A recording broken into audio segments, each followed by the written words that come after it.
Chapter 1, Where is the most basic trust between people? Splash! The icy tap water slapped against my face, shocking my drowsy, proposal-writing brain into alertness. I raised my head and looked at my reflection in the mirror, my once handsome features now distorted by facial fat. My skin was dull, saggy, and gleaming with grease, with pronounced nasolabial folds and faint wrinkles beginning to form at the corners of my eyes. Bloodshot eyes hidden behind contact lenses, vitreous humor clouded and dull, with dark circles and eye bags weighing heavily beneath them. Add to that my disheveled hair, and a pudgy figure that even loose, cheap clothes couldn't conceal. I was the very picture of a complete loser. At just 26 years old, I'd aged decades in a mere 2.5 years. What, in the end, has love done to a man? Nearly $2 million in debt, endless holidays, gifts that never stop needing to be bought, proposals piled sky-high, overtime that stretches into infinity, not to mention those demanding passengers and the merciless ride-hailing platform rules. I lived like a beast of burden, only to be gaslit by her for not trying hard enough. At first, she wasn't like this at all. Amidst relentless arguments and self-doubt, I finally came to realize, when you succeed, love is as attainable as daily necessities. When you fail, love becomes an unattainable luxury. 2 days ago, we had a huge fight and broke up simply because I didn't buy her a gift for our 7th anniversary of going through the college entrance exams together. To my surprise, I suddenly encountered my own hope, the wish fulfillment system. Screw love. I'm going back to being that handsome, carefree single nobleman I used to be. Bro way, Director Chen wants to see you in his office. Xiao Su's voice rang out. Got it. Thanks Xiao Su. I pulled out a tissue to wipe my face, tossed it into the trash can, and strode out of the restroom. Walking through the bustling office area, I paid no attention to colleagues shimmering with white light around them. Now I could see the condensed glow of people's wishes. By expending mental energy to activate these tasks and helping fulfill them, I would receive corresponding rewards. The white glow represented the most basic level of wishes, simple desires like hunger or thirst that carried little value. I strode straight to the office door labeled Creative Director and knocked. Come in, came the unmistakable, raspy voice of Chen Quankai from inside. I pushed open the door but halted mid-step, my pupils contracting slightly. 2 people were seated inside. Behind the desk was Chen Quankai, a middle-aged man in a black suit, and across from him in the chair sat Pei Ziwei, a heavily made-up young woman in a white blouse and pencil skirt. In my field of vision, the moment they noticed me, their bodies suddenly became enveloped in a crimson glow. Bathed in the red light, their seemingly friendly smiles transformed into something utterly eerie, like grinning demons crawling up from the depths of hell. What are you spacing out for? Close the door and come in, Chen Quankai called out warmly. My expression returned to normal as I casually closed the door and slowly walked to my desk. The red glow I'd never seen before in these past few days wasn't among the white, green, blue, purple, or orange wish level classifications provided by the wish game system. What could this mean? I looked at Chen Quankai, and with a single thought, it felt like part of my vital energy was drained. A fleeting sense of exhaustion passed through me, followed by the appearance of a prompt. Mr. Shi, obediently take the blame and resign. Who told you to offend my beloved Ziwei? Note, red represents adversarial wishes, differing from other colored fulfillment-type wishes. Players must thwart these wishes to achieve completion.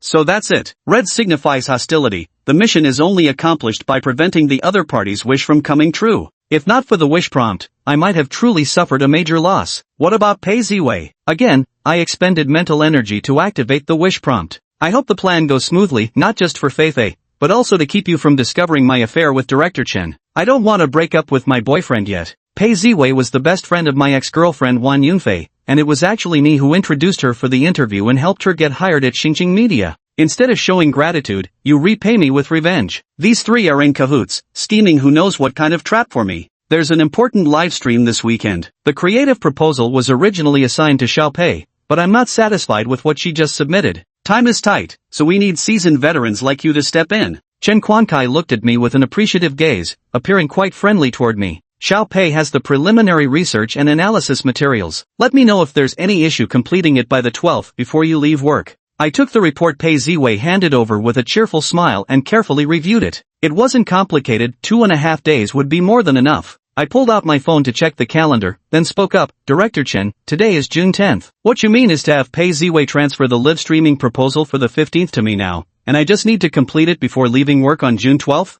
Good, now we've got 2.5 days until the 12th. Mind putting in some extra hours? Should be enough time, right? Don't say I'm exploiting you. Ha ha, I'll put in a bonus request for you this month. Chen Quankai waved his hand grandly, playing the big spender. Yeah right, I'll believe that when pigs fly. For years now, he takes credit for all successes while we subordinates take the fall for any problems. Bonus? You mean that measly 200 yuan? Thanks Director Chen, I'll get right to drafting the proposal. Returning to my desk, I tossed the research materials aside, unlocked my phone to slack off, not even bothering with the other nearly finished proposal on my computer. 5 p.m., I stretched lazily just as Vice President Ho Lizhan walked into the Creative Department Director's office. Ring ring, the landline on the desk chimed. Come to my office, came Chen Xuansai's calm voice through the receiver. I picked up my phone and walked while operating it, pushing the door open without even bothering to knock. Chen Quankai frowned. Shi Wang, you should have finished the weekend livestream proposal I assigned you last week, right? Bring it here for President Ho to see. President Chen, have you forgotten already? You just transferred it to me this afternoon, and now you want it back?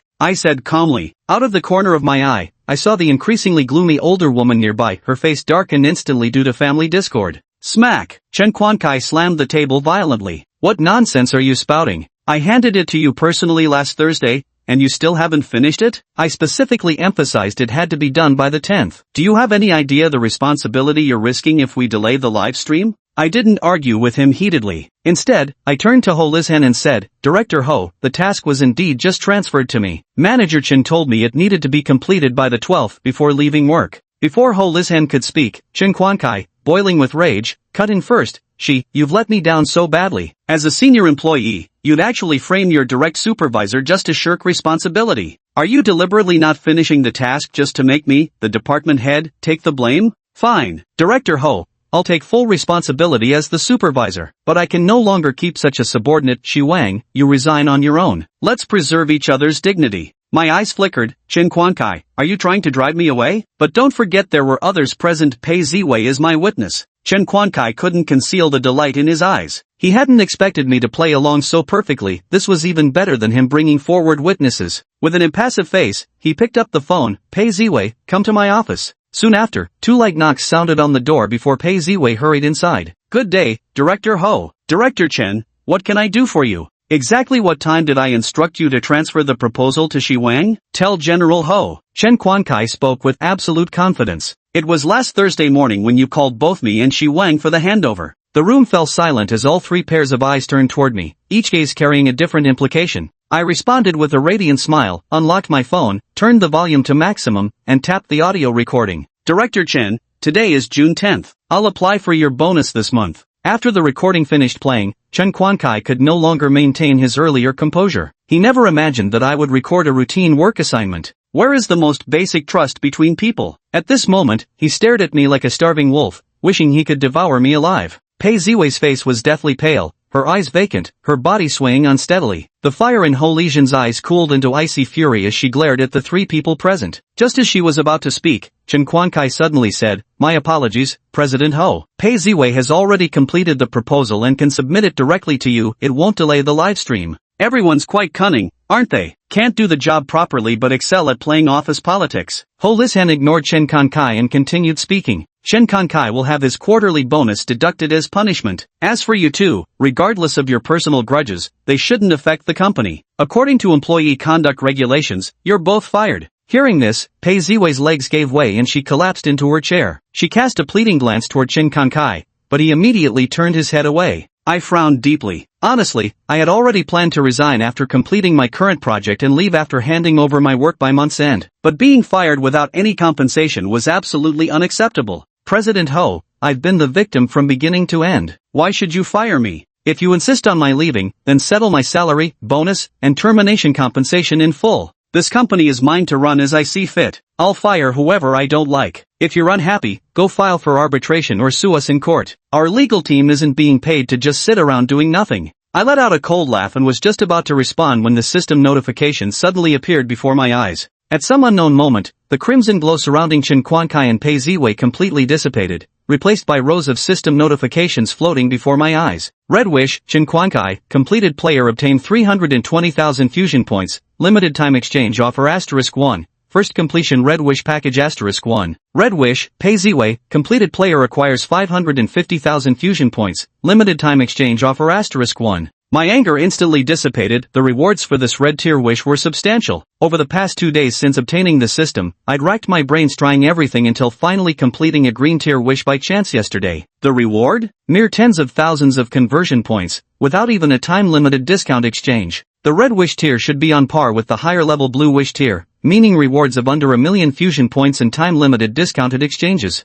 Fusion points, I speculate, are probably the system's way of continuously interacting and merging with reality through wish tasks. They can be exchanged for various items including money in the exchange store, with an exchange ratio of 1:1. However, converting fusion points to cash offers the least value. Not to mention those high-priced surreal props and attribute points, it can also be used to exchange for properties, cars, even yachts and private jets, all premium physical items. The exchange prices for these items are equivalent to half their real-world value, far cheaper than converting to cash first and then buying them. I quickly glanced at the exchange store, where 2 time-limited discounted exchange items were already pinned at the top. Chen Xuansai's wish fulfillment task yields slightly less fusion value, but the limited time offer holds relatively high value. 10% equity in Xingxing Media, 10% equity stake in Baidu Xingxing Media Company, limited time offer, 10,000 fusion value. Only 10,000 for 10% equity? Based on my research these past 2 days, all limited time offers within the million level range in the system should be heavily discounted at just 10,000. Could it be calculated based on Xingxing Media's registered capital rather than valuation? That makes sense. Its registered capital is 7 million, so 10% would be 700,000,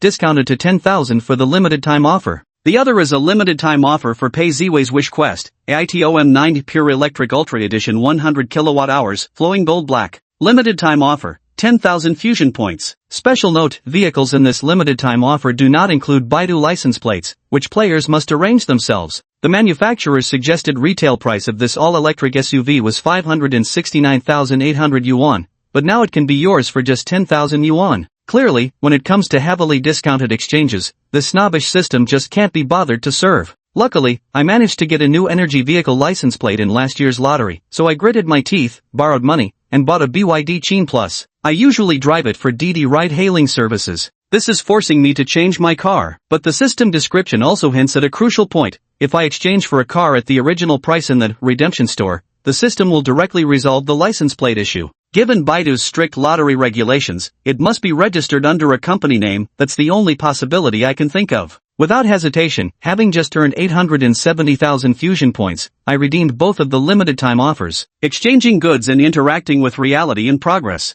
No time to open more gift packs now. My mind was completely calm as I coldly stared at Ho Lizhen. Next time after acquiring the shares, I'll come back to deal with you and Chen Quankai properly. President Ho, you're quite the domineering one, but I'm sorry to say, I've been recording ever since I walked in, including everything you've just said. If we can't reach an agreement, I'll make sure the whole company gets to witness Director Ho's grandeur once we leave this office. I waved my phone casually, my tone light with mockery. Speaking of which, I'll also send this to Boss Chi and the other CEOs and vice presidents to hear, let them judge who's in the right. If the conclusion remains the same, I'll naturally take the evidence to labor arbitration and the courts. At that point, I won't hesitate to liven up your company's live streams and trending topics, just spreading the unique corporate culture of Stellar Media Group. You dare! Ho Lizhen's squinting eyes blazed with fury once more, her face contorting like a vengeful witch. She never expected a lowly employee like me to be so shameless, addicted to recording conversations and even daring to threaten her. Everyone knows Chen Quankai is her man. If this scandal of framing employees reaches the ears of other executives and the boss, she'll be the one in trouble. I stood my ground with a smile, watching her rage helplessly.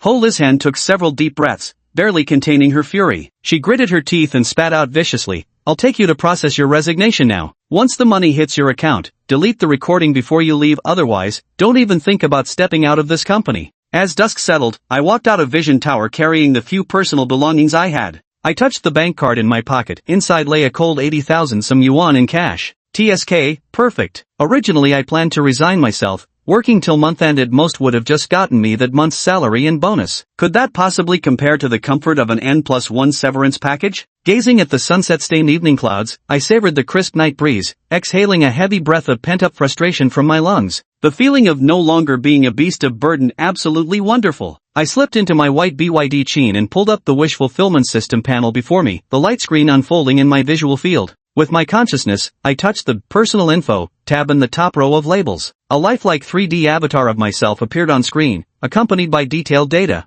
Player, Shi Wang. Age, 26. Height, 180 centimeters. Weight, 90 kg. Physique, 6. Spirit, 9. Note, standard for adult males is 10. Physique or spirit below 5 will trigger severe physical or mental illness. Funds, minus 1.782 million yuan. Fusion value, 882,000. At the character's feet, a gift package flickering with dim red glow lay silently. I had already opened my first Green Wish package once before, so this time I effortlessly activated it with just a thought. The package slowly unfolded. Congratulations, player. You've obtained the 180 standard 3-piece set for male gods. Detected that the player's height already meets the standard. Additional 3 centimeters bonus awarded. To prevent physical strain, the upgrade to 180 plus 3 centimeters and 180 will be completed within 30 days. The 180 modification will be interactively finished in 3 days. Hiss, I drew a sharp breath. I'd always envied those online quality men who claimed to have achieved all 3 180 standards long ago, feeling deeply ashamed that I was dragging down hundreds of millions of fellow men. Now, finally, I won't have to sit at the kids' table anymore. I just don't know where in the capital the house will be located. The differences between districts can be quite significant. But I'm content. Anywhere would be better than my 110 square meter place in neighboring Baiha City, that near abandoned construction project stalled for months, which has been the main source of my mental stress. I punched the air inside the car with force, venting my surging emotions, then began contemplating my future plans. Until the 80M9 arrives, I'll keep driving for ride-hailing apps temporarily, not for the meager income, but for completing wish missions. Yesterday, I luckily fulfilled that green wish by striking up conversations with passengers to partially lower their guard before helping them. But every single person I approached on the street immediately assumed ulterior motives and flat-out rejected me. Until I come up with a better method, ride-hailing is still the most reasonable way to interact with strangers. With the short-term plan set, I decided to act immediately. First, I'd expose Chun Xuansai's affair. I'd once driven his drunk-ass home and still remembered his apartment number. I'd write an anonymous letter exposing his involvement with a female subordinate and slip it under his door. His wife was famously fiery-tempered and a true Baidu native. When she finds out, I'm no saint who turns the other cheek. Since they started this game, they shouldn't complain when I finish it.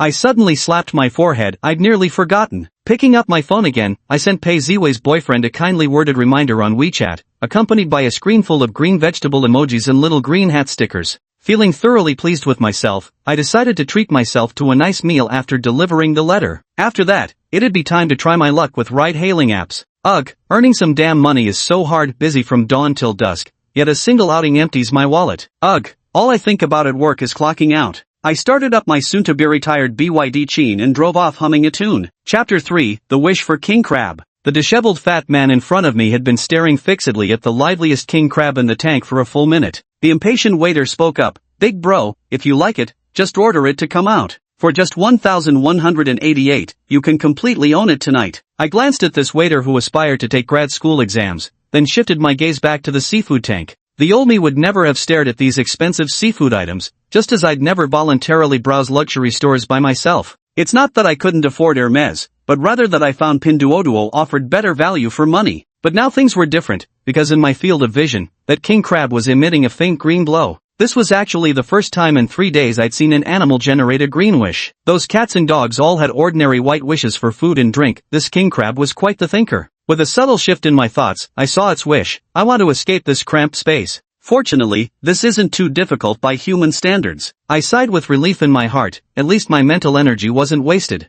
Thinking back to that buff fitness enthusiast's blue wish yesterday, wanting to find 6 like-minded people to throw a wild party together, still gives me goosebumps. Got lucky today, completed 2 red wishes, and even stumbled upon such an easy green wish while having dinner at this seafood stall. I turned my head and calmly said to the waiter, "Would you mind showing it to me?" The server gave me a puzzled look, probably in his experience. I was the type who looked but never bought. But he still swiftly put on gloves, fished out the king crab, and held it up with both hands for me to inspect. The green glow was still there. Guess it can't be in a controlled state, or maybe I have to handle it myself. I cleared my throat softly, put it on the counter and let me touch it myself. The waiter subtly pursed his lips before placing the crab belly up on the workstation. I moved closer, deftly examining its firm little abdomen and slender legs. Up and down, left and right. The green glow began to slowly fade. Bro, stop touching it, it's male. The attendant couldn't stand it anymore. Seeing the green light completely disappear, I casually gave its carapace one last stroke and said with a straight face, "Sorry, this flat-chested look doesn't meet my aesthetic standards. Take it back."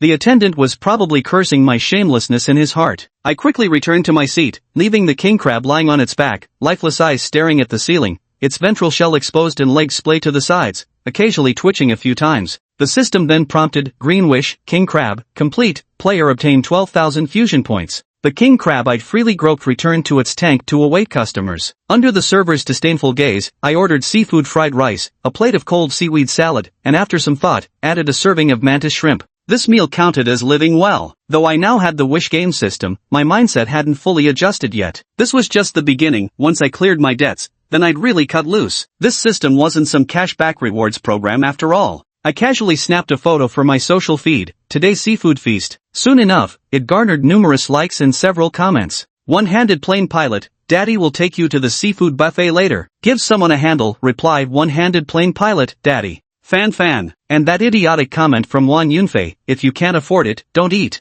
Shameless. I frowned, realizing I'd spent the last 3 days obsessed with studying how to fulfill wishes while forgetting to delete this ex-girlfriend. Without hesitation, I performed the full-service purge, one-click delete followed by permanent blacklisting. I kept eating my dinner with my head down, but the more I ate, the more unsettled I felt inside. Glancing around, I noticed the king crab in the distant seafood tank was still blowing bubbles against the glass in my direction, and it was making an absolutely awful sound while doing so. Thinking of how fulfilling its verdant wish had earned me over 10 grand, I sighed. Getting up, I found a waiter, paid, and asked to have the Alaskan king crab packed to go. Only then did I sit back down to enjoy my meal with a clear conscience. Call this my way of repaying kindness. With a full stomach and a slight buzz, I stepped out of the seafood joint carrying the styrofoam box. A June evening in North Capital, the temperature was just right, crisp and pleasant. The boulevard glittered with rivers of headlights while crowds weaved through like threads. Elderly strollers digesting their meals, children skipping alongside parents, overworked office drones with exhausted faces, business travelers dragging suitcases, all composing the human tapestry of this thriving international metropolis. In my eyes, most of them emitted a faint white light, converging into an ever-flowing white river, occasionally dotted with a few blue and green swimming fish. During the day when there was ample sunlight it was bearable, but at night this scene against the dark backdrop, like light pollution, made me frown and narrow my eyes slightly. I didn't drive, but instead lowered my head and quickly walked through the river of white light, arriving at an actual river nearby. I walked along the riverside path for a while until I found a secluded spot untouched by lamplight. Climbing over the low fence, I descended the slope and reached the riverbank. I crouched by the shore, quickly tearing open the phone box and pulling out the king crab inside. It seemed to sense something, happily wriggling its legs. Just as I was about to untie its bindings, a deep, sultry female voice whispered timidly nearby, What are you doing? My hand trembled, almost throwing the king crab straight into the river. Turning to look, I saw a woman standing in the shadows of a large willow tree not far away. Loose black t-shirt, wide-leg pants under the dim light. I couldn't make out her face or age, but she was noticeably tall, probably close to my 180 centimeters height, with a somewhat plump figure that gave off an imposing presence as she stood there. Her low, sexy yet timid voice created a striking contrast. I was about to speak but abruptly held back when I noticed the golden glow slowly emanating from her body. Wow, a golden legend. By the illuminating light, I saw her bare, snow-white feet along with neatly placed shoes, socks, phone, and shoulder bag nearby, causing my pupils to shrink involuntarily. Without hesitation, I activated the wish prompt with a thought. Who can give me the courage to keep living? Note, gold is the exclusive color reserved for teammates and their designated candidates. Just as I thought. Though the prevailing wisdom says respect others' fates and let go of the savior complex, watching a young, vibrant life vanish before my eyes even without a wish task or any teammate connection, I knew I couldn't just stand by. At the very least, I had to try talking to her. There was still hope, I felt. After all, she took the initiative to speak up and her wish glow appeared, proving she still had the will to live. I cleared my throat lightly and continued her question. It's done me a favor, so of course I have to release it. My tone was confident yet gentle as I prepared to smoothly steer the conversation toward the meaning of life. Concepts like how the today you despise might be tomorrow that others dream of having. But king crab is a marine creature. Confusion and bewilderment seeped through the woman's eyes, half hidden behind her long hair. I felt darkness before my eyes, as if having just returned to Gotham and immediately having a giant black moth slap me in the face. How could I forget this? It's no different from those irresponsible release videos where people throw land tortoises into the water. I was so embarrassed I wanted to dig a hole with my toes and bury myself. Glancing down at the king crab with its legs bound, then back at the mildly bewildered woman, I sighed inwardly. Since I'd already lost face, I might as well use this chance to ask for her advice and get closer. I deliberately put on a remorseful expression. Then what do you think I should do? What should you do? The woman unconsciously swallowed. Steam it, of course. I was utterly speechless. Chapter 4, the gene burst potion. The atmosphere froze instantly. Sensing the misunderstanding, the woman hastily explained, No. I mean, you should keep it somewhere with seawater. I didn't mean to eat it. Her voice grew fainter and more desperate until she suddenly clutched her head, appearing dizzy. Staggering a few steps at the riverbank, she plunged headfirst into the water with a loud splash. I only reacted when she was already leaning toward the river. My mind raced as I realized that given our combined weight and my mediocre swimming skills, attempting to rescue her by jumping in would be nearly impossible. With a sigh, I decisively activated an ethereal, flickering reagent bottle floating in my mind. Gene Burst Elixir, Constitution 6 plus 1016, Spirit 9 plus 1019, duration 1 minute, single use only. Boundless energy surged through my body as strength, agility, stamina, and focus were all enhanced. I could barely contain the urge to shout, "Who else wants some?" The sudden surge of adrenaline restored my calmness, and with razor-sharp focus, I quickly assessed my physical limits, roughly surpassing even elite Special Forces soldiers at 16 points of constitution. Scanning my surroundings, I found no readily available tools. The optimal choice was... My eyes locked onto the great willow tree as my mind rapidly calculated variables: the branch's load-bearing capacity, distance from shore, the woman's weight, and the force required. In the next instant, I sprinted toward it like an agile overweight monkey, using my momentum to leap high, wrapping bundled willow branches around my forearm as I swung out over the river. At the moment when the willow branch reached its elastic limit, I leaned forward and plunged my hand into the water, accurately grasping the struggling woman's arm beneath the surface. Harnessing the rebounding force, I growled under my breath and suddenly unleashed an astonishing burst of strength in one arm, forcibly pulling the woman out of the water and swinging her back to the shore in one fluid motion. If there had been an audience at the scene witnessing this seamless action, they would have definitely shouted something like "Kung Fu." I gently laid the drenched woman on the shore. She collapsed onto the ground, dazed for a moment before suddenly bursting into tears, incoherently muttering words of thanks. In her panic and confusion, she didn't fully understand the sequence of events, but at the very least, she could tell that I was the one who saved her. Seeing she still had the energy to cry, I finally felt relieved. Without saying anything, I simply stayed quietly by her side. A moment later, an overwhelming sense of emptiness washed over me both mentally and physically. This wasn't the aftermath of the potion, just my body's natural discomfort as the effects wore off. In my heart, I felt an infinite yearning for attribute points. Having experienced such overwhelming power, it was hard not to become addicted to it. Looking at the woman whose golden glow had faded considerably, I smirked bitterly inwardly. The reward from completing my first green-level wish, an item I'd obtained less than 24 hours ago, had just been used up like this. But I don't regret it. Even if she were just an ordinary stranger, I wouldn't stand by and watch her drown. I just hope good deeds are rewarded, and this golden wish can grant me a generous amount of fusion points. 3 hours later, at Changjiang Homes in the Shuguang district, after taking Yuan Yuan to the hospital for a thorough examination, it was confirmed that no water had entered her lungs. Her fainting after falling into the water was due to low blood sugar caused by not having eaten all day. In other words, she had passed out from hunger. After exchanging names, we returned together to my rented one-bedroom apartment. Actually, Yuan Yuan insisted on coming to my place. I couldn't bear to give up the mission, so I reluctantly agreed. Whether it was my charm or the allure of the king crab remains unclear. By the time Yuan Yuan finished her hot shower and came out with her hair blown dry, the crimson, steaming king crab was already placed at the center of the small dining table, flanked by 2 simple cold dishes, 2 bowls of dipping sauce, and warmed-up steamed buns. With no way to keep it alive, we ultimately decided to steam it. I stood by the table and glanced at her, then suddenly froze. Her previously disheveled long hair that had always covered half her face was now tied up in a high ponytail, revealing the sharp contours of her face in its entirety.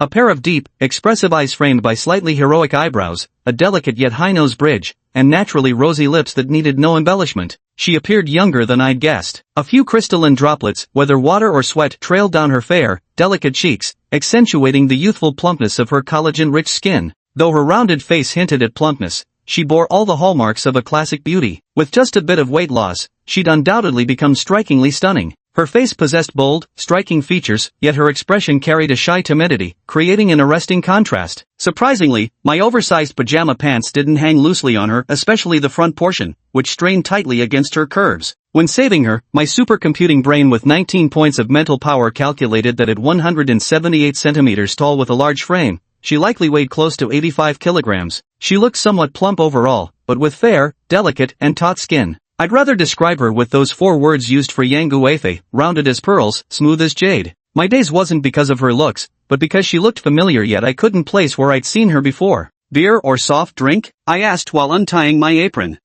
Beer please, thank you. Drinking is good, it loosens the tongue." I handed her an ice-cold beer can dripping with condensation, and as she took it, the chill from her palm seemed to soothe her, softening the furrow in her brow. Crack! I popped open my own icy brew and sat across from her, leaning toward the king crab between us. I took a deep inhale, my face alight with delight. "Damn, bro. You smell amazing." But a smile finally broke through Yuan Yuan's gloom, blooming like a sudden, radiant rose. After filling our stomachs with food and drink, we lounged on the sofa chatting. Yuan Yuan couldn't hold her liquor well, just one 500 milliliters beer had turned her cheeks as red as that king crab, her eyes glazed and drowsy. No wonder you dared to come to my house. So you're Aunt Qian's daughter, no wonder you looked familiar. I've seen your photo before. Aunt Qian actually wanted to set us up back then. I genuinely found this coincidence absolutely magical. Aunt Qian was cleaning staff at Xingqing Media, and after 3 years of working together, we'd become quite close. It's a shame Aunt Qian had already clocked out by the time I left today. Mom showed me your photo too. Yuan shyly tugged at her clothes.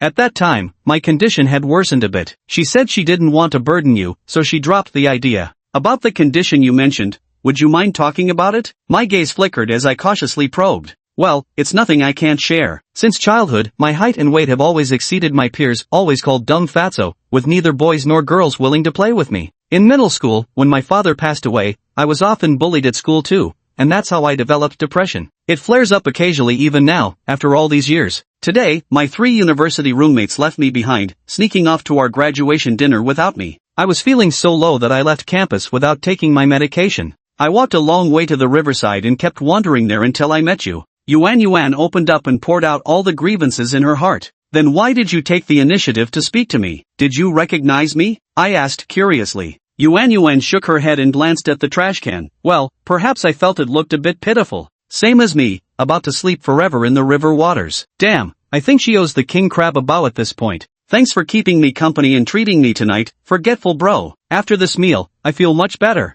Besides my mom, it's been so long since anyone talked with me. Tipsy and with reddened eyes, she suddenly threw herself against me, burying her head in my shoulder and sobbing. I thought I wasn't afraid to die, but when I was really sinking into the river, I was terrified. It was dark, icy, I couldn't breathe. At my most helpless, frightened, and regretful moment, you were the one who pulled me out. Thank you.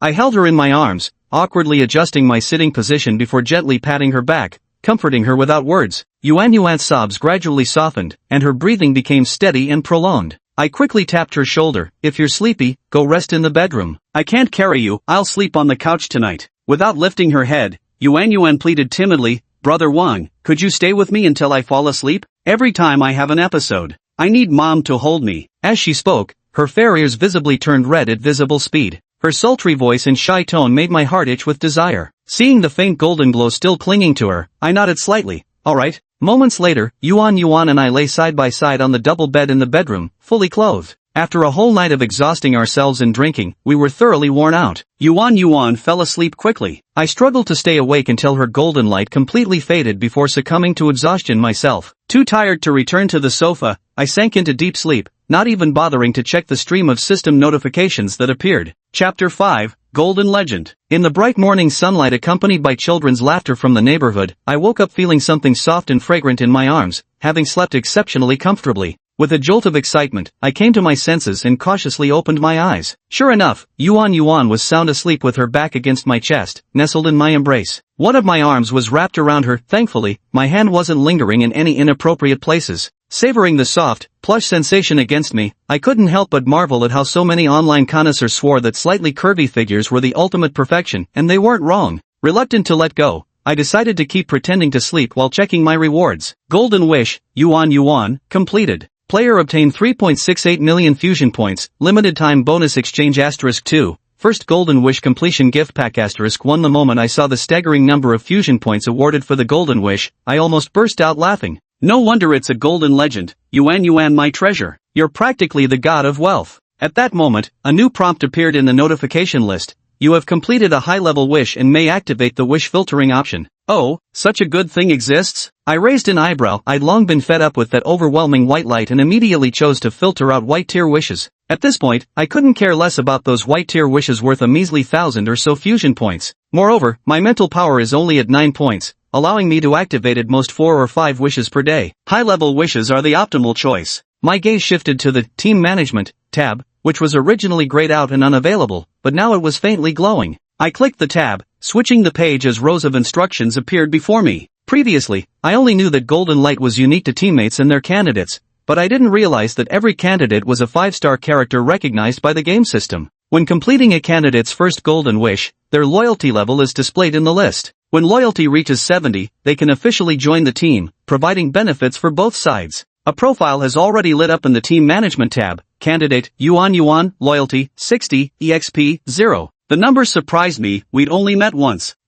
Maybe half the credit belongs to that king crab. Yuan's training plan updated, Phase 1, reduce weight to 130 pounds and achieve perfect physique. Start training? The training plan is the optimal training regimen generated by the game system for teammates or candidates based on their aspirations, with the purpose of enhancing team combat effectiveness. I'm skeptical about this combat effectiveness rating, but given the massive rewards that keep increasing at each stage, I have no reason to refuse. I thought to myself, activate. Yuan, first phase training plan activated. Player, please proceed to the exchange store to redeem the limited time offer, Training Boost Pack. All training results from Yuan and the effects of the boost pack will be shared with the player in real time, proportionally. Shared training results and boost pack effects? I was stunned. Does this mean free benefits? These aren't just my teammates, they're my beloved kin, my sisters in arms, the kind you wouldn't trade for any amount of money. I excitedly clicked open the constantly blinking exchange store, where several pinned exchange items were already displayed. Deft Hands, one-time use item, significantly improves hand-eye coordination, dexterity, and stability, eliminates and provides immunity to hand ailments, and enhances hand shape.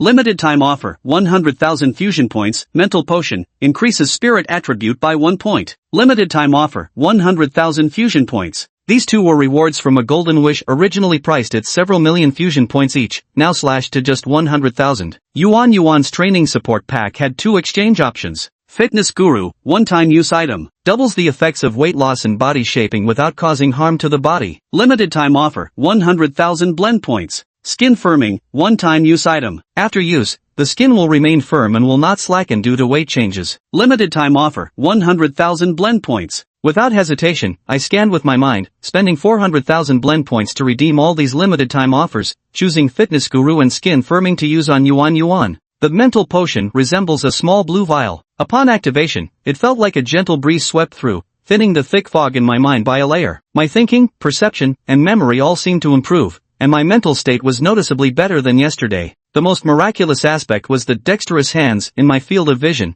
A pair of ethereal, delicate white hands enveloped and caressed my own. An immensely pleasurable sensation spread from my hands throughout my entire body, leaving me floating in euphoria. Moments later, the illusory sensation faded, and my previously plagued mouse hand and tendinitis from prolonged computer use vanished completely. It felt as if a 1,000-pound weight had been lifted from my hands. I casually performed a few finger dances and found that my hands moved with extraordinary agility, effortlessly responding to every thought. At a glance, my hands now appeared elegant with well-defined yet unobtrusive joints, and my fingers had become more slender. All 10 nails were pristine, glossy, and flawless, with distinct, crescent-shaped lunuli at their bases, graceful and refined. Satisfied, I opened the Personal Information panel, ready to claim the greatest reward from the Golden Wish. Player, Shi Wang, age, 26, height, 180.1 centimeters, weight, 90 kilograms. Constitution, 6, spirit, 10, funds, negative 1.782 million yuan. Fusion value, 4.174 million. At the character's feet lay a dazzling golden gift package that captured all attention. My heart beat quick and slightly as my fingers lightly tapped, watching the gift package slowly open amid a dazzling golden light. Congratulations, player. You have obtained Manga Service Platform S-Class membership, including an annual funding limit of 50 million. Relevant details have been sent to your phone. What on earth is this? Scratching my head in confusion, I clicked open the detailed explanation. Moments later, I took a deep breath, my eyes gleaming with excitement. Simply put, this is a world-class service platform, a social network encompassing wealthy individuals, those with substantial connections, and premium service providers. Approved members can match and exchange resources, seek needed services, and build connections here. For instance, if you want to attend a sold-out concert, temporarily rent a helicopter to rush to a neighboring city, or even attend the Oscars ceremony, simply submit your request on the service platform. The platform can provide almost any product or service you need, legitimate, though you'll foot the bill yourself. But hey, the game system reimburses 50 million a year. The details and operations can be checked on the mobile app. Closing the system interface, I reached under my pillow for my phone. It was already 8 a.m. Aside from a text about the Manga service platform, there were also a few WeChat messages. Unlocking my phone, I saw WeChat filled with a series of recent messages from the same name. Yi Linchi, did one Yunfei break up with you? As expected, you're such a charmless loser, doomed to be played with and dumped. Yi Linchi, trash, bottom feeder. Feeling miserable, aren't you? You can come crying and beg me to comfort you. Though I'd be disgusted. Who told me you're the brother I watched grow up? Yi Linchi, consider this a warning. If no one's sleeping with you, just take care of yourself. Don't go out looking for unclean women like some pervert. Reading these scornful WeChat messages, I felt completely unperturbed. After knowing each other for nearly 20 years, I'd long grown accustomed to this foul-mouthed little devil of a girl. I replied, Wang, since you won't be with me, don't worry about who I'm with. The little devil girl apparently hadn't entered the lab yet, as she responded instantly. Yilinchi, I knew you still couldn't get over me, you garbage brother lusting after your little sister. If I ever smell another woman's scent on you, prepare to meet my scissors. I sneered and raised my phone to take a bedsheet photo without showing any faces. Wang, heh, I had a 178 centimeters pure-hearted college girl last night. What can you do about it? Photo.jpg. Yilinchi, 178 is her weight, right? Trash will always be trash, you'll stick it in anything. Fine, judging by her weight she must be truly innocent. If she's got it, she's got it. I was actually going to introduce you to an old spinster from the lab. Yilinchi, also, seeing how broke you were last night, what's with posting about a seafood feast? Trash brother probably hasn't even seen a real seafood feast, right? Take the money and show that innocent college girl the world already. Yilinchi, transfer 10,000 yuan. I stared blankly at my phone for a while, then returned the transfer. I took a screenshot of my balance from the merchant commercial bank app and sent it to her. The other end replied with a gif of a kitten huffing and then fell silent. I chuckled softly, quietly got up, and slipped into the bathroom, completely oblivious to the abrupt relaxation in Yuan's posture. Standing in front of the mirror after putting in my contact lenses, I was amazed to find the puffiness under my eyes gone, the faint wrinkles at the corners vanished, my facial skin no longer sagging or looking aged. A quick check of the rest of my body revealed the same, still overweight, yes,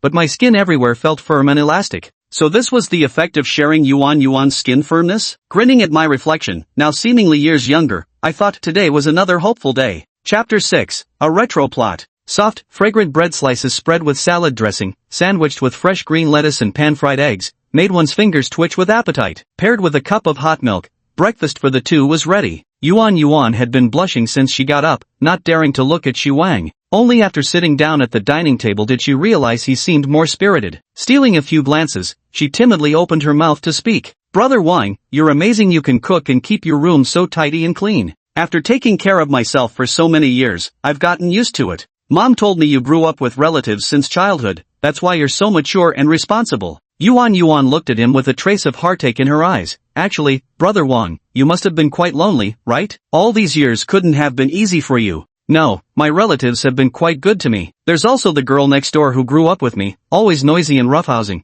but she's been by my side all these years. At this point, Shi Wang unconsciously curved his lips when he recalled this morning's WeChat message. Yuan, who had been staring at him all along, suddenly felt a pang of unease. She pursed her lips and asked, my mom said you just broke up the day before yesterday. Why don't you try dating your childhood sweetheart? Shi Wang shook his head. She's about your age, but she's still acting like a child, it wouldn't suit. Besides, I actually confessed to her in college and she turned me down, so it's better to just stay as siblings. Yuan clenched her fist under the table and shook it slightly, but then, as if remembering something, she touched her little belly and lowered her head again. Shi Wang had been absent-mindedly thinking about training all along. Seeing that breakfast was almost finished, he finally spoke up. Yuan, I looked up some information about depression this morning. They say proper exercise can release a lot of dopamine, which makes people feel happy. It should be very beneficial for your condition. Also, I think a big part of your inner turmoil is due to your lack of confidence in your body shape. Why not try some exercise and fitness to change yourself a bit? Mom said the same thing. I tried things like running, but could never stick with it. Yuan picked up the third slice of bread topped with eggs and vegetables, looking somewhat ashamed and embarrassed. Shi Wang's eyelid twitched. He badly wanted to say that one was his. Sighing, he continued. That just means you lack motivation. You're actually very pretty. If you slimmed down, you'd stun everyone. Just imagine, all the girls would want to be your friend, and guys would line up to chase after you. Yuan blinked her big, sparkling eyes at him. Do you really think I'm pretty? Of course you're pretty. Your usual hairstyle totally hides how beautiful you are. Once you slim down, you'll be absolutely stunning. Shi Wang spared no effort in encouraging her. Alright then, I guess, I'll give it a try? You've got to try it. To motivate you to stick with it, let's sign up for a gym membership and buy some personal training sessions. Once the money's spent, the thought of backing out will sting. Yuan gave an indifferent oh. Shi Wang sighed inwardly. Fresh graduates didn't understand how hard-earned money was. It looked like she'd have to take on the burden herself. And finally, to keep you accountable, I've decided to join you on this weight loss journey. We'll improve together and keep each other in check. A gleam erupted in Yuan's large eyes as she nodded emphatically.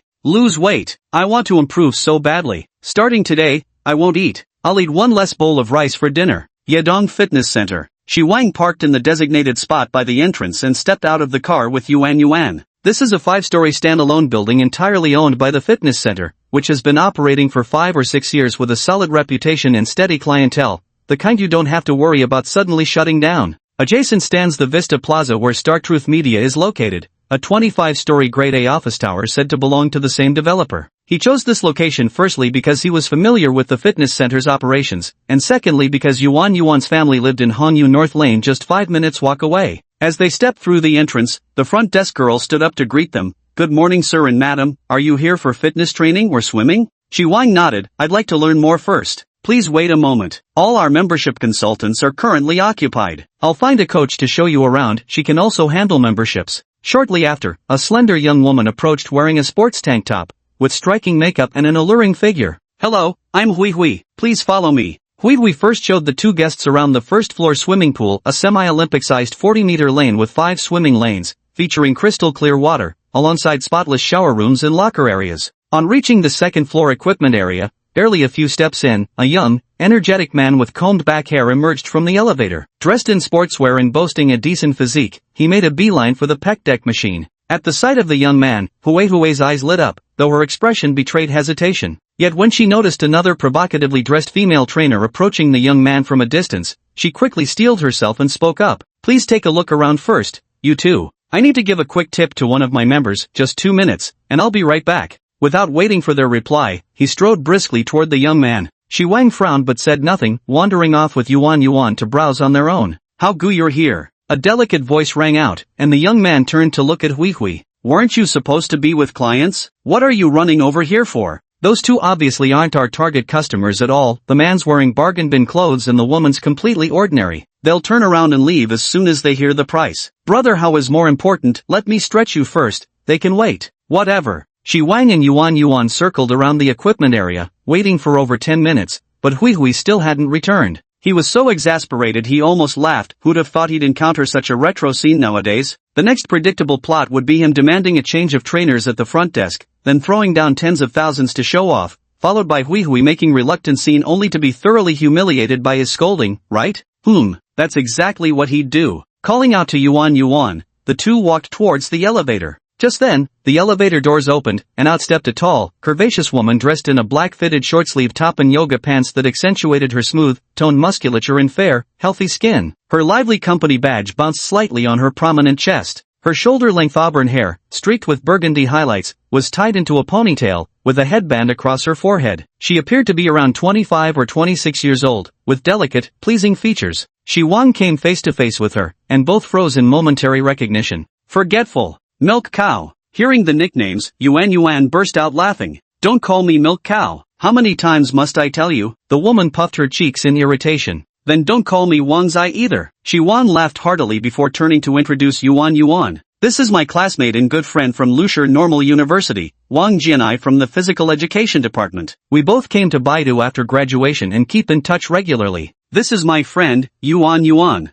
After the two exchanged friendly greetings, Wang asked, "Aren't you at the fitness center over in Hadian district? When did you come here?" That owner ran off again, and my apartment lease was up too. They happened to be hiring here, passed the interview and just moved in yesterday. What a coincidence. I came today to buy a membership and sign up for classes. Might as well go with you then. Always better to train with someone familiar. Wang recounted what had just happened. Wang Jianai nodded. "No problem, but you should probably check in with the front desk first." The three returned to the front desk, where Wang explained the situation without mentioning knowing Wang Jianai. He simply said they'd met a helpful coach and wanted her to assist with signing up for a membership. The receptionist first apologized for Hui's behavior, then invited Wang Jianai to lead them to the members center on the 5th floor. Wang had just stepped into the spacious and brightly lit membership center when he spotted Hui and Brother Hao standing at the counter, handling some business. "Narrow alley, sworn enemies meet. This script I know all too well." Wang sighed at the melodramatic situation, then deliberately led the two to the counter next to Hui under her watchful gaze.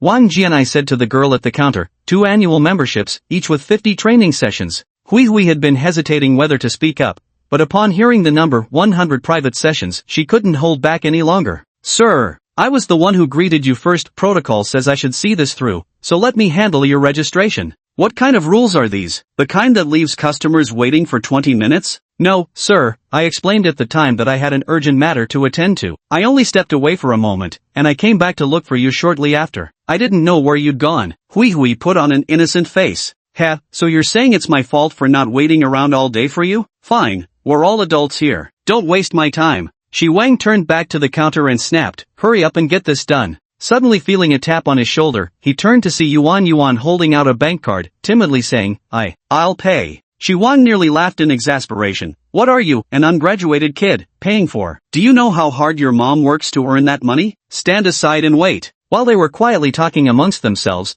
Hui had another showdown with Wang Jianai next to them. Newbie, snatching orders after just a few days? Do you even know the rules here? If others find out, do you think you'll last at Yadong? Be sensible and get lost on your own. Please don't slander me. This client was assigned to me by the front desk. If you have any objections, you can take it up with them or the manager. Wang Jianai maintained a calm demeanor but wouldn't budge. I won't go to them. I'm confronting you. I'll make sure everyone knows you're stealing clients. Hui hadn't expected this newcomer to be so unaccommodating. In her fury and embarrassment, she failed to restrain her volume as she spat out these words. The staff at the membership center all turned to look, while a middle-aged man in a suit emerged from an open office nearby. What's going on? All this noise, don't you see there are members present? A deep, authoritative voice rang out as the man strode forward with a frown. Shi Wang's lips curved into a smirk, as if already picturing Hui getting scolded while the milk was being praised. Classic. Chapter 7, this plot doesn't make sense. Manager Wei. Hello, Manager Wei. The surrounding employees all stood up to greet him.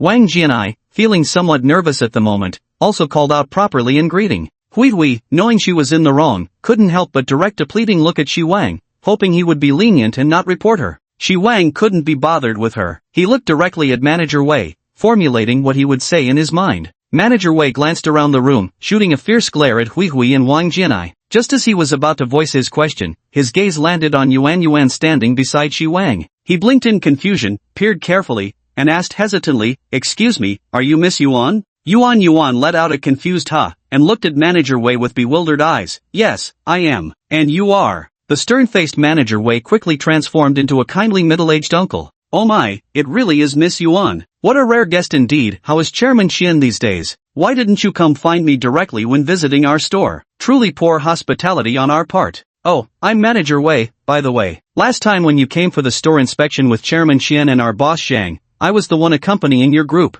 Yuan blushed and said sheepishly, I'm sorry, I was just tagging along that time and wasn't really looking around, so I didn't notice you. Is Auntie Huang doing well? I haven't run into her at Vista Building for a while." "Thank you, my mother is doing fine." "That's good to hear. Miss Yuan, are you here today, for fitness or swimming?" Having spoken this much with a stranger, Yuan was already starting to feel nervous. She instinctively retreated half a step behind Shi Wang's back. Manager Wei noticed this scene and turned his gaze over. Shi Wang maintained a composed smile on the surface, though internally he was already in turmoil. What the hell with this Miss Yuan, Boss Zhang, Manager Qian, Auntie Qian, weren't you the company cleaner? What's with playing the humble janitor act for no reason? His mind was flooded with curses, but seeing Manager Wei looking his way, he had no choice but to speak up. "Hello Manager Wei, my surname is Shi. Our Yuan has been planning to lose weight recently but didn't want to train alone, so Aunt Qian asked me to keep her company. So we came together today to take a look, and also find a personal trainer for us." At these words, Manager Wei's attitude toward Shi Wang visibly became more respectful.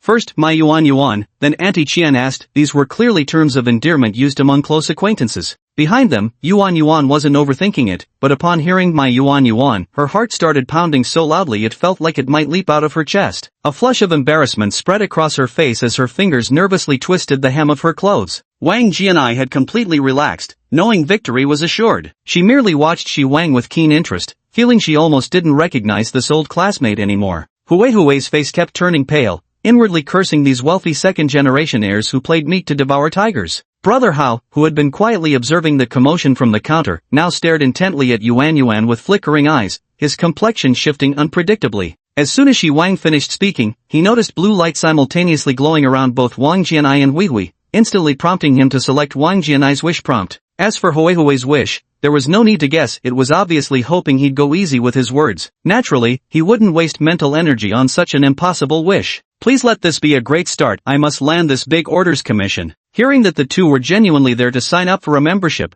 Manager Wei immediately beamed and said, "Mr. Shi and Miss Yuan choosing our gym is an honor." He then turned to the receptionist and instructed, "Issue them each an unlimited duration membership card. With unrestricted private coaching sessions, they can pick any trainer they want." Shi Wang quickly stopped him. "No, Store Manager Wei, we appreciate your kindness, but we'll pay for this ourselves. You're running a business, you can't possibly work for free. Nonsense. If no one pays, where would Wang Jianai get her commission from? Who's going to take responsibility for my hundreds of thousands vanishing into thin air? Manager Wei was equally adamant. Director Qian is a close friend of our boss Mr. Zhang. The entire building was leased to our gym at a discounted price thanks to Director Qian. If the boss finds out I charged Ms. Yuan and her friend for working out here, I might as well hand in my resignation as manager. A 5-story commercial complex, right inside the East 4th Ring Road in Beijing, worth hundreds of millions. Another round of internal curses stormed through Shi Wang's mind. Yuan then peeked out and whispered, "We'll purchase the lessons ourselves. This elder sister has been very kind, and I want her to get the commission."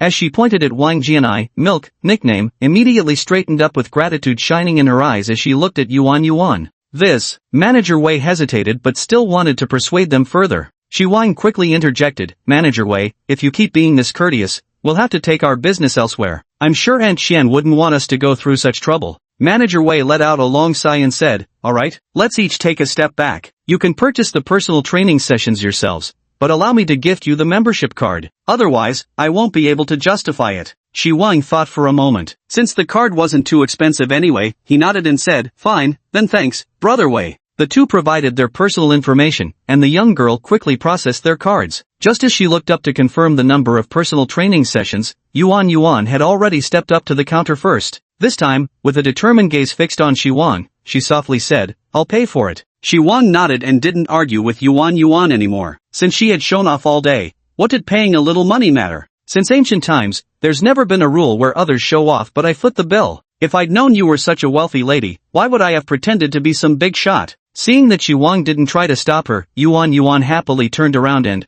with an air of extravagance, pulled out a bank card, 100 credits for everyone. Under Wang Jianai's excited gaze and Shi Wang's envious eyes, over 100,000 yuan was swiped away just like that. TSK, she looks so dashing swiping that card. The same thoughts simultaneously popped into both their minds. After completing the membership card registration, Manager Wei had the counter bring out 2 sets of premium member equipment gift packages. A versatile backpack that can be carried or held by hand, containing Under Armour workout clothes sized for 2 people, a lock-and-lock sports water bottle, along with a complete set of bath towels, slippers, and toiletries. Seeing such a complete set of equipment, Shi Wang and Yuan decided to start practicing right away. Under Manager Wei's respectful farewell, Shi Wang snorted coldly at Hui and followed Wang Jianai downstairs without another word. He was confident that with Manager Wei's sharp intuition, she wouldn't have it easy. Blue Wish, Wang Jianai, completed. Wang Jianai led the two to the second-floor equipment area, enthusiastically explaining the weight loss plan as they walked. If your weight is significantly high, the first phase should focus primarily on strength training to improve your physical stamina, combined with appropriate cardio exercises. Also, you'll need to pay attention to your diet. Shi Wang listened carefully, then glanced at Yuan's sullen expression beside her. Knowing Yuan's deep love for good food, she felt compelled to give a stern reminder. Yuan, if you can't lose weight, I won't come with you anymore. My time is precious, you know. Distracted, Yuan was startled and immediately shook her head vehemently. I'll try my best. Milk Sister, add me on WeChat and send me the meal plan. Wang Jianai's face darkened at being called Milk Sister, but considering this wealthy patron had already brought her over 20,000 yuan in commissions within just 2 days of joining, plus a steady stream of future class fees, she could only grit her teeth and accepted, dutifully adding WeChat and sending materials. Milk, you're the professional here, we'll follow your arrangements. If she can drop to 130 pounds within 3 months, I'll give you another gift. Shi Wang spared no expense to complete the first phase of training as quickly as possible, determined to harvest a perfectly toned Yuan times himself square root. Wang Jianai instantly perked up, no longer angry about the milk nickname, though she didn't know what industry her old classmate worked in now. Judging by the obedient little wealthy woman following his every word, this gift was bound to be substantial. Go, both of you, get working out. No slacking off. The energetic shouts echoed through the equipment area. Chapter 8. My stomach is feeling a bit uncomfortable. Sunrise District, Zhangxianli steamed seafood. 2 out-of-shape chubby guys were put through an intense workout session by Wang Jianai. Feeling utterly despondent, the pair decided to soothe their wounded souls with a lavish lunch. Considering dietary restrictions, they ultimately opted for steamed seafood. The table was laden with king crabs, Boston lobsters, abalone, scallops. Yet there were no other dishes, just a bowl of dipping sauce per person, accompanied by plain boiled water. With bellies full and thirst quenched, both plump men patted their round stomachs in unison, exhaling contentedly. Shi Wang picked up his phone from the table and chuckled after glancing at it. Aunt Chen is asking why I resigned. Since you're going home tonight anyway, I won't reply. You can explain everything in detail when you get back. Yuan nodded, then hesitated before asking, Brother Wang, after being framed by your boss and losing your job, that little compensation won't be enough to live on. Mom mentioned you still have over 1.8 million in mortgage and personal debts. How does Aunt Chen tell you everything? You even know exactly how much I owe. Yuan's face flushed crimson, and no, not at all. Mom and I have always shared everything. It's not like I specifically asked about you. Something seems off here. Shi Wang gave her a puzzled look. Roughly that amount. But quitting doesn't matter. I've got savings in my account, and some other investments will deposit soon. Yuan turned to retrieve a bank card from her bag, then stood up to place it before him. This is the pocket money I've saved up. I don't usually need it, so Brother Wang, take it and pay off all your debts. Carrying debt brings stress, and you've visibly aged these past few years. It must be because of this. I don't want to see you struggling like this. Holy cow! Shi Wang suddenly felt like giving a masterclass on Douyin for the brothers. 3 sentences that made a woman spend 1.8 million for me. There's over 3 million in the card. The pin is XXXXXX. Brother Wang, just take it for daily expenses. Suddenly, he felt his stomach churning uncomfortably. Looking at Yuan's adorably serious expression, Shi Wang sighed. Was this the legendary lovesick fool he'd heard so much about? I really can't take this money. If Auntie Chen finds out later, what will she think of me? Mom won't mind at all. She likes you so much. Right after you joined Star Truth Media, she kept praising how handsome and sensible you were, always saying if she had a son, he'd be exactly like you. Yuan seemed to be reminiscing, her eyes glistening as she continued. Mom always insisted that ex-girlfriend of yours ruined you like this. If it weren't for not wanting to let her off easy, Mom would have stepped in to help you long ago. Shi Wang gazed at her with a complicated expression, deeply grateful to both mother and daughter in his heart. 3 days ago, he might have gladly indulged in such a fragrant and irresistible offer. But now, with the gaming system by his side, he needed to broaden his horizons. After all, he just vowed to reclaim his dashing, carefree life as a single man. I truly appreciate both your kindness and Aunt Qian's, but we're just friends, not relatives. There's no way I could accept such a large sum of money. The light in Yuan's eyes dimmed, her mood clearly plummeting once more. She murmured softly, just friends? Shi Wang shook his head, fearing her depression might flare up again. Considering her loyalty score of 60, he decided to drop the pretense. Yuan, whether male or female, the purest and most selfless love only exists during one's first romance. After that, most relationships are just products of weighing pros and cons. As for me, I lost half of that innocence after being rejected during my college confession. This recent breakup at work has completely crushed what remained. I don't plan on dating again anytime soon. And you've never been in a relationship before. You don't quite understand yourself yet. My suggestion is to focus on losing weight first. When you become a whole new version of yourself, you'll naturally attract many outstanding people. Who knows, your perspective might change then. Seeing Yuan eager to speak, Shi Wang gestured to stop her and continued, if by then you still haven't changed your mind and can accept my current situation, then we'll discuss it further, alright? Yuan pouted slightly. Mom was right after all. My brother's heart has been utterly broken. Wang Yunfei truly deserves to die. Noticing her silent agreement, Shi Wang's mood lifted somewhat, and he finally breathed a sigh of relief. With this wish fulfillment game system, I was destined to live a different kind of life. The team in this system was clearly not your ordinary team. He definitely had more than one member. Although he quite liked this adorably naive girl, Shi Wang would never force her. If Yuan couldn't handle it, he'd naturally let her go, just delete her from the candidate list directly. Future matters could wait. Right now, he had a clear perspective. His priority was securing the first phase rewards first. Recalling those words earlier, Shi Wang felt a pang in his heart. Yilinqi's decisive rejection back then had indeed dealt a heavy blow to his once unshakable confidence. He dug out the photo he had just taken of the seafood-laden table, found the bratty girl's WeChat, and sent it over. Forgotten? See this? A naive 178 centimeters college girl just begging to sleep with me. Turns out she's loaded, treated me to a seafood feast and even offered 3 million to keep me. TSK, this unbearable charm of mine. The little brat must be having lunch too, as she replied quickly. Yilinqi, looks like our trashy big bro pulled it off. Congrats. Once this phase of the experiment is done, bring her to meet me. If her vibes aren't right, little sis won't approve of this match, you know. You forget, Wang Yunfei, you didn't object at first. Yilinqi, I was just worried that some pervert might get sick from holding back and mess around outside. At least she's clean. The little brat had claimed since they first met that her nose could sniff out people's unique scents. The reason she took Shi Wang as her brother was because he smelled sweet and delicious to her. Back then, her evaluation of Wang Yunfei was clean but disgusting, but Shi Wang had thought Wang Yunfei's personality was quite nice. Accepting Yi Linqi's invitation, Shi Wang first sent Yuan back to North Capital University of Technology. Since she was about to graduate with nothing urgent to do, she planned to pack her belongings and move home that evening, dedicating the next 3 months solely to losing weight.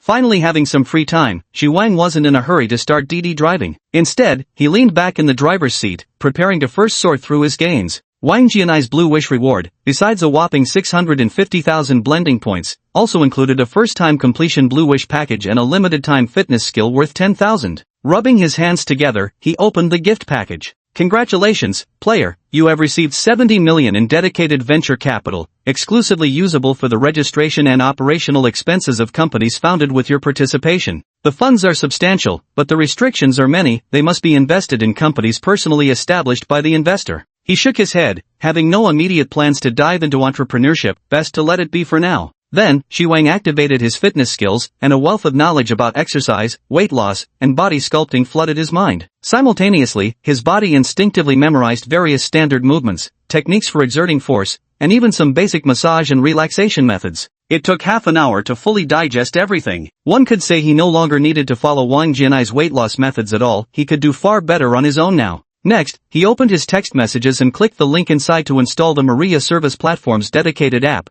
then logged in using the provided username and password. As soon as he entered, a new message popped up in the app. Chapter 9, Golden Pairs, Double the Happiness. Yuna, good afternoon, esteemed Mr. Shi, our honored S-Class member. Thank you for joining us. I'm Yuna, your exclusive Maya special assistant, providing 24/7 dedicated service at your disposal. Yuna, you may contact me anytime by clicking the Exclusive Assistant button on the app homepage, calling my mobile at 13x(x)(x)(x), or adding my WeChat. Now please allow me to introduce Maya's basic services. Shi Wang carefully read through her introduction. The dazzling array of service options truly opened his eyes, though the prices were decidedly steep. Each use of Maya's services started at 10,000 yen for domestic requests, while transnational or global services began at a whopping $25,000 per engagement. Fees for specific service items are calculated separately. Fortunately, there were 50 million yuan deposited annually in the VIP account by the system, otherwise, Shi Wang would have really felt the pinch using it. Additionally, as a member, he could register his own professional service domains. When other members had needs, the platform might also seek assistance based on the provided information. Casually jotting down Yuna's number, he added her on WeChat with chat-only permissions, no letting her see his struggling social media posts, lest it damage his cool image. Opening the DD app, esteemed S-Class member Mr. Shi once again embarked on his ride-hailing career. Asterisk ding ding, you've received a standard real-time order. Please proceed to Kaiheng Shopping Center, asterisk.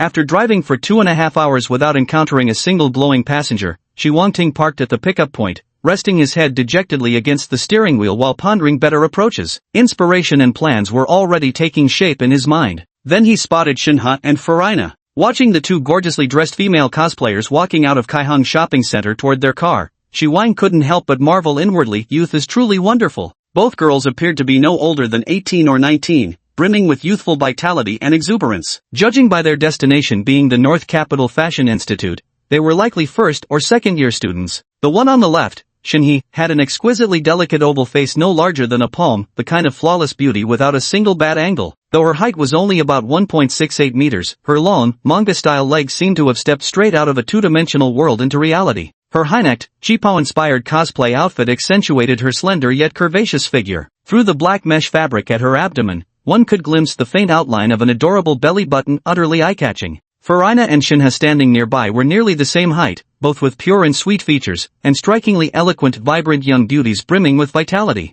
Under her shorts, Shinha's legs were so fair they seemed to glow, made even more alluring by the black thigh garters. As the two approached the car, Shi Wang keenly noticed that their cosplay outfits were actually quite ordinary, poor-quality material, loose stitching, and not very form-fitting. Their makeup, too, appeared amateurish, perhaps not even enhancing their natural beauty. Once settled in the back seat, Shinha confirmed the last digits of Shi Wang's phone number in her soft, dulcet Shanghai-accented Mandarin. The two girls then chattered away non-stop, as if they had endless topics to discuss. Shi Wang wanted to strike up a conversation to test triggering wishes, but found he couldn't understand most topics, so he simply kept quiet to avoid embarrassment. Their voices, one soft and sweet, the other clear and melodious, gave him immense pleasure, as if receiving an eardrum massage and auditory spa treatment. After listening for a while, he only gathered they'd been doing part-time work at a shopping center promotion earlier, with Shinha being called Nir and Farina being addressed as Bebe. Their conversation suddenly shifted to skin care and beauty, flooding him with another barrage of technical terms he couldn't comprehend. Lost in a foggy daze, Shi Wang vaguely heard them mentioning a newly opened renowned chain beauty center near campus. They were enviously discussing how some senior had the money to experience their skincare treatments,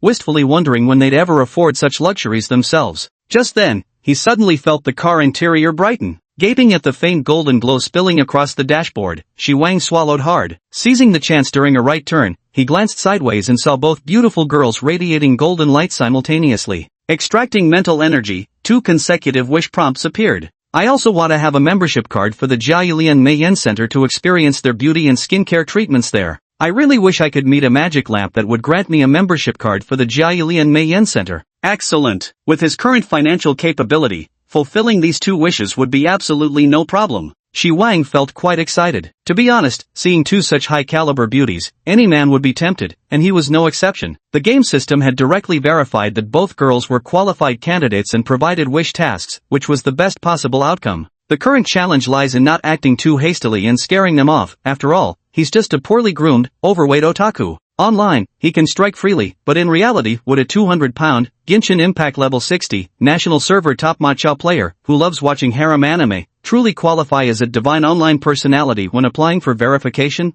He planned to test his new idea based on the inspiration that had just struck him. After organizing his thoughts and what to say, Shi Wang suddenly spoke up during a lull in their conversation. Excuse me, girls, could you do me a favor? Nair and Bebe turned to look at the driver's seat, remaining slightly guarded and silent. Unfazed, he continued in as gentle a tone as possible. I've recently been planning to start an account on Douyin, creating content about helping strangers fulfill their wishes and dreams. Just now, I overheard you talking about wanting to try that beauty salon's skincare treatments? Here's a win-win proposition. I'll cover the cost of your membership cards there, and in exchange, you'll help me film the process as material. Later, I'll edit it into a short video to post on Douyin. The 2 girls looked at each other after hearing this, and finally, the more lively Bebe spoke up with a teasing tone. Sir, what we mentioned isn't just any ordinary beauty salon, it's a chain called Jiayulian Beauty Center. Though it's not the top-tier kind, their membership cards start at 20,000 renminbi. Maybe you should think it over again? Shi Wang didn't hesitate for a second. No need to reconsider. The amount isn't an issue. Forget about a mere 20,000, considering the rewards from the golden wishes, he'd gladly pay even 2 million for that membership card. To their surprise, the 2 girls exchanged another glance and became even more guarded. This time, it was Nair who spoke, her voice noticeably firmer than before. Sir, we won't sell ourselves for money. You should find someone else. Shi Wang couldn't help but laugh and sigh at the same time. What are you 2 thinking? I'm not asking you to sell anything. It's just filming the card application process. You don't even have to show your faces. If you're uneasy, you can use your own phones to record it and just send me the suitable clips later. Bebe frowned with suspicion, her pretty eyebrows knitting together. Sir, do you really have that much spare cash to drive a ride-hailing car? You say you're spending money on us without asking for anything in return, so what are you after? Driving a ride-hailing car only proves I have free time, not that I lack money. What I'm after, of course, is the content, traffic, and account growth from the short videos. Don't you think this theme has viral potential? If we manage to become influencers with millions of followers someday, what's a little upfront investment? The 2 of them thought about it and realized this concept was indeed quite novel and likely to go viral, just a bit expensive. Coincidentally, they had just arrived at the Beijing Institute of Fashion Technology gate. Shi Wang didn't press further. Instead, he fished out 2 Xingqing Media business cards from the glove compartment and handed them over. These are my old work cards, they've got my number on them. After a pause, and still thinking of his mission, he added one last attempt. It's good for girls to be cautious. Honestly, we could meet during the day at the Meiyan Center itself. I'll just sign up for the card and leave. Think it over and call me. Mind your step getting out. But Nair and Bebe were distracted. Both were staring at Shi Wang's hand holding the cards, wondering why this scruffy, overweight guy had such slender, captivating fingers. In the end, the 2 of them inexplicably took the business card, muttered a hurried thank you, and quickly stepped out of the car, disappearing through the gates of the Beijing Institute of Fashion Technology. Chapter 10, Yu Beibe's Dilemma. Ellie and Yu Beibei walked across campus under a barrage of gazes, some filled with jealousy, others with greed or admiration, before finally reaching their dorm room, 309. As the renowned twin flowers of the fashion design and engineering program, they had grown accustomed to such attention during their first year at the university. Looking at the business card, that driver was actually a livestream strategist. No wonder he wanted to build his Douyin account, Ellie remarked softly while removing her makeup and changing clothes, chatting with her best friend all the while.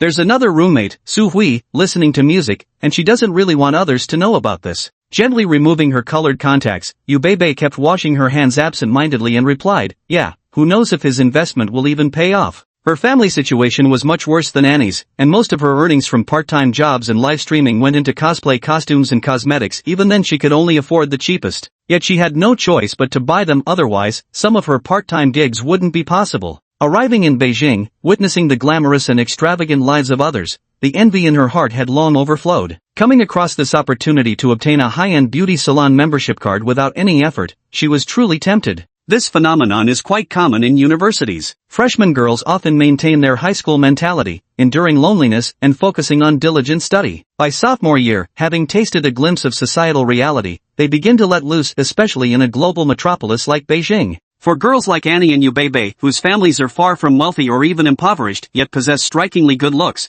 the transition into sophomore year now finds them deeply torn. Click. The dormitory door swung open, and the last roommate, Lei Xiaoying, walked in with her chin slightly raised, brimming with satisfaction and confidence. The gazes of all three instantly focused on the exquisite pink gift bag in her hand, the prominent logo and name of Jia Yilian Beauty Center unmistakably eye-catching. Wow, Xiaoying, did you go to Jia Yilian for treatments? Su Hui asked enviously. She was average-looking and good-natured, getting along with everyone in the dorm. Unlike the mutual disdain between 309's twin flowers and Lei Xiaoying, who frequently exchanged veiled sarcastic remarks, Lei Xiaoying cast a subtle glance at the other two. Treatments don't come with gift bags. My sugar daddy saw that I liked it, so he spent 20,000 to get me a membership card, and said he'd top it up again when it runs out. Wow, that's insanely generous, 20,000.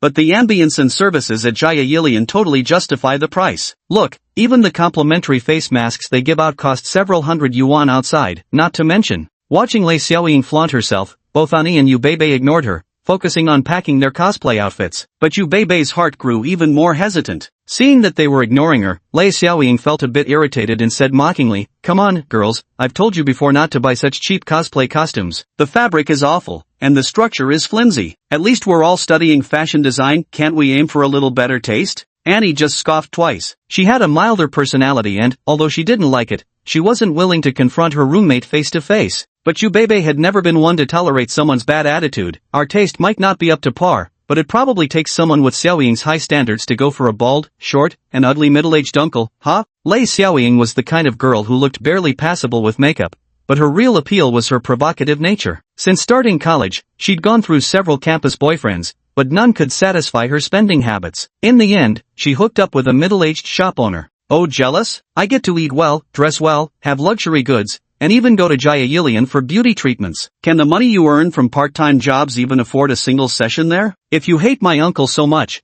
people like you hypocrites who pretend to be saints can't even land an ugly rich uncle. Truly, those without shame are invincible in this world. Yu Beibei never expected Lei Xiaoying to be completely unfazed. Instead, it was Yu who was furious to the point of steaming from all 7 orifices. In a fit of rage, she blurted out without thinking, "Today, there's even a big brother who's going to sign me up for a membership at Joy Love Salon. He's way better looking than your ugly man, and he doesn't have any ulterior motives at all. Spending so much money to buy a membership card and still expecting nothing in return? This story's made up. TSK, sorry, I'm off to send Qin Shi Huang 50. Yu Beibei was absolutely livid. Turning her back, she secretly retrieved the business card and immediately dialed the number. Annie hesitated beside him, then sighed. Shi Wang was shopping for clothes at the nearby Stellar Palace Mall. He had just discovered his own problem. His image was terrible. No matter how reasonable his explanations were, the first impression he gave was always that of a shady scammer, nothing like a wealthy man at all. Actually, I had this idea a couple of days ago,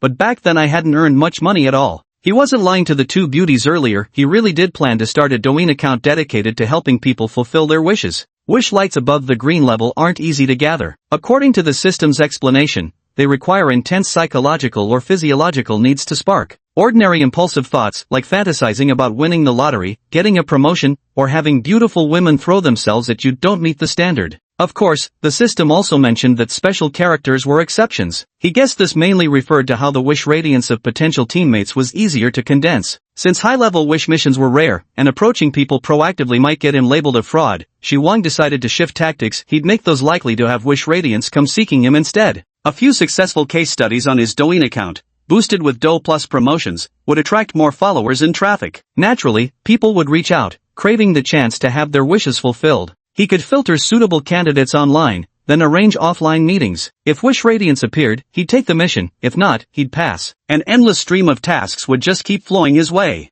Shi Wang acted as soon as the thought struck him. The first step was to overhaul his image because whether it was for video appearances or offline meetups, interviews, he couldn't show up looking like a complete wreck. He had just visited a barbershop and had his unkempt month-old hair cut into a layered short crop, about 3 centimeters in length. I even gave myself a shave and trimmed my eyebrows, feeling noticeably fresher afterward. He was pondering what clothes to buy if they were too expensive. Forget it. It wasn't that he lacked money, but mainly because his weight would keep dropping, and the clothes would soon become ill-fitting. The phone rang. Shi Wang glanced at the unfamiliar number and casually answered the call. Big brother, a crisp, melodious voice came through, so sweet it made his hand tremble, he nearly dropped the phone. Are you Bebe? Shi Wang immediately recognized her. Her voice was truly distinctive. A brief pause on the other end. About that Jiailian matter today. Shi Wang narrowed his eyes, thinking quickly. Bebe was playing it cool, but since she took the initiative to call, she must have agreed. It's quite normal for a young girl to be shy. If you agree, we can register for the card today. But I'm a little busy right now, how about meeting at 7 p.m. by the Jai Love entrance? It won't be dark yet, so you don't have to worry. Okay, big brother, see you at 7. Bebe agreed immediately.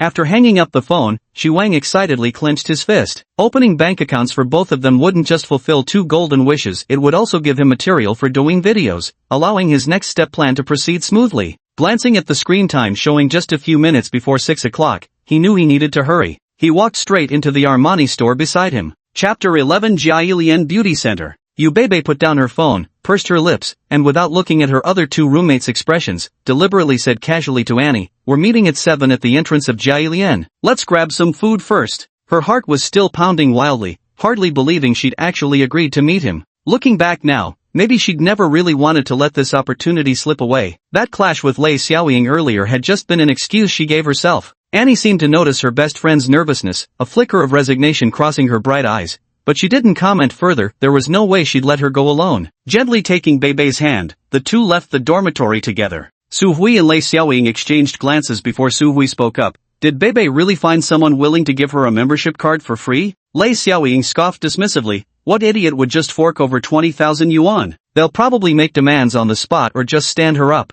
After a pause, her eyes gleamed mischievously. Come on, let's finish lunch quickly and go watch the drama unfold. At 7 p.m., the sky in North Capital was still bright, though the temperature had already lost its scorching edge. Annie and Bebe waited outside Jiailian Beauty Center ahead of time, not daring to stand right by the entrance but choosing a slightly more distant parking lot instead. Lei Xiaoying arrived even earlier. Showing her membership card under the pretense of waiting for a friend, she took Su Hui and sat in the lobby. The two deliberately chose a corner where they could see outside while remaining close to the reception desk, with potted plants nearby providing cover so they wouldn't be easily spotted. It must be said that Jiailian's service to its members is absolutely impeccable. The two sat on comfortable leather sofas, enjoying the air conditioning, indulging in exquisite snacks, sipping hand-ground coffee and freshly squeezed juice, while watching elegantly poised beauties of all kinds come and go. If only I hadn't eaten earlier. Su Hui buried herself in devouring the treats, too busy to even look up. Lei Xiaoying shot her a disdainful glance before turning her attention back to the two figures in the parking lot. Suddenly nudging Su Hui, she whispered, "They're here." Their eyes fixed intently as a white BYD Qin parked in its spot. Annie and Bebe stepped forward to greet the tall young man emerging from the driver's seat. He appeared to be around 25 years old with a neat, short layered haircut that revealed a smooth forehead. Although his figure was slightly plump and his face quite round,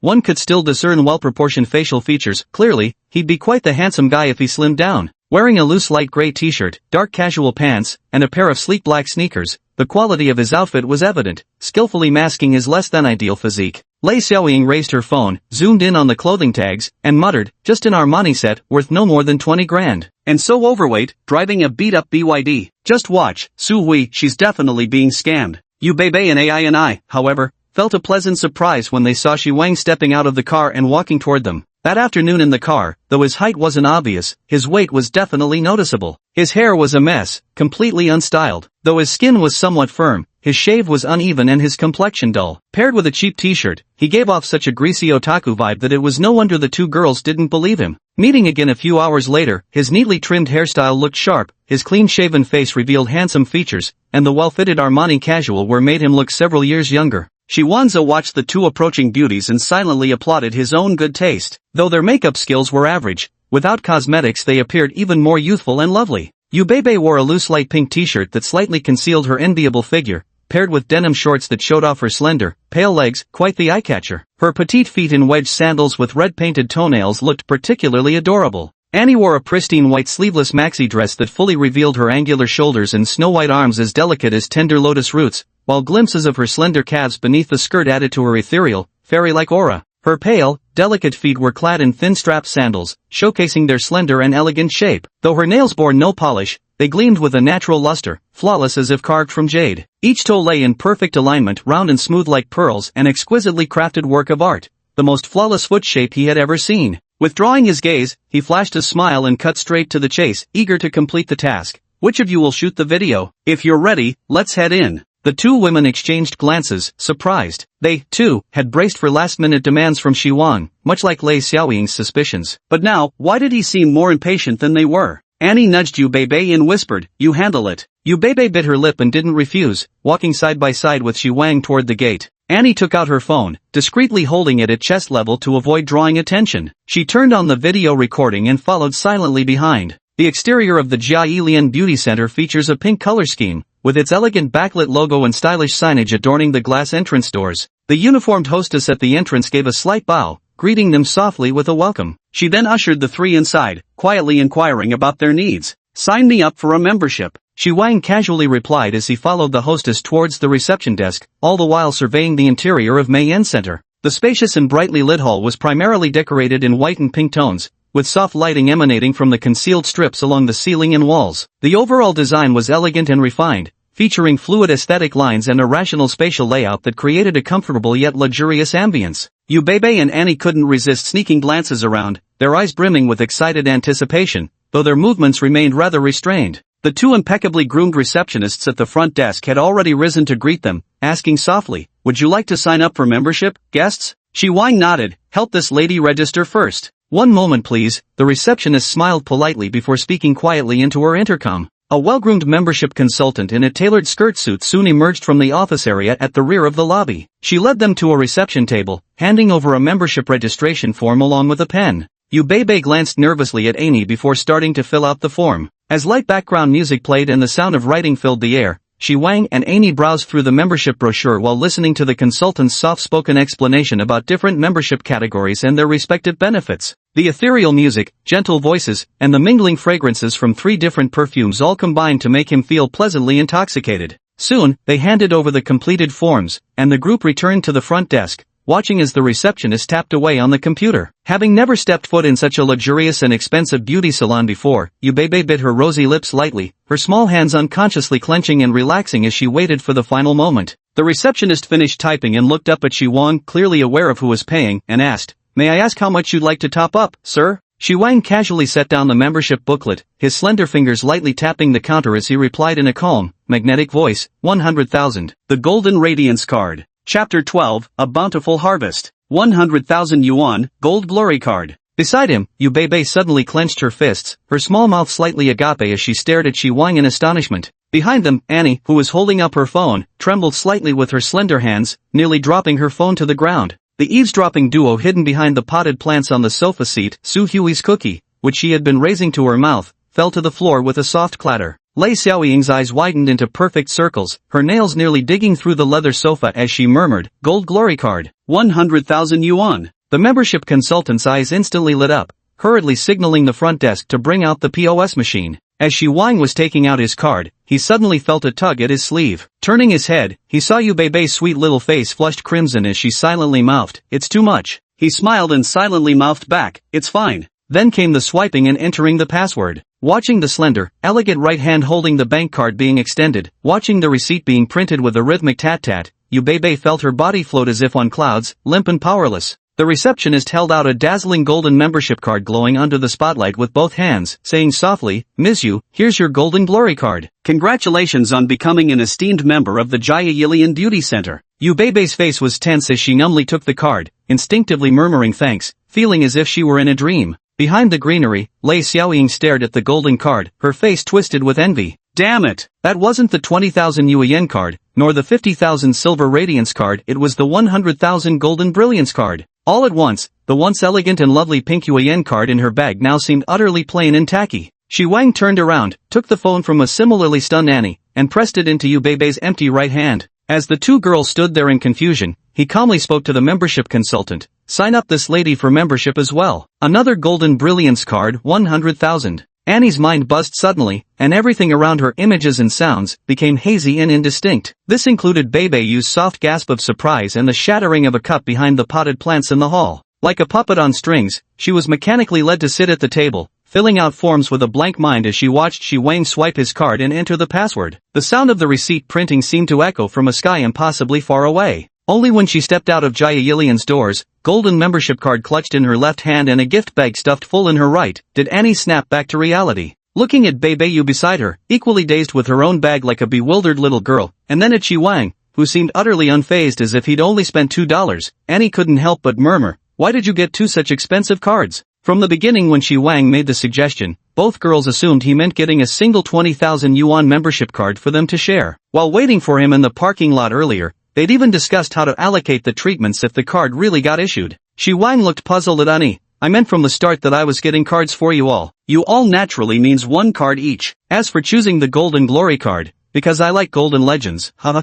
Of course, the more fulfilled the wish mission makes people, the higher the rewards. If not for fear of scaring them, Shi Wang might have chosen the 200,000 yuan star diamond card." Looking at the speechless Annie and Yu Bebe, he reminded them, "Don't forget to review the footage, delete or blur the parts where your faces appear. Call me before sending it over." Only then did the two snap out of their daze, remembering the original purpose of coming here to get membership cards. "Brother Shi Wang, let me add you on WeChat." Yu Bebe hurriedly took out her phone. Naturally, Shi Wang didn't want to let two potential teammates slip away, but he also didn't want to appear too proactive and arouse suspicion. Now that Yu Bebe had taken the initiative, he quickly pulled out his phone to scan, send the request, and accept the verification. "You've successfully added Bebe." Annie pursed her lips and raised her phone too. "Brother, I'll add you too." Shi Wang was somewhat surprised. Since the start, this girl had been either aloof or introverted. Either way, she'd been wary of him. Now she was actually taking the initiative to add him on WeChat? "You have added Nini. Alright, the school's just up ahead, I won't walk you further. Haven't eaten yet, so I'm out." With that, Shi Wang turned and left. "Big brother." Stopping in his tracks, Shi Wang turned back to look.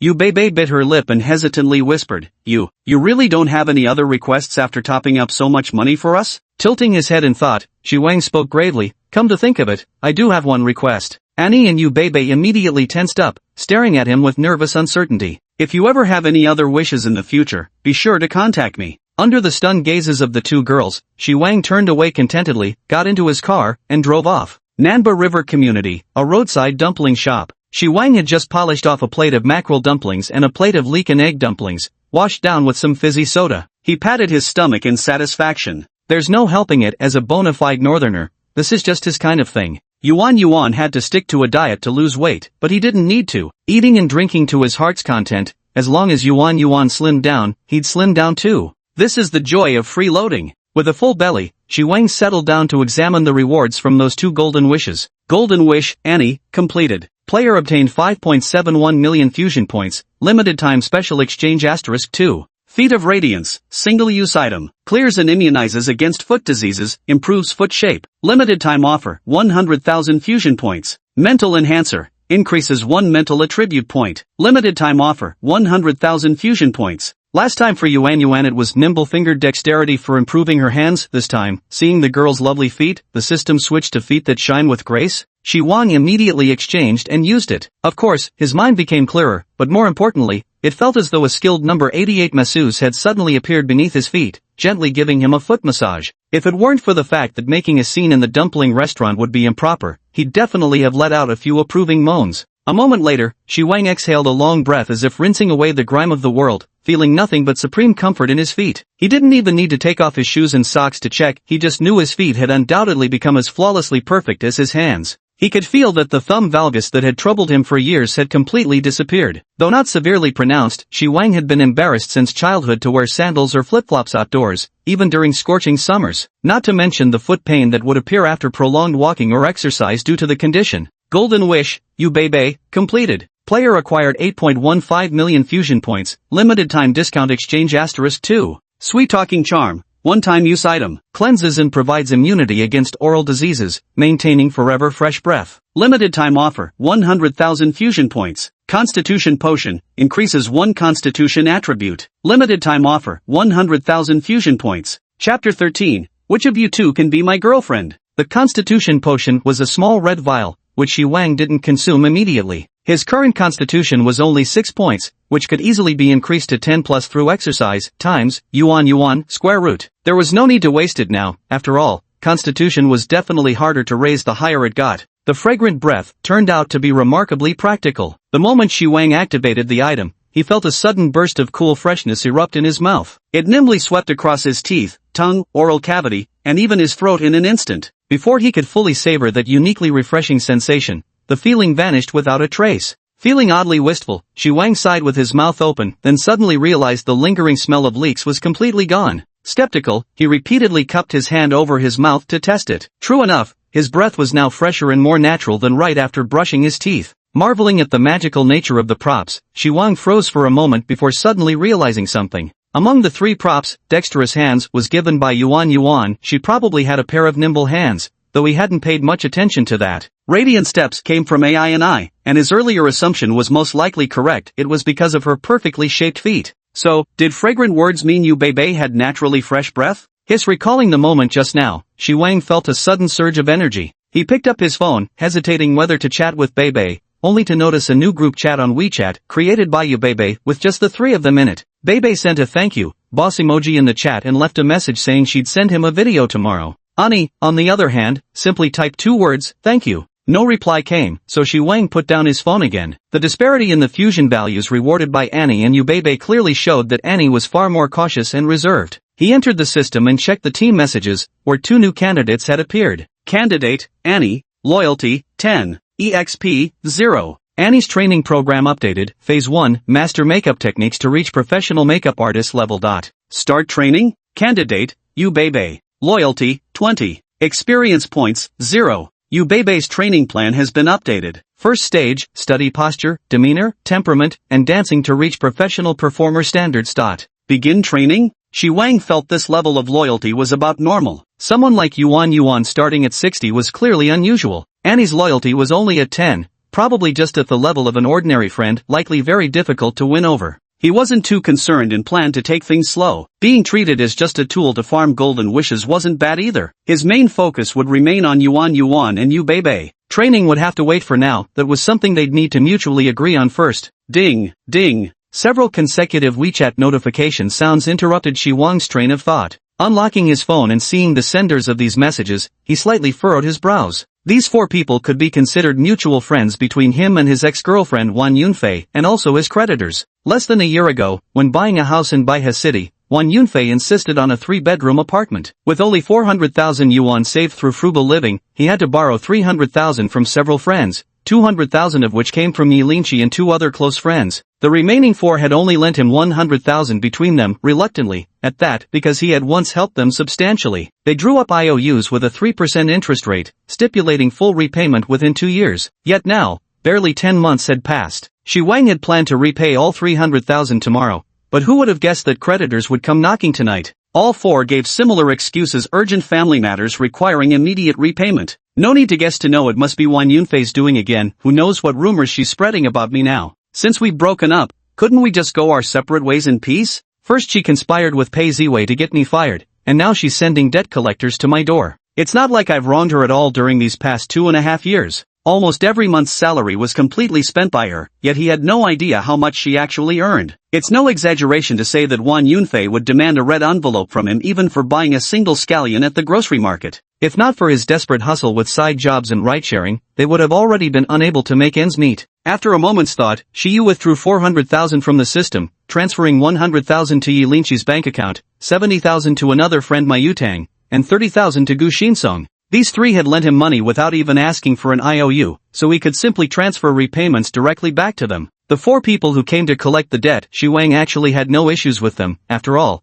they had genuinely helped him with real financial support. But Wang Yunfei would undoubtedly interrogate them afterward. If he exaggerated his desperation, wouldn't that just give her more ammunition to mock him? After how she treated him, did she really expect him to act like some saint and spare her dignity? Opening the newly created 3-person group chat on WeChat, Shi Wang quickly typed out a message. Wang, I have a shameless request. Would either of you be free to pretend to be my girlfriend and help me put on a little performance? Forget about it, around 9 p.m., at the gate of your North Clothing campus. It won't take long, you can head back to the dorm right after the performance. After a brief wait, the group chat remained silent. With a sigh, Shiwan was about to think of another solution when the chat finally buzzed to life. Baby, bro, I can make it. Charging toward the execution ground. GIF. Looking at the message, the corners of his mouth finally lifted into a smile. Returning to the WeChat list, Shiwang copied and pasted the same message to 4 people, tonight at 9 p.m., outside the main gate of Beijing Institute of Fashion Technology. Bring the IOU. In dormitory 309, only 3 people were present at the moment. Su Hui was still exclaiming over the gift bags of Annie and Yu Beibei, but Lei Xiaoying was nowhere to be seen. She wasn't stupid, she knew going back would mean being utterly humiliated by Yu Beibei. So after watching Shiwang stride away, she immediately arranged to meet her sugar daddy instead,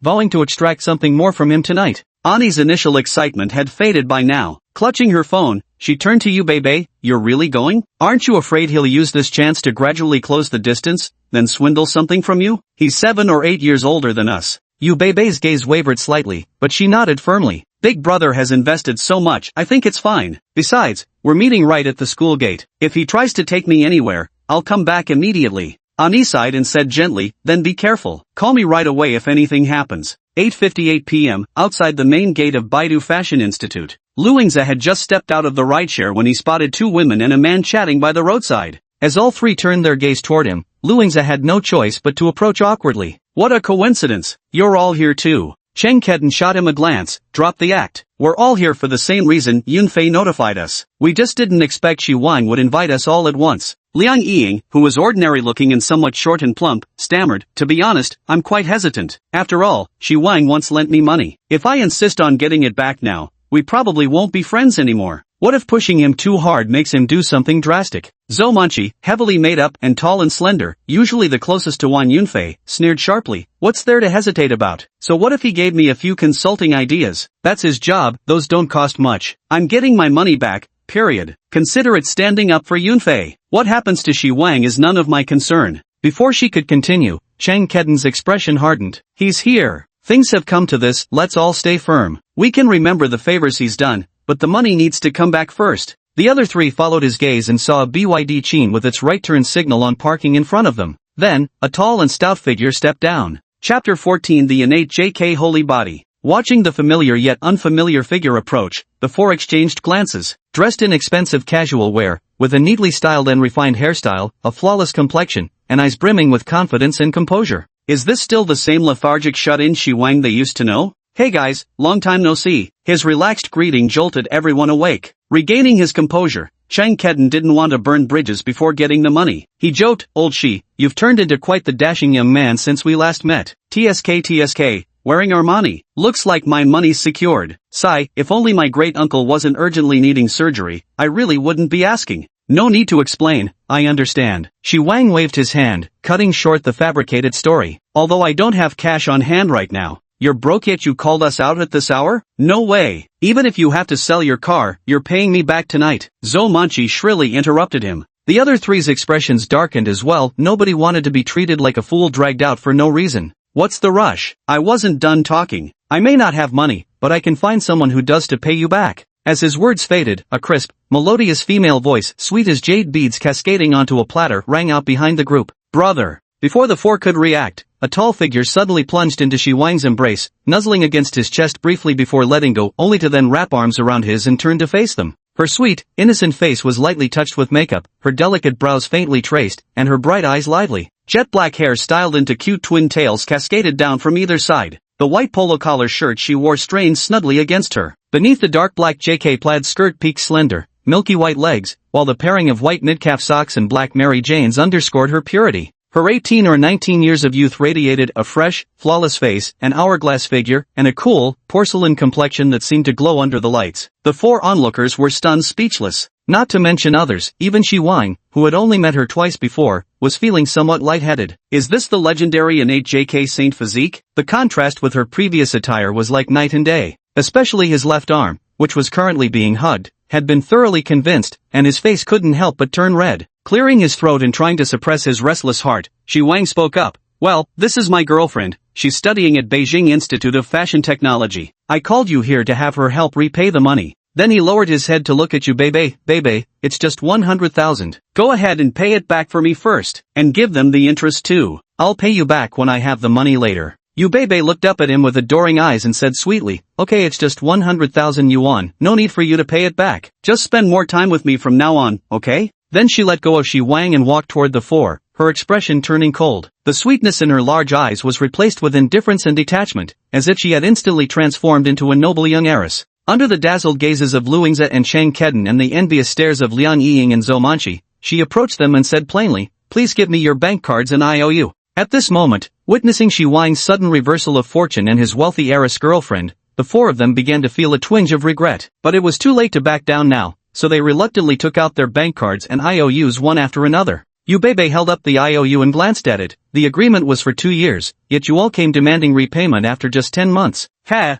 Ignoring the four men's awkward expressions, she transferred each amount according to the names listed while maintaining complete composure. After returning their bank cards and tucking away the IOU, she said calmly, all accounts are settled. You've received interest at 3% annual rate. The four men checked their phones in stunned silence as the transfer confirmations arrived. When they looked up, the pampered heiress had already skipped back to Shi Wang, her sweet smile restored. Brother, here's your IOU. All debts are repaid. Now, how will you reward me? She cooed, tilting her head playfully. Shi Wang took the IOU and affectionately flicked her forehead lightly. Such a small matter and you still want a reward from me? Woo. Then should I do something else for you? Take you shopping to buy things? Bebe's big eyes rolled around as she suddenly got an idea. No good. I'd rather help brother get a new car. Shi Wang's eyes lit up. That works. Doesn't have to be too expensive. I like the 80M9. Just swap it for that. Bebe didn't expect him to say that either. After a momentary daze, she quickly responded, sure thing, let's go car shopping in a few days. Holy shit, what an asshole. The four-member group was inwardly cursing non-stop. Was this the legendary eating soft rice with hard bites? He truly deserves to die. Shi Wang suddenly turned his head to look at them. Huh? Why are you still here? Oh, right, we should get going then. Let's grab a meal together sometime. The four of them finally snapped out of it, hurriedly waved goodbye, and quickly turned to leave. Watching them walk away, Bebe let out a relieved sigh. Brother, did I do all right in my acting? Bebe, you're amazing. Your presence was so commanding, you totally owned the room. I never knew you had this talent, you almost had me fooled. That JK outfit suits you perfectly too, absolutely stunning. Bebe's eyes curved into crescents as she pirouetted and asked, thank you for the praise, big brother, but when I mentioned buying a car earlier, why did you respond that way? I thought you'd firmly refuse. What if they find out later that you didn't actually change your car? That's the kind of answer that fits my persona, and actually, I'm planning to stop ride-hailing altogether to focus on building an online presence. I'm serious about switching to an M9, already put in the order for one. Big brother is really amazing, you've thought of everything. Shi Wang froze for a second. Why did this girl suddenly sound so artificially sweet? Still, he had to admit it was oddly pleasing to hear. He took 2 steps back and said seriously, I really must thank you, Bebe. I owe you one. It's getting late, you should head back to your dorm now. Bebe also dropped her playful expression and replied softly, you helped me get the membership card, big brother. If anything, I should be thanking you. She paused, then took out her phone. By the way, you transferred too much money, there's still 17,000 left. Should I return it to the original card or send it back via WeChat? Shi Wang smiled and waved his hand. I intentionally transferred extra, that's your appearance fee. Bebe's face instantly flushed red, and no, I can't accept this. I came to help because I wanted to thank you. How could I take money for it? You must take it. If you send it back, I'll transfer it again. We can see who's more patient. Shi Wang spoke firmly, then after some thought, gave her another reason. Go buy a few more different styles of JK outfits, they really suit you. Wear them for me to see later, okay? Bebe bit her tender red lower lip. She only owned this one JK outfit, purchased after scrimping and saving not long ago, and even its quality was quite ordinary. Today was practically her first time wearing it out, yet she herself had grown quite fond of how it looked. Oh okay, thank you, brother. Bebe's eyes were slightly red, her small hands clutching the hem of her clothes tightly as she forced these words out through gritted teeth. After speaking, she felt as if something deep inside her had shattered. It was painful, yet at the same time, she seemed to feel much lighter. Bebe loyalty plus 10. The two waved goodbye and went their separate ways. Neither noticed that although their location wasn't at the main entrance and was rather inconspicuous, a pair of eyes had still noticed them. Chapter 15, The Women of the Night. Baidu Fashion Institute, Dormitory 309. The lights were already off, and Annie lay in bed, staring blankly at the ceiling wide awake. Ever since Bebe returned and whispered to her about the experiences and gains, Annie fell into a prolonged silence. Finally, unable to sleep, she turned on her phone and found the contact Mom on WeChat, detailing today's events. Mom, Nini, you did the right thing. He didn't exhibit details matching his financial status. Remember what Mom taught you, nothing is too cautious until you confirm he's truly from a wealthy family. Mom, remember, your body is the most precious thing. Never give it away for petty gains or sweet talk. Nini, got it, Mom. I won't let anything happen with him, and besides, he's so fat he doesn't even meet my aesthetic standards. Mom, Annie, how many times have I told you to ditch that shallow obsession with looks? Handsome men are the most unreliable, just like your runaway dad. Can good looks and sweet talk put food on the table? They'll toss you aside once they're bored. Only cold, hard cash in your hands is truly dependable. Nini, I'm sorry, Mom, I won't do it again. Mom, darling, I just want what's best for you. I don't want you to go through the same hardships I did. Quietly locking her phone screen, Annie reached out to touch the golden card nestled in her wallet beside her pillow, drifting off to sleep with a tangle of excitement and unease swirling in her heart. Across from her, inside the bed canopy, Bebe was still tossing and turning. Her large, glistening eyes stared at the darkened bed curtain as she listened to her best friend's gradually steadying breaths next door. She then reached for her phone. Scrolling through photos in her album, she paused for a long time on one particular family portrait of four: a handsome father, a gentle mother, each holding hands with two exquisite little girls, their faces beaming with happiness. The next photo showed two grown girls standing on either side of a thin yet spirited elderly woman. Dressed plainly, the trio wore only faint smiles on their faces. Tears as large as peas slid from the corners of her eyes, soaking the pillow. Wiping away her tears, Bebe opened the industrial and commercial bank app again, counting the balance of over 30,000 yuan repeatedly before letting out a satisfied sigh. Nearly a year into her college life, she had attracted numerous suitors on campus, including quite a few wealthy second-generation heirs. However, she had seen too many stories online and in campus forums, girls lured away by a few luxury bags, only to be discarded afterward. Some didn't even need to spend a dime, conquering hearts repeatedly with just fancy cars and sweet words. Some were so outrageous they didn't even pay for the hotel. It can only be said that the advancement of the internet and the explosion of information have evolved both men and women. The saying, money is for women to see, not for women to use, has become a guiding principle for many wealthy men. Bebe, due to her family circumstances, matured much earlier than most girls. Though the past year had been extremely tough for her, the yearning in her heart only grew stronger with each passing day. Yet, she rejected every suitor who came her way, because at first glance, none of them offered what she truly desired in the future. Shi Wang was the first hope she had ever encountered. The completely unjustified and nonchalant 200,000 yuan had genuinely shocked her deeply. This led to their second encounter. Bebe didn't pry into Shi Wang's debt situation. She could tell her brother genuinely wasn't short of money, he simply wanted to mess with those people for some reason. During their increasingly intimate second meeting, the thrill of conspiring together, his calm demeanor, generous spending, and even his slightly domineering tone all sparked greater interest in her.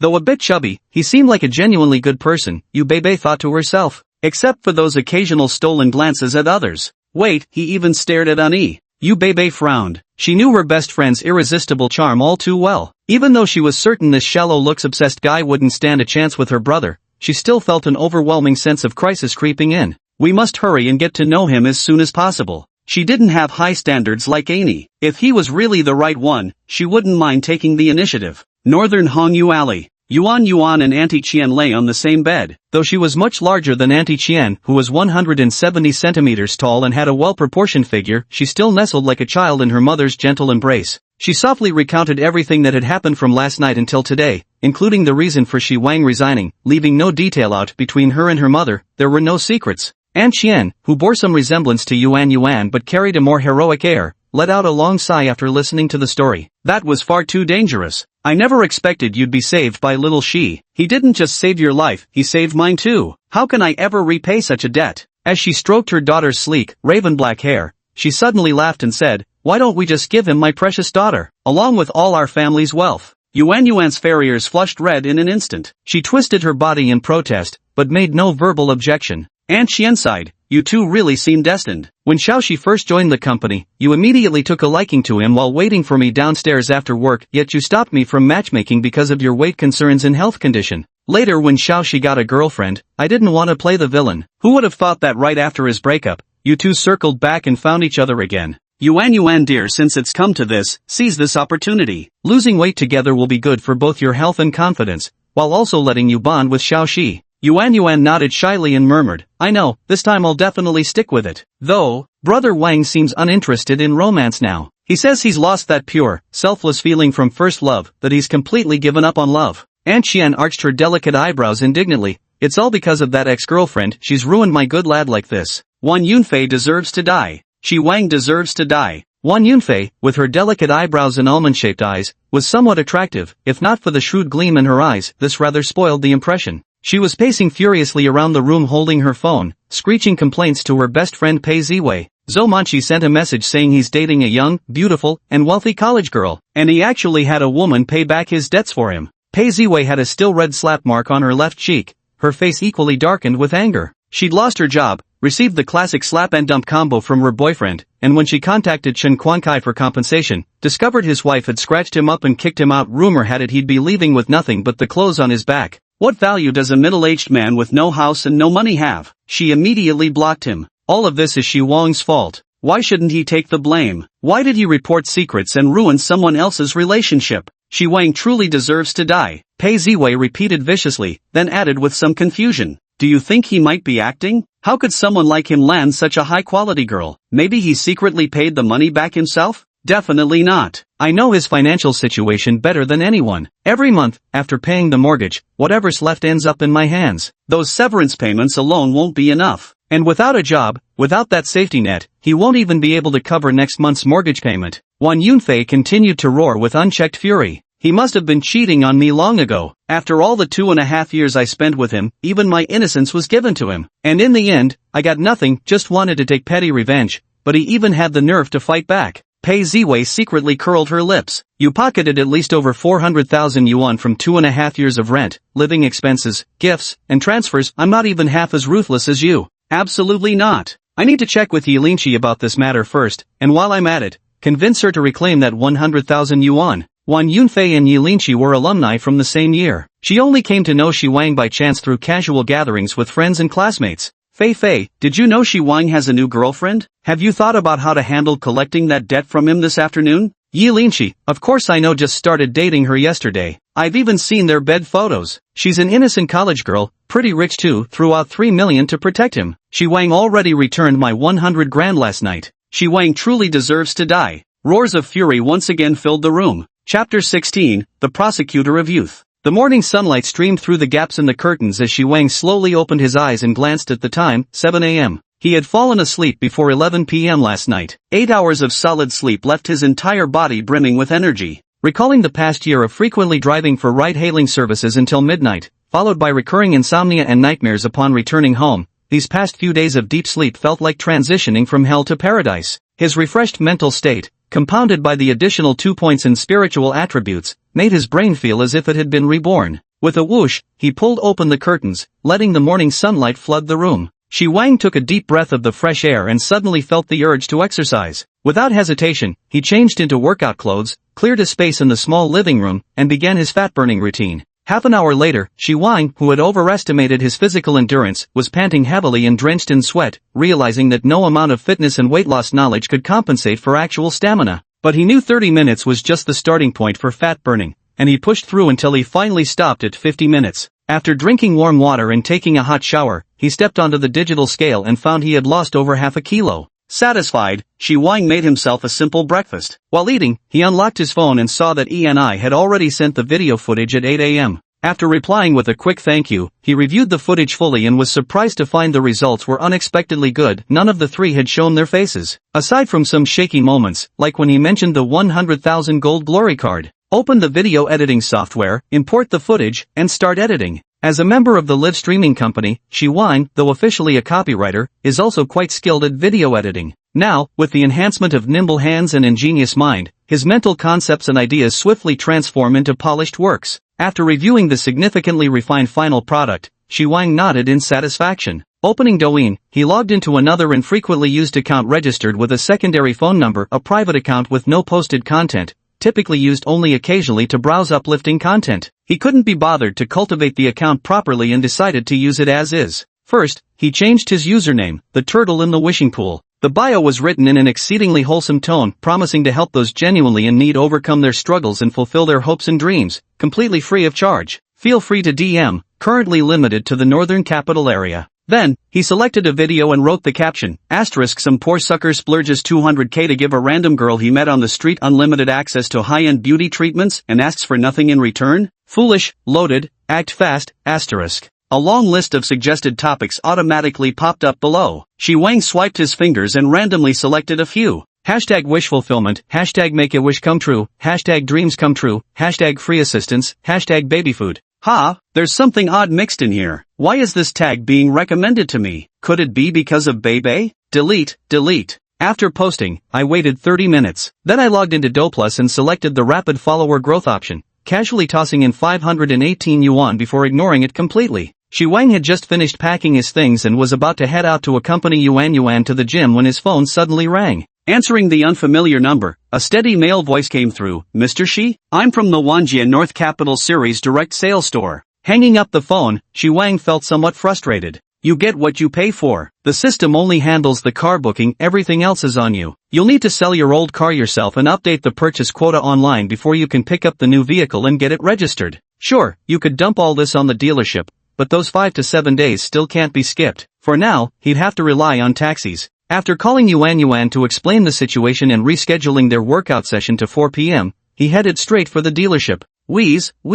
Shi Wang and Yuan were leaning against the fitness equipment, drenched in sweat and panting heavily. Wang Jianai shook her head at them. I told you both to rest for a day before training again. Knowing she was right, Shi Wang turned to Yuan and said, we're not professionals, let's listen to Milk. We'll rest tomorrow. Yuan, utterly exhausted, gave a faint nod. Okay, brother Wang, let's grab some food. I'm starving. Alright, but where should we eat? Shi Wang felt a bit troubled. He actually knew how to prepare diet meals, but he really couldn't be bothered to cook. Right next door, there's a health food shop. Sister Milk recommended it to me. They have a partnership with Yuedong and directly provide standard diet meal sets. I had lunch there today. That sure saves us some trouble. Milk, you're coming with us too. Shi Wang turned to look at Wang Jianai. Go. Sister Milk was all about never missing a free meal. Shi Wang ate his weight loss meal of steamed sweet potatoes, pan-fried basa fish, and cucumber strips with a sense of utter resignation, secretly vowing to treat himself to something extra once he got home. Yuan and Wang Jiana, on the other hand, chatted happily while eating. Wang Jiana was an open-hearted, cheerful soul with no hidden agendas, and though Yuan was introverted, she quickly took a liking to this older sister. Seeing Yuan make a new friend brought Shi Wang joy as well. But as they talked, the conversation unexpectedly turned to himself.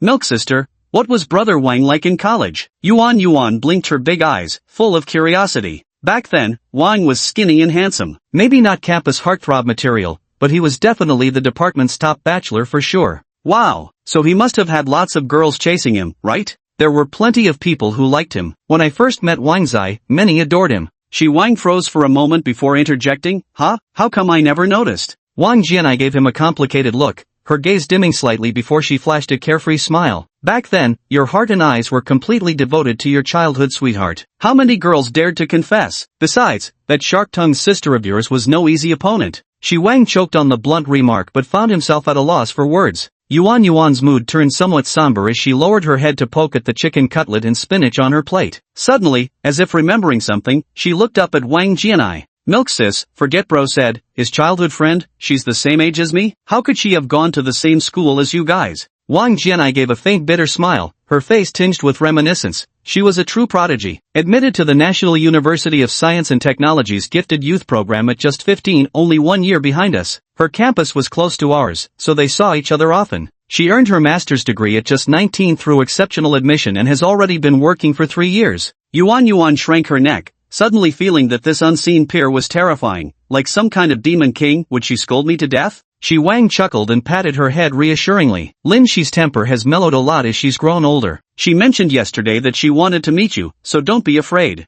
Upon hearing this, Yuan patted her chest and let out a long sigh of relief. Wang Jianai snorted disapprovingly. You're still spoiling her like always. Yuan looked curiously at Wang Jianai, sensing that Sister Milk must have suffered quite a few setbacks because of Lin Shi. Her large eyes blinked as she asked, Sister Milk, didn't Brother Wang confess to Sister Lin Shi and get rejected? Why didn't you try again? As soon as these words were spoken, the expressions of the other two instantly changed. Chapter 17, A New Golden Wish. The night was hazy, with shadows flickering under the streetlights. Shi Wang and Yuan walked shoulder to shoulder along the path to Hongyu North neighborhood, bathed in the tender moonlight and cooled by the evening breeze. He planned to accompany her back to the residential area before hailing a taxi home. Earlier, when they passed by Yedong Fitness, Wang Jianai had already returned to continue working. This is embarrassing. Brother Wang, Yuan began with a tinge of shame and worry in her voice. Did I say something wrong earlier? Both of you suddenly seemed off. Wang sighed and comforted him. It's not your fault. It's just that those are Nyonai's scars, and I can't uncover them in front of her. After a pause, he continued, actually, it's not that complicated, just the tragedy of a naive young girl meeting a heartless playboy. I heard that after Nyonai got together with an upperclassman, she found out he was cheating within just a week. When she confronted him, he cruelly dumped her and even publicly humiliated her, saying she threw herself at him. Nyonai almost couldn't take it at the time. Ever since then, she's never been in a relationship again. Well, she always says she only likes women now. Yuan had been feeling sorry for her, but this statement startled her so much she trembled. Don't worry, she was just saying that. Over the years, we've never actually seen her date anyone. Oh, Milk Sister is so pitiful. Yeah, she's had it tough these years, but then again, who hasn't? Wang gazed at the starry sky and the bright moon, lost in the whirlpool of memories, murmuring something inaudible under his breath. Yuan didn't catch it either and blinked in confusion before inexplicably brightening up. Ever since she officially reunited with Brother Wang, being by his side inexplicably brought her peace. As they reached the residential complex's entrance, Wang came to a stop. Alright, get some rest now. We'll meet the day after tomorrow. Yuan responded reluctantly with an then tilted her head and spoke mysteriously. Forgotten brother, I specifically asked you to send me back because I wanted to give you something. Oh, Wang looked at her in confusion. Why did she have such a proud expression? Yuan took something out from her small crossbody bag and pressed it. A click sound came from the side as it unlocked. Accompanied by two flashes of the front and rear position lights, the dazzling dual-arrow matrix LED headlights gradually illuminated in a splendid display. The shimmering light curtain on the front accentuated the BMW family's iconic twin-kidney grille design, while the angel wing-like welcome carpet slowly unfolded on both sides of the vehicle. BMW X5? X-Drive 40ly exclusive M Sport Shadow Night Edition. Like a lurking beast of the night, it slowly opened its icy eyes, revealing razor-sharp fangs. Yuan handed him the silver-gray car key, beaming like a child presenting a handmade gift to a parent. Here I knew you'd be inconvenienced without a car, so I found one for you to use. Wang's heart pounded uncontrollably under the influence of her innocent smile. His lips quivered slightly as he gazed into Yuan's adorably naive eyes filled with expectation. In the end, he couldn't bring himself to refuse and took the keys. Thanks, I'll borrow it for a few days then. Oh hey, just take turns driving this one. I've got several more parked at home with no one to drive them. I know brother Forget likes to keep a low profile, so I purposely picked an inconspicuous one. Yuan blinked her big eyes, her face beaming with a praise-me expression. Wang's lips twitched violently as he couldn't help but think, the king of the road worth nearly 800,000 yuan was their most insignificant vehicle. As expected of my Yuan, you've really outdone yourself again. Yuan really gets me. Wang, whose pretentious power only reached level 3, could only admit defeat. Yuan's bright, beautiful eyes curved into crescents as she happily waved goodbye and walked into the neighborhood. Wang got into the car, running his hands over the luxurious interior. After adjusting the power steering wheel and seat to his preference, he started the engine. Amidst the low roaring sound, the dark beast of night leaped forth, merging into the stream of vehicles where light and shadow intertwined. Having finished washing up, Wang lay in bed scrolling through his phone. First, he checked the stats for the beauty center video posted that morning. 5000 plus views, 300 plus likes, 100 plus comments, with over 1,000 new followers gained. The results were remarkable. Casually, he invested another 518 yuan in Dough Plus promotion, this time choosing to boost likes and comments. Scrolling through the comments section, sure enough, among the unusually high number of comments, many were skeptical. Fake at first glance. Definitely a staged photo while helping an acquaintance apply for a card. If such a big sucker really exists, send me 10 of them. Even though it looks fake, I still want it so bad. This is totally Jayayilian at first sight. Wang didn't pay much attention, after all, more comments were ultimately beneficial. He simply pinned one of his own comments. The turtle in the wishing pool, welcome to sign up and experience the truth for yourselves, on the condition that you agree to let me film and publish the process. He carefully read through all the comments and private messages, filtering out those that were clearly jokes or attempts to scam him as an easy target. In the end, he selected 3 people and sent them private messages to arrange face-to-face meetings over the weekend. After logging out of the current account, Wang logged back into his usual Douyin account. After contributing a few plays, likes, and comments to the turtle in the wishing pond, he aimlessly started scrolling through live broadcasts. After casually swiping past a few coquettish young women, he entered a live stream hosted by a singing anchor. You keep moving forward, don't look back, there's always a reason heaven makes you miss certain people. Afraid you'd get hurt bearing it alone, that's why the best person is saved for last. The girl who didn't show her face on camera was singing a song called You Always Have to Learn to Move Forward with a clear, slightly melancholic voice. The emotion that pierced straight to the heart froze Shi Wang's fingers. He didn't swipe away but listened quietly to the entire song, feeling that this streamer's vocal quality was truly exceptional. At this moment, the female streamer named Life Like a Song paused after finishing her song, seemingly looking at the screen, then spoke. Thank you all for your company. If there are any songs you'd like to hear, please type them in the chat. Thank you. The voice was sweet, completely different from the melancholy tone earlier, carrying an inexplicably familiar feeling. Just as he was puzzled, Shi Wang suddenly saw a line of text appear before his eyes. Another day with no gifts. I wish someone would send me a carnival. He was startled. What was going on? He hadn't interacted with anyone, nor had he expended any mental energy, so why did a wish prompt suddenly appear? Shocked, Shi Wang entered the system's light screen and noticed the mission list blinking. Upon clicking in, he indeed found an unfulfilled wish prompt waiting there. The detailed information displayed below left him stunned for a moment. This was a golden wish from Bebe. Could teammates and candidates directly provide wish tasks to the host regardless of spatial constraints? Shi Wang had a bold idea, and it very well might be the correct answer. He glanced again at the female streamer in the livestream who was still trying hard to interact with her audience. Though her face was obscured, her voice and the earnest advice she gave away who she was. A quick check through the records revealed that Yubebe's content mainly consisted of recorded livestream singing clips and had just over 10,000 followers.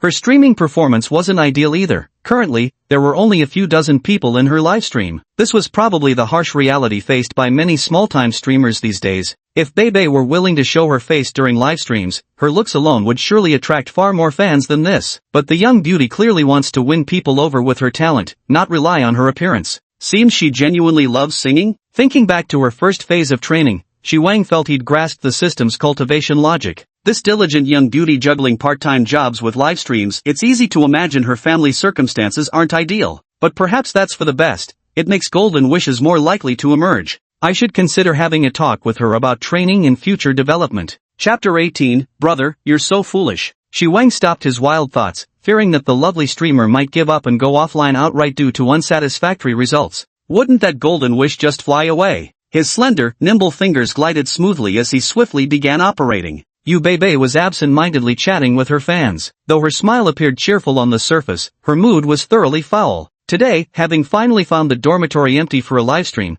the earnings were disappointing, to say the least. She knew her irregular broadcasting schedule played a part, but the main reasons remained her refusal to show her face or cater to suggestive content. Would no one ever recognize her talent? Yubebe was confident in her singing abilities, but the harsh reality was that in this world, neither skill nor effort necessarily guaranteed rewards. Thinking about next semester's tuition fees, living expenses, and her family's dire financial situation, a deep melancholy welled up on her sweet little face. If it weren't for that 17,000, she might have had to stay in Baidu all summer vacation working holiday jobs. How she missed her grandma and younger sister. In her low spirits, Yubebe inexplicably thought of that chubby brother. She considered ending her livestream after one more song, then contacting him on WeChat to chat and try building some rapport. Just then, an unprecedented notification suddenly popped up on her screen. Volunteering as pillow, sending carnival ×5. Before she could react, dazzling carnival effects surged up from the bottom of the screen, instantly igniting the entire livestream. Yubebe's bright almond-shaped eyes widened into perfect circles as she let out an ah,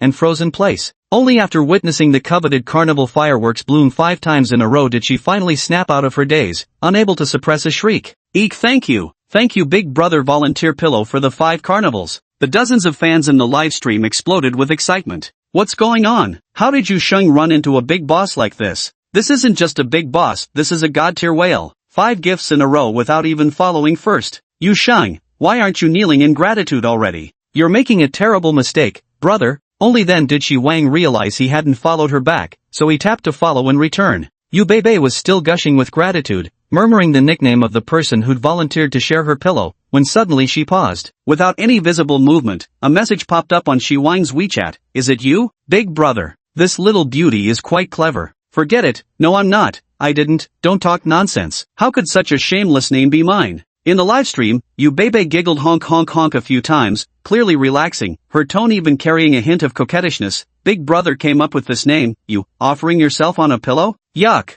Getting cocky. How dare you question Big Brother's profoundly meaningful name? So bold. Don't you think Yuxing is acting spoiled? Calling him brother like that. So sweet it makes me jealous. Silly girl, big brother means for you to offer yourself. Yubebe ignored the nonsense in the livestream comments, focusing entirely on holding her brother. Big brother didn't even warn me in advance so I could record it properly. This is my first time receiving a carnival gift. Shi Wang shivered. Why did this girl seem increasingly fake sweet the more familiar they became? It's fine, there's more. Let's sing first. Yubebe watched the rapidly flooding barrage of bros being foolish, chuckling as she said, "What song would you like to hear, brother? Just pick anything. Puppet love song." Shi Wanxiang wanted to hear different styles and assess her vocal skills. Sure, Yubebe seemed to have quite an extensive repertoire, quickly pulling up the accompaniment. Mocking who flaunts beauty and power. Her mournful yet passionate singing was deeply moving, and he soon found himself enchanted. A delicate orchid gesture stirs worldly dust like water. On a 3-foot crimson stage, all matters merge into song. As the operatic singing voice rang out, its flawless timbre and emotional delivery sent shivers down Shi Wang's spine, goosebumps rising all over his body. Before the song even ended, he sent out 5 more carnival gifts in quick succession.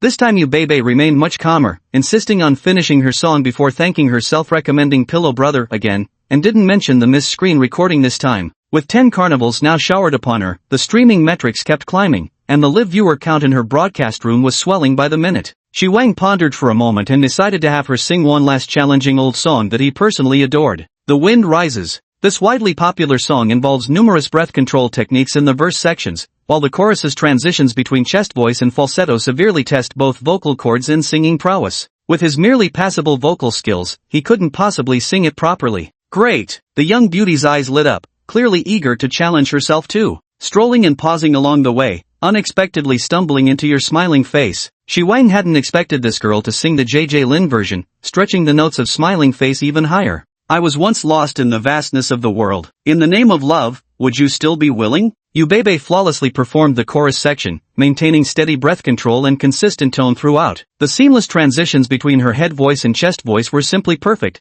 deeply astonishing him once again. As the accompaniment gradually faded away, the live stream room had already exploded with excitement. Mom asked why I'm listening to this song on my knees. What sin did I commit for only discovering this streamer today? No wonder Big Bro was spamming carnival gifts here. I'd also, damn, can't afford it. Get ready to screen record. After sending the message, Shi Wang paused for a moment. Self-recommendation for pillow service, gift 10 carnivals. The dazzling special effects once again flooded the screen, overwhelming the scattered small gifts. Thank you, brother. Self-recommended pillow, Yubebe called out sweetly. Truth be told, she had already become somewhat numb to the gifting spree. Pulling out, bye. Shi Wang swiftly exited the livestream. He was in such a hurry because just moments ago, a notification suddenly appeared. The 180 degrees standard 3-piece set from Mr. Perfect has been successfully exchanged. Player is requested to contact Starfinder Realty at Rizagong branch to complete the apartment handover procedures. Contact 13x×x×x×x.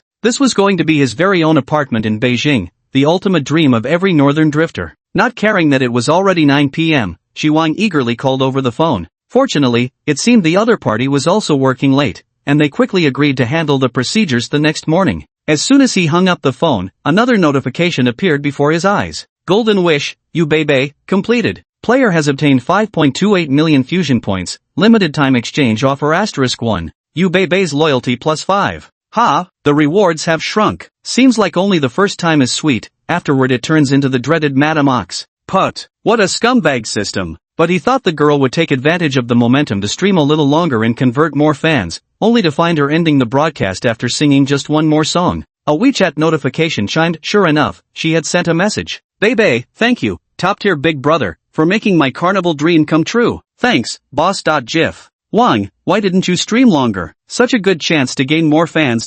Bebe, what do those fans matter compared to meeting my top supporter in person? I don't have classes tomorrow morning and would love to treat you to some milk tea and lunch. Wang, I have something to do tomorrow morning, let's postpone it. Bebe, big brother, you go ahead with your business. This little sister can handle being alone as long as it's not because you find me too plain and unappealing to look at. Damn it, I'm not falling for this. I can't stand women who act all fake and manipulative. Forget, then come with me tomorrow to handle some business, and we'll have lunch afterward. Bebe, thanks, big bro. After settling on a meeting time for the next day, Shi Wang put down his phone and looked at the limited time discount reward from Yubebe's Golden Wish. Chapter 19, The Attack of the Fat Otaku. In the exchange store, the limited time discounted exchange items have been pinned to the top. Shiji Yuan Wang 99% equity shares, 99% equity shares of Beijing Shiji Yuan Wang Investment Company, Limited, limited time offer, 100,000 synergy value. Shi Wang estimated that this should be an investment company with a registered capital of 10 million yuan. Without hesitation, he immediately chose to redeem. Item redemption and reality interaction in progress, time unknown. Please wait patiently. Since the player has acquired absolute controlling stake of the pivotal node company, the previously redeemed 10% shares of Star Sincerity Media will be transferred under Shi Ziyuan's name. Transaction will proceed after interaction completion. Indirect shareholding or control? Quite common indeed. Shi Wang had heard of such arrangements before. I never expected this investment firm to be so significant. Yu Beibei is truly my treasure of a girl. I'll have to treat her even better from now on. Dorm 309, North Capital Fashion Institute. Yu Beibei's eyes sparkled with excitement as she intently replayed the screen recording, letting out soft giggles from time to time. Someone sent you a carnival gift? The sudden voice from behind made her jump. Turning her head, she saw Ani, who had somehow returned to the dorm without notice, frowning at her with delicate brows slightly furrowed. Yu Beibei hadn't planned to tell her initially, but since she'd been found out anyway, she didn't want to lie and damage their relationship, so she launched into a chirpy recount of what had just happened. How serendipitous, Ani. The moment I thought of my brother in my mind, he descended upon my livestream like a celestial being and gifted 5 carnivals.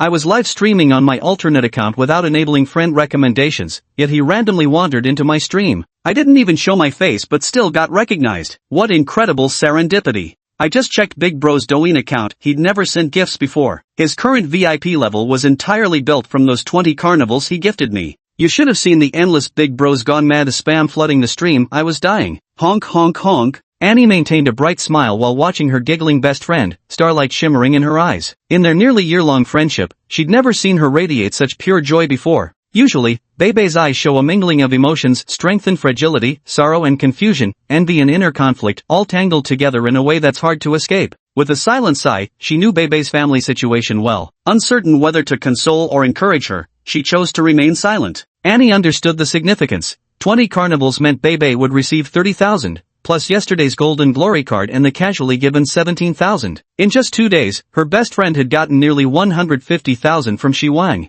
To put it in perspective, Lei Xiaoying had spent months with that short, fat, ugly uncle without earning even close to that amount. Could he be the person Mom told me to wait for? Annie felt utterly bewildered. By the way, Annie, Yu Beibei interrupted her days. I won't be going to Shuangfu Yueshi tomorrow morning. I'm accompanying brother out to handle some business, then we'll have lunch together. Annie frowned prettily in disapproval. You barely know him. Isn't meeting alone inappropriate? What business exactly? I don't know either. Originally I wanted to treat him to bubble tea, go shopping, and have dinner to properly thank him. But he said he had something to do and suggested rescheduling, and it took me a lot of effort just to get him to agree to let me tag along for his errands before eating together. Instead of being upset by her best friend's discouragement, she stepped forward and gave Annie a tight hug. Don't worry, my judgment of people is spot on, just like when I instantly knew you'd be my best friend at first sight. I'll share my location with you tomorrow, and we'll keep in touch if anything happens. Annie hugged Beibei back, pressing against her smooth cheek and softly murmuring agreement. 9:30 a.m., outside the main gate of Baidu Fashion Institute. Lu Zixue sat in a silver-gray BYD Qin, constantly checking the time on his phone, his impatience clearly visible. Beibei and her friend usually leave a little after 9. Why are they so late today?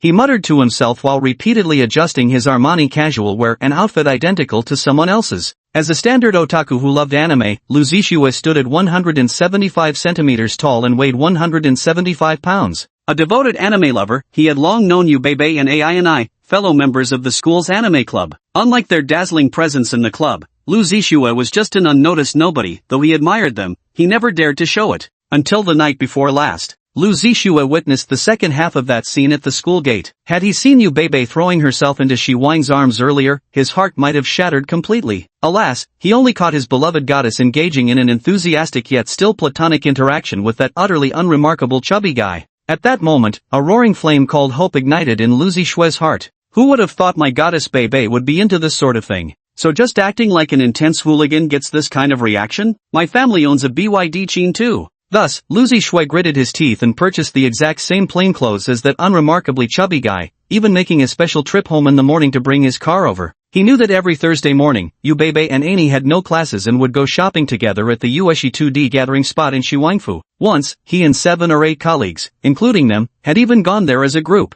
This was the perfect opportunity. By pretending to coincidentally meet them at the school gate and inviting the two goddesses to go shopping together, they surely wouldn't pass up the chance for a ride and choose to squeeze onto buses or subways instead. With overwhelming excitement, Lu Zixue fixed his gaze intently on the school gate. Not far away, 4 elaborately dressed girls were idly waiting for their ride-hailing car. One of the girls, who had been looking around, suddenly nudged her roommate. "Siyu, isn't that freshman campus belle Bebe?" Siyu followed her gaze and saw a beautiful girl walking out of the school gate. Her outfit consisted of a pink double-layered ruffled miniskirt that perfectly showcased her long legs and slender waist, paired with snow-white mid-calf cotton socks and white sneakers. Her outfit was just an ordinary fitted white t-shirt with pink patterns, yet she wore it with an overwhelmingly striking presence. The way the strap of her small white purse dug deeply into her shoulder only heightened the seductive allure. With a lightly made-up fresh face, a neat high ponytail, and skin so fair it seemed to glow, she exuded an air of pristine beauty and youthful vibrancy. The outfit perfectly blended innocence with allure, creating a mesmerizing contrast that instantly drew countless gazes from everyone around. Siyu couldn't help but twitch her eyelids in irritation, seething through clenched teeth, fluttering about like that, just shamelessly luring men in.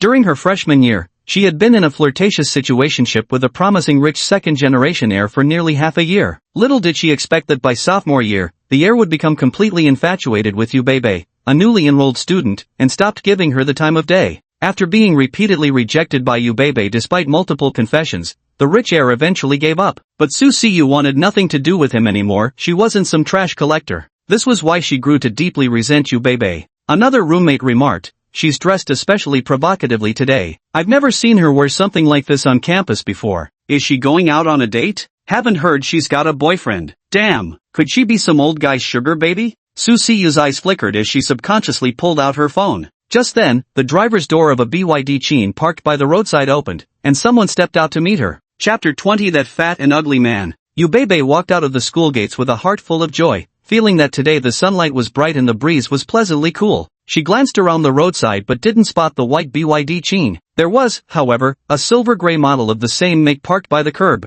Big brother must not have arrived yet. She wasn't in a hurry, walking over to the roadside, preparing to send a WeChat message after waiting a little longer. I had barely steadied myself by the roadside behind that silver-gray BYD Chin when the car door swung open and out stepped a chubby man sporting short, layered hair and dressed in casual attire. At first glance, Yubebe thought she saw Shi Wang, but then suddenly realized that man wasn't as tall as her brother. She didn't pay much attention, shifting her gaze away. Unexpectedly, the person walked straight up to her and greeted, "Hi, Yubebe. What a coincidence." Bebe blinked her clear, bright big eyes, took a careful look, and suddenly exclaimed, "Lu Zixue, why did you change your hairstyle?" This inconspicuous classmate from the anime club had always sported a thick, mushroom-like middle-parted hairstyle before. Surprisingly, she opted for a shortcut and it actually made her look much more spirited, though her facial features remained rather challenging to describe. Even dressed similarly to her idol brother, her overall image and aura were worlds apart. Ruko Shue's eyes shone with admiration as she flashed a shy smile. "It's hot out, so I changed my hairstyle." "Bebe,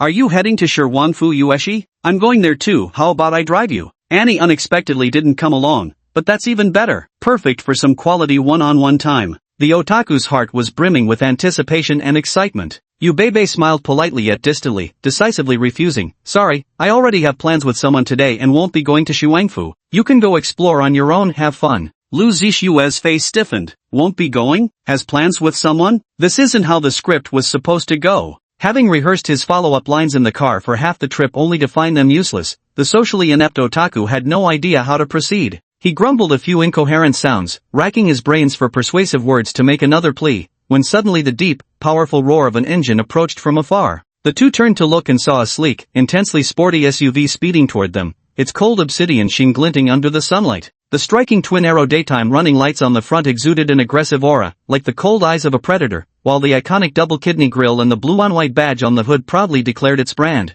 Yubebe, realizing it wasn't Shi Wang's car, lost interest and turned her head away. But then came the screech of brakes as the obviously expensive BMW came to a smooth stop behind Lu Zixue's BYD. The passenger side window rolled down automatically, and a familiar, unforgettable male voice came from the driver's seat. "Bebe, get in." Yubebe froze for a moment before she snapped out of it. With a delighted and coquettish cry of brother, she decisively pulled open the car door and slipped into the passenger seat. As the car window rolled up again, Shi Wang curiously glanced at Lu Zixue standing nearby inside the car, as if seeing his own twin brother. Pa, I'm fucking handsome. I definitely don't have such an ugly brother." Who would have thought that a random suit picked from Armani could be such a classic combination? It's everywhere, bumping into doppelgangers. I'm throwing it away when I get back. With the screech of tires against asphalt, the Night Fury slowly pulled away, then instantly accelerated with a thunderous roar of its powerful engine before disappearing down the road. All that remained was Lucy Xue, standing dumbfounded amidst the shattered fragments of her broken heart. As the BMW X5 had just started moving, a black Audi Q5 pulled into the vacant spot it left behind.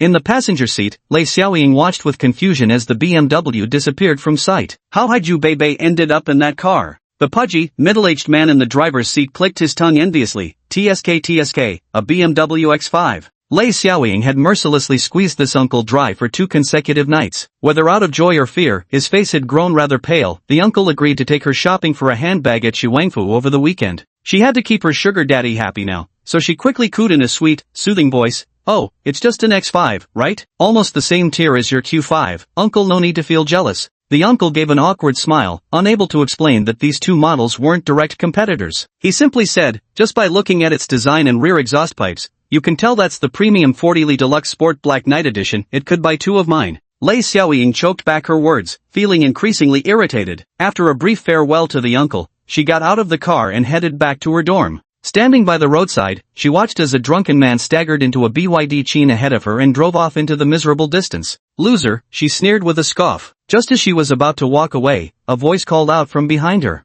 "Junior, may I ask if you know that Yu Beibei from earlier?" Lei Xiaoying turned to see a strikingly beautiful senior standing there with a smile, dressed in a floral print maxi dress with a graceful figure. "Yu Beibei? She's my classmate, of course I know her. Is there something you need?" Looking at this senior who outshone her in every way, she responded cautiously with a hint of jealousy. Su Siyu didn't expose the lie. She had deliberately inquired about Yu Beibei before and naturally knew this flashy junior standing before her was actually Yu Beibei's roommate. "Here's the situation, a male classmate of mine really likes her and plans to confess his feelings soon. Just now, I saw Yu Beibei getting into that BMW, so I wanted to check with you if she already has a boyfriend, and whether he's quite outstanding. If that's the case, I'll go back and advise my friend to give up." Seeing Lei Xiaoying's hesitation, she added another line, "Don't worry, Junior. I'm Su Siyu, the Deputy Minister of the Student Union's External Liaison Department. Help me with this, and in the future, you can always come to me for anything." Lei Xiaoying truly had no idea who this BMW driver might be. Yu Beibei's boyfriend definitely wasn't in the picture. The only person she'd interacted with recently was the chubby brother handling the bank card application. Using this little piece of information to get acquainted with what appeared to be an extraordinary senior student seemed like a fair trade.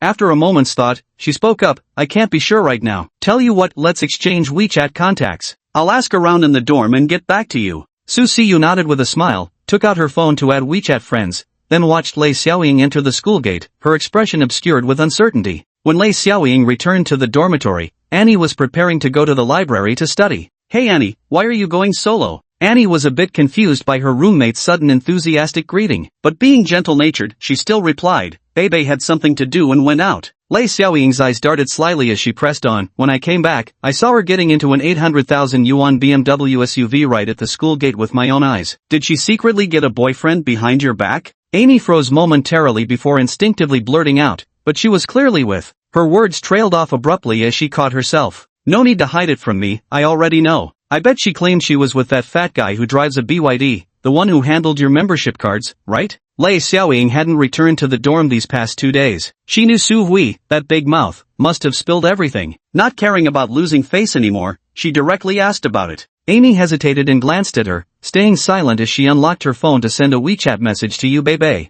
The reply came quickly, along with a photo of Shi Wang driving. After reading it, Amy breathed a sigh of relief. Seeing that Lei Xiaoying already knew, she quietly explained, "That person was the one driving, but whether it's his car or not is unclear." Beibei didn't say. Lei Xiaoying said with a grin, "Misjudged him, turns out he's loaded." She then turned and climbed into her bunk, secretly sending a message to Su Siyu. Yu Beibei must be seeing some much older, wealthy guy from outside school, fat and ugly too. But she didn't notice that Annie was still standing there, frozen in place. Chapter 21, The First House of My Life. Rhythmic music poured forth from the Harman Kardon sound system, reverberating through the cabin of the BMW X5. Yu Beibei sat on the soft diamond-patterned perforated leather seat, visibly feeling somewhat constrained. The glimpse of fair, delicate thighs beneath the pink skirt kept diverting Shi Wang's gaze involuntarily, making him profoundly understand why luxury car owners always kept their right hands off the steering wheel. After admiring the luxurious cabin interior for a while, the lively young beauty couldn't resist taking a few selfies.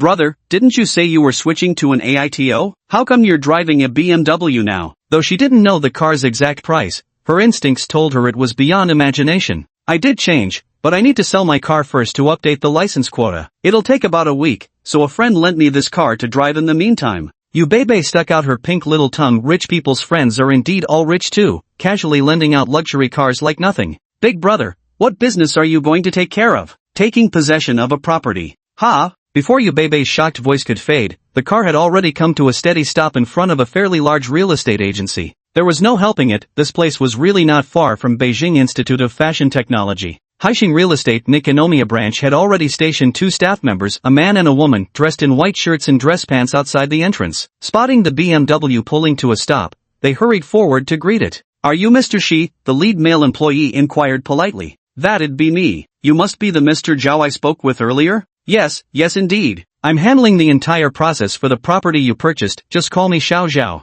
Xiao Zhao discreetly glanced at the BMW X5 and the woman beside it, Yubebe, his expression growing even more deferential. The mysterious buyer's surname she never made an appearance throughout the entire process. Everything was handled by a professional lawyer presenting a power of attorney, making it an astonishingly high-profile transaction. The entire procedure was lightning fast, straight to selecting, signing contracts, and full payment received. It was the easiest deal of his career thus far. Now that he finally saw the buyer in person, despite the ordinary attire, the man carried an air of effortless grace, further accentuated by the beauty standing beside him. Isn't it always said that a man's success can be measured by the beauty of the woman by his side? In this regard, someone like Yubebe, a campus belle-level beauty in her late teens, is undoubtedly a huge bonus. Shi Wang gave this little Zhao, a man around 30, a strange look, but ultimately didn't dwell on the form of address, following him into the shop. Once seated, the accompanying female agent presented thick folders filled with documents and served tea. Xiao Zhao spoke up, Mr. Shi, previously your lawyer handled everything on your behalf. Now all the paperwork is here, let me go through the details with you.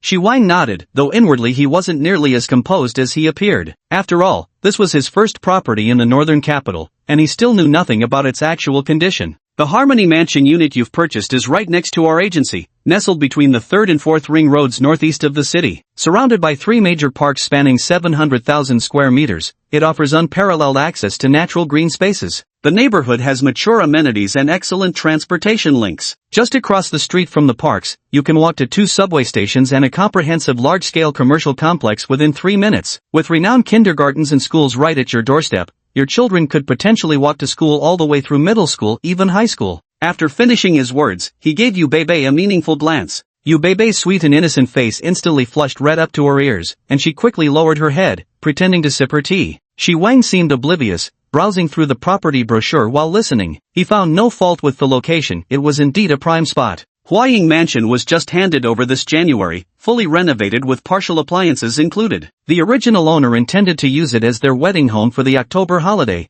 so it's already furnished with brand new furniture and appliances. Due to an urgent work relocation abroad, they decided to sell. Everything inside is brand new. Xiao Zhao paused at this point in his introduction, took out the contract, and showed it to the 2 people sitting across from him. Mr. Shi has purchased the main unit type of this property, a 1964 bedroom, 2 living room, 3 bathroom, dual kitchen layout. The transaction price is 138,000 yuan per square meter, with a total price of 27.048 million yuan, which has already been paid in full. Shi Wang's mind was in turmoil, inwardly cheering for the awesome system, but his face remained calm as he gave a slight nod. Under the table, Yubebe's small hands tightly clenched her skirt hem. Her almond-shaped eyes stared blankly at the man beside her, suddenly feeling he had become so distant. Xiao Zhao presented the complete set of sales contracts along with various invoices and documents before handing over a bright red property ownership certificate for Shi Wang to inspect. The property you purchased also includes 2 parking spaces, with prepaid property management fees and parking space maintenance fees for 5 years. If everything checks out,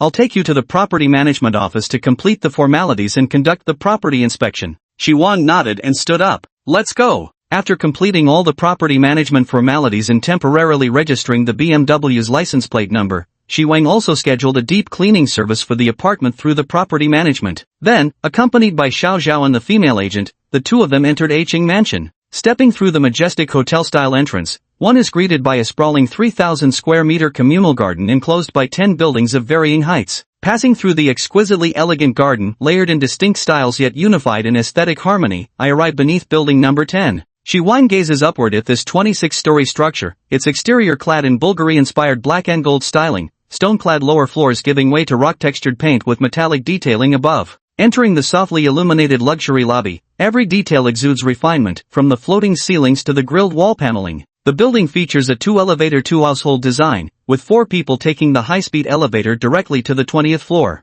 Xiao Zhao handed over the keys and smart lock password to Shi Wang, who could later change the facial recognition, fingerprint, and password settings himself. Pulling open the heavy iron gray armored door, a row of uniquely designed entryway wardrobes greeted him. Stepping inside and looking around, Shi Wang felt a surge of pride. The entire space was decorated in a modern light luxury style, with gray and white as the main colors. The LDK, living dining kitchen, integrated design and recessed lighting were complemented by seamless light gray floor tiles with smooth textures throughout the house. Central air conditioning paired with fresh air ventilation system and whole house smart home design ensures a life of effortless convenience. The north side features both Chinese and Western style kitchens alongside a dedicated utility room, complete with high-end appliances. The north-facing bedrooms overlook the sports park, while the tranquil study offers views of both the sports park and Hinomaya Park. The south side boasts a spacious, sunlit living room along with 2 undisturbed bedrooms, each with ensuite bathrooms. The master bedroom includes a well-designed walk-in closet and a 270-degree daylight bay window with breathtaking views.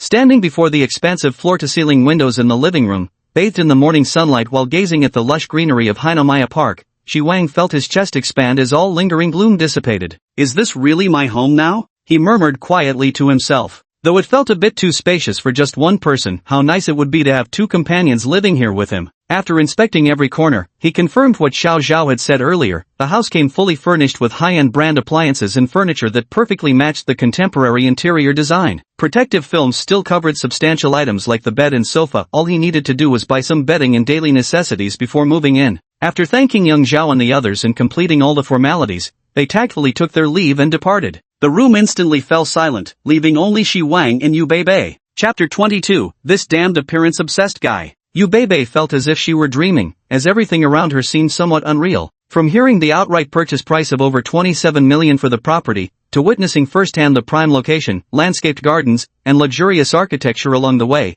it all made her feel as if she were walking on clouds. This was also why the pretty young woman had remained quiet and silent throughout the journey. It wasn't until she stepped into the room and personally experienced the staggering impact of its 196 square meters that she finally had an epiphany, snapping out of her dreamlike state and returning to reality. Her entire home wasn't even as large as her brother's master bedroom alone. Wandering around the room with envious eyes, she couldn't resist caressing the furniture, doors, windows, and appliances, feeling an infinite longing surge in her heart. Finally, she sat by the 270-degree bay window in the master bedroom, intoxicated by the boundless greenery and bustling traffic before her. "Beibei, what are you daydreaming about here?" A magnetic, pleasant voice snapped her out of it. Yu Beibei stood up, walked briskly to Shi Wang with her hands clasped behind her back, leaned slightly forward, tilted her head, and looked up at him with adoring eyes. "Wow, big brother, your new house is so beautiful, I'm so envious. I've never seen such a big room in person before." Shi Wang looked at this beautifully innocent girl who radiated both purity and allure, a treasure of a girl who was the easiest to charm, always giving loyalty in return for any kindness shown,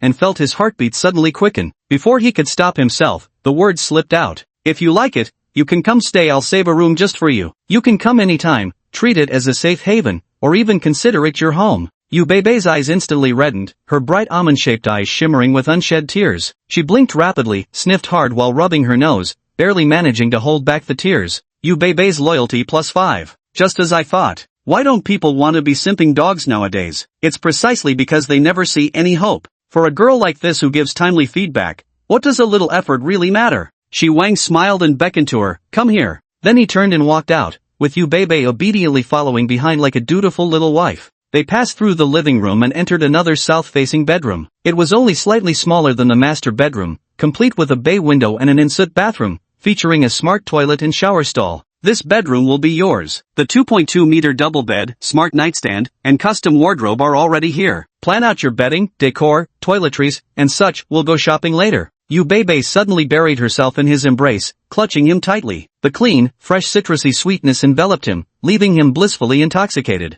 Unlike the perfunctory hug during their acting last time, Shi Wang could deeply sense her current excitement, and her exceptional figure. The little beauty's loyalty had already reached level 40, intimacy, unlocking more possibilities. Shi Wang gently returned the embrace without any unnecessary movements. He neither foolishly spoke to ruin the moment nor pushed her away. Why not enjoy this youthful energy of a 19-year-old a little longer? Unfortunately, his enjoyment didn't last long. A melodious doorbell suddenly rang, startling Yu Beibei like a frightened rabbit. With flushed cheeks, she darted into the bathroom. Shi Wang helplessly glanced at the video doorbell, only to find the scheduled cleaning brigade had arrived in full force. Grudgingly, he opened the door to let them in, instructing them to do a thorough deep clean, while he took the bashful young beauty out for some shopping by car. Dormitory 309. Yu Babe chattered animatedly to her best friend about today's adventures, lavishing praise on her brother without restraint. Big brother spent nearly 500,000 today just buying bedding, pajamas, and slippers for 3 rooms. That brand called Hasten's is ridiculously expensive,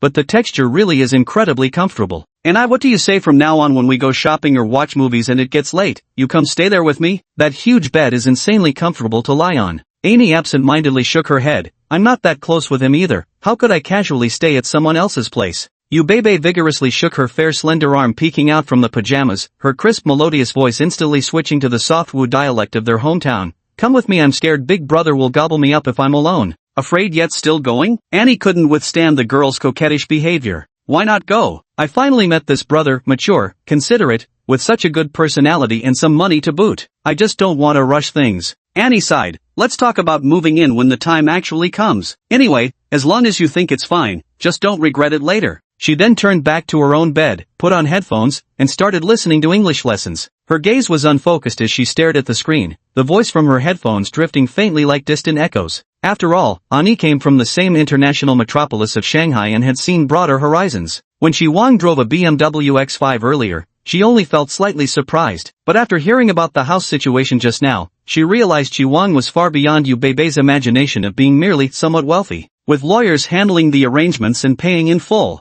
Which ordinary second-generation rich kid could casually produce over 27 million in cash? Annie was deeply worried about whether her best friend could manage to hold on to such a man. Opening her mother's contact in her phone, she hesitated for a long time before finally exiting the chat. She couldn't tell her mother about this, otherwise she'd never know peace again. Her mother might even storm up to the capital herself to personally vet this man. Although Shi Wang had a naturally handsome face and a personality she liked, she really couldn't stand chubby guys. If only you were slimmer and more handsome, even without money. Yu Beibei frowned slightly as she gazed at her roommate in the upper bunk. This damn looks obsessed girl. Annie genuinely dislikes brother. Her aversion is so blatantly obvious. Brother has probably noticed it too. He never mentions her in conversations. This way, he'll definitely come to hate near. He even spent 100 grand on a beauty salon card for her, only to get the cold shoulder. Even a clay Buddha has 3 parts temper. No. If they disliked each other, she would be stuck in the middle later. Since she cared about her best friend, she needed to find a chance for the two of them to get to know each other better. Yu Beibei thoughtfully took out her phone. Shi Wang had just finished unpacking the belongings he had moved back. After sending Beibei back to class in the afternoon, he had returned to his rented apartment in Changjiang Jiayuan, sorted out some necessities, left the rest behind, and finalized the lease termination with the agent. The entire moving process was completed in one trip, marking his departure from the place he had lived for over 2 years. It marked a complete farewell to his past life. He chatted with Yuan on WeChat for a while and made plans to continue their gym session tomorrow afternoon. She excitedly shared that she had already lost 6 pounds, making Wang Jianai somewhat concerned about her health. She then sent photos of today's 3 low-fat meals, leaving Shi Wang feeling rather ashamed. Yu Beibei had treated him to Hunan cuisine for lunch. Maybe he should eat less for dinner tonight? Just about to go eat, Yu Beibei sent another message. Beibei, big bro, I stood Annie up this morning, so I'm planning to make it up to her by going shopping at Shuangfu this Saturday. Beibei, but I want to see you too pitiful. Gif. Shi Wan's lips curled slightly. This silly girl. Forget it, let's go together then. I'll pick you up on Saturday. Beibei, thanks boss. Gif. Shopping sounds great. When those two see something they want to buy, they might just trigger a golden wish. Yuan's life is too comfortable. Triggering wishes from her is tough. Right now, Shi Wang is pinning his hopes on these two, especially Yu Beibei. Chapter 23, I didn't add any beef. Yuan, who had lost 6 pounds, looked strikingly beautiful with her sharply defined features appearing even more profound and alluring. Her mental state had visibly improved, and she seemed to radiate vitality. She enthusiastically shared her feelings with Wang Ji, I felt restless all over yesterday when I skipped practice. Don't you think this is kinda becoming an addiction? I feel the same way. It seems my body has already adjusted to the exercise. Let's keep it up, we'll both just keep getting better and better. Yuan blinked her thick lashes, her bright eyes shimmering with hope as she nodded emphatically. The same routine followed, first strength training with equipment, then cardio. Wang Zhenai extended their cardio session slightly today but still insisted they return every other day, clearly concerned about their rapid weight loss. The trio had their usual low-fat dinner. Milk seemed back to normal, chatting and laughing warmly. Yuan didn't dare pry further and instead stuck to discussing general fitness tips. Wang dropped them off at the gym in Hanyu North Village one after another. Standing at the neighborhood entrance, he hesitated, staring at the Lanzhou noodle shop across the street until his growling stomach overruled his mind. A large bowl of ramen, with an extra serving of beef, topped with a spoonful of chili oil, clear broth, white noodles, red chili, green scallions, and golden beef. The mouth-watering feast sent Wang into a frenzy of devouring. Just as he finished and lifted the bowl to take a big sip of the clear broth, a deep, sensual voice sounded from behind. "Boss, a large bowl of ramen, extra serving of beef." His neck stiff as he turned his head, coincidentally meeting Yuan's gaze, eyes locked in silent confrontation. In the end, Wang proved sharper. His face darkened with distress as he lamented, Yuan, you've let me down terribly. How could you sneak out to eat in secret?" Seeing his anger, Yuan immediately grew flustered, her tears welling up in those big, round eyes. "Woo. I'm sorry, Brother Wang, please let me explain. I was just too hungry. I absolutely swear. I never steal food every single meal." "Ha, wait, that's not right. Why are you eating too?" "Oh no, my dear Yuan has started using her brain." Wang maintained his composure, making a final stand. "I didn't add any beef." At 7 a.m. on Saturday, Wang woke up right on time. He had grown accustomed to it by now. As long as he wasn't going to the fitness center during the day, he would exercise on an empty stomach right after waking. Standing before the floor-to-ceiling window in his living room, gazing at the lush greenery of the nearby park and the overcast sky beyond, he persevered through over an hour of fat-burning exercises. His workout tank was soaked with sweat, every muscle in his body crying out in exhaustion, yet Wang felt as if he had been reborn, his spirit lighter than ever. After showering, he prepared himself a simple fat-loss breakfast. Looking at the 2 slices of whole wheat toast, boiled eggs, nuts, and blueberries on the plate, Wang couldn't help but laugh out loud as he recalled last night. In the end, he still let Yuan have that bowl of ramen with extra meat. Yuan devoured the noodles while weeping uncontrollably with gratitude, vowing not to eat extra meals until she weighed below 65 kilograms and sharing her location with Wang so he could supervise her.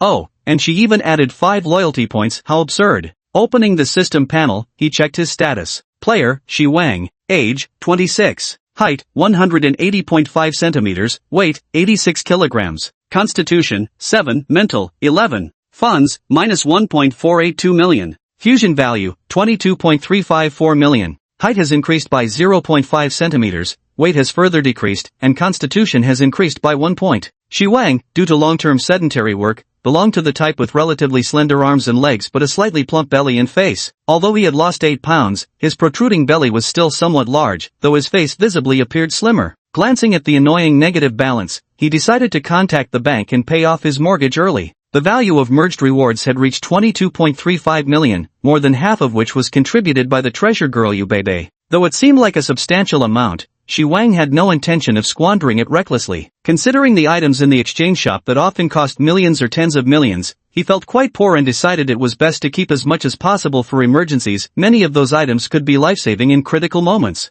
Luxury clothing isn't available in the exchange store, and having him buy it in the real world would be too much of a loss. Might as well wait until his body shape stabilizes. But he could exchange for a watch, durable and perfect for showing off. Most importantly, it's half price to exchange. Wang searched on his phone and found no Patek Philippe among the brands at Wangfu, but there was Vacheron Constantin, the perpetual runner-up. Not wanting to make a separate trip, he simply chose one from Vacheron Constantin. Since it was half price anyway, he skipped straight past anything under $1 million and immediately set his sights on the overseas 4300V/220GB 946 from Patek Philippe, an ultra-thin perpetual calendar with full skeletonization. He thought the blue dial paired best with 18K white gold. The moon phase display featured a starry sky and 2 golden moons, with a thickness of just 8.1 millimeters. Through both the frontal dial and the transparent sapphire crystal caseback, the movement was clearly visible. It came with 3 straps, white gold, rubber, and leather. The retail price was 1.17 million, with an exchange value of 580,000 interaction points.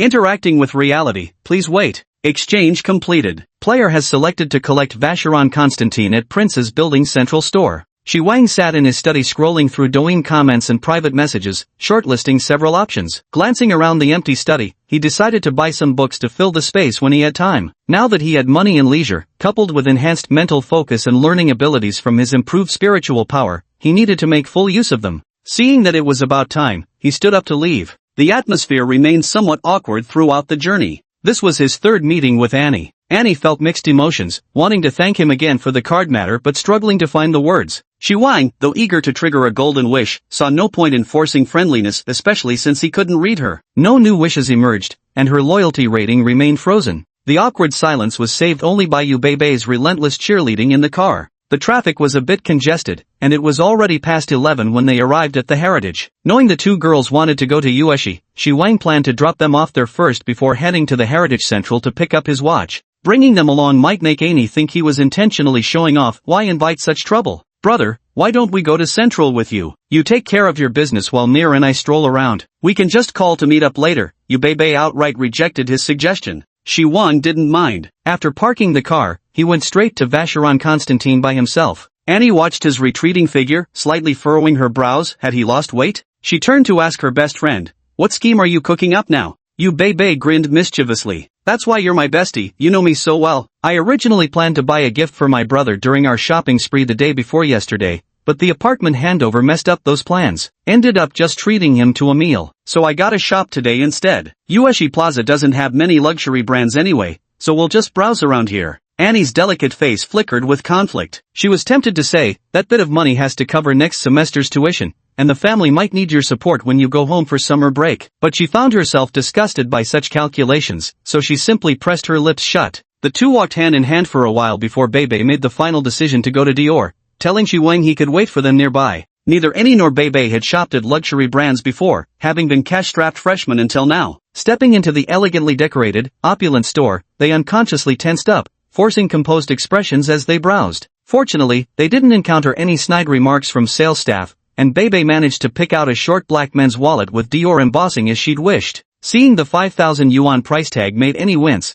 but Beibei happily proceeded to check out, beaming with delight. The two were checking the wallet and receipt when a voice suddenly came from behind them. Chapter 24, Beibei Yu's thoughts. Aren't these the two campus bells from our dorm? What a coincidence! Hearing the familiar voice from behind, Beibei Yu and Annie turned around. There stood Lei Xiaoying, dressed in a black off-the-shoulder dress with voluminous reddish-brown curls and heavy makeup, arm in arm with a short, pudgy, and unattractive middle-aged man who barely reached her height. She hadn't returned to the dorm last night, and neither Annie nor Beibei expected to run into her here. Though her tone seemed laced with subtle mockery, out of courtesy for their roommate, the two still offered a cold greeting. The middle-aged man's face grew even paler. Faced with two campus belle-level beauties who outshone his young girlfriend in every way, he could only manage a weak, forced smile. By the way, don't you two usually shop on Pinduoduo? What brings you here? Ugh, I just wanted to discreetly buy a bag, but you still found me. Seriously? Yu Beibei's almond eyes widened in anger at the veiled sarcasm and show-off. Pouting, she shot back, "Well, let's just see how discreet you really are. Don't tell me you're worse off than this wallet of mine." Lei Xiaoying gave them a dismissive glance, then pointed at a nearby Groove 20 monogram bag and cooed sweetly, "Uncle, I want this one." The middle-aged uncle, who was somewhat familiar with luxury goods, took one glance from afar and knew the bag had to cost at least 20,000 yuan. After a recent bout of heavy spending, he couldn't help but feel a sting in his wallet. Clearing her throat, she pointed to the candy-pink Di Rivera Nomad handbag on the other side and said,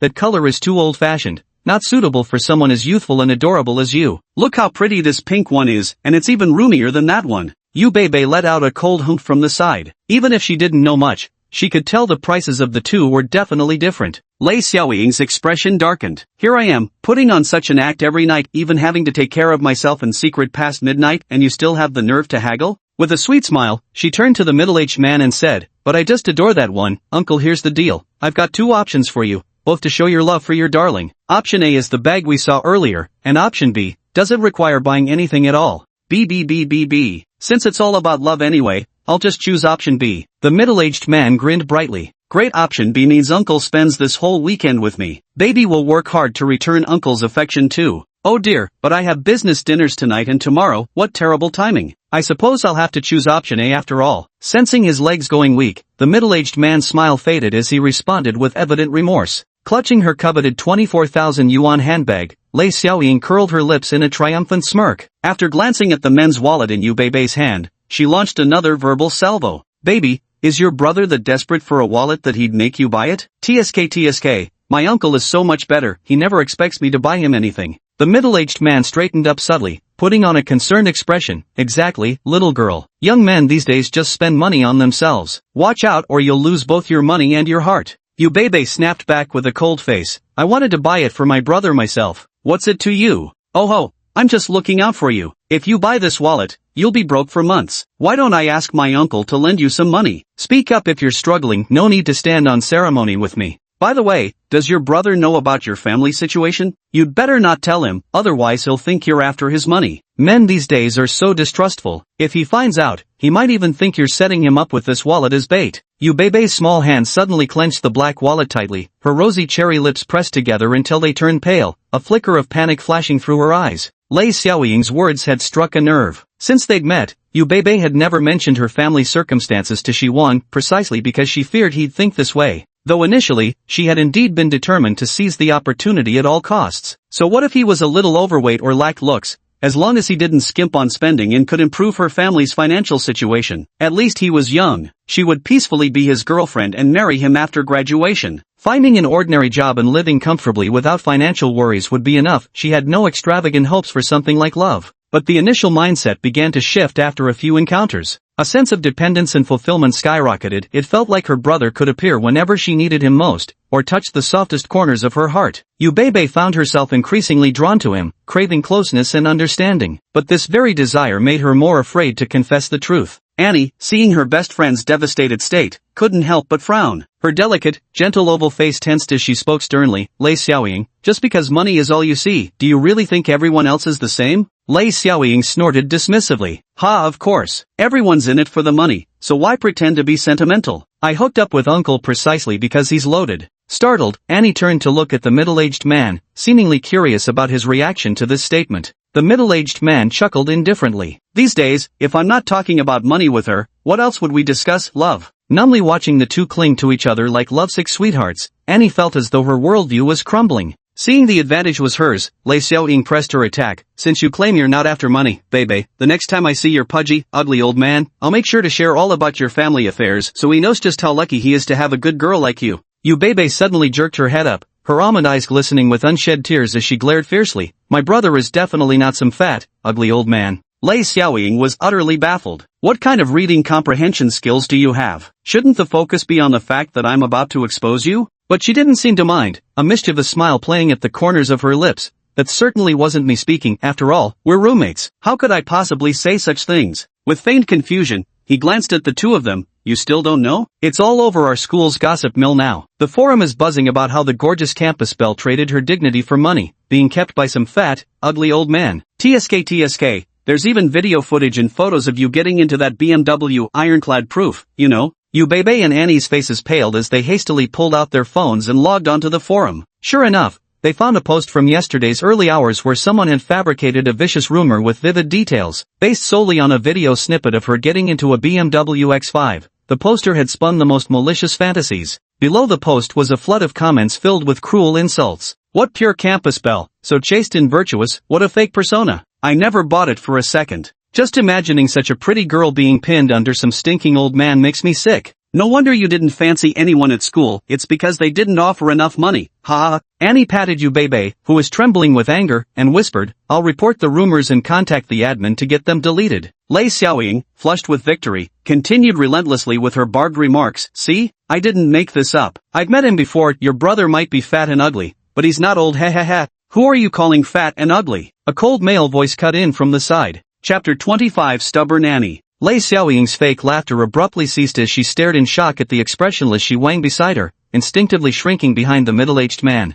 She eyed him warily, perplexed. Why did he seem so different from when she'd seen him at Jaya Yilian? His clothes were plainer now, just a simple t-shirt and sweatpants, but his physique no longer appeared overweight at all, just solidly built at most. His facial features had also become more defined and angular with the weight loss. Not a single one of those words, fat, ugly, old, could describe her now. The middle-aged man showed some backbone, standing his ground firmly, but when his gaze swept over the tall, sturdy young man, his pupils suddenly constricted. The youth was still holding an exquisite Vacheron Constantin gift box, meaning the watch on his wrist was truly an overseas ultra-thin perpetual calendar with skeletonized dial. The middle-aged man instinctively hid the green Rolex Submariner on his wrist. Damn it! Driving a top-tier BMW X5 and wearing a watch worth over $1 million, was this someone he could afford to offend? That damned woman always brought him trouble. Shi Wang gave the two of them a cold glance and ignored them. He turned and walked to Yu Beibei's side. His priority now was to handle the golden wish of this treasure girl. Just minutes earlier, he had picked up the watch from Bacharan Constantine and was about to store the oversized watch box in his car. But before he could even reach the elevator, a wish prompt appeared before his eyes.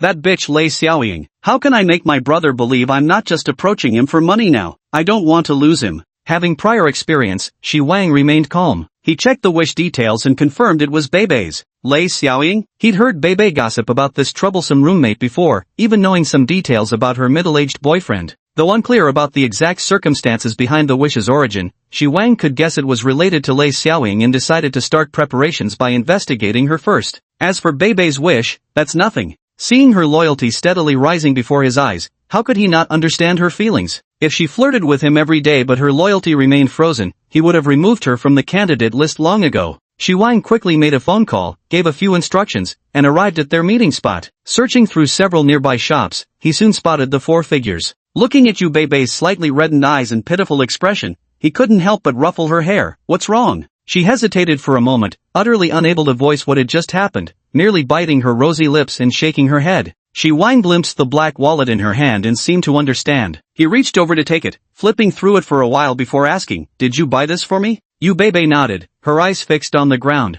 "I wanted to thank you for taking care of me. You've got great taste. I've been needing a short wallet, so thank you, Beibei." The young beauty felt a surge of joy in her heart. Raising her head, she gazed at Shi Wang's sincere face with shimmering eyes, a thousand thoughts swirling within her. Lei Xiaoying had just been overheard by her brother talking behind his back. She definitely wouldn't dare expose herself now. She could easily muddle through today and keep hiding the truth. But, Yu Beibei gritted her teeth, a flash of determination in her large eyes. "Brother, the truth is, my family isn't well off." "Oh, I figured that out long ago." "Ha, not just Beibei." The other three were equally stunned. Shi Wang shrugged helplessly. "It's obvious from your usual outfits, daily habits, part-time jobs, and live streams. Was it really that hard to guess?" Then you. The exposed beauty stuttered, at a complete loss for words. "You're afraid I'll think you're a gold digger? That you're only getting close to me for money?" Shi Wang looked at her with an amused expression.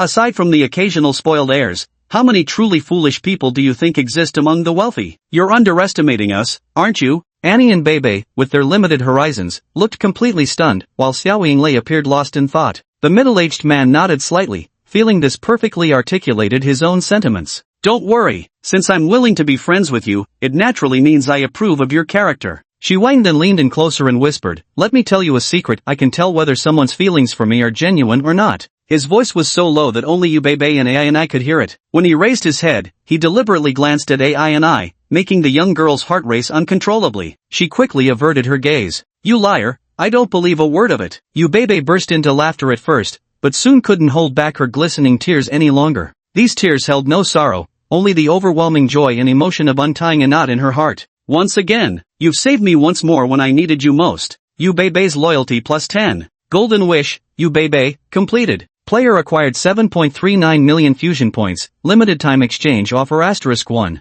Shi Wang secretly praised this treasure of a girl while glancing down at the wallet in his hand. After a brief contemplation, he gestured to a female clerk who had been watching the commotion nearby. The clerk immediately quickened her steps to approach. She had been following this gossip from the beginning, and ever since Shi Wang appeared, she had been slowly closing in on the scene. With her well-honed discerning eye, she instantly recognized that $1 million Vacheron Constantine watch. Now the plot had finally progressed to her moment to shine. "Please help recommend a bag that would suit this lady." "Certainly, please wait a moment." The saleswoman had been observing for a while and quickly walked away without hesitation. Looking at Yu Beibei's delighted yet puzzled expression, Shi Wang smiled and said, "Gifts given out will be returned, so next time you can give me something again, then I'll really be getting the better deal." "Sir, what do you think of this Lady Dior handbag?" Made of white lambskin with quilted details formed by canage stitching, paired with gold-toned butterfly rivets. Featuring a pale gold-tone metal butterfly charm and white resin bead Dior charms, it perfectly matches the lady's pure and sweet temperament. The compact design exudes youthful vibrancy, paired with removable leather thin straps for versatile carrying options, handheld or crossbody. The in-store price is 51,000 yuan. Shi Wang was quite pleased with the saleswoman's taste. This style truly suited the sweet young lady. Nodding, he said, "We'll take this one." Yu Beibei bit her red lips but didn't object. Having resolved her inner conflicts, she seemed to have confronted certain feelings in her heart, no longer tormenting herself. Thank you, brother. Shi Wang smiled at her shy yet excited expression, while his peripheral glance caught Annie standing quietly nearby without uttering a word, her figure still devoid of any golden glow. Seeing your best friend receive a bag worth over 50,000 yuan without feeling the slightest envy? You're truly incorrigible, so hard to deal with. Who knows what exactly you want? Shi Wang turned to face Lei Xiaoying, whose expression was full of jealousy, and the middle-aged man whose eyes shimmered with envy. Now, let's talk about your issue. Lei Xiaoying, right? Apologize to me. Lei Xiaoying had regained her composure. Feeling emboldened by having backup, she clung tightly to the middle-aged man's arm and retorted, why should I apologize? I was just cracking a few jokes. Shi Wang shifted his gaze to the middle-aged man and said coldly, can't control your woman?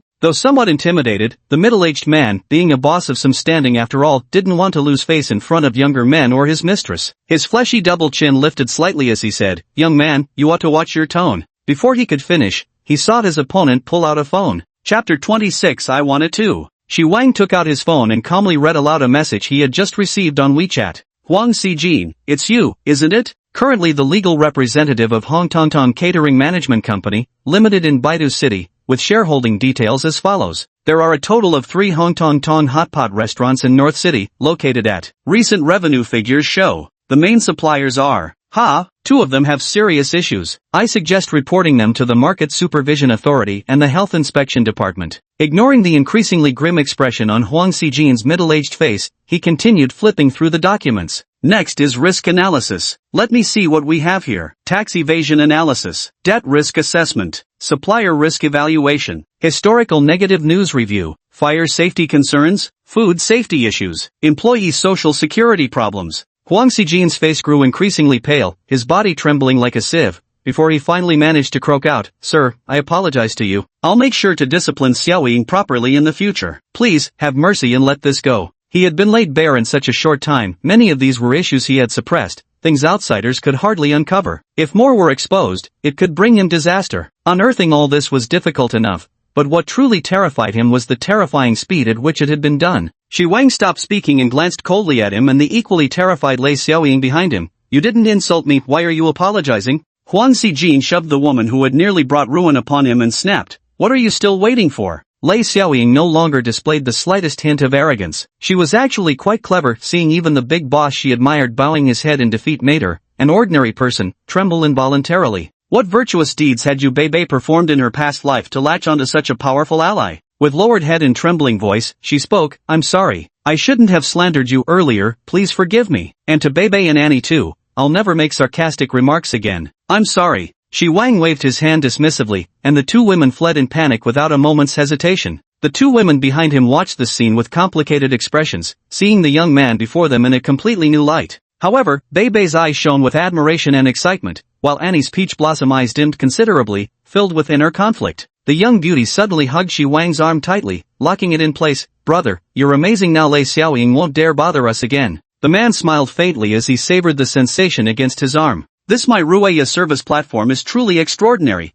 with ridiculously high efficiency. I merely gave Yuna the name of a hotpot restaurant and briefly mentioned my requirements, yet they provided as much information as possible within a short time. Just now, they were even asking if I needed follow-up operations, offering multiple legal and compliance solutions to choose from. The 3 of them first put the watch box and handbag back in the car, then had lunch together. During the meal, Annie became even more withdrawn, leaving Yu Beibei extremely anxious but helpless. Arriving at the underground 2nd floor of Yueshi, one of the holy sites for merch collectors, the otaku culture concentration here is off the charts. Everywhere you look there are merch shops and cosplayers of all kinds. Annie and Beibei seemed to have returned to their element here. Though they didn't buy much, they navigated the shops with expert familiarity. Annie, who had been quiet before, seemed to regain her energy. Shi Wang's age made him stand out somewhat awkwardly here, but with 2 stunning beauties by his side who outshone everyone present, he became the most eye-catching guy in the place, attracting waves of envious and jealous glances. He wasn't interested in those merchandise items, just accompanying the 2 girls as they browsed. Since they didn't mention wanting anything and didn't trigger any wishes, Shi Wang naturally didn't offer to pay for anything. Suddenly, the 2 stopped in their tracks. Shi Wang, walking behind them, looked up in confusion to see them pausing in front of a store selling cosplay costumes. Annie, is this a newly opened store? Yeah, there weren't any cosplay costume shops here before. This one looks pretty impressive. Blinking, the previously miserable-looking man suddenly perked up and immediately ushered the two women inside. Seeing the wide variety of character costumes, many of which he couldn't even name, Shi Wang's eyes gleamed as he said, "Bebe, pick whichever one you want." Yu Bebe gave her suddenly hyperactive brother a puzzled look before suddenly understanding something, bursting into laughter, and then starting to browse through the selection. After picking 5 or 6 exquisitely made yet rather revealing cosplay outfits, Shi Wang still wasn't satisfied and commanded, "Keep choosing." The petite beauty giggled sweetly without objecting, then pulled the suddenly silent Eni along to continue selecting more outfits. They picked another 7 or 8 sets, arranging them on nearby display racks, intricate dresses in lavish designs, wigs of varying colors, shoes, socks, and props all dazzling the eye with their vibrant splendor.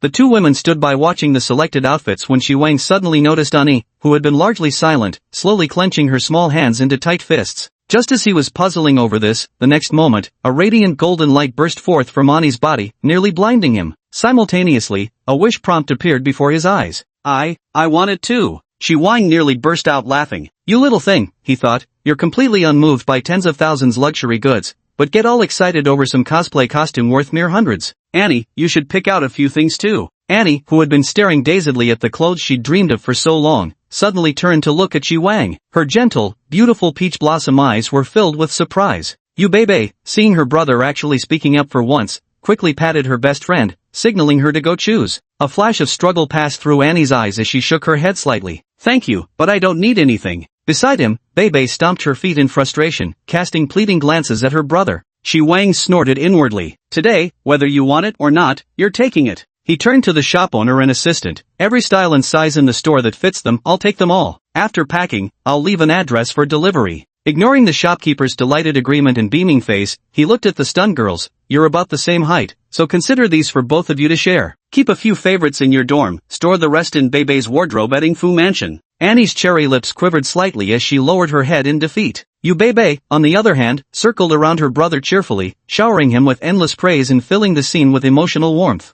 Golden Wish, Annie completed. Player obtained 2.41 million fusion points, limited time exchange offer *1. Annie's loyalty +1. Wow, thanks for that whopping 1-point loyalty increase. Shi Wang nearly choked with anger. After finally triggering a golden tier mission, this measly reward was all he got? After buying clothes and satisfying their shopping urges, the two women suddenly lost interest in continuing to browse. After some discussion, they adopted Bebe's suggestion to go see a movie. They randomly picked a comedy film. Yu Bebe took the initiative to buy the tickets. Seeing there was still time and not wanting to be alone with any, Shi Wang went to a nearby stall and bought 3 fruit teas. When he returned, Bebe hadn't come back yet. Holding 2 cups in one hand and one in the other, he casually offered one to Annie. Uncomfortable alone with Shi Wang herself, Annie looked awkwardly at the slender, elegant right hand holding out the upper half of the cup to her. Her gaze involuntarily fixed on that hand as she reached out with her left to take the cup, instinctively wanting to brush against it. Chapter 27, Bebe's training begins. Just as she was about to touch that occasionally dreamt of perfect hand, Annie suddenly came to her senses and abruptly lowered her grip to clutch just half of the cup's lower rim. Shi Wang didn't notice her movement at all. Thinking she had a firm hold, he released his right hand.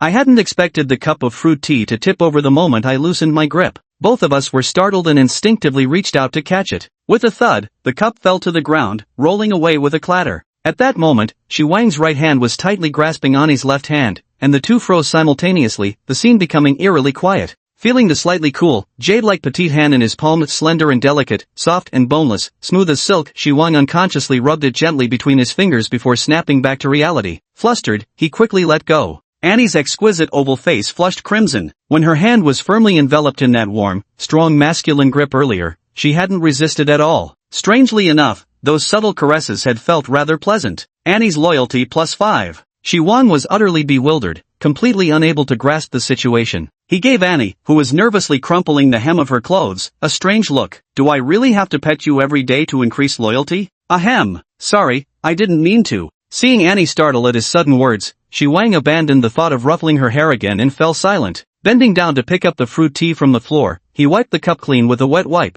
inserted a straw, and quietly began drinking it by himself. Before long, Yu Bebe returned holding 3 movie tickets. Seeing how the two were ignoring each other, she sighed. While waiting for the movie to start, the two girls sat together whispering. "Bebe, do you want to ask him to help deal with the rumors on the school forum?" Annie had already contacted the moderators to delete the post, but related discussions still popped up from time to time. Yu Bebe shook her head decisively, her single ponytail swaying behind her. Such a small matter isn't worth bothering my brother about. Besides, I think this is better, now no one will pester me anymore. I've had enough of being stopped every few days for confessions. But people will look at you strangely. I don't care. Let them think and say whatever they want. Shi Wang didn't know what they were talking about, he was busy checking his recent gains. Imperially crafted pill, a single-use item. Upon use, it can be transformed into a medicine that completely cures a specific disease, non-fatal, non-special category. Limited time offer, 100,000 blending points. A very interesting pill indeed. He couldn't immediately think of where to use it, so he exchanged for it and stored it away for now.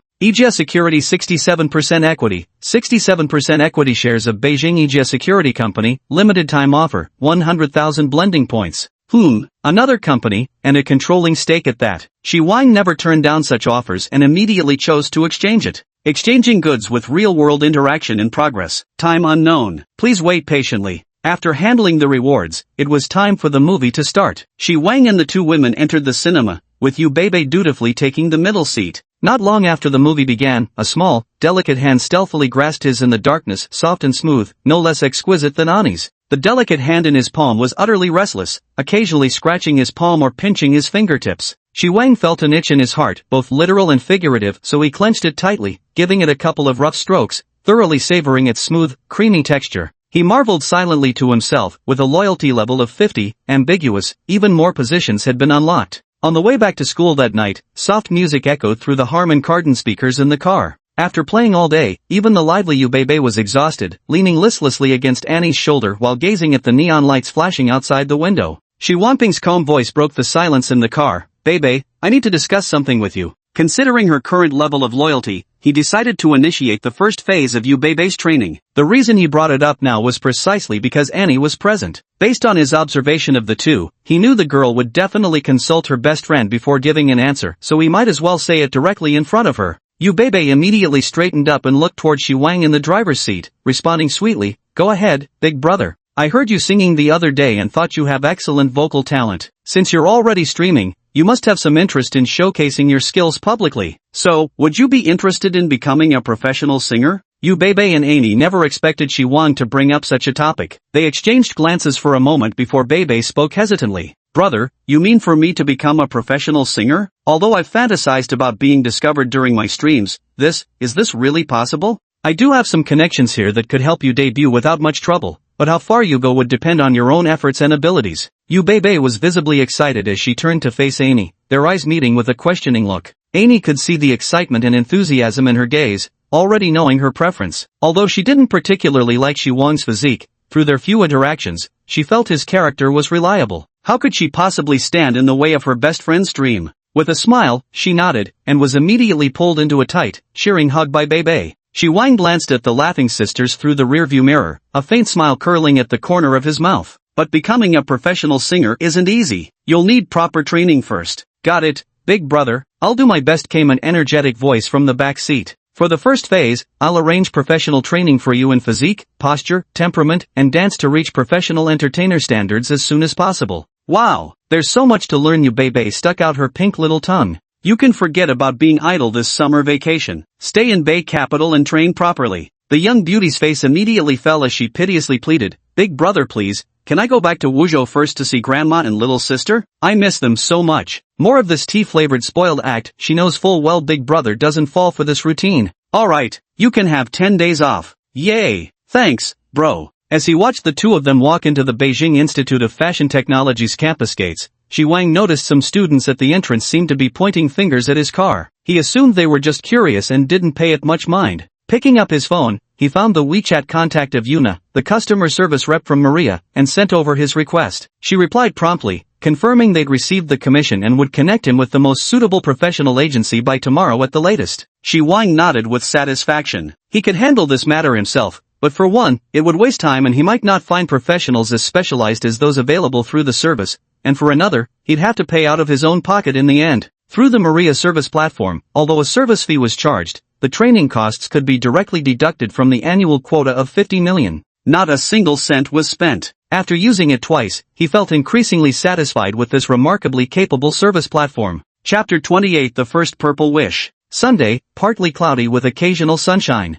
11 a.m. At a Starbucks near Sanfang Bridge, Shi Wang watched with inward scorn as the second petitioner walked away with a gloomy expression. Taking me for some generous fool, aren't they? When this man around 30 arrived earlier, his wretched expression was particularly pitiable. He produced stacks of diagnosis reports, payment receipts, test results, all showing his child was suffering from some rare disease. Pity there wasn't the faintest glimmer of wish fulfillment aura about him. Shi Wang tentatively asked which hospital the child was being treated at, wanting to personally visit before transferring funds directly to the hospital account. The man explained that they frequently changed hospitals, making direct transfers inconvenient, then produced a donation account from a well-known mutual aid crowdfunding platform, instructing to send the money there. Shi Wang directly told him to get lost. The first person seeking help before them was a young woman who claimed to be an office drone, dreaming of traveling across the country's magnificent landscapes. She boldly asked for 200,000 yuan in travel funds but couldn't even manifest a blue light. Disappointed by 2 consecutive failures, Shi Wang felt somewhat gloomy. Having grown accustomed to the generous rewards from golden wishes these days, his interest in green and blue wishes had waned significantly. He'd even set his preferences to hide the display of green lights altogether. Moreover, dealing with these trivial matters personally made him feel it was somewhat a waste of time. Should he hire an assistant or secretary to handle preliminary work? An idea popped into his head. The ringing of the phone interrupted Shi Wang's train of thought. Answering the call, he briefly stated his location before spotting a sturdy, dark-skinned man entering the cafe. After scanning the room, the man walked straight toward him.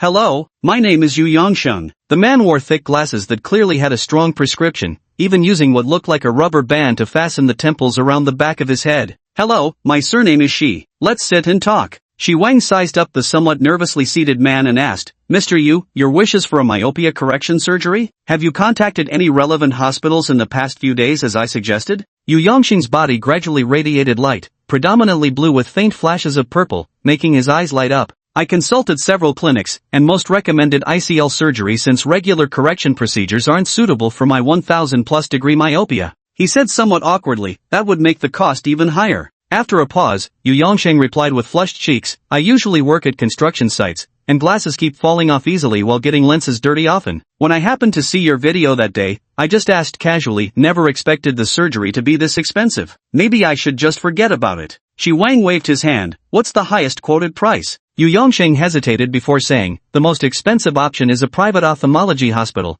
part of some chain enterprise. The doctor mentioned using imported lenses. It'd cost 110,000 yuan for both eyes." The moment he finished speaking, the glow around him shifted completely from blue to purple. Shi Wang's heart stirred, and he immediately activated this purple wish prompt. "I want to have bright, clear eyes and be completely free from these thick glasses." "No problem. Let's go with the most expensive one. If you've already contacted them, we can go pay the admission fees this afternoon." Yu Yongxing abruptly looked up, staring with disbelief at the smiling man across from him. His lips trembled, but no words came out. "Alright, let's head back now. We'll meet at 2 p.m. this afternoon. Just send me the hospital address." Thank you, Mr. Shi." Yu Yongsheng flushed crimson with emotion, his dark skin unable to conceal his overwhelming excitement. After bidding farewell to Yu Yongsheng, Shi Wang quietly drank his coffee for over 10 minutes before finally receiving a call from the last person seeking help. A moment later, he gazed curiously at the woman before him clad in sunglasses, a face mask, and a hoodie, her entire being thoroughly concealed. The last person seeking help had contacted him just 2 days ago,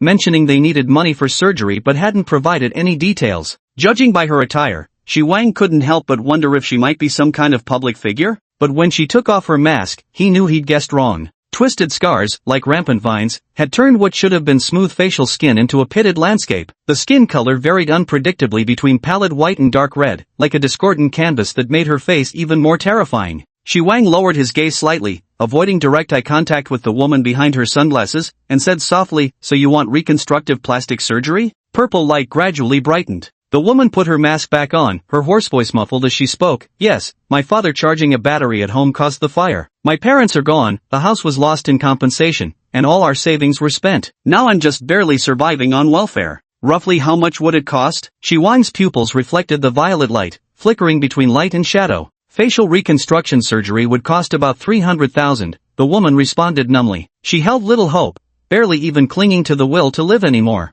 "We'll treat all your scars, face, body, vocal cords, everything that can be fixed. I'll give you 500,000. If it's not enough, contact me again." I couldn't see the expression behind her sunglasses, but her body visibly trembled as a trembling voice escaped. You're not lying to me, are you?" Shi Wang smiled faintly and said softly, "Give me your bank account number." I'll transfer you 50,000 first, use it to arrange hospital examinations. Contact me before admission, and I'll deposit the remaining amount directly with the hospital. The woman froze for a moment before tremblingly extending her scar-covered right hand with a bank card. Yu Shuemeng. The message alert chimed. Yu Shuemeng stared at the payment notification in prolonged silence before finally bowing her head deeply. Thank you, Mr. Shi. She murmured. Go on, I'll wait for your call. Setting down the now lukewarm coffee, Shi Wang felt his mood lifting. Pondering his afternoon schedule, settling payments at the eye hospital, recording videos, he realized he couldn't predict when he'd be back. So he simply sent Yuan Yuan a WeChat message, telling her to go practice on her own.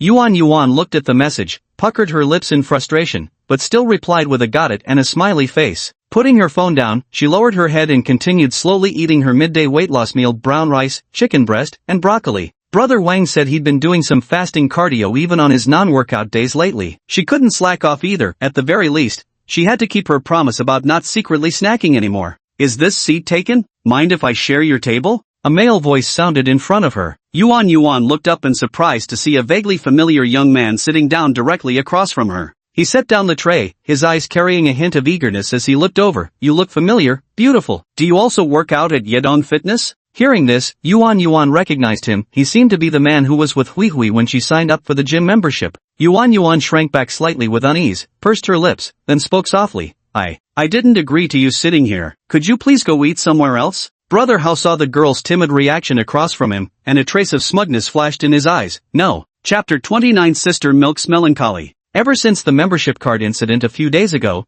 Hao had been keeping an eye on Yuan Yuan. After discreetly tailing her a few times and noticing she came to the healthy food restaurant for weight loss meals 3 times a day, he decided to make his move today. This is a public dining area, any table is available for seating. The girl across from him was introverted and afraid of communicating with strangers. He had plenty of experience dealing with her type, just be assertive and persistent, and she'd practically fall right into his hands. Sure enough, Yuan Yuan seemed like she wanted to say something but ultimately stayed silent, lowering her head to continue eating her diet meal. I mean no harm, and I'm not a bad person. I just want to be friends. Don't you know just how beautiful you are? You hit every note on my aesthetic radar. Brother Hao wore a sincere expression, speaking tenderly and earnestly. Ever since I saw you at the gym, you've been all I can think about. And honestly, your figure is perfect. You absolutely shouldn't listen to anyone telling you to lose weight. Your slightly curvy shape right now is absolutely ideal. Anyone who truly loves you wouldn't ask you to change your body. Men who can't accept every part of you have ulterior motives. Brother Hao persisted with his shameless pursuit, his words dripping with insinuation. Snap! The chopstick slammed onto the table with a sharp crack. Yuan Yuan suddenly stood up, her large eyes burning with rage, and enunciated each word clearly to the detestable young man before her. Don't you dare slander, forget brother. Without even finishing most of the remaining meal, she turned and strode away briskly. Brother Hao stood frozen in place for a moment, stroking his chin as he began reflecting on his earlier behavior. 4 p.m., Yedong Fitness Center. Dressed in a black crop sports tank top and tight black shorts that accentuated her toned figure and well-defined abs, Wang Jianai guided Yuan Yuan through the equipment training while chatting softly with her. After a few days together, one cheerful and enthusiastic, the other shy and innocent, both guileless, they quickly became close friends. The conversation became much more casual, though most topics revolved around Shi Wang, with Yuan Yuan continuously inquiring about Brother Wang's college life. Wang Jianai simply told her everything she knew, and the more she spoke, the clearer her memories became. Milk sometimes would unconsciously slip into a dazed state, a vaguely mysterious smile playing at the corners of her lips. Yuan Yuan felt somewhat uneasy. Sister Milk, was it true that you liked Brother Wang back then? Of course it was true, but that's all in the past now. A shadow fleetingly passed over Wang Jianai's delicate face. Yuan Yuan watched her reaction carefully and curled her lips slightly. You have no idea how venomous his childhood sweetheart was. She'd hurl insults like trash and bottom feeder at everyone daily. Yet, with her sharp wit and intimidating presence, no one could outtalk her. Barely anyone dared to confess to her. Wang Jianai's anger flared up instantly when mentioning this. If it weren't for Yi Linshi, she would have definitely charged at them right then. Several girls who were prettier than me got scolded by her as not clean, and they ran off crying. What do you mean by not clean? Does she curse everyone as not clean? Yuan Yuan asked timidly, as if that terrifying demon king were right before her eyes. Wang Jianai's face flushed slightly as she met Yuan Yuan's innocent gaze. Hesitantly, she stammered, I'm not entirely sure either, but roughly speaking, it means being indiscreet. It's not like she insults everyone like that. Back then she never swore at me, just sniffed disdainfully and said my scent was passable, but still unworthy of her worthless brother. That wretched girl. I hadn't even confessed my feelings before she pinned me to the ground and gave me a thorough beating. Yuan grew increasingly frightened as she listened, murmuring timidly, then maybe I shouldn't meet her after all. She'd definitely curse at me. Wang Jian sighed, I can see you really like Wang Zai, but if you want to be with him, you'll have to face Yi Linshi. No one can replace her place in Wang Zai's heart. I realized that back in school days, which made me hesitant to make a move. But didn't she reject brother Wang? Why should she still have a say in this? Who knows? Many of us believe she likes Wang Zai, though she's never admitted it. As for why she rejected him, no one knows. But it hasn't changed their relationship at all. However, as Wang Zai said, she seemed to have suddenly matured after graduation. She didn't object when Wan Yunfei pursued Wang Zai, something she would have scolded away in the past. Milk's eyes flashed with a hint of regret. Seeing the spark of hope reignite in Yuan's large eyes, Wang Jianai encouraged, keep it up, Yuan. If you want to stand in front of Yi Linshi without being looked down on, you at least can't stay the way you are now. Sculpting a perfect figure will give you more confidence.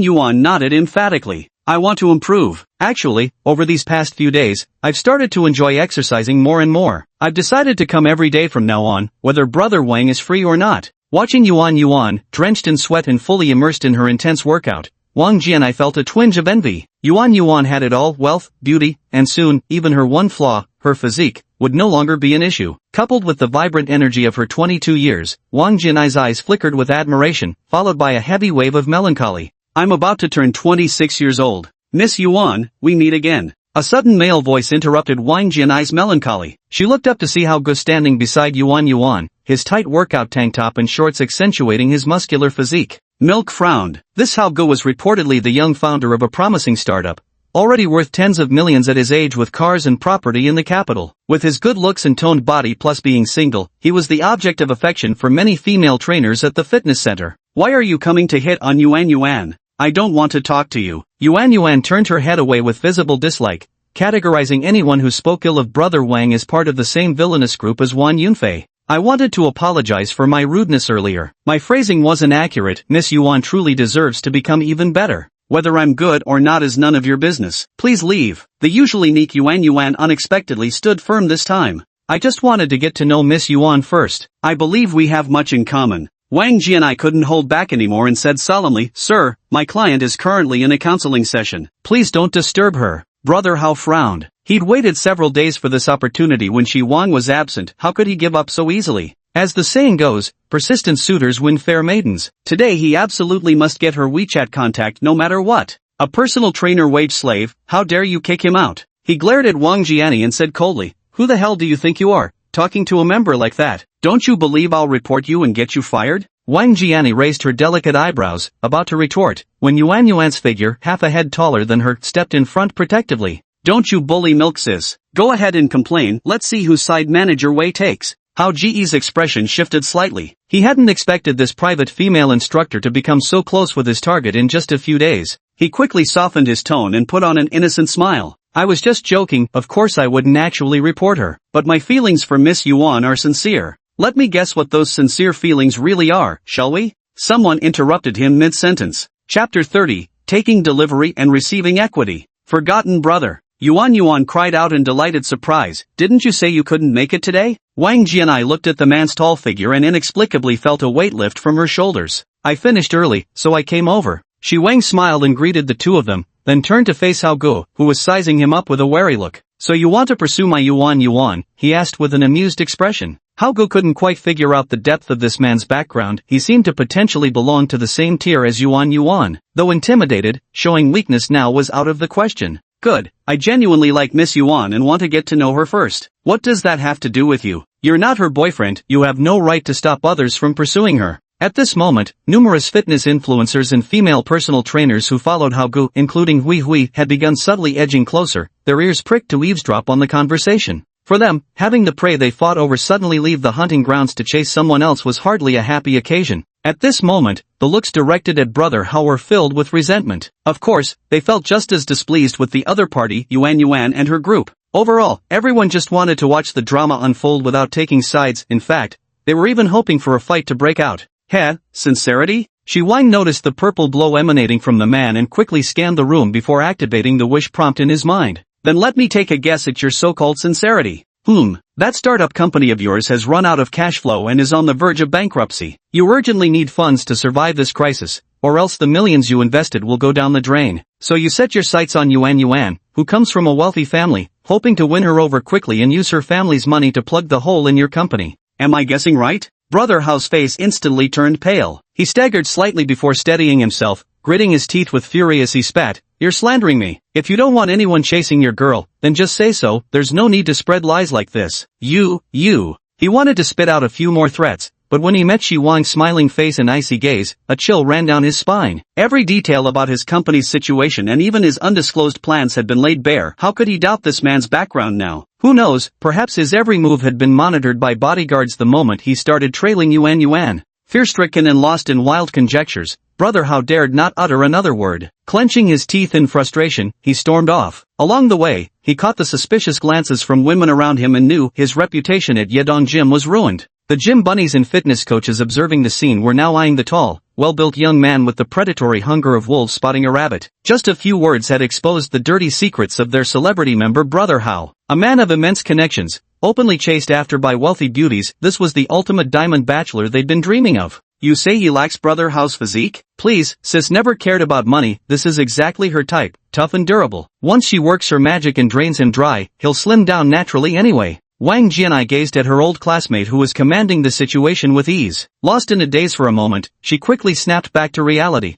acutely sensing the predatory gazes of the surrounding women. Glancing at Yuan beside her, whose eyes were practically sparkling, her heart filled with a tumult of conflicting emotions. Who would have thought you've gained so much weight and yet still dominate effortlessly like back in school? Choosing to move here might have been a mistake after all. Monday, 1 p.m. AITO North Capital Series Direct Store. After several days of waiting, Shi Wang finally saw his very own 80M9 Pure Electric Ultra version 100 kWh, with all paperwork completed. The gilded black car body shimmered with an enchanting luster under the sunlight, exuding athleticism and vitality. Both the vehicle's length and height surpassed that of a BMW X5, making the entire car appear more massive and aggressive. After circling around the M9, Shi Wang opened the car door and settled into the driver's seat. The panoramic sunroof, the embracing harmony cockpit, and the unified cosmic display before him exuded an even grander atmosphere. You get what you pay for. It was indeed a cut above his previous 100,000 yuan car, Shi Wang mused inwardly. With the enthusiastic saleswoman's close guidance, he quickly familiarized himself with the various features. Pressed for time, he stepped on the pedal amid their respectful farewells and swiftly drove off. With a slight thrill of driving a new car, Shi Wang reached Vision Building in just 20 minutes. That morning, he had received a call from Gao Zerong, the president of Zizi Yuanwang Investment Company, Limited, and promptly arrived at Letter Center Building, one of the CBD's landmark structures. After a brief overview of Zizi Yuanwang's basic operations, he signed all the necessary documents and officially took ownership of the investment firm. Simultaneously, the transfer of the 10% stake in Xingqing Media was also completed. Shi Wang had instructed Gao Zerong to arrange an afternoon meeting with Xingqing Media's shareholders. Normally, such a minor investment wouldn't require his presence, not even Gao Zerong would attend. But ever since his resignation the previous Monday, he had already envisioned this reunion with Ho Lishan and Shen Quankai. Naturally, he wasn't about to miss it. Standing at the foot of Vision Building and gazing up at the office tower where he'd worked for 3 years, he couldn't help but feel a swell of emotions. In barely over a week, his life had been completely overturned. A moment earlier, Shi Wang sent a message to Gao Zerong, letting him know he'd go up first. Stepping into the familiar lobby, he took the elevator directly to the 15th floor. Gazing at Xingqing Media's sleek and stylish logo wall behind the glass doors, he pushed them open with emotions quite different from before.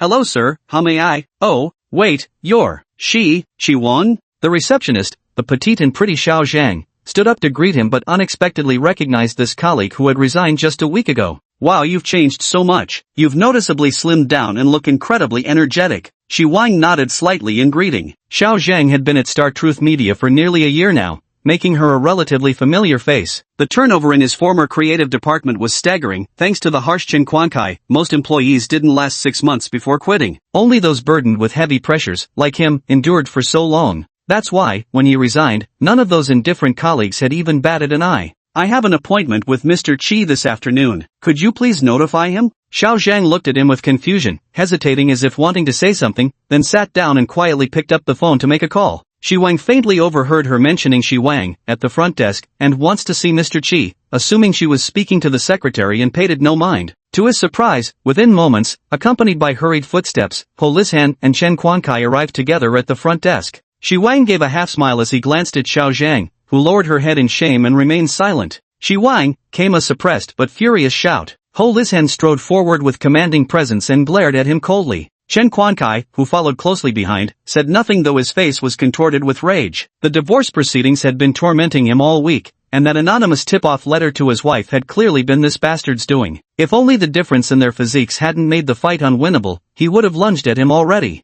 What are you doing at Xingqing Media? You're not welcome here. Shi Wang raised an eyebrow. Whether you welcome me or not doesn't matter, as long as Boss Chi does. Chapter 31, like mother, like daughter. Still dreaming of seeing Boss Chi? Who the hell do you think you are? You've got no ties with Xingqing Media anymore. Boss Chi won't meet you, and don't even think about stepping foot in our company again. Ho Lishan's sharp, acerbic face remained icy as she hissed through clenched teeth. She had a brutal week. The shareholder she'd pinned her hopes on suddenly sold their stake at a premium and left without so much as a heads up. She and Chen Quankai instantly lost their backing within the company. To salvage her position, she'd spent days scrambling to connect with other shareholders, running herself ragged in the process. Then at this critical juncture, she heard the bastard audio guy who quit last week had returned demanding to see Boss Chi. How could she not panic? If the shareholders found out about the dirty deeds she and Chen had pulled, no one would want anything to do with her. Well, President Ho's still throwing his weight around like last time, speaking with more authority than Boss Chi himself? Color me impressed. Don't try to trick me into talking. Xingqing Media may be under Boss Chi's control, but I still have the authority to keep you out of the company. Ho Lishan had learned her lesson from past mistakes and was noticeably more guarded with her words. If you don't leave now, I'll call security to throw you out. Heh, go ahead and try. You might just end up crying and begging me to come back later. Shi Wang didn't care about her threats at all, as the people Yu Ziyuan had called for would arrive soon. Chen Quankai had long lost his patience and directly ordered Xiao Zhang, call the security from Yuanjing up here, tell them someone's causing trouble. Xiao Zhang didn't dare to look up at Shi Wang, quickly making the call to contact the lobby. Within minutes, the elevator doors opened, revealing 4 tall and burly security guards in the elevator lobby. The lead security captain walked into Xingqing Media with a furrowed brow. Who's causing trouble here? Ho Lishan let out a relieved sigh, her narrowed eyes flashing with a hint of smugness. Chen Quankai let out a loud, grating laugh, pointing dramatically at Shi Wang. That's him. Drag this punk out right now, let everyone in the building see what a joke he is. The security captain ignored him, sizing up the tall, sturdy young man in front of him. They'd only restrain someone if they resisted or caused a scene, otherwise, only an idiot would go looking for trouble. Sir, please come downstairs with us first. Shi Wang nodded indifferently. He had no intention of making things difficult for himself. After all, if he went downstairs now, someone would come to invite him back up later, and at that point, he could specifically request Ho Lishan and Chen Quankai to handle it. Stop! A familiar clear shout rang out, and everyone turned to look. They saw a janitor walking briskly out from the office area. Auntie Qian? Shi Wang was pleasantly surprised. After not seeing her for several days, he had actually begun to miss her. Previously, Yuan had mentioned twice that she wanted him to visit her home, as her mother wished to meet him. But Shi Wang didn't know how to face this floor-sweeping monk, and he dreaded even more that she might ask about his relationship with Yuan. In the end, he simply made an excuse to decline. Aunt Qian briskly strode closer, first greeting him with a smile. Then she glanced at the people nearby and, under the baffled gazes of Shi Wang, Chen Quankai, Xiao Zhang, and the 3 security guards, waved her hand with an air of authority. Step back. None of this concerns you. Yes, Chairman. The security captain snapped to attention with a crisp salute, then ushered the other 3 guards to step far back. Dong Chairman who? These security guards didn't actually belong to Xingqing Media, but were employed by the building's developer and operator, Visionary Group. So it's not just that 5-story commercial annex, the entire Visionary Group belongs to you, sir? Shi Wang kept silently cursing MMP in his heart, recalling the terror of being dominated by Yuan at the gym that day. You two are truly mother and daughter. Chen Quankai, Xiao Zhang, and some peeping employees from the distant office area were all stunned. Who would have thought that the cleaning lady who usually swept floors and wiped tables nearby was actually such a big shot? Ho Lishan didn't seem surprised. Her face darkened with shifting emotions, looking extremely unpleasant as she suppressed her anger and spoke. Manager Qian, even if you're our landlord, you still have no right to interfere with Xingqing Media's internal affairs, do you? I don't care about your internal affairs, but there's no way I'll let your people take Xiaoxi away. Ho Lishan said through gritted teeth. Fine. Then she lowered her voice and asked Xiao Zhang, are all the executives still in their offices? She knew about today's shareholders meeting and wanted to resolve this trouble quickly, since both the executives' offices and the conference room were quite far from the reception area. As long as no executives were outside, she could call the police without fear of being discovered. Xiao Zhang quickly lowered his head to report, "Everyone else is here," but President Qi went downstairs with his secretary right after Xi Wang left. Ho Lijian's heart skipped a beat. She quickly composed her expression and said to Xi Wang, "Alright, since President Qi isn't here right now, why don't you come to my office first to discuss? I'll take you to see him later." Xi Wang knew full well this was just an attempt to pacify him first. Just as he was about to refuse, a ding sounded, the elevator doors opened, and 5 people stepped out. Dressed in stylish casual traja that made him seem far from his nearly 50 years, Xi Mingcheng, accompanied by his enchanting secretary in black silk stockings, led 2 men and a woman toward the reception desk. The 3 guests were all clad in black suits and white shirts, their hair meticulously styled with not a strand out of place. Their posture was ramrod straight, exuding an unmistakable aura of corporate elites. The middle-aged man at the forefront had refined features and a warm, approachable demeanor, yet his confident stride carried an undeniable aura of authority. This was Gao Zerong, president of Shiziyuanwang. Behind him followed his male assistant and the company's in-house female lawyer. Xi Mingcheng adopted a deliberately humble demeanor. As the boss and major shareholder, his personal descent to greet them was solely to leave a favorable impression on Gao Zerong and the new owner of Shiziyuanwang. A 10% equity stake meant nothing to him who held 51% of the shares, but Gao Zerong himself was someone worth befriending. Even before joining Xianhe Yuanwang, this man had been a prominent figure in investment circles. Later, he invested in numerous successful cases, his reputation and status far surpassing that of a mediocre company owner like himself. Just days ago, he'd heard Xianhe Yuanwang had been acquired entirely, with even Gao Zerong selling all his shares. Yet for some unknown reason, Gao remained here willingly as an ordinary employee. Perhaps the new owner had even more formidable backing? I had planned to greet the new boss right away, but upon meeting Gao Zerong, I learned that the boss surnamed Shi had already gone upstairs ahead of time. As soon as he stepped out of the elevator, Xi Mingcheng spotted a crowd gathered at the reception desk. Even the 4 security guards from Yuanjing building were among them, causing him to frown inwardly. Seeing Ho Lijian there as well, his expression darkened as he shot her a glance, signaling her to quickly clear the reception area. He wanted to escort the 3 guests straight into the company, avoiding any potential trouble at the front desk. In his mind, he imagined that Mr. Shi, the boss, was probably already waiting in the reception room. Unexpectedly, Gao Zerong behind him suddenly quickened his pace, overtook him, and addressed a slightly chubby young man in a short-sleeved white shirt and gray casual pants who looked familiar standing outside the front desk. His tone was respectful as he said, "Chairman Shi, sorry we're late." As soon as these words were spoken, the room fell into complete silence. Chapter 32, I have evidence. Gao Zerong then turned around and introduced seriously to Xi Mingcheng, "President Xi, this is Chairman Xi of Shiji Yuanwang, or you could say he's the new shareholder of Xingqing Media, Mr. Xi Wang." Receptionist Zhang's face turned deathly pale in an instant, her fingers digging sharply into her palms as she cursed herself inwardly. Why had she done something so stupid? How much better it would have been to just honestly tell him President Xi had gone downstairs. Chen Xuansai's vision darkened, his legs nearly buckling beneath him. Having already lost his home and been living in the office every day, how could he survive if he lost his job too? Ho Lijian's squinted eyes flew wide open, disbelief flooding her gaze. How had that slovenly, hopeless fat guy from a week ago transformed into a company shareholder in just a few short days? Though An Qian didn't quite grasp what was happening, a radiant smile spread across her face as she watched Xi Wang with lively interest, delighted for the man she already saw as her future son-in-law. Xi Mingcheng was somewhat bewildered. Although he didn't come to the company often, he still recognized this longtime employee of 3 years. The only reason he hadn't placed him immediately was because someone had lost 10 pounds, changing his appearance noticeably. Suppressing his surprise, he stepped forward and shook Xi Wang's hand cautiously. "Chairman Xi Wang, you caught me off guard. Weren't you still working at Xingqing Media? How did this suddenly?" Xi Wang smiled innocently. "It seems Director Qi doesn't pay much attention to company affairs. I was fired a week ago by Vice President Ho and Director Chen working together. But since I still have deep affection for this place, I acquired Zizi Yuanwang, then bought some shares in Xingqing Media. You could say I've returned to the family. Ha ha." At these words, Xi Mingcheng's expression darkened slightly. Something was clearly wrong here. If this wasn't handled carefully, having a 10% shareholder opposing him would be nothing but trouble. His peripheral glance swept over Ho Lijian and Chen Quankai. Both had their heads bowed. Clearly, the earlier situation had been the 3 of them confronting each other at the front desk. "You two really know how to stir up trouble for me." Xi Mingcheng set aside his thoughts and laughed heartily. "Since we're all longtime colleagues, our collaboration as shareholders will undoubtedly be even smoother. This is excellent news. Come,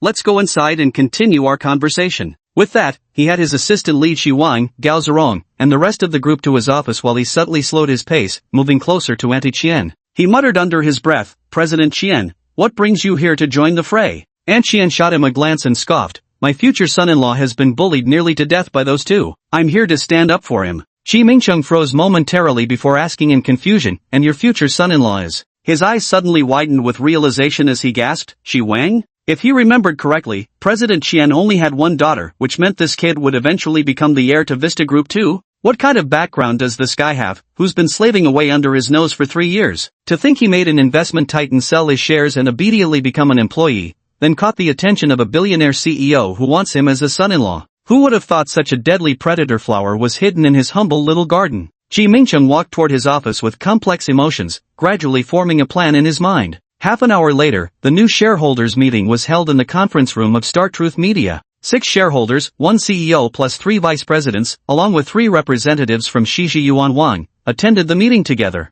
In the modern decorated, stylishly designed conference room, several members of Star Truth Media gazed with mixed emotions at the familiar yet unfamiliar young man sitting beside Chi Mingcheng. Familiar because he had been a long-term employee there for 3 years, unfamiliar firstly because he had lost significant weight, and secondly because no one knew how he had managed such a stunning reversal of fortune. Chi Mingcheng presided over the meeting, briefly outlining the details of the share transfer, then yielded the floor to the young man. Shi Wang offered some perfunctory remarks about unity and achieving new glories, then quickly grew impatient with wasting time on these formalities and directly stated his objective. As a shareholder, I hereby propose an urgent resolution, the dismissal of Vice President Ho Lishan and Creative Director Chen Quankai, on grounds that they conspired to frame an employee. The room erupted in uproar. Ho Lishan suddenly stood up, shrieking, this is an abuse of power and vengeful retaliation. Abuse of power sounds like a splendid charge to add to your indictment. Shi Wang seemed to have just remembered this, clapping his hands lightly. Ho Lishan's face turned livid with anger as she shouted, everyone, please listen to me. At the time, Shi Wang failed to complete the marketing plan assigned by Chen Quankai on schedule, directly affecting the company's live streaming project. It was only then that I followed company regulations and terminated his employment. Moreover, out of consideration for his years of service, if not for merit then at least for hard work, I even specially provided him with N+1 severance pay according to termination standards. I've truly gone above and beyond. Who would have thought he'd turn out to be an ungrateful wretch, biting the hand that fed him? After all these years of my dedicated service to Xingqing Media, this is utterly heartbreaking.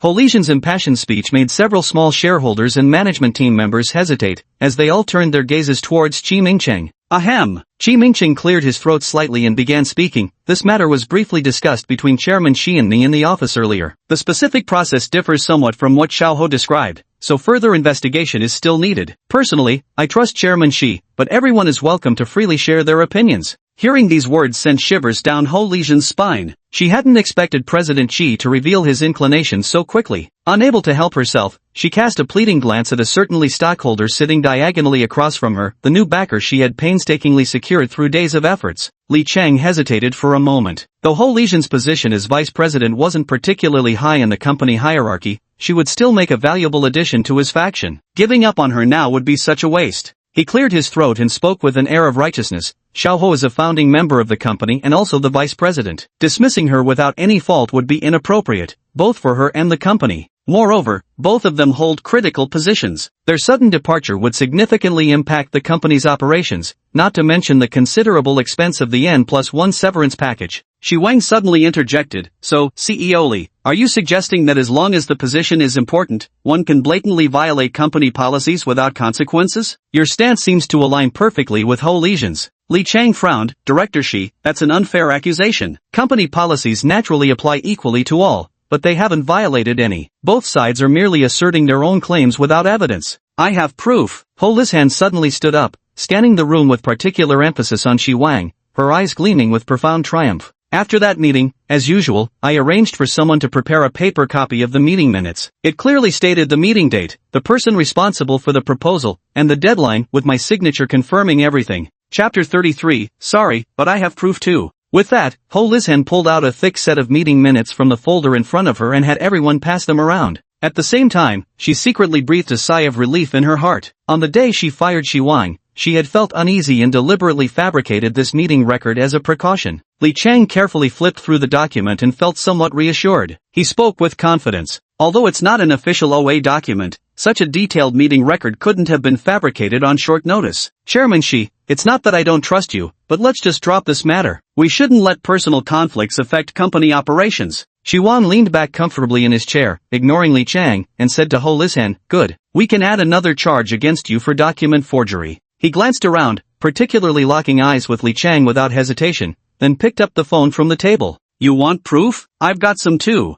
Ho Lishan's heart skipped a beat as she recognized his familiar movements, screaming internally that it couldn't be true. Yet against all hopes, just like 7 days prior, Shi Wang unlocked his phone, turned the volume to maximum, and tapped to play the recording clip. "Director Chen, today is June 10th. I'll apply for a bonus for you this month." After playing this segment and the office scene, it's followed by Ho Lishan's content. "Quite the schemers, every one of you. I run this company. If I don't like what I see, I'll fire people. Don't like it? Go file for arbitration or take it to court. It's not like we're keeping those legal department freeloaders on payroll for nothing." After the recording finished playing, the meeting room fell into complete silence. Shi Wang chuckled lightly and said, "So what are your thoughts after hearing that? And when you consider the timing of that meeting minutes document, you can't say I'm wrong about them framing employees, can you?" Li Chang glared fiercely at Ho Lishan before lowering his head in silence. The pale-faced Ho Lishan stared blankly at Shi Wang, muttering incessantly, "Impossible, impossible. I clearly saw everything deleted, even the cloud backups were wiped." Shi Wang flashed another harmless smile, "Apologies, but when I was searching for those audio files for you, I forwarded several copies to my email and WeChat." Then he turned to Li Chang and reassured him,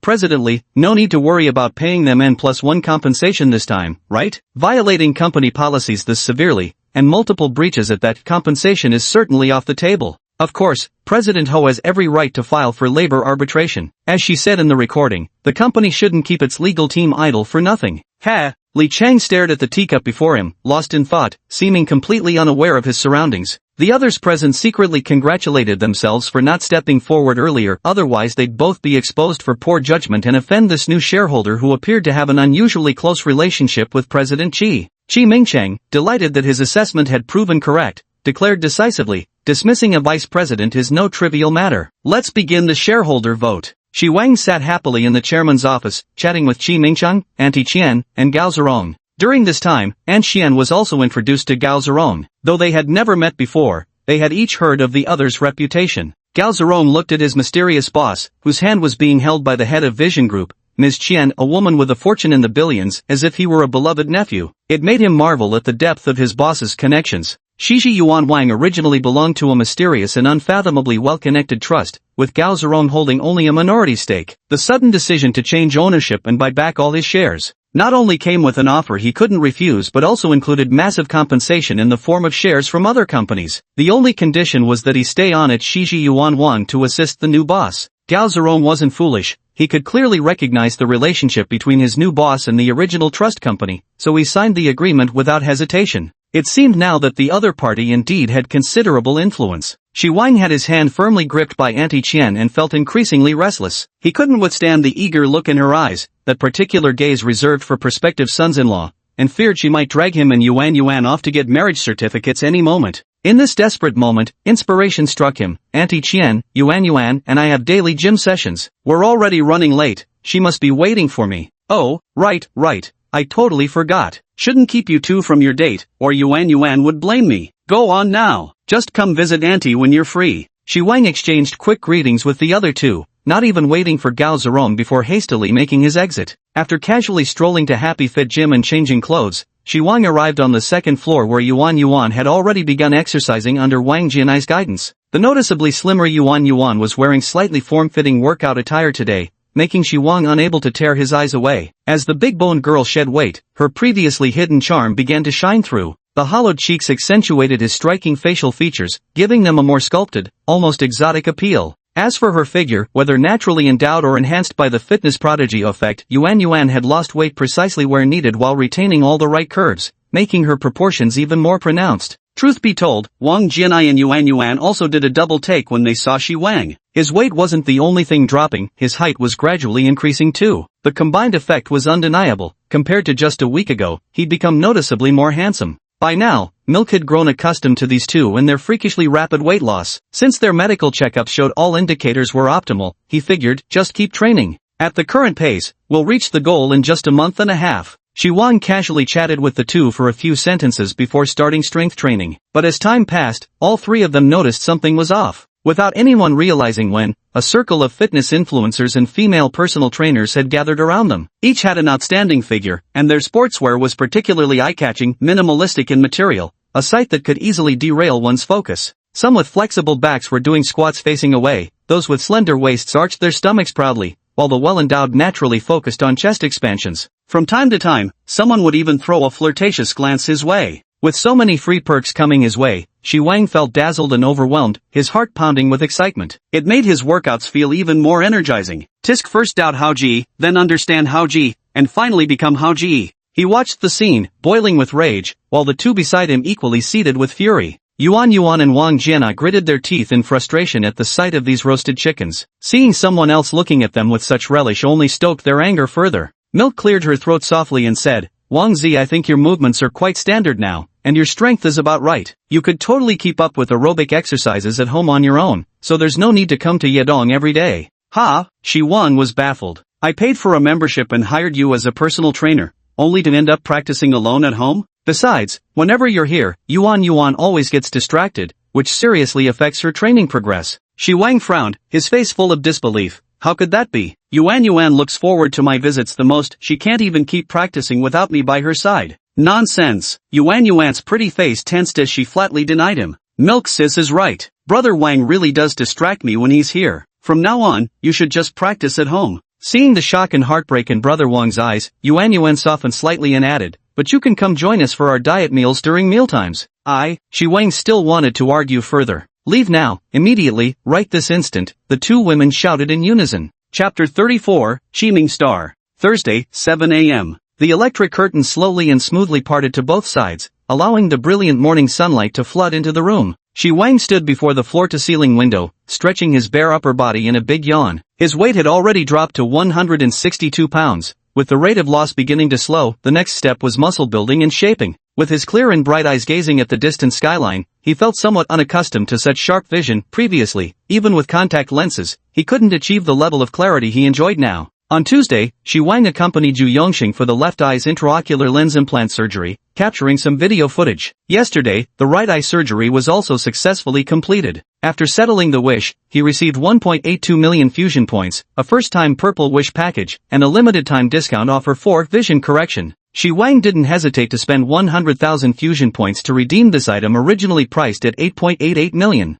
Following the instructions, he used it before bed last night. Upon opening his eyes this morning, the entire world appeared crystal clear. The purple package yielded a property appreciation card, a one-time item that, when activated during property redemption or prize acquisition, would significantly increase the value of the obtained property. Based on the red and blue gift pack tiers, the value increment should bring a big surprise, but since he couldn't use it for now, he decided to store it first. Afterwards, Shi Wang followed his usual routine by doing an hour of fat-burning exercises, adding new strength training this time. After finishing his morning routine, he ate breakfast while planning out his schedule for the day. On Wednesday morning, following the appointment, he fully repaid his 1.48 million mortgage loan, finally clearing all his debts completely. In the afternoon, Yu Shuemeng was officially admitted to the hospital. He prepaid 450,000 yen in hospitalization fees, as the treatment and cosmetic procedures would take quite a long time. There was no rushing it. But the two videos Shi Wang posted on his Douyin account, the wish-granting turtle in the pool, one announcing Yu Yongxing's successful surgery and the other teasing Yu Shuemeng's upcoming cosmetic procedures, blew up. Metrics like follower count, comments, likes, and reposts were skyrocketing. Of course, this was also partly due to the Dou Plus ads he had invested in. The explosive data growth brought him a lot of headaches. The flood of DMs and comments was simply overwhelming. No, must hire a secretary or assistant, and probably one won't even be enough. Last night, he briefly selected 4 or 5 help seekers to meet in the afternoon, reserving the morning for his treasure girl. Today was the day Yu Beibei began her first phase of training. 9 a.m. With a screech of brakes, the BMW X5 came to a steady halt by the roadside outside the gates of Beijing Capital Fashion Institute, its engine idling quietly like a lurking beast. Many students near the school entrance seemed to recognize this BMW with its license plate full of lucky XS and 8s, and soon began pointing and whispering. Shi Wang sat in the driver's seat. While the tinted windows prevented outsiders from seeing in, he could observe everything outside clearly, somewhat baffled by the students' exaggerated reactions. Then his thoughts turned to little beauty Yu Beibei. On Monday, after hearing he'd acquired the AITO, she'd cautiously asked if he could still drive the BMW to visit her. Though he found her motives somewhat puzzling, since Yu Beibei wasn't the type to enjoy showing off, he agreed without hesitation. Since he had already told Yuan about returning the car and she firmly refused, he might as well keep driving it for a while longer. In less than 2 minutes, Bebe strode out of the school gate, her lively double top-knots bobbing with youthful energy. She was dressed in sky-blue denim shorts with slightly frayed hems, showcasing her slender, snow-white legs, and wore yellow canvas shoes underneath. Up top, she had on a short, pale yellow printed t-shirt, its hem casually tucked into the shorts, accentuating her slim waist, while diagonally slung across her was the white Lady Dior bag. Bebe paid no attention to the mixed gazes of disdain, envy, disgust, admiration, and greed from the surrounding crowd. She walked straight to the expensive black BMW, pulled open the door, and elegantly slid into the seat with a graceful lift of her legs. Amid the roar of the engine, the BMW X5 left all the doubts and suspicions far behind as it sped away. Inside the car, Bebe, sitting in the passenger seat, looked at Shi Wang with surprise. It had been 5 days since she last saw him. "Brother, why have you lost so much weight? Are you feeling okay?" "It's just exercise combined with dieting, no problem. I went for a checkup, and the doctor suggested I should join the Olympics instead." Honk honk honk. Bebe laughed while suddenly reaching out her small hand to gently touch his cheek. Shi Wang felt the tender, delicate touch and his whole body tingled as if electrified. He couldn't help but laugh and ask, "What are you doing?" The little beauty's blushing face resembled a blooming rose as she nibbled her lower lip. "Brother, you look really handsome after losing weight, even more dashing than I imagined." Bebe's loyalty +2. "This is nothing. When I was your age, I was truly handsome. I haven't even returned to my peak yet." Shi Wang struck a narcissistic pose. "Pics or it didn't happen," Bebe pouted with feigned disdain, though a mischievous glint flickered in her eyes. "Just you wait." Taking advantage of the red light, Shi Wang dug out an old photo from his phone album and sent it over. Bebe flashed a cunning fox-like smile as eagerly opened the photo for a closer look. "Wow brother, you were so handsome back then. Definitely school heartthrob material, right?" The photo captured an 18-year-old youth with sharp eyebrows, starry eyes, and a pure smile. Even the simplicity of a white t-shirt paired with jeans couldn't conceal his dashing charm and grace, like a white knight straight from a girl's dreams stepping into reality. Bebe's eyes were already sparkling with little stars. Her slender fingers quickly swiped, about to set this photo as her phone wallpaper, but stopped at the last moment. Her delicate brows slightly furrowed as she cancelled the setting, even deleting the photo from her album, keeping only the original image in WeChat before additionally adding it to her favorites. Letting out a sigh of relief, she resumed chattering cheerfully with Shi Wang about the fun happenings of the past few days, occasionally stealing glances at his profile, feeling utterly content. Half an hour later, the BMW stopped in front of a 5-story building near the North 4th Ring Road. The stylish and artistic facade bore the oversized artistic characters Chiming Star Culture and Art Training Center prominently standing atop the roof. On either side of the gate hung numerous metal plaques, all bearing titles like Partner Institution of XXX TV Station, Designated Training Center of XXX Film and Television Center, and Collaborative Unit of XX Department, showcasing the training center's extensive connections and prestigious status. When Shi Wang stepped out of the car with Bebe, someone was already standing solemnly at the entrance, waiting for them. A middle-aged woman dressed in an elegant, understated suit, accompanied by a young female assistant, approached them. "Excuse me, are you Mr. Shi?" The middle-aged woman wearing gold-rimmed glasses asked with dignified grace, her voice gentle. "It's me. Are you Ms. Yu who contacted me last week? I am Yu Chiojuan. Welcome to this humble abode. Please, come inside." Their attitude was exceedingly polite, one might even say reverential. The lobby of Kaimingsing is equally artistic in design, with the corridors adorned with numerous photographs of celebrity artists visiting and training at Kaimingsing. There are also a considerable number of photos featuring Yu Chiojuan posing with entertainment industry heavyweights on various occasions. Shi Wang had initially thought she was just a person in charge, but now it seemed he was mistaken. "I hope you don't mind me asking, but are you from Chiming Star?" "My apologies for not introducing myself earlier. I'm the founder and major shareholder of Chiming Star." Chapter 35, The Hidden Tycoon, Mr. Shi. Shi Wang sat with Bebe in the exquisitely elegant office, sipping the coffee served by the assistant. "I didn't expect Boss Yu to come personally." As he understood, Kaimingsing was no small workshop. It had sizable stores in several major cities across the country. Even if Yu Chiojuan was stationed in Baidu, he shouldn't have been involved in such a minor order. "Mr. Shi is a distinguished member of my Rwoda. It's only right for me to receive you in person." Yu Chiojuan added silently in her heart, a distinguished S-class member. As a service provider for Mariah, Yu Chiojuan naturally understood its formidable capabilities and had handled orders for some members before, but an S-class member, specifically highlighted on the order, was a tier she had never encountered. To meet such a true powerhouse, hidden behind layers of obscurity, was an invaluable networking opportunity for her. She certainly couldn't let it slip away. "Then, allow me first to introduce Chiming Star and the tailored training program we've prepared for Ms. Bebe based on your requirements. How does that sound?" Thank you for your trouble. Shi Wang nodded. Yu Qiujuan deliberately demonstrated their capabilities to prove that selecting an S-tier member wasn't a mistake. He thoroughly outlined Shiming Star's nationwide branch network, their extensive professional training resources, collaborations with numerous renowned entertainment companies, as well as the famous artists and trending stars they had trained. Shi Wang maintained a calm expression throughout, while the impressionable Yu Beibei listened with growing excitement. She had initially thought her brother was just signing up at some ordinary training institution. Who knew it would turn out to be such an industry giant? She couldn't even begin to guess how much this would cost. And yet, this boss of a nationwide chain training institution, someone who knows countless big names and celebrities in the entertainment industry, shows such respect to her brother, clearly a posture reserved for those at a higher standing. The more Yu Beibei interacted with her brother, the less she felt she knew him. From the initial image of a down-and-out ride-hailing driver, to a financially comfortable self-media entrepreneur, then a wealthy tycoon splurging on properties, and now, a mysterious hidden influencer with an elusive background. As her understanding of him evolved, Yu Beibei grew increasingly uncertain. With her brother already far surpassing the level she once envisioned, could she still remain by his side? An inexplicable panic surged through her heart once again, just like that time in the Shiwangfu Central District. Just as the panic was about to reach its peak, a warm,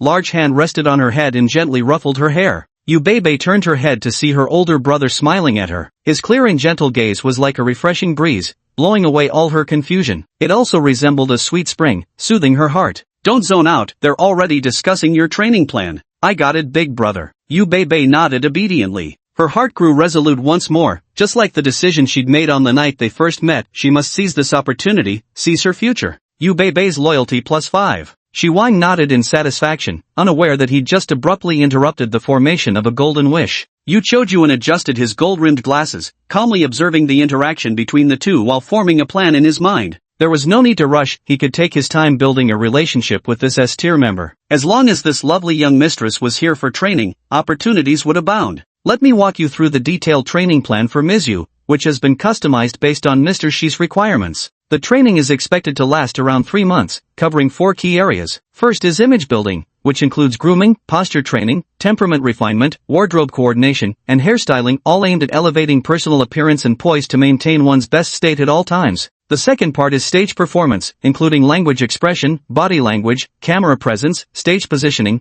audience interaction, and handling unexpected situations, all aimed at enhancing stage charisma, performance skills, and confidence. The third part consists of dance training and physical conditioning, which can also be considered extensions of stage performance. Lastly, there are supplementary trainings such as multimedia response strategies, psychological preparation, and stress resistance. What do you two think of this training plan? Are there any areas that need adjustment? Shi Wang had no objections to the training plan and was fine with leaving it to the professionals. Besides, this plan not only met all the system requirements but also included additional extensions and expansions. He looked at Yu Beibei and asked, "What do you think? Can you stick with it?" The young beauty met his gaze with determination and nodded firmly, "No problem, I can do it." Yu Beibei knew the training would consume a lot of her energy and time, but this wasn't just about self-improvement, it was crucial for her future development. What matters more is that this is my brother's expectation, that I can mold myself into the shape he desires. Training plan phase 1 for Yu Beibei activated. Please proceed to the exchange store to redeem the limited time offer, Training Boost Pack.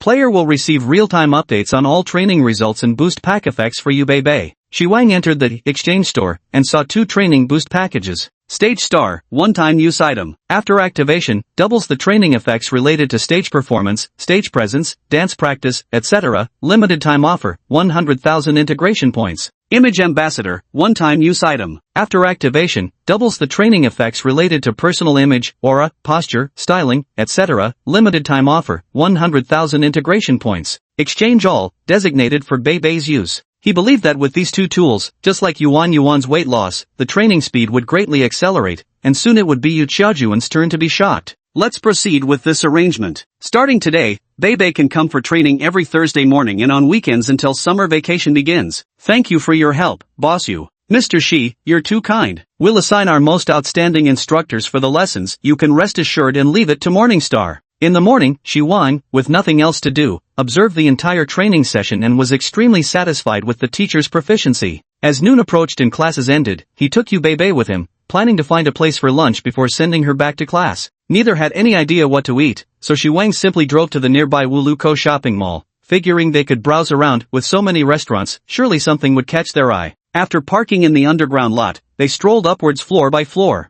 At this loyalty stage, Yu Beibei no longer shied away from slight physical contact. She lightly held his arm the whole way, chatting and walking with a radiant smile. Shi Wang enjoyed the company of the beautiful woman, feeling quite content. Comparing inwardly, he couldn't help but sigh at Yuan's introverted shyness. Her loyalty score of 65 was actually 8 points higher than Yu Beibei's, yet she remained too timid to even hold hands, wasting her romantic nature. He knew that if he made the first move, Yuan definitely wouldn't refuse and might even be delighted. But when he thought about the billions of assets at Vision Group, Shi Wang found himself hesitating to proceed. The two made their way to the 6th floor, where they spotted a northern capital cuisine restaurant called Hudong Lane, with a crowd waiting at the entrance. Shi Wang disliked queuing, so he prepared to guide Yu Beibei past it to find another place. Just as they walked by, a girl's voice called out from the side, "Beibei Jie?" Chapter 36, Beibei's Relatives. Hearing the call, Shi Wang and Yu Beibei simultaneously halted their steps and turned to look. Among the guests waiting at Hudong, a group of 3 one man and 2 women was present. The round-faced, chubby girl who stood no taller than 5'3" rose from her seat and enthusiastically waved at Yu Beibei. The slender, tall boy wearing glasses next to them bore some resemblance to the plump girl, with rather delicate features. Though he clearly recognized Yu Beibei, he frowned without the slightest intention of standing up. Along with another carefully made-up girl with alluring eyes who had intended to stand up, he lightly pressed her thigh, making her sit back down. Shi Wang could feel Yu Beibei's arms suddenly tighten around his, instantly understanding they'd clearly run into someone she disliked. The two turned to face them. Yu Beibei pursed her rosy lips and greeted the round-faced girl, Xiaoyu. Then, somewhat reluctantly, she nodded at the young man, cousin. They turned out to be relatives? Shi Wang was inwardly quite surprised, but his gaze remained calm as he looked down at the young man. Perhaps because outsiders were present, the cousin only responded with a brief greeting after Yu Beibei took the initiative to acknowledge him. Probably around 175 centimeters tall and relatively thin-framed, he clearly seemed no match in front of Shi Wang's towering 181 centimeters robust physique. The chubby girl named Xiaoyu, who seemed quite close to Yu Beibei, asked with a cheerful grin, "Beibei Jie, is this your boyfriend? He's pretty handsome." Yu Beibei's small hands suddenly clenched tightly, her nails digging into her palms. Her cherry lips parted slightly, but she didn't know how to begin to call him her boyfriend, yet neither of them had explicitly defined their relationship. She felt something was still missing, and she worried about how her brother might react if she spoke up recklessly. But if she denied it,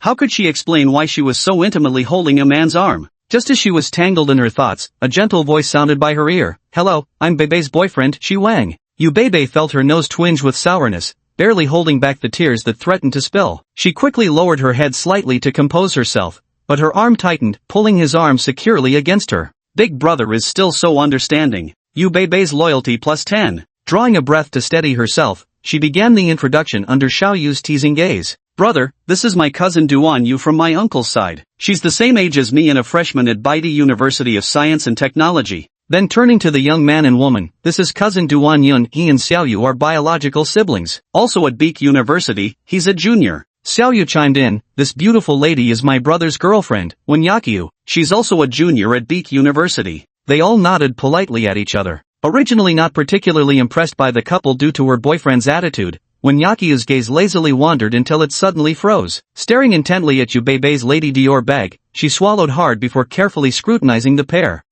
Their outfits aren't designer brands. Though her boyfriend's cousin dressed nicely, the clothes were clearly ordinary finds from online shopping. How could she be carrying that Dior bag she'd been longing for? Could it be a knockoff? Then her eyes locked onto Shi Wang's wrist. Was that a Vacheron Constantine? Being unfamiliar with men's watches, Wenyakiu couldn't be certain. At this moment, Xiaoyu had already extended an enthusiastic invitation. "Sister Beibei, are you looking for a place to eat too? Why don't you join us? We're about to be seated, and it's been ages since we last met." Yu Beibei and Duanyan both frowned simultaneously and were about to refuse when Wenyakia suddenly tugged at her boyfriend's sleeve. With a meaningful glance, she said, "Exactly. How often do we run into relatives? Should we really eat separately?" Duanyan seemed to realize it would be inappropriate to refuse and didn't speak further. "Then let's eat together. But since you waited so long in line, it wouldn't be fair for us to freeload. This meal's on me." Shi Wang smiled as he made the final decision with humor. No way was he going to pass up this perfect opportunity to learn more about the beauty's family situation.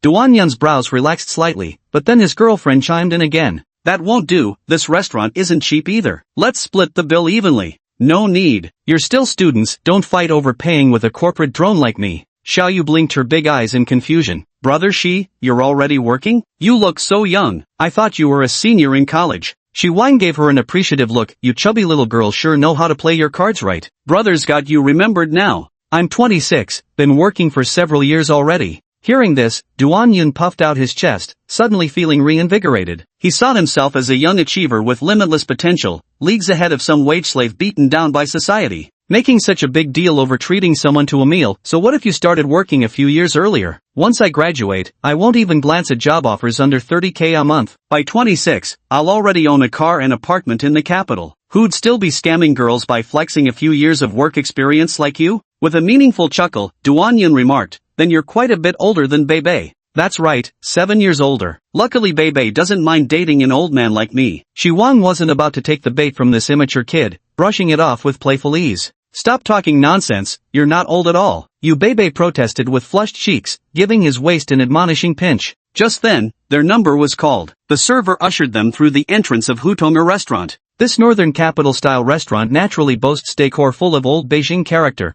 with an interior exuding nostalgic charm. Next to the seating areas stand weathered brick walls plastered with Hudong names, while vintage items like 28-inch bicycles, rotary dial telephones, and thermos flasks are scattered throughout, painstakingly recreating the atmosphere of 1970s-80s old Beijing. Their queue number naturally didn't qualify them for a private room, just a regular 4-person table which could accommodate them if they squeezed in. Shi Wang, fearing they'd hesitate to order, took the menu and first selected several expensive and famous dishes like Scholar's roast duck, Prince's roast lamb, Shanlong-style Chinese cabbage, crispy shell shrimp, and braised pork tendon with Chinese yam and scallions before letting the others add their choices. The other 4 added a few more signature dishes like rabbit god mashed potatoes and honeycomb coal fried rice before finally calling it good. While waiting for the dishes to arrive, when Yakia first tilted her head to examine the bag Yu Bebe had placed beside the table, every detail was flawless, identical to the one she'd seen in the store. Then, taking advantage of the close proximity, she carefully noted the features of Shi Wang's watch and secretly searched for the exact model on her phone under the table. When she finally found a perfect match, she gasped in disbelief. Vacheron Constantine Overseas Collection, ultra-thin skeletonized perpetual calendar, retail price, 1.17 million yuan. That's like strapping a luxury car to your wrist. Looking at the handsome, gentle smiling and non-threatening Shi Wang,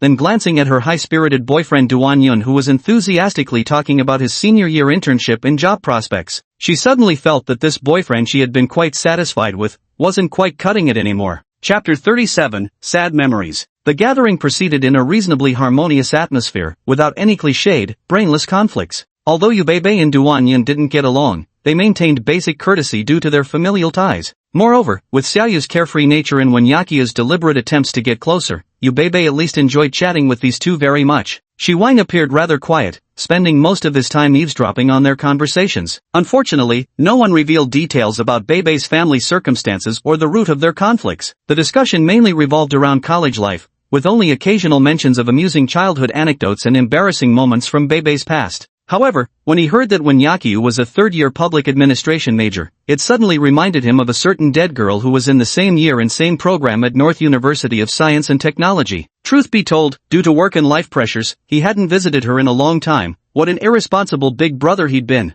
Her birthday is coming up soon, so I'll buy her a gift to make up for it. Shi Wang didn't ask Wenyakiu if she knew that dead girl. They weren't familiar with those people, and the situation wasn't clear, best not to blindly claim connections. Wenyakiu, on the other hand, tried to fish for information about his job. Shi Wang brushed it off with a laugh, saying he used to be a miserable wage slave but now ran a small company. With their bellies full and wine glasses drained, Shi Wang had already settled the bill. The 5 of them stepped out of the restaurant. After discussing, Yu Bebe decided to return to school for classes, while they were also heading back to Beijing University of Science and Technology. The two groups parted ways here. Shi Wang strolled around with the young beauty, but soon lost interest as there weren't many major brands at Woloku Shopping Center. He eventually made his way towards the underground parking garage. Duan Yun, Duan Yu, and Wenyakiu had just stepped out of the air-conditioned comfort of the mall when they were immediately assaulted by the scorching afternoon sun. After trudging 200 meters under the 37 degrees Celsius heat to reach the bus stop, they were already drenched in sweat and utterly miserable. Taking shelter in a shaded spot away from direct sunlight,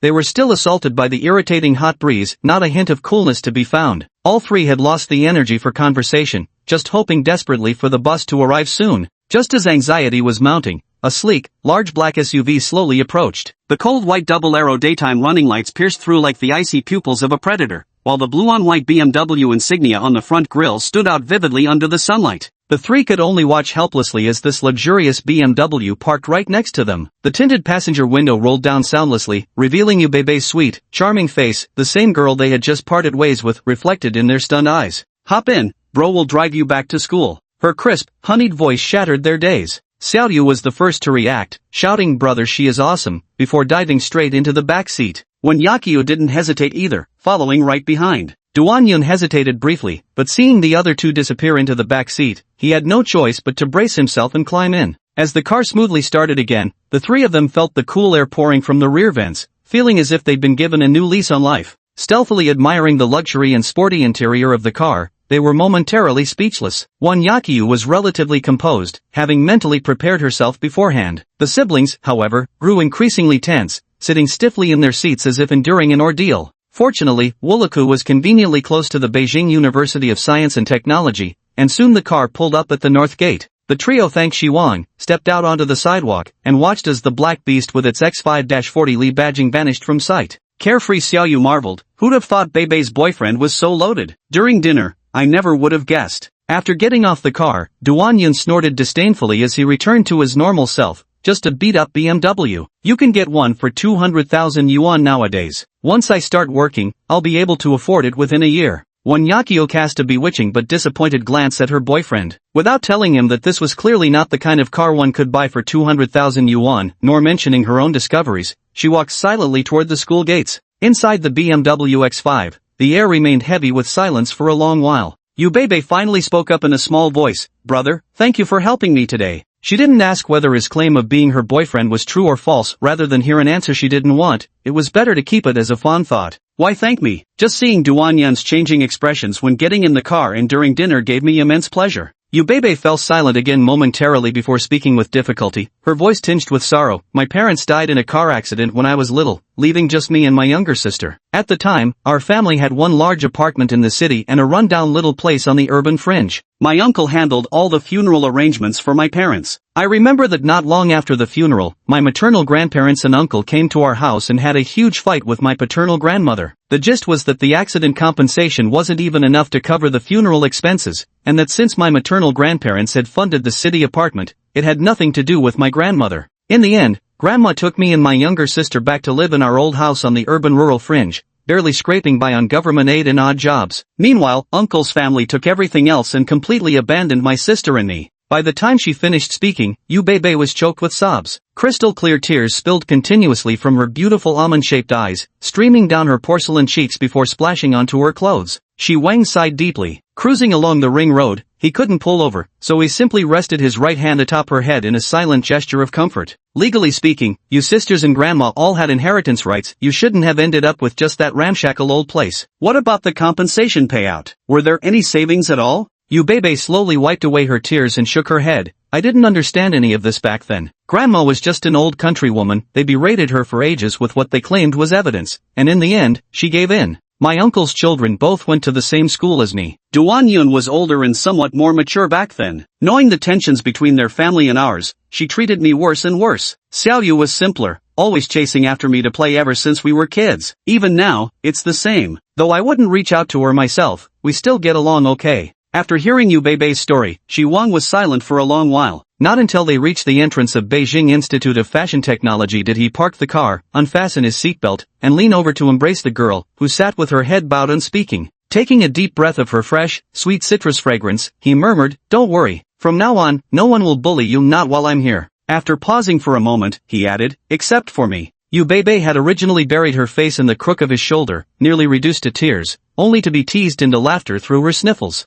"You meanie." She suddenly lifted her delicate head, her rosy lips brushing lightly against Wang's cheek like a dragonfly skimming water, then fled in a fluster with crimson cheeks after hastily opening the car door. Wang touched his slightly damp cheek, savoring the soft and wonderful sensation from earlier, smacking his lips. Chapter 38, Shao Jianxiu. The scorching June afternoon in Beijing was unbearably hot. Sitting again in the Starbucks at Sanfang Bridge, Wang enjoyed the cool air conditioning as he leisurely sipped his coffee. After leaving Beijing Institute of Fashion Technology, he came here as planned and had already dismissed 2 petitioners whose wishes emitted no blow. The need to cultivate a professional team grew increasingly urgent, but having Shi Ziyuan Venture Capital handle it felt somewhat awkward, while setting up a separate small company seemed too troublesome. As he pondered, the cafe's glass door swung open, admitting another petitioner who had just contacted him. The woman wore flat sneakers and stood about 172 centimeters tall. Her loose black athletic t-shirt and track pants concealed most of her figure, yet couldn't hide those impossibly long,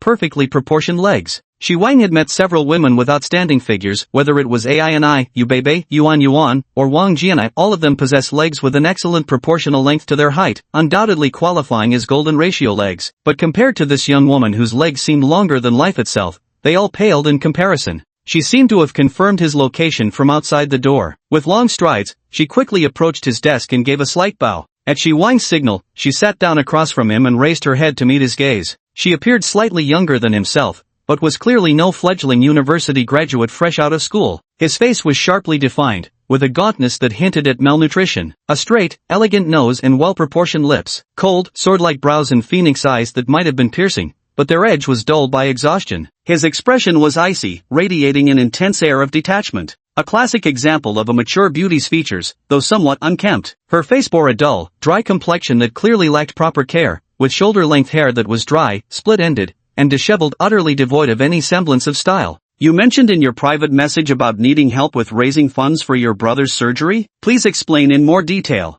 As soon as the words fell, Shi Wang straightened his back slightly, his expression suddenly turning grave. Because the woman had erupted in a dazzling golden radiance. Without hesitation, he expended his mental energy to activate the wish prompt. I hope to raise 300,000 for my younger brother's surgery. I don't want to return to my hometown and marry a stranger just to trade my happiness for money. With lightning-fast deduction, Shi Wang Sharp detected two key elements. First, this wish isn't like Yu Yongxing's that required the surgery's success, most likely just providing the surgical fees would count as fulfillment. Second, it's actually a combination of two wishes. Gathering the surgical fees is one, while not returning home to get married is another. I need more information. Seeing the woman about to start her explanation, Shi Wang quickly raised his hand to stop her, adding, besides your brother's condition and surgery details, you'll need to describe your own situation too. In short, the more detailed the information related to this matter, the better. The woman's face showed a wary expression. Sir, this has nothing to do with what I'm asking for help with, does it? Her voice matches perfectly to that icy, domineering elder sister tone. She must sound wonderful when crying. For higher value assistance requests, I always require some background information. If someone's a scammer, the more details they provide, the more likely they are to slip up. Understand? If you can't accept that, you're free to leave now. Shi Wang casually made up a reason, then coldly stared into her eyes. Your honesty and sincerity will determine the final outcome. Watching the woman's eyes flinch under his intense gaze, her usual cold aloofness cracking apart, he suddenly felt a surge of accomplishment. TSK, he definitely wasn't one of those fanatical keyboard warriors who'd beg, step on me, sis. As a potential teammate, she'd better obediently accept the captain's disciplinary training. After lowering her head in thought for a moment, the woman finally conceded, my name is Xiao Jianxiu, 24, from Bashu. After graduation I stayed in Baidu, worked for 2 years, currently unemployed. She then took out a stack of medical records and handed them to Shi Wang to review before continuing. My brother is 22 years old, studying at university in our hometown. Just as he was about to graduate, he was diagnosed with leukemia. We found a suitable match for the transplant, but the 300,000 yuan surgery fee. My family, no, I can't afford it. You can't afford it? Is it just you and your brother in the family? Shi Wang interrupted her explanation. No, both our parents are still around, Xiao Jianxiu replied with difficulty. She had intended to fabricate a story or gloss over the details, because no one would still offer to help once they knew the full situation. Perhaps the young man's profound gaze made her feel seen through, or his earlier domineering manner had shattered her defenses, or maybe it was that honest and sincere declaration that would ultimately decide the outcome. Xiao Jianxiu suddenly recalled a saying, sincerity is the ultimate weapon. So in the end, she chose to speak the truth, leaving everything to fate, and to him. I'm the eldest daughter. My parents, they said raising me wasn't easy, and they hope I'll cover the surgery fees. Shi Wang had already figured it out. This wasn't really about how hard it was to raise a child or covering medical expenses. It was just a son-favoring family exploiting their daughter. I only graduated with a business administration degree from an average university. It wasn't easy for me to find this assistant job, and half of my 10,000 yuan monthly salary goes to my family. The 30,000 yuan I'd saved up was all spent when my younger brother first got sick. So I really don't have any money left. If you genuinely can't afford the surgery fees, what can your parents actually do to you? Xiao Jianxiu felt as though a sharp knife was persistently digging into her heart, determined to extract all her pain mercilessly and lay it bare before her eyes. they found me a match back home. If I return and marry that divorced older man with kids whom I've never even met, he'll give them a bride price of 300,000 yuan. They're selling me off. The emotionally overwhelmed Xiao Jianqiu finally broke down completely when she saw the young man opposite her maintaining his calm and indifferent expression. I refused, so they came all the way to Baidu and made a scene at my workplace. I got fired. Sob. What could I do? They're my birth parents who raised me. Sob. I didn't want the money for my brother. It was for myself. Sir, please stop humiliating me. I don't want it anymore, okay? Sob. Shi Wang sighed inwardly, but maintained his composure on the surface. I can fund you, but if you keep being weak, what will you do when they make even more outrageous demands next time? Keep conceding? Go back and get married? Xiao Jianxiu's sobs stopped abruptly. She raised her head, her tearful phoenix-like eyes fixed intently on the young man's handsome face. Her lips trembled as if she wanted to confirm what she had just heard, but the question wouldn't come out. This funding comes with conditions. I'll give you 300,000 yuan up front, but you'll have to work for me for 2.5 years, and you can't resign during that period. Most importantly, you must stop bending over backward for your family, because for these 2.5 years, you belong to me. Everything, both personal and professional, requires my permission. Shi Wang showed no trace of sympathy or comfort, maintaining an icy, uncompromising demeanor that kept her subdued. What kind of job? A personal secretary, the on-call kind. Chapter 39, the little secretary is in place. I will never sell my body. Xiao Jianxiu suddenly flared up, his brows sharp as blades, eyes blazing with fury as he glared at Shi Wang. If I were willing to do this, I'd be rich long ago. I wouldn't be here begging you.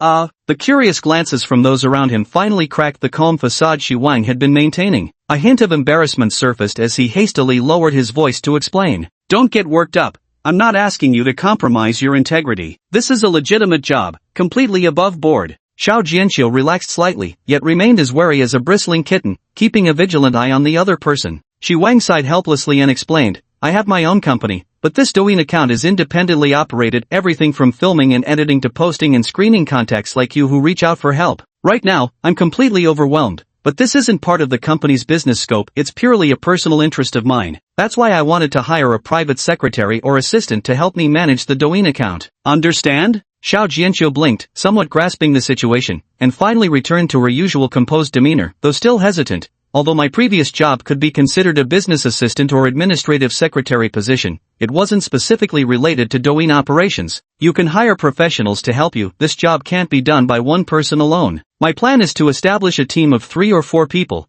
with you responsible for assembling and managing it, similar to a secretariat. Hearing this, Xiao Jianxiu felt a sudden thrill. Was he actually being offered a managerial position? Back when he naively chose to major in business administration, the name sounded impressive. But he later realized, unless your family owns a company, who would let you manage anything? The job market was in shambles. After graduation, he had sent out countless resumes just to land an assistant role, which in reality was nothing more than odd jobs, arguably even less prestigious than a secretary. Am I really capable enough? She still had doubts about her own abilities. You can learn as you go. I'll allow you to grow gradually. Shi Wang had gone to great lengths to keep this potential teammate by his side. After saying this, he felt it sounded too soft, his persona was crumbling. Can't let the other party off too easily. Shi Wang quickly added with a cold expression, I'll tolerate your mistakes, but not repeated ones. With this team formed, I'll only handle the final interviews. You're responsible for all preliminary work, I only want results. Let me be blunt, your employment will be registered under the company, but you won't handle any company affairs. You'll answer solely to me, hence the title of private secretary. And yes, I will indeed delegate some personal matters when I'm overwhelmed. After the earlier groundwork, Xiao Jianxiu had calmed significantly. After brief consideration, she realized this was currently her only viable path forward. Receiving 300,000 yuan upfront while staying in Beijing, even if it meant working to repay the debt, this could also let her accumulate management experience to pave the way for her future. As for handling private matters, which company boss's secretary can truly separate work from personal life? When the superior assigns tasks, can you refuse? As long as inappropriate relationships aren't involved, she can accept it. Thinking this, Xiao Jianxiu suddenly found herself rather ridiculous. The man before her was practically the perfect male lead from a romance novel, young, handsome, wealthy, and surrounded by countless beautiful women. He was simply devoted to charity work and wanted to help her, yet here she was, suspecting he might have ulterior motives? Back in college days, maybe it would have been possible, but now with this burnt-out corporate slave look, even I can't stomach it. Impossible, utterly impossible. Xiao Jianxiu spent a long moment psyching himself up before finally raising his head to meet the gaze of the handsome young man before him. He bit his lower lip and said, Alright, I agree. Then I'll draft up an agreement for you. It will specify the terms we just discussed. Your salary will be 13K per month after taxes, but you'll only receive 3K in hand. The remaining amount will go toward repaying your debt, with the full amount to be cleared within 30 months. Additionally, it will specify a penalty of 300,000 yuan, meaning if you violate the agreement and resign, you'll be saddled with 600,000 yuan in personal debt. Signing this agreement is for your parents' sake. Do you understand what I mean? Shi Wang deliberately emphasized the last sentence, fearing this sensitive girl might think he had ulterior motives again.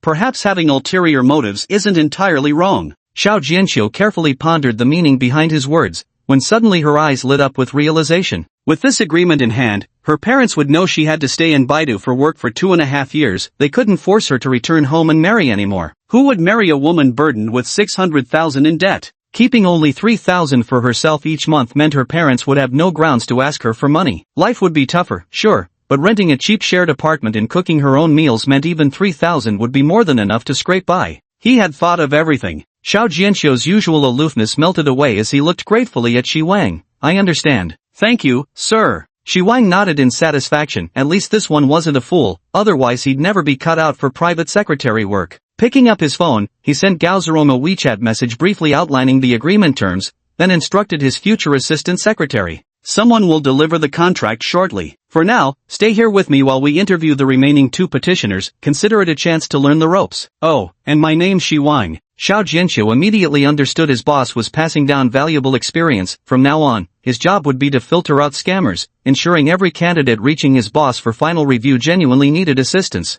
Understood, Mr. Shi. As they sipped coffee and chatted for over 10 minutes, an 18 or 19-year-old girl with an earnest face entered. She looked around nervously before making hesitant steps toward them. Hello, everyone. A voice as faint as a mosquito's hum sounded. Have a seat and speak. Don't be nervous, Shi Wang said gently, his steady voice like a warm breeze brushing by. Xiao Jianxiu glanced at his boss from the side, suddenly feeling a lump in his throat. How come you're never this polite with me from start to finish? The girl sat down, fidgeted uneasily, then mustered her courage to speak in a small voice. I want to get my teeth straightened. They've been ugly since I was a kid, and I've always felt too embarrassed to speak up. With that, her face flushed crimson as she opened her mouth, letting the 2 opposite her clearly see her crooked, uneven teeth. Shi Wang glanced at the blue glow emanating from her body, casually checking the system prompt that flashed before him. The wish seemed genuine. The cost of adult invisible braces typically ranges from 20,000 to 60,000 yuan. Fulfilling an ordinary blue wish was merely a trivial matter for him. You'll need to contact the hospital yourself to confirm the prices before coming back to us. We'll make the payment directly to the hospital then. Are you okay with this arrangement? You're really willing to pay for my orthodontic treatment? Of course I'll accept. The girl replied with evident disbelief. Take down my assistant's phone number. You can contact her directly when needed. Also, she'll record some video footage during the payment process. Shi Wang gestured toward Xiao Jianxiu. The young secretary quickly exchanged phone numbers with the other party. Chapter 40, Thoughts begin to turn dark. Watching the other party leave, Xiao Jianxiu couldn't help but ask in confusion, Mr. Shi, are you really sure she's fine just like that? No background check needed? Shi Wang's slender fingers lightly tapped the desk as he calmly replied, first of all, she hasn't borrowed much, no need to waste time on a background check. The little secretary felt profoundly wounded in her heart. 50 or 60,000 yuan. And here she'd only managed to save up half that amount after working tirelessly for 2 whole years. Second, the simplest way to determine whether someone genuinely needs treatment for their own defects or illnesses is to check if they agree to have payments made directly to the hospital account. A person with genuine needs doesn't care where the money is sent as long as they receive treatment. Only scammers would insist on receiving the money directly rather than having it paid into the hospital account. Nowadays, refunds for hospital expenses like inpatient fees are always returned to the original payment source. If a scammer wants the money refunded to a different card, they'd have to provide all sorts of documents or authorizations, something nearly impossible to pull off. Do you understand?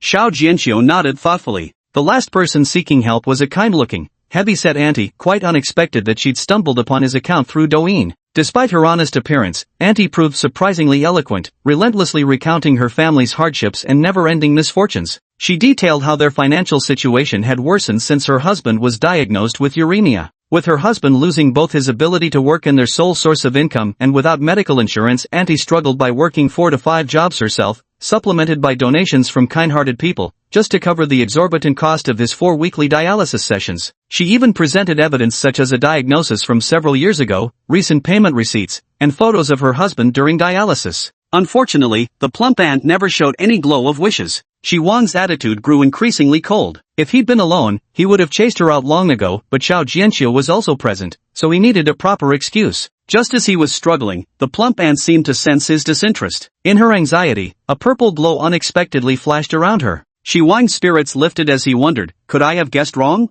Unexpectedly, the triggered wish prompt revealed. I absolutely have to get a year's worth of fees from this sucker. With 2 sessions a week and medical insurance covering some, my savings will break 1 million. Shi Wang pulled out his phone to quickly check some relevant information, then crossed his arms and cast a cold stare at the other party. Xiao Jianxiu had been listening attentively, relating it to his own family situation with growing empathy. Though his expression remained aloof, his eyes faintly reddened. Noticing how the boss suddenly adopted a defensive stance after checking his phone, his heart instantly tightened with vigilance. Shi Wang directly interrupted the chubby ant's incessant chatter. I just looked up your family's situation. Your husband currently only needs dialysis twice weekly. This 4 times a week claim refers to his earlier condition? Or is it outright fabricated? The ant's face instantly stiffened. Forcing a strained smile, she protested. Young man, you've got such a peculiar sense of humor. My husband really does need 4 sessions. Your husband has medical insurance, which covers 90% of the costs at 500 yuan per visit. Your annual expenses wouldn't exceed 5,000 yuan, yet you had the nerve to ask me for 100,000 yuan a year? The plump woman's face turned from pale to red, then from red to purple,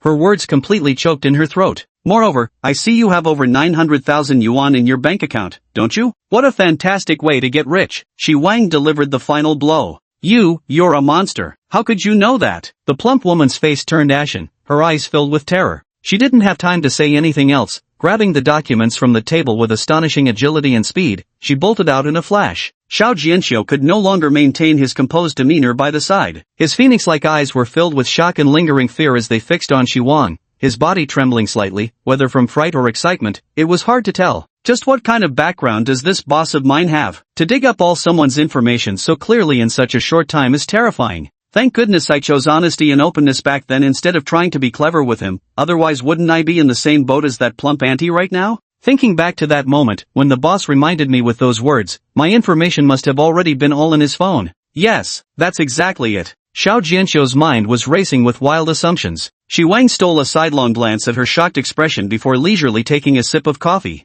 The breeze is light, the clouds are pale. Not long after the interview concluded, Xiao Jianxiu, who couldn't sit still and had completely lost her usual composed demeanor, finally welcomed the person delivering the agreement. Xiao Lu, Gao Zeron's male assistant, stood smartly by the table in his tailored suit and respectfully handed over the document folder with both hands. Shi Wang casually took it, unzipped the bag, and pulled out 4 bound agreements, 2 pens, an ink pad, and even a pack of tissues. Xiao Lu softly added by his side, Chairman Shi, please review if there's anything that needs modification. I brought a laptop and portable printer in the car, we can reprint any time. Shi Wang handed 1 copy of the agreement to Xiao Jianxiu while scanning through it himself. See what professionalism looks like, he remarked. Being a secretary or assistant isn't as easy as you might think. The young secretary seemed to feel the pressure, pursing her lips slightly before giving a small nod. Shi Wang reviewed the agreement drafted by the company's legal team and found no issues. Seeing that Xiao Jianxiu also had no objections, he turned to Xiao Lu and said, no revisions needed. You can go now, thank you for your trouble. After watching Xiao Lu leave, he and Xiao Jianxiu signed the agreement and pressed their fingerprints onto it. Without much thought, he transferred the 300,000 yuan to the account she provided. Xiao Jianxiu stared at the payment notification on her phone, gripping the agreement that secured her stay in Baidu tightly in her hand, her eyes filled with complex emotions. There was relief at having settled the 300,000 debt, a secret glee at avoiding an arranged marriage back home, but also unease about the 2.5-year contract that felt almost like a selling of her freedom, along with uncertainty about her future role as a secretary. Golden Wish, Xiao Jianxiu, completed. Player has obtained 2.63 million fusion points, limited time exchange bonus x2. Shi Wang frowned as he looked at the mere 2.63 million fusion points. Was it really that little? After a moment of thought, he suddenly realized, did Xiao Jianxiu mistakenly think the 300,000 was lent to her? Was that what caused the reward to shrink? How could I have forgotten to remind her? That was just part of the agreement? Thinking about the millions of exchange points that had flown away, Shi Wang was in a terrible mood, his expression turning cold again.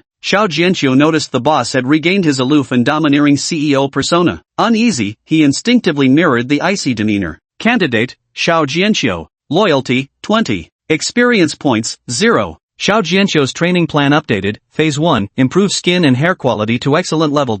Begin training? There were no surprises in terms of loyalty. At this point, Shi Wang had no choice but to steel himself and focus on the 2 limited-time offers. Chapter 41, Being a personal secretary doesn't seem so bad? Keen hearing and clear vision, one-time use item. Clears and provides immunity to all diseases of the ears and eyes, enhances hearing and vision, makes the eyes clear and bright, and gives them a more lively sparkle. Limited time offer, 100,000 exchange points. Constitution Potion, increases constitution by 1 point. Limited time offer, 100,000 exchange points. The wish redemptions were completed, and as usual, he first stored away the physique-enhancing potion. While pretending to sip his coffee, he covertly activated eagle eyes and keen ears, instantly feeling a surge of refreshing coolness swirling around his ears and eyes. Moments later, the sensation faded away. His vision underwent yet another breakthrough beyond the transformed baseline. Surveying the distance, he could now clearly recognize figures a kilometer away. If tested professionally, Shi Wang was certain his vision surpassed standard 6.0.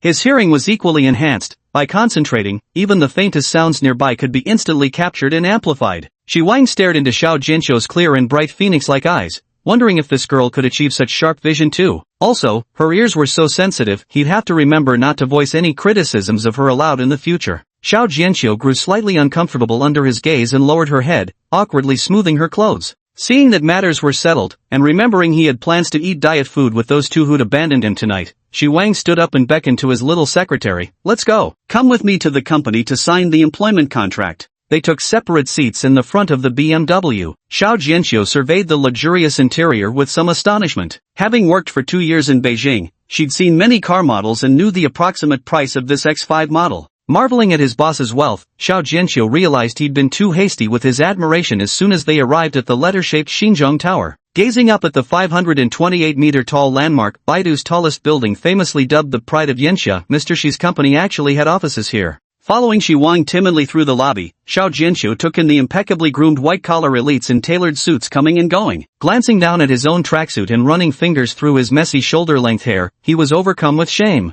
Yet Mr. Shi ahead wore equally casual clothes with such effortless confidence that even the most polished women couldn't help turning their admiring gazes his way. Lost in his wandering thoughts, Xiao Jianqiu followed the man ahead and took the elevator up to the 56th floor, stepping into the 1,500 square meter office space at Shiji Yuanwang Investment Company, Ltd. The spacious office featured modern decor, high-end furniture, and lush greenery everywhere, complete with a pantry, lounge area, and all the amenities one could ask for. Dozens of employees worked diligently amidst the rhythmic clatter of keyboards, ringing phones, and lively discussions. The entire company radiated vibrant energy. Recalling the cramped quarters and congested workstations of his previous trading company, Xiao Jianqiu felt as if he had stepped into a paradise by comparison. Following his boss amidst the courteous greetings of employees along the way, they arrived at the chairman's office. The space was designed as a suite, with a small outer room clearly designated for the secretary. Pushing open the heavy inner door, a spacious, bright, and luxurious office unfolded before their eyes. Sunlight streamed through the pristine floor-to-ceiling windows, filling the room. An expansive desk, reception sofas, and neatly arranged bookshelves stood in perfect order, equipped with every conceivable amenity. Xiao Jianqiu watched as Shi Wang strode directly behind the desk and stood firm. When he turned to face her, his tall stature, handsome features, deep and luminous gaze, and slightly aloof demeanor.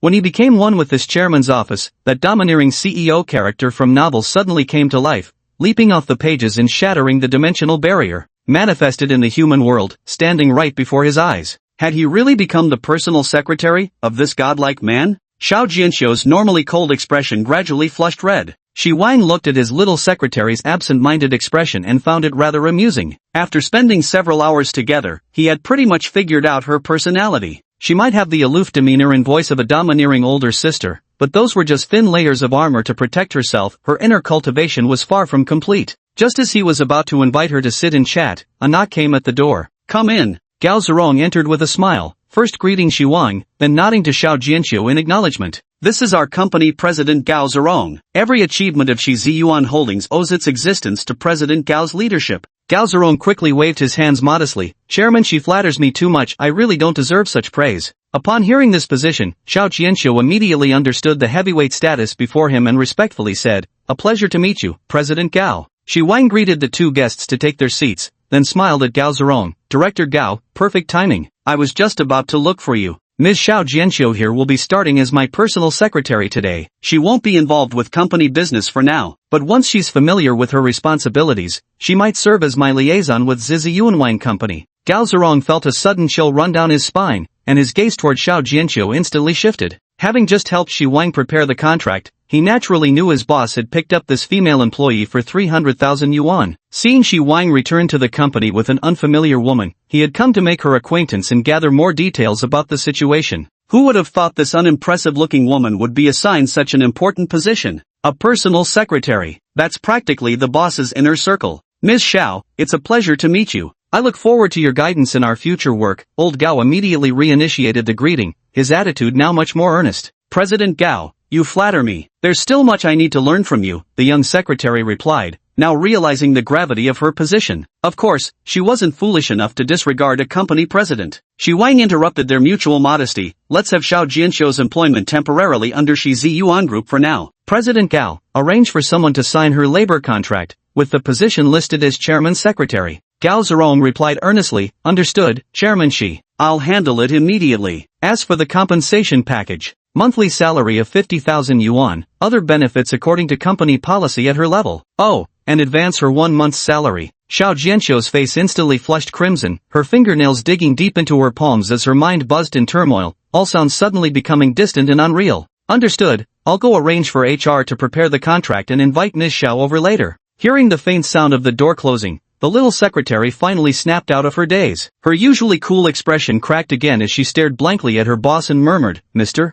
Shi, wasn't it supposed to be 13,000? Shi Wang let out a scoff, his face cold as he said, didn't I tell you that agreement was just for your parents to see? You actually took it seriously. Not just the monthly salary, but I never said you had to pay back the 300,000 either. Have you ever seen me ask those people I supported in the videos to return the money? He's genuinely angry right now, just because Xiao Jianqiu got the idea wrong. He lost out on earning several million. Chapter 42, The Advantage is Mine. Xiao Jianqiu stared blankly at his cold-faced boss. So, I don't have to repay the 300,000? No need. But if you resign within 2.5 years, that agreement can still become valid. Xiao Jianqiu's loyalty plus 20. At least you've got some conscience. Shi Wang snorted coldly, lowering her head to play with her phone, leaving her alone to process everything. A knock sounded at the door. It was an HR manager coming to fetch Xiao Jianqiu to sign the contract. Come find me after you finish the paperwork, and I'll assign you your tasks. Shi Wang waved his hand, dismissing her to follow along on her own. 10 minutes later, Xiao Jianqiu knocked and entered, unable to conceal the excitement on her face. So, can you be available at a moment's notice? Shi Wang glanced sidelong at her.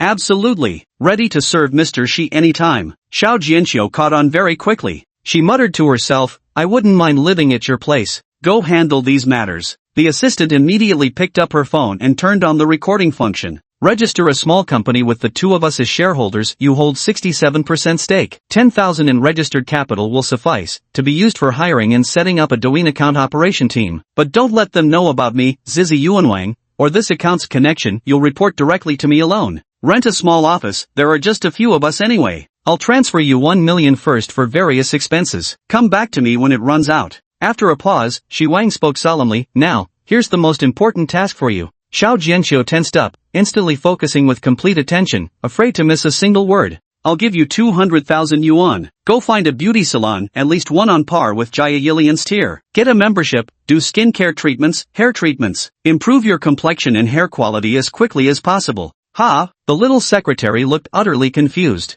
What do you mean, ha? Going out looking like this would embarrass me, understand? Xiao Jianqiu lowered her head and whispered, understood, Mr. Shi. Oh, can you drive by the way? I have a driver's license, but I'm not very experienced. Shi Wang picked up the landline and called Gao Zerong to inquire, then put down the phone. The company doesn't have any extra cars at the moment. What kind of car do you prefer? I'll arrange to buy one. Ha? Wait, I actually get to choose? What do you mean, ha? Sedan or SUV? As a beginner, don't expect anything fancy. It'll just be registered under the company name for your daily commute. SUV. Xiao Jianqiu feared another scolding if she answered too slowly. Only when she realized it was a company car did she finally relax. Shi Wang casually browsed through the exchange store. Not wanting to put much thought into it, he randomly selected a Mercedes-Benz GLC worth over 400,000 yuan and exchanged it at half price. The system offered license plate registration options, which he directly assigned under Shi Ziyuanwang's name. Alright, wait a few days. You'll be notified when the car arrives. Then, Shi Wang transferred 1.2 million yuan to her, of which 1 million was drawn from the 70 million in startup funds. After dismissing his secretary, Shi Wang also went downstairs, got in his car, and went to have dinner with Yuan Yuan and Wang Jiana. Xiao Jianqiu finished dinner, returned to his shared apartment, washed up, locked the door, enjoyed the coolness of the air conditioning in the room, and burrowed under the covers. He took out his phone, transferred 300,000 yuan to his family, and then sent a reminder via WeChat. A moment later, the phone vibrated with an incoming message. Mom, the money's been received. I knew Qiuqiu could get it. Your little brother will definitely thank you. Qiuqiu, arrange his surgery as soon as possible. Mom, okay, but when are you coming back? Even with the surgery fee covered, you still need to get married. He's really a good catch, and you're not getting any younger. Once you're married and living nearby, you can help care for your brother during his hospitalization. Your father and I are getting old, we can only rely on you now. Xiao Jianqiu stared at the icy cold text, rendered speechless for a long while. Qiuqiu, agreement photo.jpg. Qiuqiu, this money was in advance from my new company. If you can find any man willing to pay the 600,000 yuan penalty for breach of contract, I'll go back and marry him. It took a long while before the other side finally replied. Mom, if only you'd come home to get married back then, child. How could you be so stubborn and insist on signing this kind of thing? We'll take care of ourselves then, even if we work ourselves to death. It's our own fault since no one cares about their parents. Large teardrops pattered down, falling onto the screen and the back of her hands before finally stopping after what felt like an eternity. She caressed the agreement, feeling the sentiment behind it. This was the protective talisman he had given her. Looking once more at the fantastical balance of 1.25 million in his account, he suddenly felt that the 300,000 was just an insignificant obstacle in life's journey. After extensively researching secretary-related knowledge on his phone, Xiao Jianqiu finally concluded this day full of twists and turns, sinking into a deep slumber. In her dreams, she seemed to see once more that godlike figure who had brought her boundless light. Beijing Institute of Fashion Technology, Dormitory 309. Bebe, how was today's training? Annie asked her best friend softly. It was great. That posture instructor is amazing. Apparently she's trained several celebrities like Zheng Lingyun and Yang Xiao. How about I accompany you this Saturday? Okay. Oh wait, never mind. Your exams are coming up. Don't waste your time on this. Having my brother there is enough. Yu Beibei was about to immediately agree, but fortunately remembered something in time and quickly changed her response. Alright, you should focus on reviewing your studies too. By the way Beibei, are you sure you're staying here for summer training instead of going back home? I'll just stay in Wuzhou for a few days before coming back. Didn't you say your mom's coming to Baidu during her vacation? Yeah, she'll stop by for a couple days on her way back from visiting relatives. We'll just do some quick sightseeing, then head back to Hudson together. Chatting about this and that, Yu Beibei breathed a sigh of relief when she saw that Annie hadn't noticed the earlier anomaly. She apologized inwardly. It wasn't that sisterhood lacked depth, but that your obsession with looks was simply too extreme. She knew her best friend's preferences all too well. As an extreme judge of appearances, Annie had no interest in the likes of soft, sweet young men or wild, rough types. To be precise, she only fancied one kind of look, the clean-cut, handsome type like elder brother, with his fresh and refined features, tall and well-proportioned frame. It was only her mother's strict discipline and constant indoctrination that made Annie prioritize wealth above all else. As for her current brother, he's got both the looks and the wealth that undoubtedly meet her mother's standards. If Annie were to find out, she really didn't want to compete with her best friend over a man. And she'd probably lose anyway. This best friend of hers was way too formidable an opponent. Her features were exquisite and three-dimensional, the kind of flawless beauty with no bad angles. Those mesmerizing peach blossom eyes, once during playtime, she gave him a flirtatious glance, and those watery, alluring eyes were simply impossible to resist. Her skin was fair, delicate, and dewy, almost translucent to the touch. Though not as voluptuous as her figure was perfect, accentuated by a slender waist and those long, straight, manga-like legs. And then there were those elegantly shaped feet. She absolutely had to prevent those two from meeting now. Thankfully, summer vacation was approaching. With Annie away for these 2 months, she had to seize the chance and win her brother over. The advantage is ours.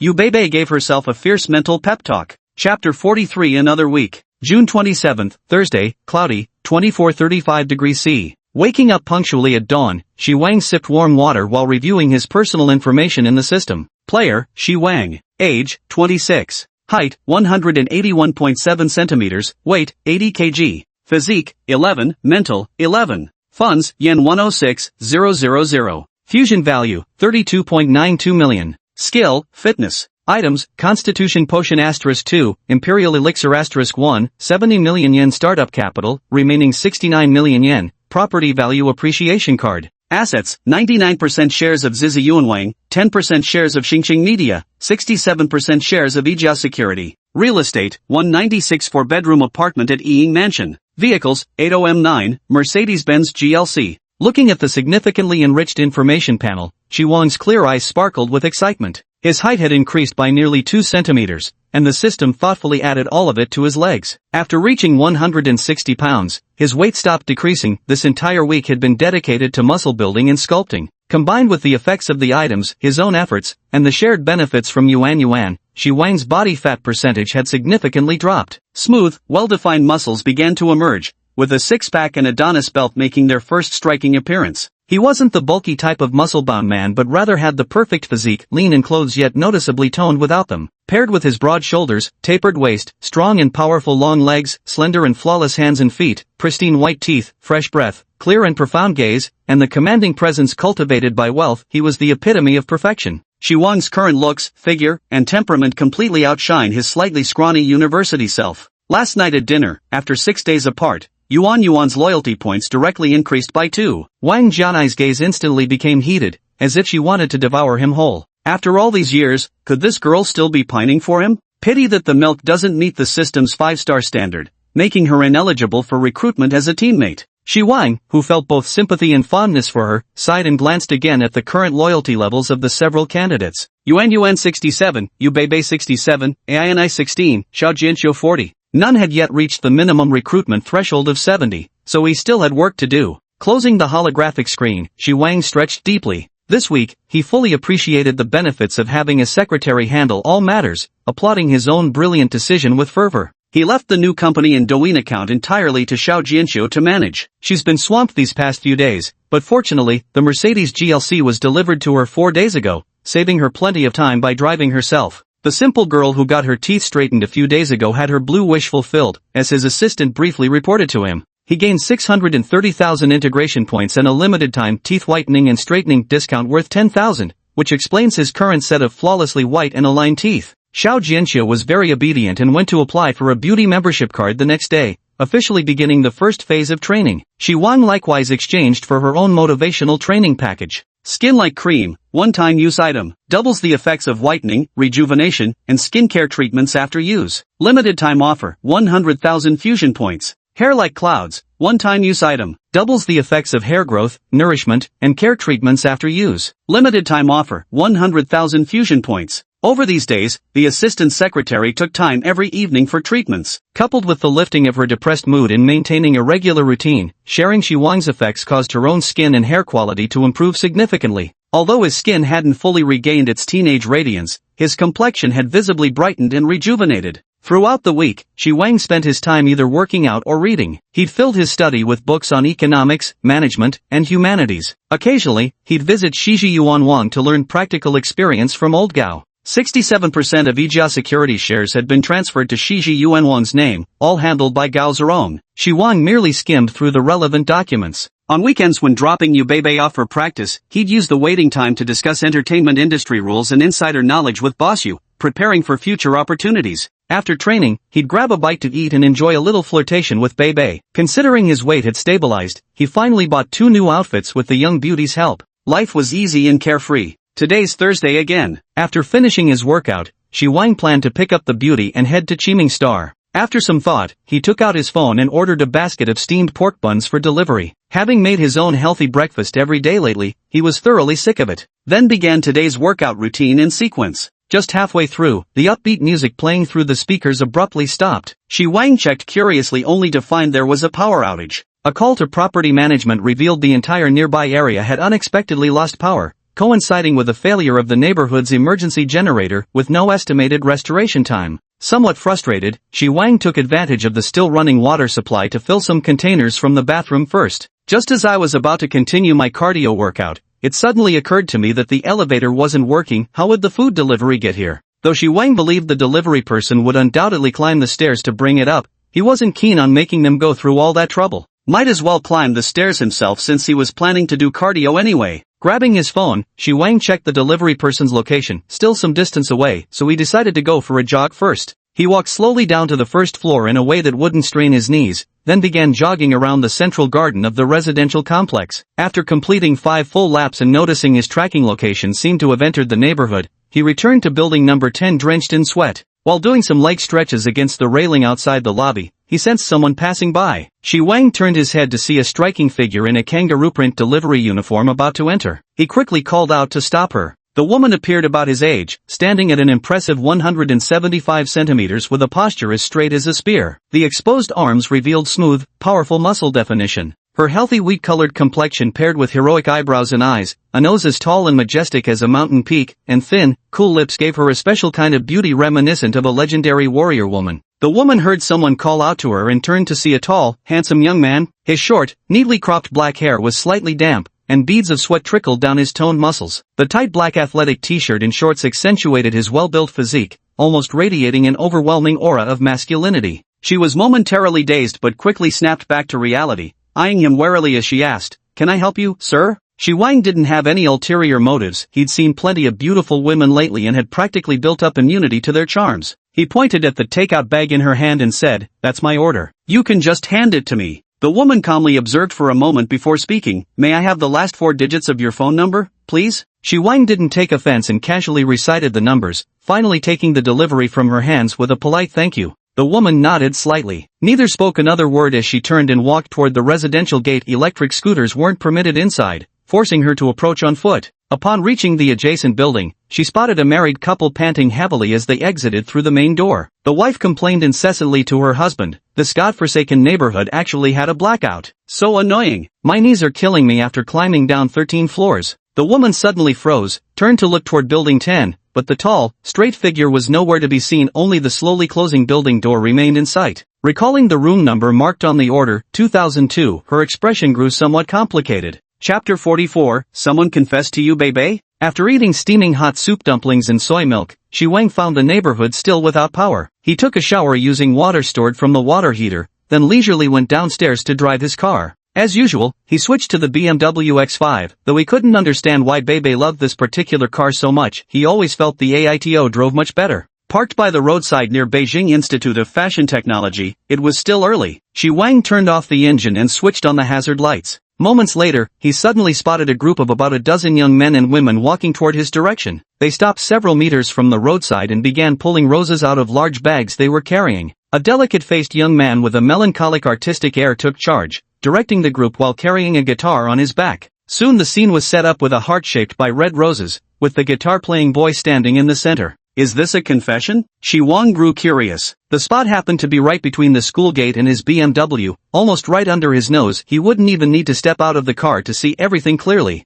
There were plenty of students skipping class to hang out, and even more who loved a spectacle. In no time, a crowd of onlookers had gathered, some even rushing over after hearing the news. While watching them with amusement, Shi Wang occasionally glanced toward the school gate, waiting for you, Bebe. The clock had just struck 9 when the little beauty happily stepped out through the gates of the Beijing Institute of Fashion Technology. Today she was wearing the JK outfit that Shi Wang had personally picked out for her last Saturday. Though they'd intentionally chosen a looser white short-sleeved shirt, it still stretched tightly across her figure, with a maroon square-ended necktie fastened at the collar. The shirt's tapered waistline accentuated her slender midsection. The black pleated miniskirt's absolute territory between hemline and knee-high black stockings created a dazzling flash of pale thighs that seemed to glow in the sunlight. Sweet girl with twin ponytails, black Mary Jane shoes, and a white lambskin Lady Dior bag. Truly born to be the queen of the JK style, this outfit once again maximizes the pure yet alluring vibe. Even Shi Wang, who regularly saw her, couldn't help but feel his heartbeat quicken, immediately focusing his enhanced vision to full capacity.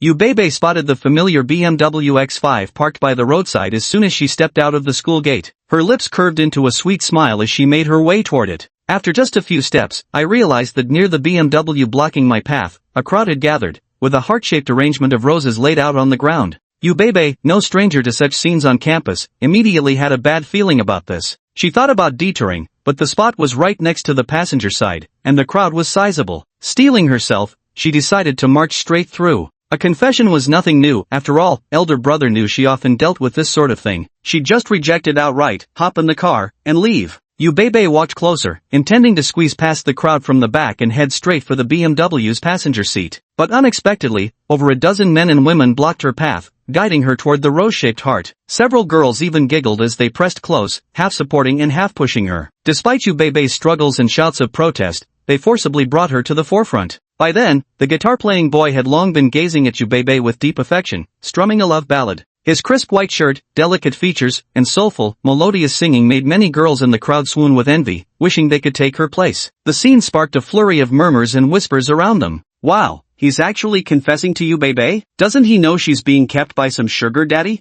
Yeah, that BMW parked by the roadside looks like the sugar daddy's car. The license plate is unusually easy to remember. Is he doing this on purpose? Confessing in front of that old, ugly, and fat man is like launching a dimensional strike. How can she even stand being with such a greasy, disgusting creep? Hey, it's about making money, nothing to be ashamed of. Probably pays really well, just grit your teeth and get through it. Ha! As Bebe approached, the guitar-playing boy stopped strumming and loudly declared, Bebe, I'm Zirwei, a freshman. I like you, please be with me. Without waiting for a response, he dramatically spun around like a performer, thrust out his left arm, and pointed grandly at the BMW X5 parked nearby, passionately proclaiming, Don't let money cloud your beautiful eyes, return to the pure embrace of true love. I don't care if you've been defiled by that filthy, fat, ugly old man, as long as you promise yourself to me, I'll accept everything about you. The gathered onlookers collectively gasped wow, before erupting into a flurry of whispers. What a devoted little puppy dog. Big sister here wants him so badly, come to sister's arms right now. A true warrior of pure love. Bebe doesn't deserve you, you're worthy of someone better.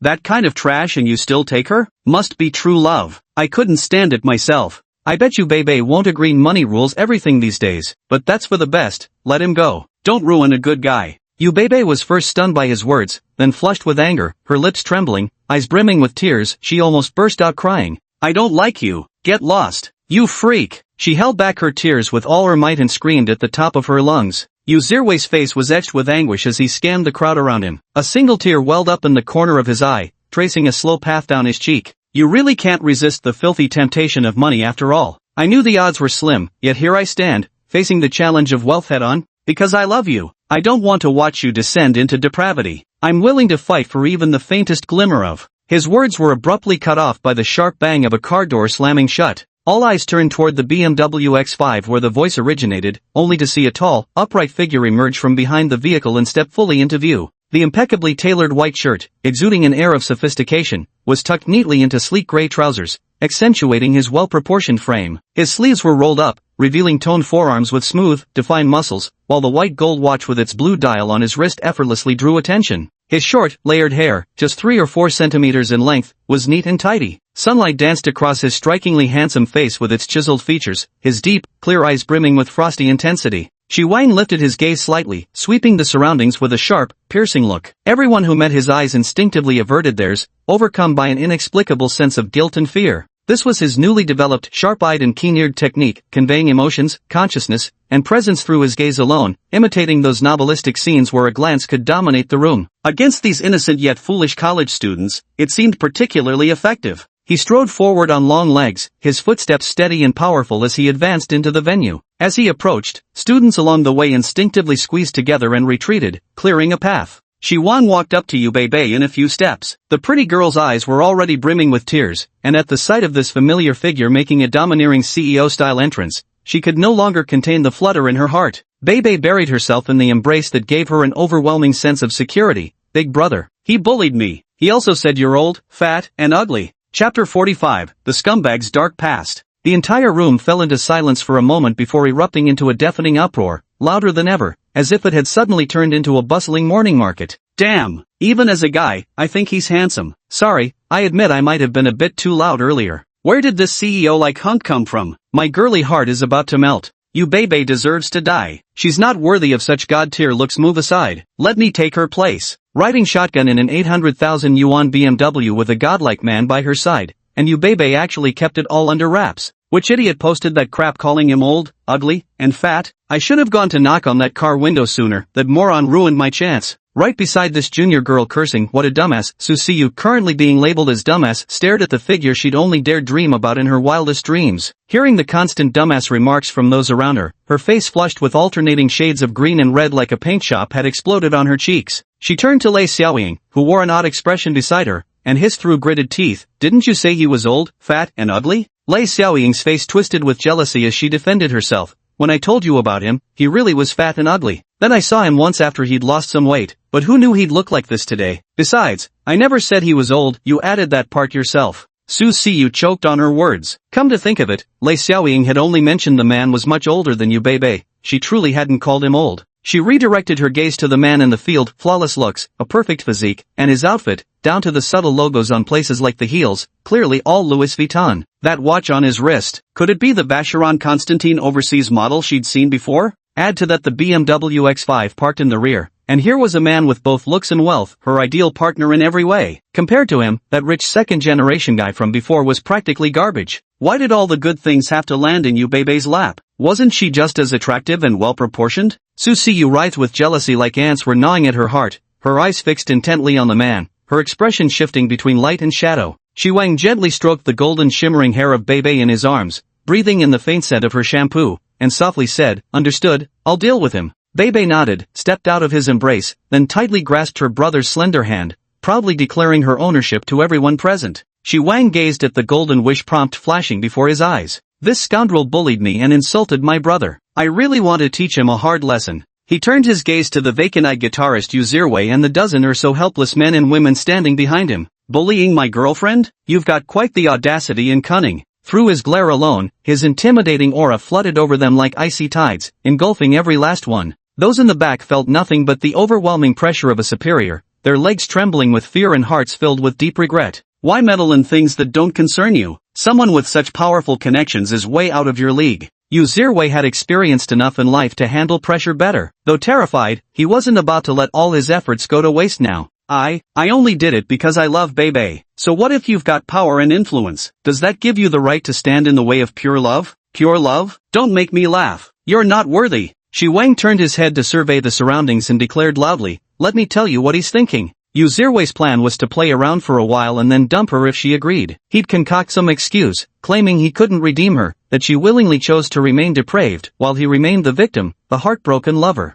The girl disagreed, yet he successfully crafted the noble image of a pure love warrior, not losing out at all. From now on, picking up girls on campus would be effortless for him. The room buzzed with murmurs instantly, some dismissed it as mere imagination, while others found the speculation utterly plausible. Yu Zirwei's face turned deathly pale as he screamed hoarsely, "This is outright slander. This is pure retaliation. Framed? You've pulled this stunt at least twice in high school. Want proof? Here it is." Shi Wang took out his phone and calmly said to the people around him, "I've already posted everything about this student Yu Zirwei on your school forum, complete with videos and pictures. You can listen and watch at the same time." Yu Zirwei, 19 years old, native of Yuezhou City, Guangdong Province. During his first year of high school at the 20th high school, he used similar tactics on a female classmate. Though she initially agreed, she was dumped within 2 months and subsequently subjected to fabricated insults from him, driving her to the brink of suicide. Both the confession video and their chat records were posted on online forums back then. Naturally, all private information regarding the victim has been redacted.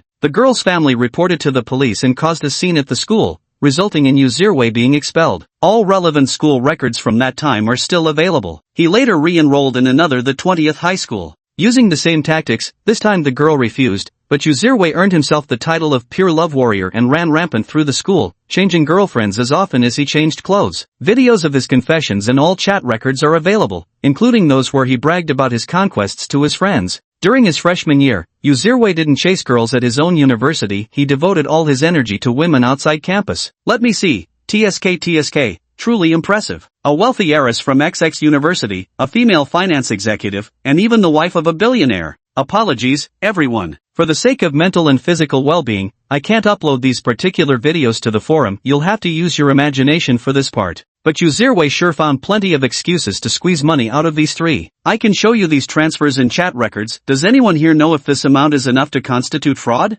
Forget it, I'll just send a copy directly to the heiress's dad, the finance girl, and the billionaire to deal with. That's all. The room fell silent again, but this time it lasted a bit longer because everyone was frantically scrolling through the forum. Although all the evidence had blurred information about everyone except Yu Zirwei, the content was so detailed and comprehensive that anyone could tell at a glance it wasn't fabricated. Yu Zirwei sat slumped on the ground, his face deathly pale as he tremulously scrolled through the forum on his phone. His eyes were filled with panic and terror, muttering in disbelief, how could he have these videos? I didn't even keep these chat logs myself, and the other parties deleted them too. The thought of the wealthy heiress he'd messed with, and the wife of that billionaire, suddenly, darkness swam before his eyes, and he collapsed unconscious. Shi Lang cast him a cold glance before turning away. Before using the system, he never imagined this seemingly respectable guy could be such scum. Yuzirwe's dozen or so friends timidly glanced at the intimidating figure before hastily scrambling to carry him toward the school infirmary. Scanning the surroundings, the crowd stood in hushed awe,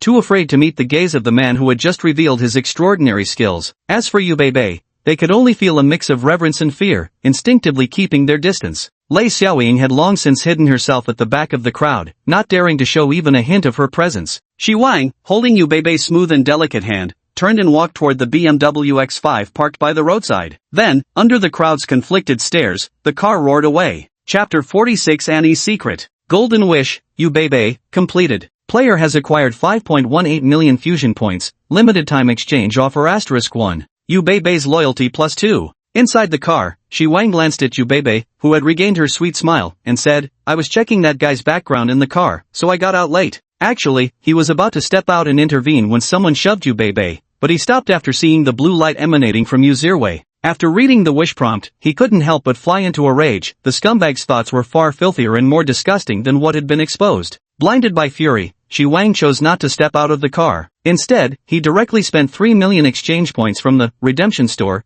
to acquire a surreal item. Private Detective, a one-time use item. Targets someone known in reality or present before you. Initiates positive or negative hyperdimensional investigation to obtain 3 information lists. Can select one entry to refine detailed content and extract to any 3 real-world locations. As for the effect, it can only be described as ridiculously overpowered. What was extracted to the Beifu forum was just a fraction. The various self-shot videos of Yuzirwei stored on my phone truly opened my eyes. Calling him scum wouldn't be an exaggeration. Even without Yubei's golden wish, I would have gladly spent my own money to thoroughly ruin Yuzirwei. Mei-chum, I knew Big Brother would definitely come to protect me. Yubei extended her fair, delicate hand and gently caressed Shi Wang's cheek, a smile as bright as flowers. Dormitory 309. Annie was packing her things, getting ready to head to the library. With her best friend Shanfei gone, she couldn't shake off this lingering loneliness. Lei Xiaoying suddenly pushed the door open, her face brimming with excitement after witnessing some juicy gossip. Ever since being put in her place by Shi Wang, the somewhat sly girl had grown much more polite. Since one shouldn't hit a smiling person, Annie and Yubei no longer gave her the cold shoulder.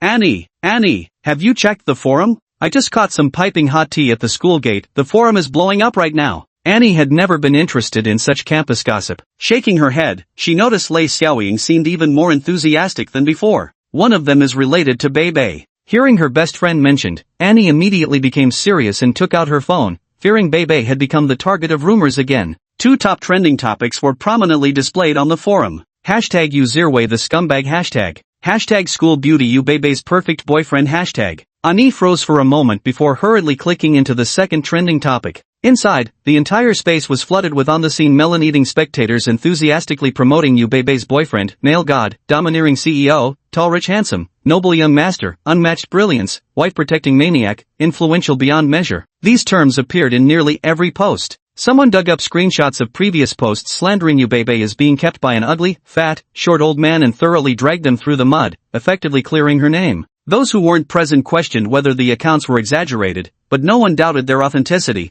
as there were indeed many eyewitnesses among the onlookers. Others asked for photos, wanting to see the legendary beauty for themselves, but unfortunately no one could produce any pictures. The bystanders unanimously agreed that when the domineering CEO made his entrance, his aura was too commanding and his gaze too terrifying. They were shocked, nervous, even somewhat fearful. No one dared to take out their phones to photograph him. Later, when the CEO outright exposed the scumbag's evidence, everyone was glued to their phone screens checking the forum notifications. By the time they thought to take pictures, he had already left. Annie flipped through the post while Lei Xiaoying chattered nonstop beside her. You two kept it really well hidden. Those people all assumed he was some disgusting old man. That bastard you even pointed at the car and cursed, but when the door opened boy, were they shocked. Annie paid little attention. She'd never thought Shi Wang was old or ugly, just overweight. Influenced by the rumors, people naturally assumed he was some repulsive old man. Of course they'd be surprised upon seeing him in person. Still, wasn't this reaction a bit exaggerated? Domineering CEO might be passable, but male god or noble young master? Those really didn't suit him at all. Annie put away her phone. As long as it wasn't bad for Bei, it didn't matter.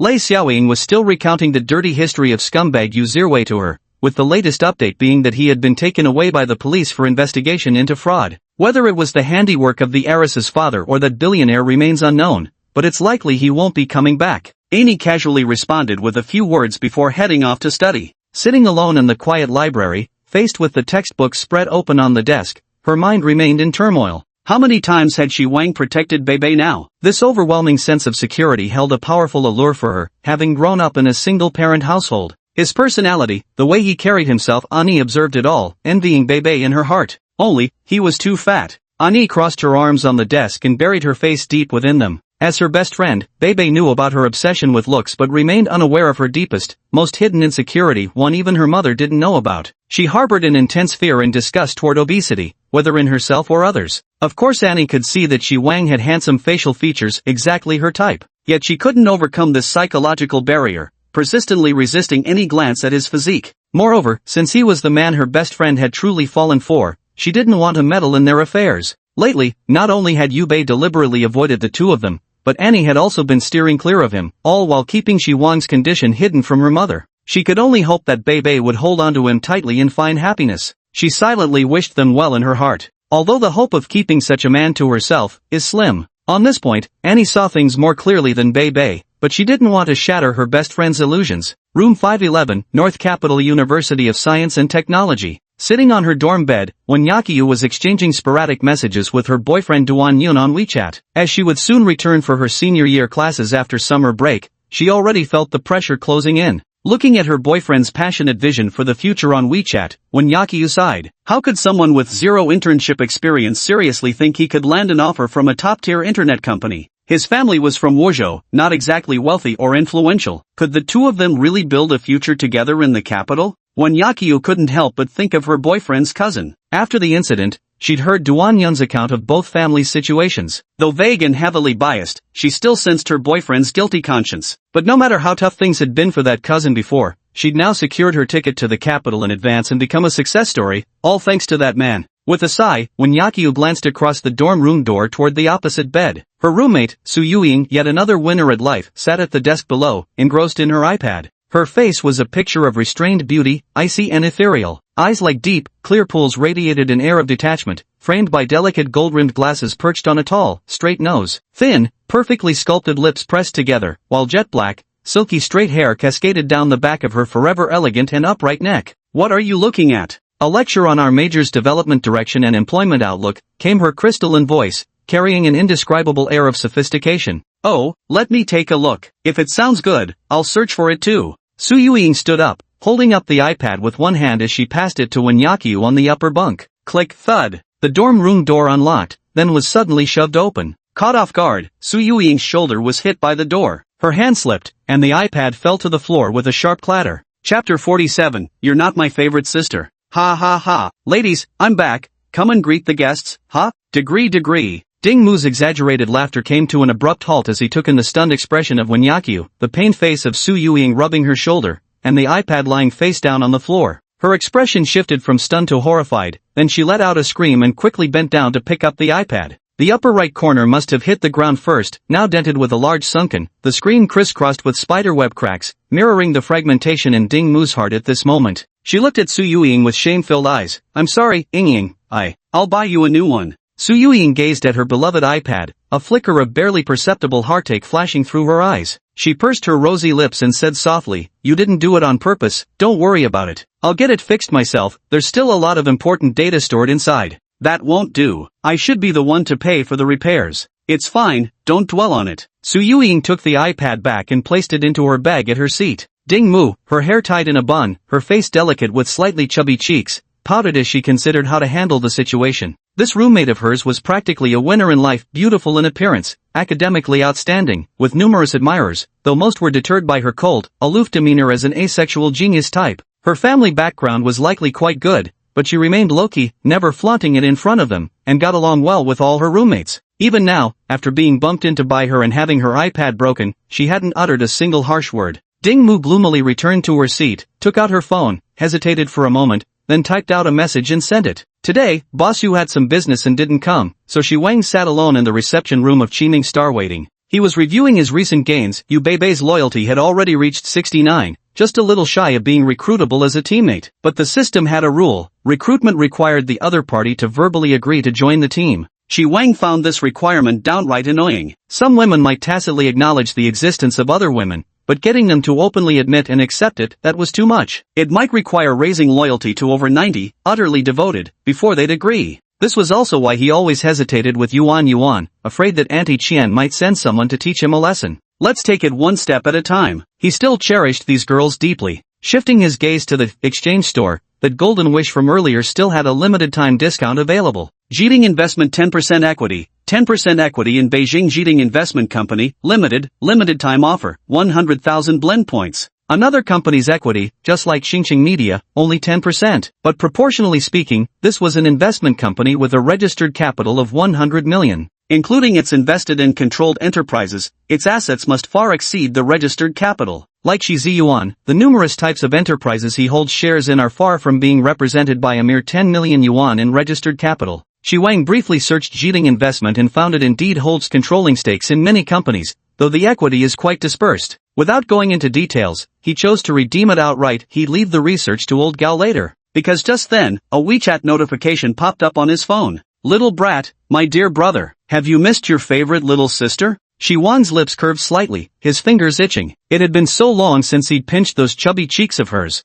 Wang, sorry, you're not my favorite sister. Damn girl, Aya, get Yi Linchi out of here. Going crazy. Gif. Damn girl, fine. I'm your biological sister, and your favorite one at that. Forgetful, that works. Go on, what did you mess up this time? Damn girl, I dropped my roommate's iPad Air and broke it. She's super kind and won't let me pay for it, but I feel awful about it. Bawling. Gif. Hey brat, bro, I only have 2,000 on me, can you lend me 3,000? Forgotten, in a couple days I'll just buy one and bring it over for you. Might as well celebrate your birthday while I'm at it. Otherwise auntie will blame me. Hey brat, insane gratitude. Gif. Hey brat, I'll pick up a part-time job during the holidays, plus my living allowance when school starts. I'll pay you back by September. Forget it. You really think I'd ask you to pay me back? Little brat, you must pay me back. I know things haven't been easy for you these days. You aged so much before. Forget it. That was the past. I quit my job and started my own company. I'm rolling in money now. Money counting. Gif. Little brat, really? Big brothers made it big. Remember to take little sister along for the ride in that case. No need to get me a birthday gift. This iPad can count as my present. Forget it. We'll talk then. See you Monday. Shi Wang turned off his phone screen and rubbed his chin. Ding Mu was his aunt's only daughter, practically a sister to him, considering he'd been raised by his aunt since childhood. July 1st would be her 21st birthday, which meant he'd definitely have to visit Northern Capital University of Science and Technology. He'd been mulling over what gift to buy his sister these past few days, and this iPad suggestion suddenly gave him an idea. June 30th, Sunday. Shi Wang drove the 80M9 and first dropped Bebe off at Kaimingsing. The young beauty finally got to experience the feeling of intelligent driving. After the exposure at the school gate last time, Bebe finally confessed the reason she asked him to drive the BMW. She wanted others to think she was being kept, so she wouldn't be bothered by confessions. Now that the whole school knows her situation, it doesn't matter what car she drives anymore. After bidding farewell to you Bebe, Shi Wang headed straight to Yedong Fitness Center. I can't believe how fast you two are losing weight. Yuan's progress is already insane, and she's just starting to tone up. But you, training at home by yourself, already have visible muscle definition. Wang Jianai wore a form-fitting gray workout set, her toned abs peeking out seductively from the crop top. Her small hands wandered over Shi Wang's body, exploring every inch with teasing touches that sent tingles down his spine. I'm warning you, don't take advantage of your position to harass members. If you're not convinced, you can touch mine too. Pa, in your dreams, you think you can have it all. After laughing and joking for a while, Wang Jianai stretched out with a big yawn, showcasing her lovely curves to their fullest. Out of the corner of her eye, she noticed someone beside her staring blankly, lips slightly parted. The corners of her mouth curled into an almost imperceptible smile as she cleared her throat lightly. By the way, she added casually, Jiang Jiaowei mentioned she'll be coming to Baidu on business at the end of July or early August and wants you to receive her. Shi Wang withdrew his gaze, feeling somewhat emotional. As his physical constitution improved, he seemed to be getting a little too pent up. She's your good friend. What's it got to do with me? You studied in the same department, and we even met through her. You truly have no conscience. Heh, I was too naive before. It wasn't until recently when you mentioned it that I realized you deliberately used your best friend to get close to me. Cough, cough. Stop guessing. Alright, enough teasing. I'll just message our university group chat in Baidu later to see if we can all meet up for a gathering. Shi Wang shot her a sidelong glance and let the matter drop. Just call me when it's time. The notification sound of WeChat chimed on his phone. He glanced down at the message. Yuan is downstairs now. You really aren't coming shopping with us? Wang Jianai shook her head, her wine-red high ponytail swaying behind her. Poor me has to work for a living, unlike you two slackers. Shi Wang smiled. There'll be chances to swap you into an easier job later. You can't be a personal trainer your whole life anyway. Milk stared at his refreshingly gentle smile, momentarily dazed, and nodded, alright. Remember what you said. Chapter 48, the all-new version of Yuan Yuan. CBD Core Zone, National Commerce Center. Shi Wang, dressed in casual attire, strolled leisurely with Yuan Yuan, who wore wide-leg pants and an oversized t-shirt. At 130 pounds, Yuan Yuan, already in the toning phase of her fitness journey, had completely slimmed down her face, revealing a perfect oval shape. Her striking features grew even more pronounced, slightly deep-set eyes, a high nose bridge, and full, crimson lips. Her stunning beauty, once concealed by excess weight, now fully blossomed, exuding an indescribable allure that subtly enveloped her entire being. However, she seemed somewhat displeased at the moment, her brows slightly furrowed and her little mouth pouted. Yuan Yuan, I've got several new outfits at home, but you're still wearing those old clothes, look how loose they become on you. Listen to me, hurry up and go buy some new ones. No, Yuan Yuan was uncharacteristically firm with her brother Wang this time. You promised I'd buy you clothes, and now you're backing out. If you won't let me buy them for you, then I won't buy anything for myself either. Alright, don't be angry. Let's go, let's shop. Shi Wan was utterly defeated by her adorable angry expression and could only comply with the little rich lady's shopping desires. They went from browsing Louis Vuitton to Hermes, with Yuan Yuan buying almost every outfit Shi Wang tried on. From clothes to shoes, she even bought him several bags of various sizes. Brother Wang, why do you look good in everything? I really want to buy them all and see you wear a different outfit every day. Absolutely not, we've already spent hundreds of thousands. I don't want any more. Let's buy something for you instead. But I don't like wearing these clothes. They feel really awkward. After touring all these luxury stores, Yuan Yuan only bought 2 pairs of sneakers. She didn't fancy any of the clothing items, not even wanting to try them on. Shi Wang rubbed his chin, also feeling something was off, so he suggested, why don't you try a sporty style? When Yuan Yuan emerged from the changing room wearing a brimless sun hat with a high ponytail, black capri shark pants, a fitted black athletic t-shirt, and white sneakers, Shi Wang was utterly stunned. Not only was she wealthy, but also, Yuan Yuan's slim figure had truly shed weight in all the right places, like her waist. The areas that shouldn't be reduced remained completely untouched. The exaggerated body proportions made it impossible for him to look away. Indeed, your figure is more suited for sporty styles. Bye. Don't change out of this outfit, throw away the old clothes. Yuan Yuan felt a bit shy. She had never worn such form-fitting clothes outside the gym before, but Brother Wang's intense gaze just now filled her eyes with pride and excitement. Could it be because I've recently taken a liking to fitness that I'm favoring sporty styles now? Maybe you've always liked it this way, but it was suppressed by obesity. What girl doesn't love showing off her beautiful figure? Having settled on their shopping direction, the two embarked on another frenzied spree. Yuan Yuan seemed intent on releasing all her repressed desires for pretty clothes over the years, enthusiastically browsing, trying on, and buying. Shi Wang showed none of the weariness or boredom typical of men accompanying women on shopping trips. Watching the exhilarated Yuan Yuan finally display the vitality and confidence befitting her age, he felt genuinely happy for her. Losing weight and getting fit truly gave her a new lease on life, as if depression had just been a long nightmare that had now dissipated into thin air. With all their purchases filling the back of the AITO, Shi Wang decided to grab a meal first before buying Mumu a gift. A Michelin-starred restaurant at the International Commerce Center. Inside the private room, 2 men and 2 women sat solemnly, both dressed in tailored suits. Hong Jiesheng, the president of Yunqi Intelligence, and Lang Wangchuan, the financial director, both in their early 40s, discussed their communication strategy for the upcoming dinner. They had essentially decided to focus on familiarity and bonding, leaving business matters to be discussed back at the company. The 2 women, with flawless makeup and wearing fitted dresses, were purely there as companions, part of the dinner's atmosphere team. Xiaomini, the sweetly smiling, big-eyed finance staffer, whispered gossip with Wan Yunfei, the president's assistant.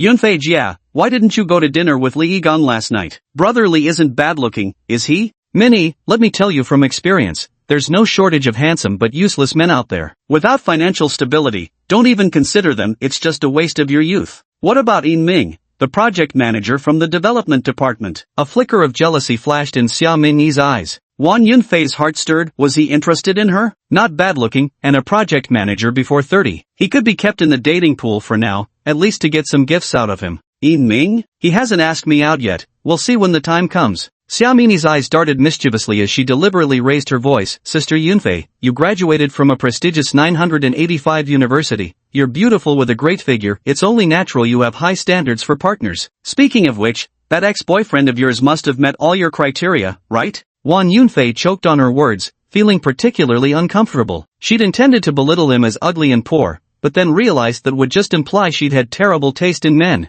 Well, he looked decent enough, I guess. Made okay money too. If he met all those standards, why ever did you break up with him, Xiaowan? The two men had finished their conversation at some point and were actually listening to the gossip on the side. It was Lang Wangchuan who spoke up first. Wan Yunfei was internally cursing the troublemaking bitch to death. Well, I actually had high hopes for him, but he turned out to lack ambition. Right. With prices rising so fast these days, he was still clinging to that meager income. It couldn't even cover daily expenses anymore. I couldn't see a future with him, so I broke it off. Xia Mini curled her lips in disdain. Back then, you bragged non-stop at work about how your boyfriend wouldn't spend money on himself and spoiled you with everything instead, just to show off how highly he valued you. Everyone knows you drained him dry before breaking up. Now that you're single, you're casting your net everywhere at the company, stealing my catches. Put. Just as I was about to continue subtly mocking her, the phone rang. Hong Jiexing answered it, exchanged a few words, then hurried out with Lang Wangchuan to greet guests. Xiaomini had no choice but to stand up with Wan Yunfei and wait by the private room entrance.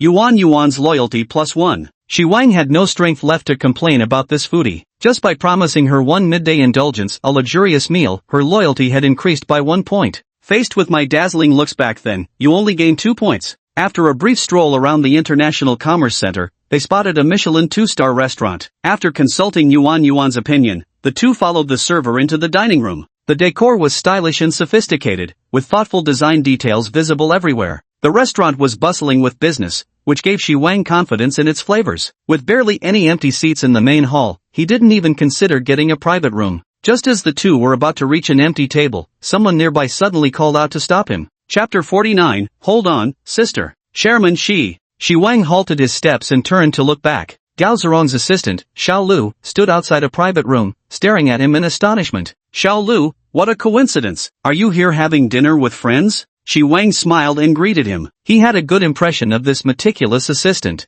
Oh, yes, no, I came with Director Gao for a client dinner appointment. Xiao Lu was momentarily flustered and quickly explained. Tisk, old Gao is here too? You've worked hard, coming out to handle work on the weekend. It's alright, it's... Before he could finish speaking, the door of the private room behind Xiao Lu opened, and Gao Zerong poked his head out, asking in confusion, Xiao Lu, why haven't you gone to the car to get the things yet? Who are you talking to? Then he caught sight of Shi Wang, who was grinning at him. Chairman Shi. Inside the private room behind them, Wan Yunfei and Xiaomini were still locked in a visual showdown, sparks flying. Moments ago, both women had taken an interest in Assistant Lu from the investment magnate's team, young, handsome, and cultured. He was quite the promising catch. The two women exhausted all their charms, showcasing their merits while exposing each other's weaknesses. Just as they were preparing to resume their contest upon his return, they heard manager Gao exclaim in surprise at the doorway before turning back with a smile. You're in luck, our chairman happens to be dining here too. Hong Jiexing and Lang Wangchuan's faces lit up with joy. They'd pulled strings through multiple connections just to secure this investment discussion dinner with Gao Zerong, never expecting to meet the legendary chairman himself. Hong Jiexing quickly responded, what an honor. Would it be convenient for the chairman to join us for a meal? As he spoke, he walked toward the door. Shi Wang hadn't intended to interrupt Lao Gao's meeting with the client, but since they'd crossed paths now, he might as well exchange a few words. He beckoned to Yuan and said, come, let me introduce you to a colleague. The two approached just as the four people inside the private room rose to greet them at the door. Shi Wang recognized Wan Yunfei at a glance and couldn't help raising an eyebrow, stopping in his tracks. He stood there casually, sporting stylish relaxed attire, a tall and well-built figure, handsome looks, and a confident, spirited demeanor like some romantic novel's male lead descending into the mortal world. Hong Jiexing and the other two were momentarily stunned to see such a young and attractive chairman. Xiaomini especially felt her heart suddenly race, as if she had glimpsed the Prince Charming of her dreams, her eyes nearly sparkling with little hearts. Wan Yunfei was momentarily stunned, as if transported back to her student days when she first saw Shi Wang. No, even more handsome and charismatic than back then. She couldn't help but cry out involuntarily, Shi Wang? The moment the words left her lips, she instantly realized her mistake and fell silent, her face turning deathly pale. Shi Wang didn't even glance in her direction, paying Wan Yunfei no attention whatsoever. To him, reborn as he was, she had already become an insignificant figure. Old Gao, that sly fox, instantly sensed the tension between them. What kind of conflict could there be between a young man and woman? Isn't it always the same old story? Especially with that stunning beauty trailing behind the chairman, he wasn't about to ask any foolish questions. Hong Jiexing and Lang Wangchuan's expressions darkened, while Xiaomini alone showed genuine concern as she asked, Sister Yunfei, do you want to take a break? You look so pale. At that moment, Yuan, who had been standing silently behind Shi Wang, suddenly stepped forward. Arching her willow leaf eyebrows sternly, she demanded, are you Wan Yunfei? Towering at 178 centimeters with a perfect hourglass figure, striking features in the bold beauty style, she stood beside Shi Wang looking like they were made for each other. Wan Yunfei stared at the young beauty before her who outshone her in every way,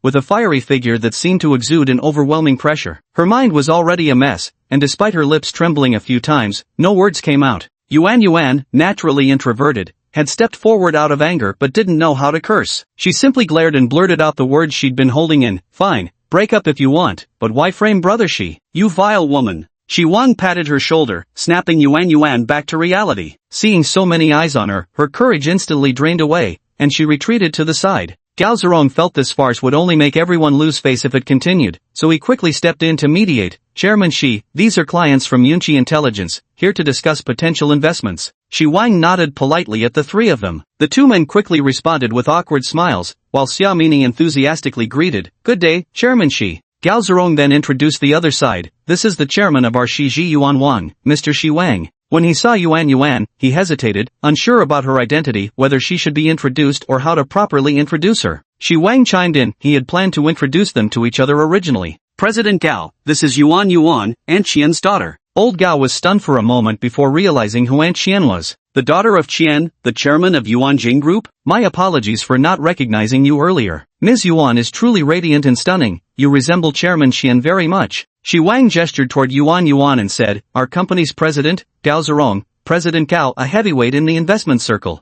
Yuan obediently greeted, hello, President Gao. Since you know my mother, you can just call me Yuan. The four from Yunqi Intelligence were stunned. Of course they had heard of Vision Group. Although the office building Yunqi Intelligence rented didn't belong to Vision Group, it was still part of the Yuan family's other business ventures. Was this tall, bombshell beauty with stunning looks standing before them really a direct descendant of the Yuan family? Watching Yuan act as docile as a little bird, all three couldn't help but glance instinctively at Wan Yunfei. No, sis, are your standards this high? You call this decent looking with passable earnings? Lack of ambition? That income can't meet your daily needs? You can't see a future with him? Wan Yunfei felt her head buzzing, as if the whole world had turned upside down. The trio's strange stares made her feel like sitting on pins and needles, miserable beyond words. Especially that mischievous smile on Xiaomini's lips. If the supervisor hadn't been present, she would have definitely made some sarcastic remarks. Shi Wang had already exchanged greetings and wasn't planning to stay any longer. He nodded at Gao Zerong, you carry on, Yuan and I won't join in the fun. Old Gao also understood they wouldn't be able to break bread together anymore, so he took his leave with a smile. Shi Wang turned to leave when a delicate hand reached out from beside him, gripping his large hand tightly. He tilted his head to look. Yuan was staring straight ahead as if nothing had happened.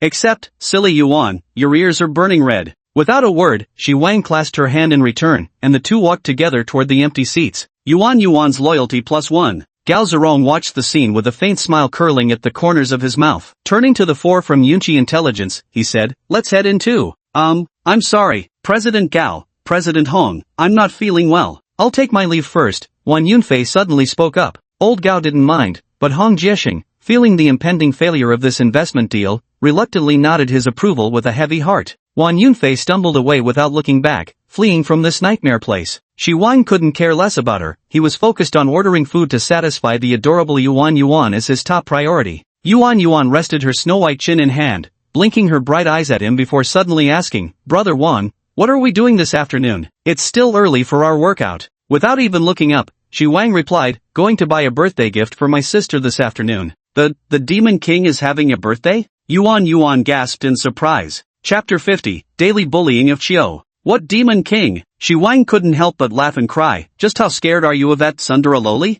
Don't listen to Milk's nonsense. Linchi isn't that scary. And I wasn't talking about her, it's my cousin. After giving Yuan a rough explanation of his relationship with Ding Mu, she suddenly became very interested. Hesitating slightly, she shyly spoke up. Brother Shi, since your aunt raised you single-handedly, I'd like to go celebrate your cousin's birthday too, to thank her properly. Shi Wang pondered for a moment, figuring there'd be no harm in letting them meet. With Ding Mu's easygoing personality, the chances of them becoming fast friends were pretty high. It's good that Yuan is willing to interact with others and make more friends. Just as I was about to nod in agreement, I suddenly saw golden light rise from the opposite side, and a line of wish prompt flashed before my eyes. I really want to go to the birthday party with Brother Wang and meet his family. Is silly Yuan Yuan getting anxious seeing that I didn't agree right away? After all this time, Yuan Yuan has finally condensed another golden wish. What terrible effort. Take a lesson from Bebe, she's already contributed 4 or 5. Fine, then come with me tomorrow. I'll introduce you. I think Mumu will get along well with you. Yay, thank you, Wang Ji. Later, I'll buy gifts for little sister too. Got it. Hurry up and eat, then let's go buy it. Remember, don't tell Milk about our big feast. Mr. Shi, can you hear me? Mr. Shi, sorry about that, my phone was lagging just now. Here's the situation. For the new company, we've filled both the video shooting/editing position and the liaison analyst position with one person each. But the liaison analyst role, which handles applicant screening, communication, and background checks, can't be managed by just one person. After buying gifts and sending Yuan Yuan to the gym, Shi Wang received a video call from his assistant, who was reporting on work. If you're overwhelmed, just hire another one. What's the special reason you mentioned? I have a college classmate who's been unemployed for a while and still hasn't found a job. This position requires observation skills, patience, and attentiveness. I think she'd be a good fit. Male or female? Ha, degree? The little secretary gave him a classic confused look. What do you mean ha? No males allowed, females are acceptable. Female classmate. Then give it a try. Xiao Jianxiu, you can provide more guidance at the initial stage, but once things are on track, you'll need to train a successor to take over. As for your classmate here, don't go easy on her, give her some pressure and see how she handles it. Understood, Mr. Shi. Break free from these concrete tasks as soon as possible, broaden and elevate your perspective. Understood. Thank you for your trust. I've got a pile of personal tasks waiting for you here. If I have to do everything myself, what exactly are you here for? After his daily ritual of cursing Xiu, Shi Wang cheerfully went to have dinner with Yu Bei. Xiao Jianxiu put down his slightly worn phone and pouted. The icy, domineering beauty wore such an expression on her face, creating an indescribable contrast that was unexpectedly adorable. After a moment's thought, she made a phone call. A moment later, the call connected. Qiuqiu, my Qiuqiu, have you missed me? The familiar voice came through, and Xiao Jianxiu couldn't help a slight upturn of his lips. Yan, about the job, the boss agreed. You can start tomorrow. Ah, thank you, Qiuqiu. Let me treat you to dinner. Where are you? I'll come find you. No need, what's there to thank between us? I just want to see you. I have some work questions to ask. Give me this chance, please. Xiao Jianxiu pondered briefly. Some things really shouldn't be said in front of others tomorrow. It's not convenient for you to come over. Pick a small restaurant near you, and I'll meet you there. Nanba River Community, an ordinary Sichuan-style eatery. Gao Yanyan stood bored by the roadside outside the shop, her short haircut neat, her features ordinary, yet brimming with vitality. She felt absolutely no qualms about hosting their meeting at such a modest little restaurant. The two had shared a dorm room for 4 years of university and were as close as sisters. Two people from similar family backgrounds who always ate at dingy little restaurants together, never once looking down on each other. Besides, I was the one who picked Sichuan cuisine this time. Gao Yanyan insisted on meeting Xiao Jianxiu not just to thank her, but also to check on how she was doing. Just over 10 days ago, she was crying about her family situation and planning to return home to marry someone. How had she suddenly landed a new job, one good enough to recommend Gao Yanyan for as well, with quite decent pay and benefits? This couldn't help but make her feel somewhat worried. Amidst these distracted thoughts, she saw, in the dim twilight, a polar white Mercedes GLC gleaming like Arctic snow, its right turn signal blinking as it slowly approached her. The oversized front grille was densely studded with star emblems, like a stretch of night sky constellations falling into one's vision, with the three-pointed star logo embedded at its center. The GLC came to a steady stop right before Gao Yanyan, making her instinctively take a step backward for fear of blocking the passenger side door. The car's engine shut off, its low rumble fading into silence. The driver's side door opened, and a tall, familiar-looking woman stepped out, locked the car, and walked around the front toward her. A familiar voice brimming with joy called out, Yanyan. Gao Yanyan stared in a daze as her best friend approached briskly. The girl who had always worn the same old sportswear was now dressed in a fitted women's suit, trousers, a short-sleeved white blouse, and a pair of black low-heel leather shoes. The tangled, messy bird's nest of hair she had seen in their video call just over a week ago was now slightly smoothed down, neatly cascading behind her back. Her dull complexion had brightened, closer to how she had looked when they first started university, and she even wore a touch of makeup. But the most drastic change was in her best friend's energy. Her beautiful phoenix-like eyes sparkled as if filled with starlight, and her lovely face, though bright with joy at seeing Yan, shone even more with newfound vibrancy and vigor. The confusion, sorrow, and helplessness that had shrouded her face for 5 or 6 years seemed to have completely dissipated, vanishing without a trace. Moments later, the two sat facing each other in a Sichuan restaurant, with an array of authentic spicy Sichuan dishes laid out before them. The two best friends chatted as they ate. Alright, stop holding back. If you have questions, just ask. You're ruining the meal for both of us. Xiao Jianqiu found Yan Yan's hesitant demeanor amusing, the way she kept wanting to speak but held back. Since she'd brought her best friend to the office, she was clearly ready to come clean. Xiao, how did you even get a Mercedes? And what about that 300,000 yuan debt at home? Since when did you start dressing up and wearing makeup? Don't tell me you're being kept. With permission granted, Gao Yanyan immediately unleashed a barrage of questions without taking a breath. Stop nonsense. Kept? How absurd. Xiao Jianqiu's cheeks flushed crimson as she thought of the agreement once more. Could this be considered a form of disguised patronage? She quickly gave herself a sharp pinch to stop her thoughts from wandering off track. Did you check out the Douyin account I sent you when introducing the job position? Everything started when I came across his video. Gao Yanyan propped her chin in her hand, utterly captivated and even forgetting to eat her meal as she listened, occasionally letting out gasps of astonishment and murmurs of admiration. After you join the company, make sure never to mention anything about Mr. Shi. Mr. Shi said if you do well, he might put you in charge of this company. So Yan, you'll have to work hard, don't let me lose face in front of him. Xiao Jianqiu finished recounting her experience, then specifically warned her best friend once more. Don't worry. With such a great boss, working for him means boundless prospects. But Xiao, is he really as handsome as you say? Or are you just seeing him through rose-tinted glasses? The young secretary was about to speak when her phone suddenly rang. Chapter 51. What underlying rules? This is taking advantage. Xiao Jianqiu straightened his posture immediately upon seeing the caller ID and answered the phone. Good evening, Mr. Shi. Where is it? Having dinner with a classmate, the one I mentioned earlier who's about to start the new job. Then come to my place after you finish eating. I'll send you the address later.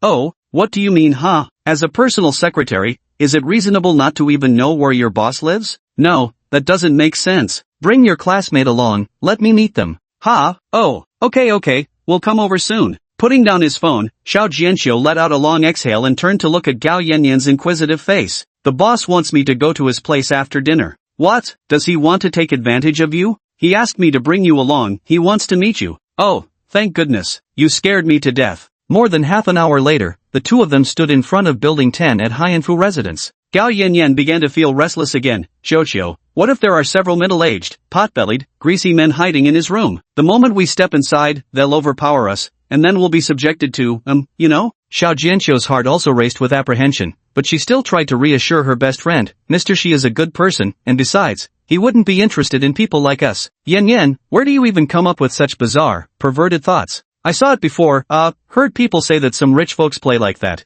but that's beside the point. He might not be interested in me, but that doesn't mean he wouldn't be interested in you. Stop talking nonsense. Hurry upstairs. Xiao Jianqiu's fair face flushed red as she stepped forward to press the lobby intercom. A few minutes later, they stood uneasily before the steel-gray armored door of room 2002 and pressed the doorbell. The heavy armored door clicked open automatically, and a distant male voice called out, "Come in, change your shoes, and go to the living room." The two awkwardly stepped into the room, changed into neatly arranged slippers at the entrance shoe cabinet, then glanced around as they walked toward the source of the sound. The gray-on-white modern luxury decor, with its sophisticated recessed lighting design, kept the nighttime room softly illuminated. The light gray floor tiles covering the entire house exuded elegant simplicity, polished to a mirror-like sheen. Though Xiao Jianqiu and Gao Yanyan had lived in the northern capital for years, limited by their experience, they'd never entered such a spacious residence. Considering the square footage in such a prime location, plus the two large parks they'd noticed across the street when parking, this apartment had to be worth at least 20 to 30 million yuan. Dazed and overwhelmed, the pair only realized someone had emerged from the bedroom into the living room and was looking at them when they drew near. Gao Yanyan couldn't believe her eyes as she blinked repeatedly. Was this casually dressed yet undeniably tall young hunk really her boss? Those sculpted arm muscles and those faintly visible, powerful pecs, HSS. Those captivating facial features and deep, soul-piercing eyes, gulp. If we had a boss like this at the company, I'd freaking work overtime every day without going home. Gao Yanyan shot her best friend a resentful glance. Your description doesn't do him even 1/10 of justice. If I were his personal secretary, I'd have camped out at his place long ago. Who'd be as clueless as you, only finding out where the boss lives today? What hidden rules? This is outright exploitation. Xiao, you fool. Xiao Jianqiu was actually a bit confused too. How could it be that after just 10 days apart, he seemed even more handsome? Have a seat. Hearing the greeting, the young secretary snapped back to attention, her cheeks slightly flushed as she introduced, Mr. Shi, this is my university classmate Gao Yanyan. Shi Wang sized up Gao Yanyan, she seemed quite sharp. He smiled warmly, chatted casually with her about her work experience, offered a few words of encouragement, then turned his gaze back to the secretary. Those clothes of yours aren't much to look at. Xiao Jianqiu's face turned pale. He didn't dare respond, keeping his head lowered. I called you here tonight for two reasons, to show you the place, and to give you something. As he spoke, he retrieved two small boxes from a paper bag beside him and placed them on the coffee table. iPhone 15 Pro 512GB and Huawei P70 Ultra 1TB are about the same price. Choose whichever you prefer. Today at the Apple Store, after buying an iPad and some gifts, Shi Wang casually picked up a few extra iPhones. Then he went to Huawei and bought several P70s, planning to give them away as presents. Yuan immediately took the P70, explaining its larger screen suited her height better. During dinner that evening, Yu Bebe chose the iPhone and took an affectionate bite on his cheek, nearly leaving behind an Apple logo imprint. Xiao Jianqiu's gaze turned somewhat vacant again as he stammered, "For me? Why?" Shi Wang frowned and said coldly, "That broken phone of yours lags even when sending videos. What if it affects your work? Hurry up and pick one, then get out. Don't disturb my rest." Xiao Jianqiu's loyalty +2. The young secretary didn't dare say another word. She picked up the Huawei P70, bowed with a word of thanks, and hurriedly pulled the reluctant Gao Yanyan away. Once downstairs, she couldn't hide her delight as she examined the exquisite packaging, while Gao Yanyan beside her was practically green with envy. The boss is so generous, just casually giving away a 10,000 yuan phone as a bonus. Yeah, when I went to pick up my company car and saw it was a GLC, I was completely stunned. I said I didn't dare drive it, and he scolded me fiercely again. Gao Yanyan looked at her best friend with a complicated expression. "Tell me, you don't actually think he's fierce, do you?" Xiao Jianqiu pouted slightly, sounding somewhat discontent. "You think he's not fierce because he's gentle with everyone else. But I'm his secretary, and he might be unsatisfied with my work. He's been fierce with me from the start, always keeping a cold face." Gao Yanyan sighed, "Silly girl, you're truly unable to see the forest for the trees. The boss gave you 300,000, a high-paying job, 200,000 for beauty treatments, a luxury car, and even a new phone.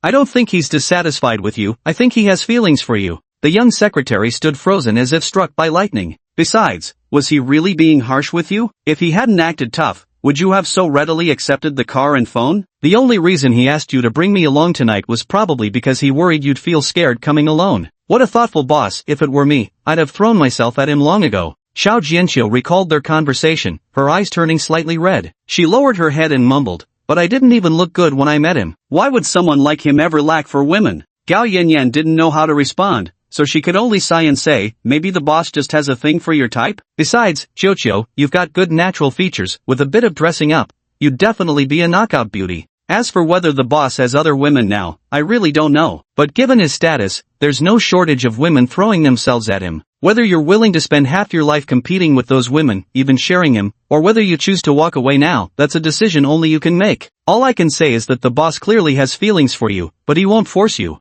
Xiao Jianqiu fell silent again, confusion clouding her eyes once more. After a long pause, she sighed deeply and murmured, "I'll finish the 2.5-year agreement first. Time will have to provide the answers to everything else." In the living room, Shi Wang stared at the sudden notification in confusion. Xiao Jianqiu's loyalty +10. How did this girl rack up so much loyalty points right after going downstairs? What outrageous scenario has she conjured up in her head this time? Chapter 52, Enemies on a Narrow Path. Yunqi Intelligence. Wang Yunfei, who had tossed and turned all night without proper sleep, arrived at the company with dark circles under her eyes. Sitting at her workstation in the executive office, she tried to regain her composure and desperately avoided thinking about anything related to Shi Wang. Just as her emotions were calming down, President Hong Jieshim walked into the office and threw her into turmoil again. The assistant stood up as usual to greet him, but President Hong ignored her completely, not even glancing her way. Could the investment deal have actually fallen through? Had President Hong blamed it all on her? Wang Yunfei spent the entire morning in a daze, utterly at a loss.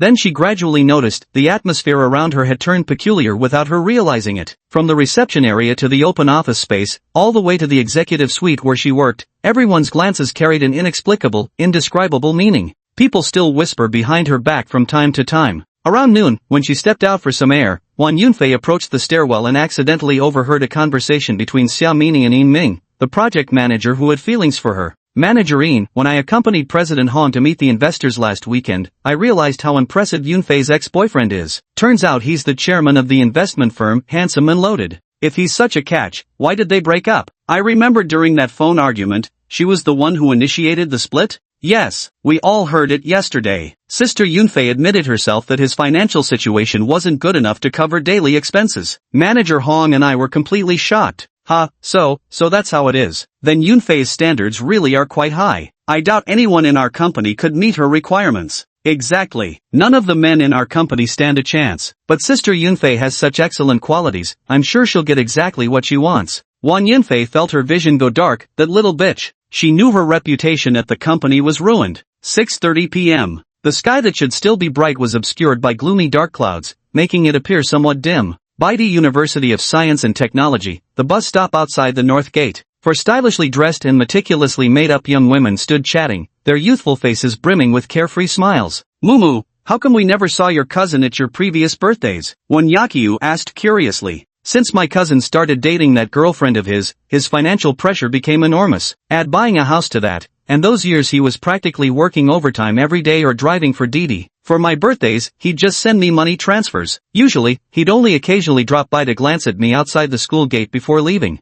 So if he's coming now, does that mean he broke up with his girlfriend? Another roommate, Li Xiaowan, teased. My brother said he quit his job to start his own company, his finances improved and he has more free time now. As for that awful girlfriend, breaking up was the best thing. Wow, such deep resentment. It's true that sisters-in-law never get along well. It's mainly that woman who behaved like a vampire, practically draining my brother dry of all his money. Now it's finally over, though he hasn't said it outright. They must have broken up. He mentioned bringing a woman to meet me, clearly introducing her to the family. But even Su Yuing, who had been silent and aloof the whole time, couldn't help but laugh at Ding Mu's antics. Ying, my brother brought the iPad for you. Sorry you couldn't use it these past couple days. It's fine, Su Yuing replied casually, though a faint glimmer of delight flashed unnoticed in her eyes. When Yakia batted her captivating eyelashes and suddenly said, Mumu, if your brother brings that sister along plus the four of us, wouldn't one BYD Chin be too cramped? Carefree Ding Mu hadn't considered this at all. Hesitantly she said, I'm not sure either. Big brother just told us to wait for him to pick us up. If it's really too tight, we can just squeeze in the back, it's not far anyway.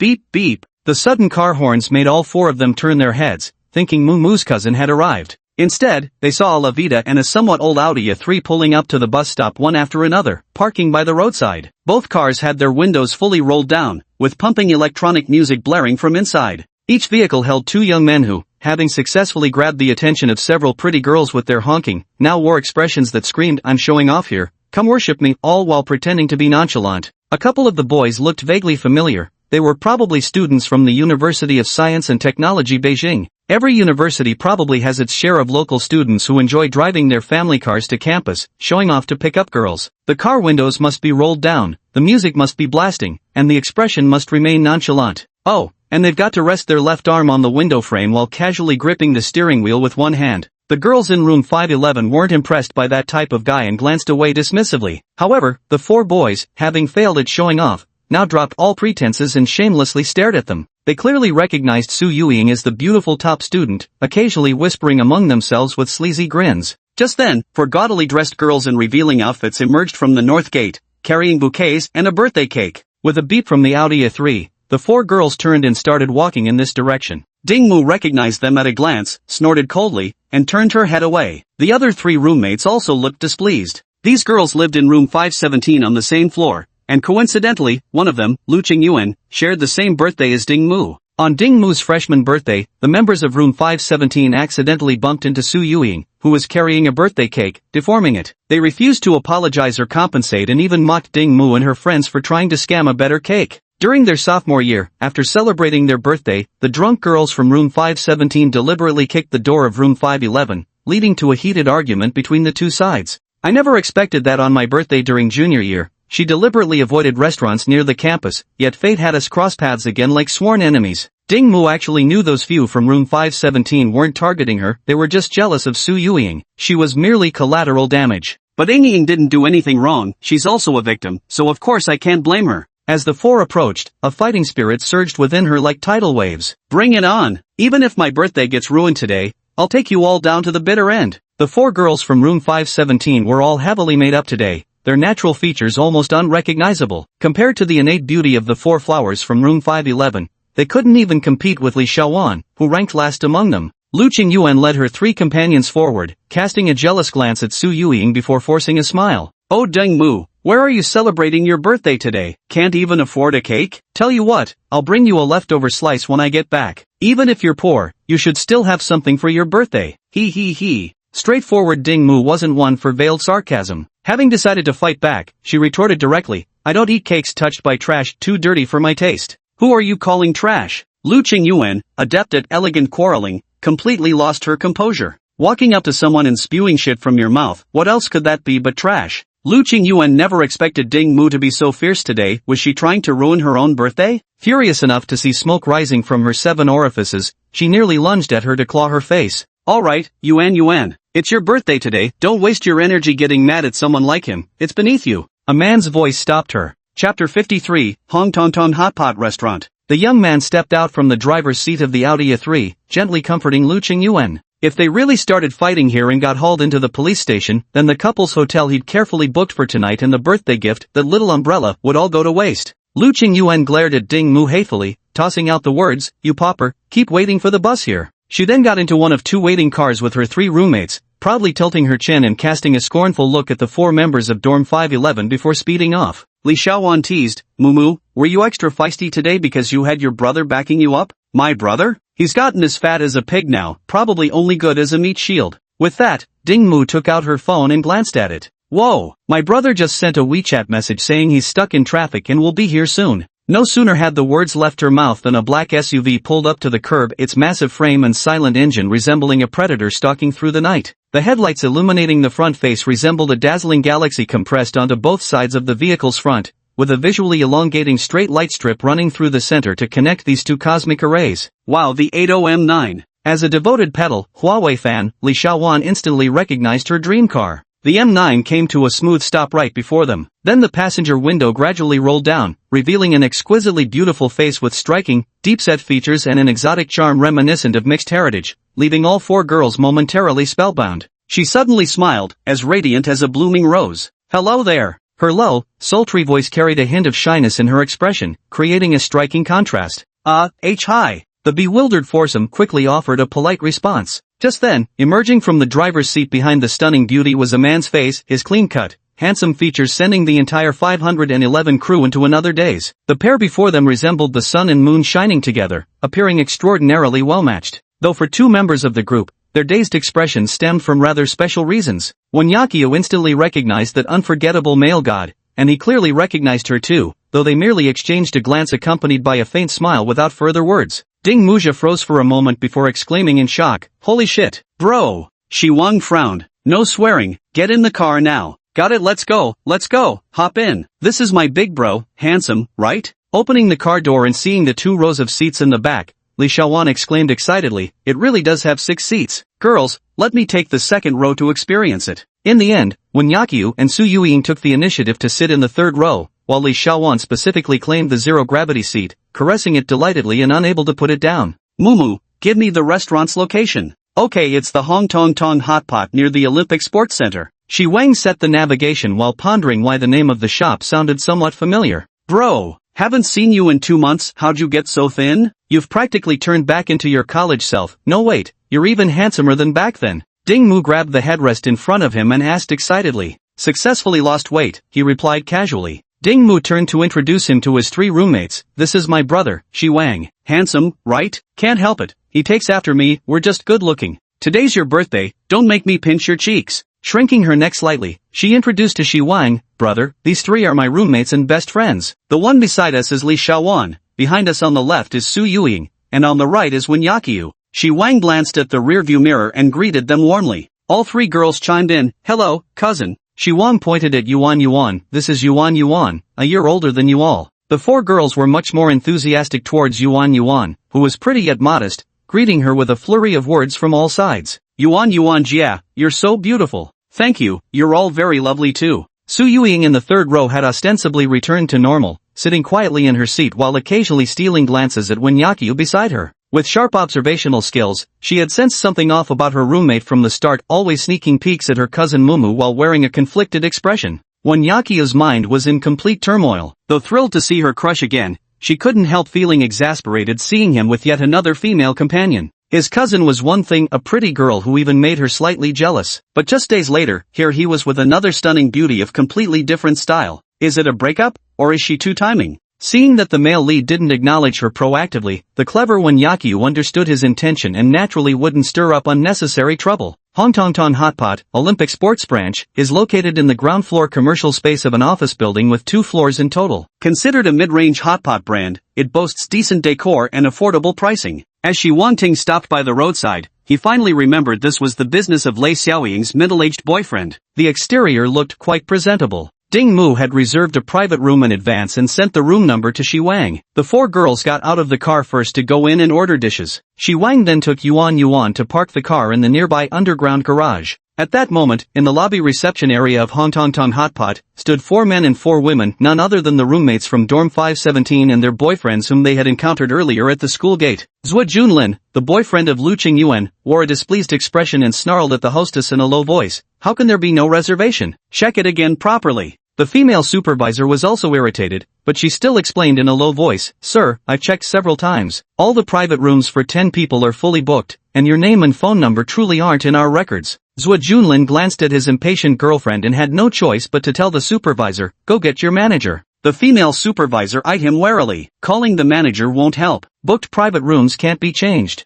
Manager Huang is my uncle. He's the one who booked it for me. Now hurry up. The female supervisor finally understood why this guy looked so arrogant yet never made a scene. Soon, the slender as a bamboo pole and ever-smiling manager Huang approached. Uncle, I booked a private room for 10 people today with you. Why wasn't the reservation recorded? Manager Huang's face froze, and he let out an awkward chuckle. I was busy at the time and forgot about it later. Uncle, today's my girlfriend's birthday. Do you really expect me to drive around looking for a restaurant private room at this hour? Manager Huang turned to the floor supervisor and asked, isn't there any available private room we can switch to? Manager, we currently have a vacant booth for 6, and a party of 10 has a reservation at 7 o'clock but haven't arrived yet. Junlin, you guys wait a few minutes first. If the people who reserved don't show up by 7 o'clock, we'll give the private room for 10 to your group. Or we could see how many guests are in the reservation and try to work something out. Zhou Junlin nodded helplessly, inwardly cursing his unreliable uncle. At that moment, 4 female students from dormitory 511 stepped through the glass door of Hongtongtong.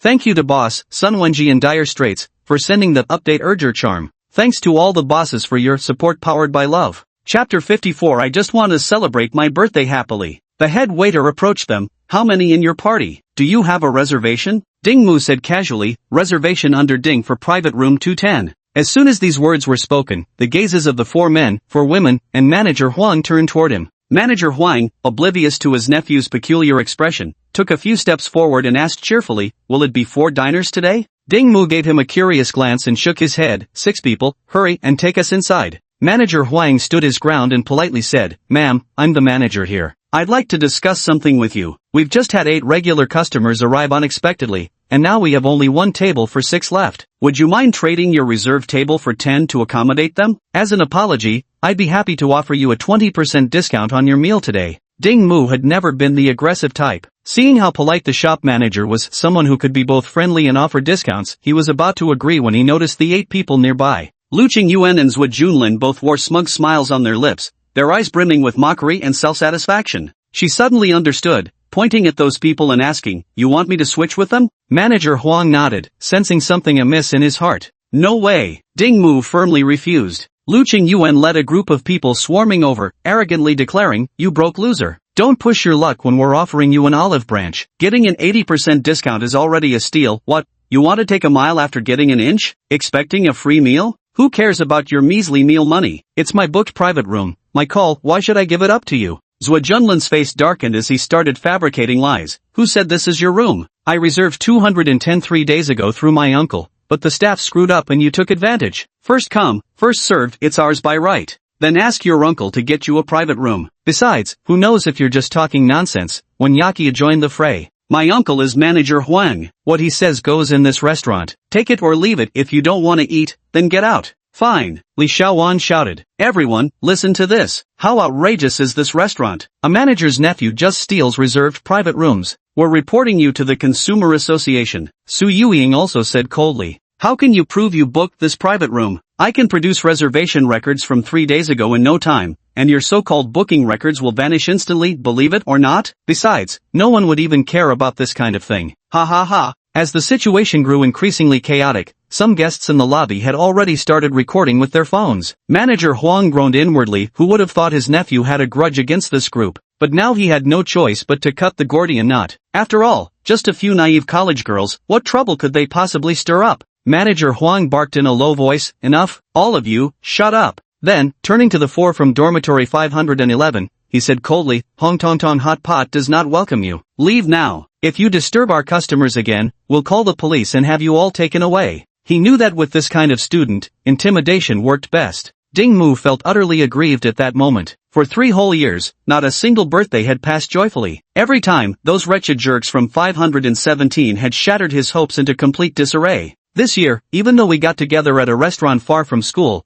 they still relentlessly bullied us. Staring at Manager Huang's lewd and indifferent face, and the smug, triumphant expressions of Lu Qingyuan, Zhuo Junlin, and others behind him, Ding Mu could no longer hold back. Glistening tears streamed down her cheeks. At that very moment, the glass door suddenly swung open as a man and a woman stepped inside. The gazes of the crowd instantly shifted and locked onto them, utterly captivated, for the pair was simply too striking. The handsome man at the forefront had a well-proportioned figure and profound, penetrating eyes. The woman behind wore a sporty skirt set, a white polo collar top stretched taut across her chest, cinched sharply at the waist before flaring out again into a breathtaking waist-to-hip ratio. Beneath her gray pleated mini-skirt, her plush, wineglass-shaped legs were pale and slender. On her feet, white sneakers bore the unmistakable LV logo embossed on the tongues. Both standing around 180 centimeters tall, the man strikingly handsome, the woman radiantly gorgeous, they created an illusion straight out of a novel, as if its protagonists had stepped into reality. The entire room fell instantly silent. Even the 4 girls from dormitory 511, who'd witnessed their intimate posture in the car earlier, were utterly stunned. The moment Shi Wang entered, he spotted Ding Mu and her group surrounded by a dozen people at the reception desk. Seeing the tears streaming down his sister's face and the blue glow emanating from her body, his eyebrows instantly furrowed as he strode forward. The wish prompt happened to be triggered along the way. "I just wanted to celebrate my birthday happily, why is it so hard? What's going on?" Shi Wang asked in a low voice. Under the influence of status enhancement, wealth nourishment, and gradual changes in self-awareness, his current temperament was vastly different from before, and aura had begun to slowly take shape. His slightly low voice, tinged with suppressed anger, instantly cast a somber mood over those around him. Yuan immediately pulled Ding Mu into her arms, whispering words of comfort. "Your nephew tried to take the private room Mu had reserved. They'd had conflicts with us at school too," Su Yueying explained calmly. 2 sentences were enough to make him understand the relationships and backstory, making Shi Wang involuntarily regard this aloof academic achiever in a plain white dress with newfound respect. He shifted his gaze to the surrounding crowd, his anger unconsciously radiating through his eyes as the effects of keen hearing and sharp sight activated once more. The 8 students and 2 waitstaff immediately felt a tremor of fear, their eyes darting away. Only Manager Huang could withstand the pressure and meet his glare head-on. Zhuo Junlin was consumed with envy toward the handsome young man before him. Whether it was the stunning beauty by the man's side or the way his own girlfriend had practically drooled over him earlier, it all stoked his jealousy. Fueled by his burning resentment, he glared at the other man and spat, "What the hell are you staring at? That was our private room to begin with. If you're not eating, then, kindly leave." The group? The words started with aggressive momentum but gradually lost steam, distorting even the vocal tones by the last 3 syllables. Only Zhuo Junlin himself knew that the moment he uttered those words, the other person's gaze had locked onto him completely. Bearing pressure and fury several times stronger than before, he forcibly swallowed back the word scram. Store manager Huang cursed his foolish nephew inwardly. Couldn't this kid see how extravagantly dressed the man was, how formidable his presence? Just the watch on his wrist could cost hundreds of thousands if not millions, something even their boss couldn't afford. How dare a fresh graduate like him speak so disrespectfully? But with things having gone this far, an apology probably wouldn't help. He had no choice but to tough it out, praying the other party wasn't someone too difficult to handle. Manager Huang stepped forward, shielding his nephew, then spoke as humbly as possible. "Sir, there's been some misunderstanding here. We were simply adjusting the private room arrangements based on customer numbers, standard operating procedure. There was no forceful seizure. Besides, I did offer these ladies a discount as compensation." "Shut up." Chapter 55, The Tower Restaurant. Manager Huang's explanation was cut short by a cold interruption. Shi Wang couldn't be bothered with verbal arguments. Just like weak nations could only appeal for international sympathy while powerful countries found silent sanctions far more effective, wasn't that the smarter approach? "If it weren't for my sister's reservation, I wouldn't step foot in this dump." Perfect timing to change venues. With that, he pulled out his phone and dialed a number without hesitation, getting an immediate answer. "Yuna, book me a restaurant near the Olympic Sports Center for 6 people. Right away, Mr. Shi. I'll arrange it immediately." Manager Huang breathed a sigh of relief in his heart. It was best that they moved on their own accord. As for his wounded pride, that was nothing serious. Now it's your turn to be dealt with, oh great manager. Hearing these mocking words, Manager Huang stared at the speaker in shock, his heart beginning to race. Shi Wang flipped through his phone's WeChat messages, quickly locating information about Lei Xiaoying's middle-aged boyfriend from Yuna's chat history. Huan Xijin, 13x times x times x times x times x. The call went through, and after a few rings, the other end picked up. Hello, who is this? Lei Xiaoying's boyfriend? I'm Shi Wang. There was a pause on the other end for a few seconds, then the voice quickly became extraordinarily humble, tinged with unease. President Shi. Hello, hello. I never expected you'd call. What can I do for you, President Shi? President Huang, I thought you were quite bold, but it turns out the manager of the Olympic Center branch is even bolder. My sister had reserved a private room, and he went ahead and gave it to his nephew instead. Ha ha. On the other end of the line, Huang Xijin felt his head spin, his thoughts turning into a chaotic mess. Just a few days ago, Lei Xiaoying had told him about the big scandal at the school gate, how that scumbag was sent to prison completely by the book. It served as a stark example. At the time, he had been thankful he hadn't completely offended this formidable figure, and the name Shi Wang was firmly etched in his memory. Who would have thought that in just a few days, that damned Huang Laolu from the Olympic store already dumped this disaster on me? President Shi, please listen to my explanation. I truly had no idea about this. I'm sorry, so sorry. I'll come handle it immediately. Please do wait at our store. I'll absolutely make sure you have a proper meal. Oomph, no need. I'm not in the mood to eat here anymore. You deal with it yourself. With that, Shi Wang hung up the phone directly. Manager Huang listened nearby, and just those few sentences made his heart sink like a stone. Clearly, this guy knew his boss, old Huang. As he was debating whether to swallow his pride and apologize, his phone rang like an urgent alarm. Seeing his boss's name on the screen, his heart pounded wildly, but he gritted his teeth and answered. Cousin. Manager Huang switched to a familiar address, hoping to play the family card first, counting on his distant cousin to consider their blood ties. Old man Huang, you F-king, beep, I'll, beep, your, beep. Even without speakerphone, the roar from the receiver was loud enough for everyone nearby to hear clearly. What kind of people do you think you can mess with? They could crush me in seconds, let alone a, beep, beep, like you. You're fired. Take that dumbass nephew of yours and get the hell out right now. Go back to your hick hometown.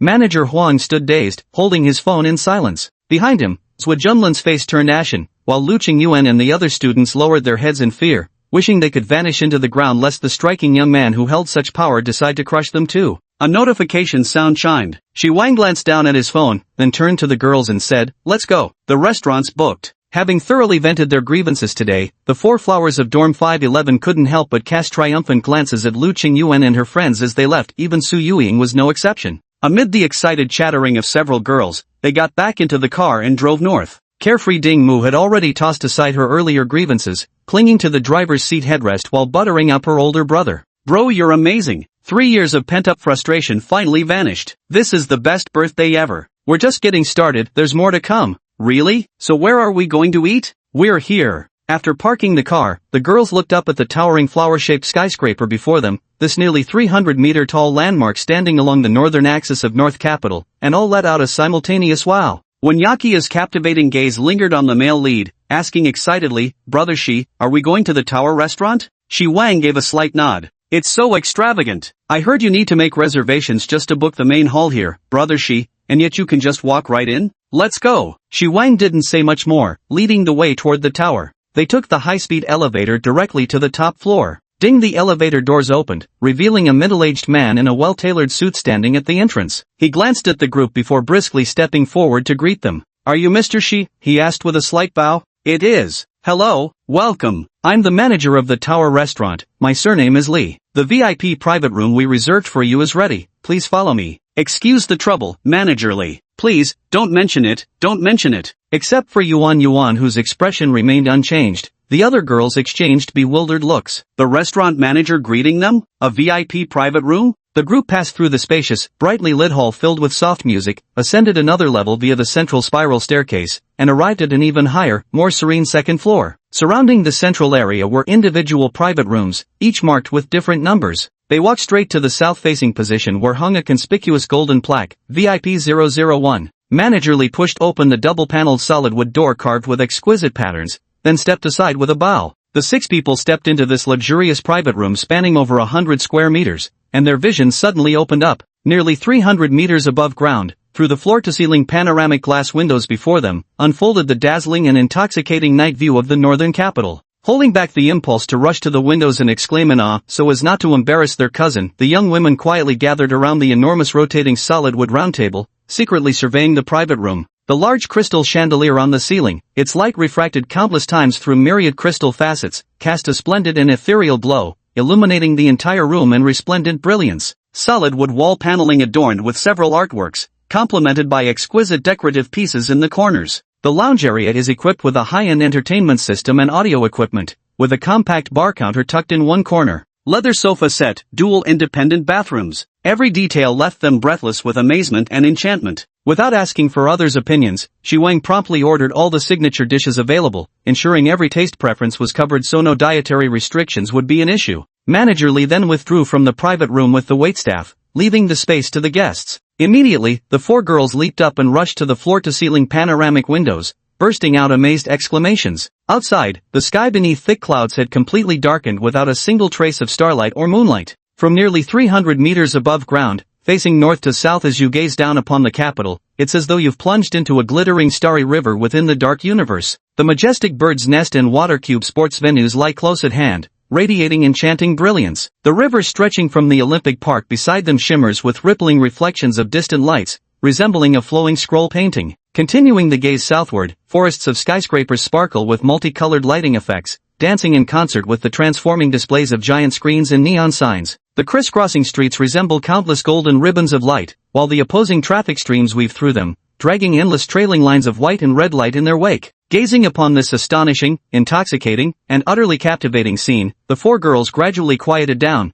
their eyes each gleaming with unique reflections. Ding Mu was exhilarated, Li Xiaowan marveled, while Wen Yaqiu seemed lost in bewilderment. Su Yuiying's serene, porcelain-like face flushed with an unusual rosy hue, her eyes radiating boundless yearning. Chapter 56, Nothing beats showing off in your own style. Shi Wang stared in astonishment at the violet glow rising from Su Yuiying's body. Who would have thought the seemingly aloof girl harbored such intense determination? Pity it wasn't golden. Still, this ascetic beauty with her icy charm rather appealed to him. I must live a better life and utterly humiliate all those who mocked and insulted us. TSK, another person with quite the backstory. It's a shame the wish is too vague, can't be fulfilled right away, so it'll just have to stay on the wish list for now. After taking selfies, group photos, editing the pictures, and posting them on their social media and Douyin, the girls finally returned to their seats. Ding Mu leaned closer to Shi Wang and whispered, "Bro, Sister Linqi transferred me another 5,000 yuan. Oh, so she's Sister Linqi when you're taking her money, but just Yi Linqi the rest of the time? She sends you money every year, so why pretend to be polite about it now?"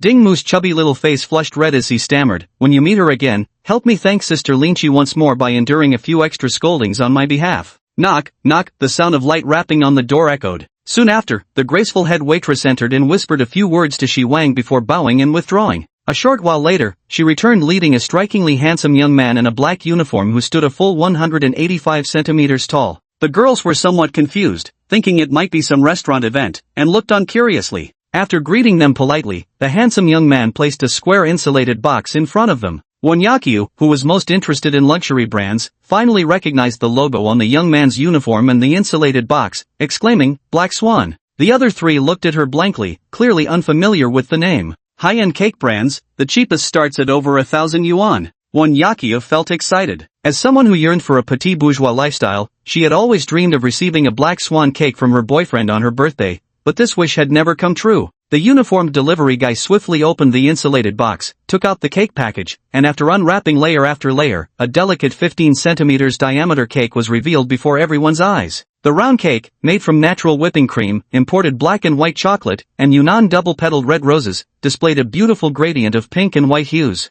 At the top stood two swan necks as delicate as artworks, their wings transformed into blooming roses. Meticulously handcrafted with fondant, they appeared crystal clear and astonishingly lifelike. The uniformed attendant carefully placed the cake on the table and whispered, "The princess descends, blossoming like a flower. This swan princess is dedicated to tonight's one-of-a-kind protagonist." He then presented the exquisitely crafted cake utensils, birthday hat, candles, and a crystal glass name plaque engraved with Ding Mu's name before taking his leave. Ding Mu's eyes sparkled like little stars as she excitedly shook Shi Wang's arm, thanking him over and over. Wen Yaqiu searched on her phone for a moment before looking up with envy and saying, "This swan princess costs 3,699. The 511 flowers all fell silent, staring at the cake that seemed like a work of art, feeling somewhat unworthy, each bite costing hundreds. Shi Wan was also quite satisfied. He had assigned this task to his assistant, simply stating the basic requirement of celebrating his cousin's birthday, knowing nothing else about the arrangements. This was also the first private matter he had entrusted to Xiao Jianxiu.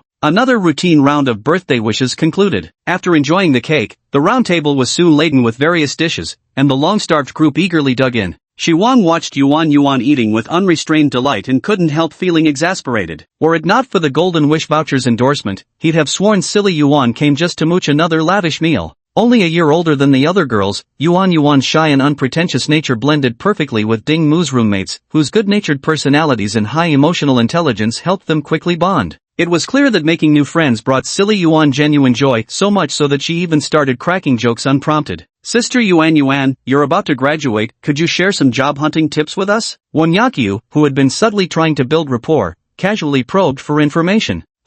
This clearly touched on Yuan's blind spot. She stumbled over her words. I don't have any job hunting experience. Sister Yuan hasn't signed with any company yet? Li Xiaoan, the dorm's second airhead alongside Ding Mu, threw a straight punch. Wen Yaqiu mentally applauded her. I did sign. My mom made me sign a contract, but I don't want to go. I don't like any of those jobs. The four girls exchanged puzzled glances. What nonsense was this? Getting hired but not wanting to go? Because she didn't like it? Which wage slave among them actually liked working?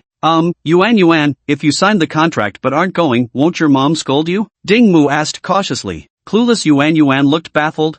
Why would mom scold me? She said signing the contract was just for appearances, and I could keep doing what I like. When Yaqiu realized something and asked with envy in her eyes, Yuan, does your mom own her own company? Would you mind sharing what kind of business it is? Shi Wang beside her had already covered her face. Oh no! The queen of showing off was about to start her performance again. Sure enough, Yuan put down the Peking duck roll she had just wrapped, glanced out the window, and then unleashed her queenly aura with a flourish. She pointed dramatically at a roughly 40-story office building within the 4th Ring Road, where 4 dazzling characters adorned the glass curtain wall near the top, Vista Heights. That building was developed by Vista Group. Silence fell over the dining table. Yuan picked up her duck roll and continued eating with relish, completely oblivious to the 4 girls staring at her in stunned disbelief. It's no wonder they didn't realize Yuan had such an easygoing personality without any trace of a rich second-generation heir's demeanor. She looked exactly like any other pretty college student in her stylish sportswear, none of which were luxury brands, except for those LV sneakers they assumed were gifted by her boyfriend. The 4 blinked blankly for a moment before collectively turning questioning stares toward Shi Wang, their eyes brimming with curiosity. With a helpless shrug, Shi Wang found himself playing the role of exposition-providing side character. Yep, her mom's the company chairwoman. Watching their stunned expressions and then glancing at the oblivious Yuan stuffing her face, he grew increasingly annoyed. Clearing his throat for emphasis, he added, "She's the only daughter." Citrus immediately turned her astonished expression toward him, gazing admiringly at the man who had won over the only daughter of Vision Group's chairman. Shi Wang let out a long-held breath from his chest, feeling thoroughly satisfied. Watching others show off is never as gratifying as showing off yourself. Focused entirely on her meal, Yuan didn't even listen to them, picking up another lotus leaf pancake to wrap the next slice of roast duck. Ding Mu, acting like an overly excited husky, tugged at her sleeve. Sister Yuan, is Vista Group participating in our campus autumn recruitment? Or can we just apply for interviews at Vista Group? The equally clueless Li Xiaoan chimed in. Yeah, Sister Yuan, it's so hard to find jobs these days. The adorable Yuan waved her small hand dismissively. Autumn recruitment doesn't matter, all 4 of you can just come to me. She was genuinely happy today, spent the whole evening with Brother Wang,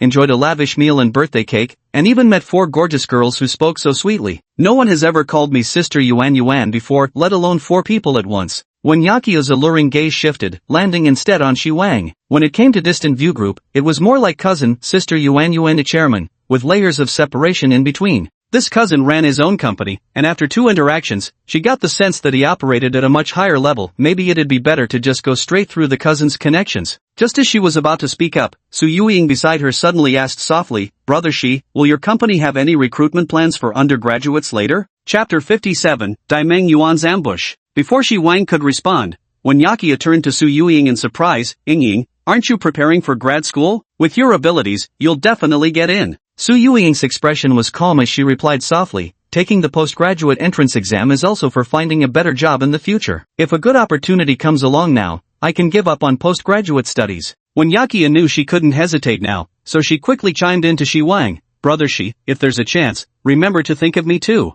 Shi Wang looked at these 2 girls with an enigmatic smile. They were far smarter than that foolish sister of his. Based on his observations tonight, the character of all three roommates had passed his scrutiny. He wouldn't mind giving them a helping hand, after all. The growing number of companies under him would need such inner-circled members. Not to mention Su Yuiying's purple wish went without saying, just as the two girls were growing disappointed beneath his profound gaze. Alright, contact me during the autumn recruitment season. When Yakyu and Su Yuiying exchanged glances, each sensing the other's delight. Given the current job market, securing a position at what appeared to be an elite company in advance would surely make their entire summer vacation considerably more relaxed. When Yakyu decided to keep Yubei's matter buried deep in her heart, never mentioning it to anyone, she thought that given Yuan's status and position, the best arrangement for Yubei would be to remain an underground lover. Su Yuiying, on the other hand, secretly glanced at Shiwang, her eyes flickering with unspoken thoughts. After the feast, the six of them left the High Tower restaurant under manager Li's respectful farewell. There was no need for Shiwang to settle the bill, it was directly charged to Maria's membership account. Back in the Wenji M9, Dingmu cheered excitedly, "Thanks, bro, I had an amazing birthday today."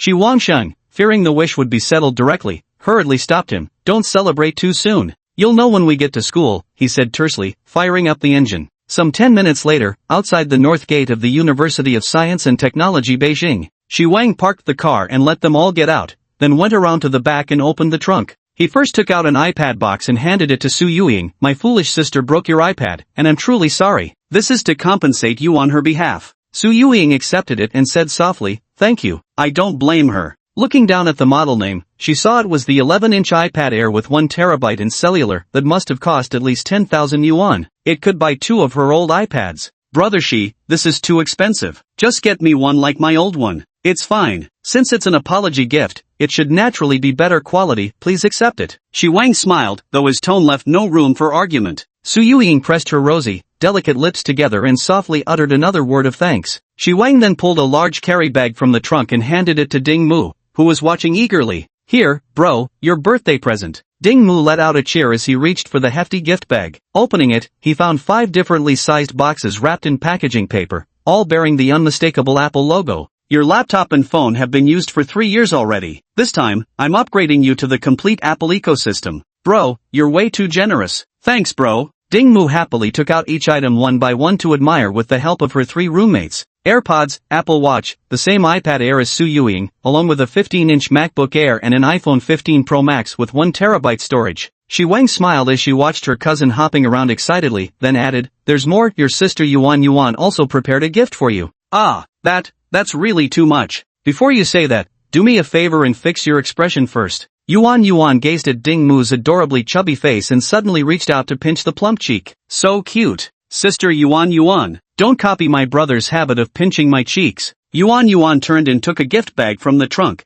its double C logo particularly eye-catching. "Wow, this is a Chanel bag? Thank you sis Yuan. Here, take my face, you can pinch it however much you want." This was a black lambskin Chanel 19 handbag, priced at over 50,000 yuan. Back then, if Shiwang hadn't stopped her, Yuan would have insisted on buying the classic 11.12 bag that costs 80,000 to 90,000 yuan. For this little sister, the usually naive Yuan really went all out. Blue Wish, Ding Mu, completed. Player has obtained 999,000 fusion points, limited time exchange offer available *1. Damn, the maximum reward of 999,000 fusion points. Yuan suddenly noticed the envious gazes of Wenyakyu and Li Xiaowan beside her, recalling how these younger sisters had been calling her sister Yuan incessantly since they first met. She gently nudged Shi Wang and whispered, "Brother Wang, I also want to give these 3 younger sisters gifts. What should I do?" Shi Wang glanced at Dai Meng Yuan in surprise, never expecting she'd genuinely come to enjoy playing the elder sister role.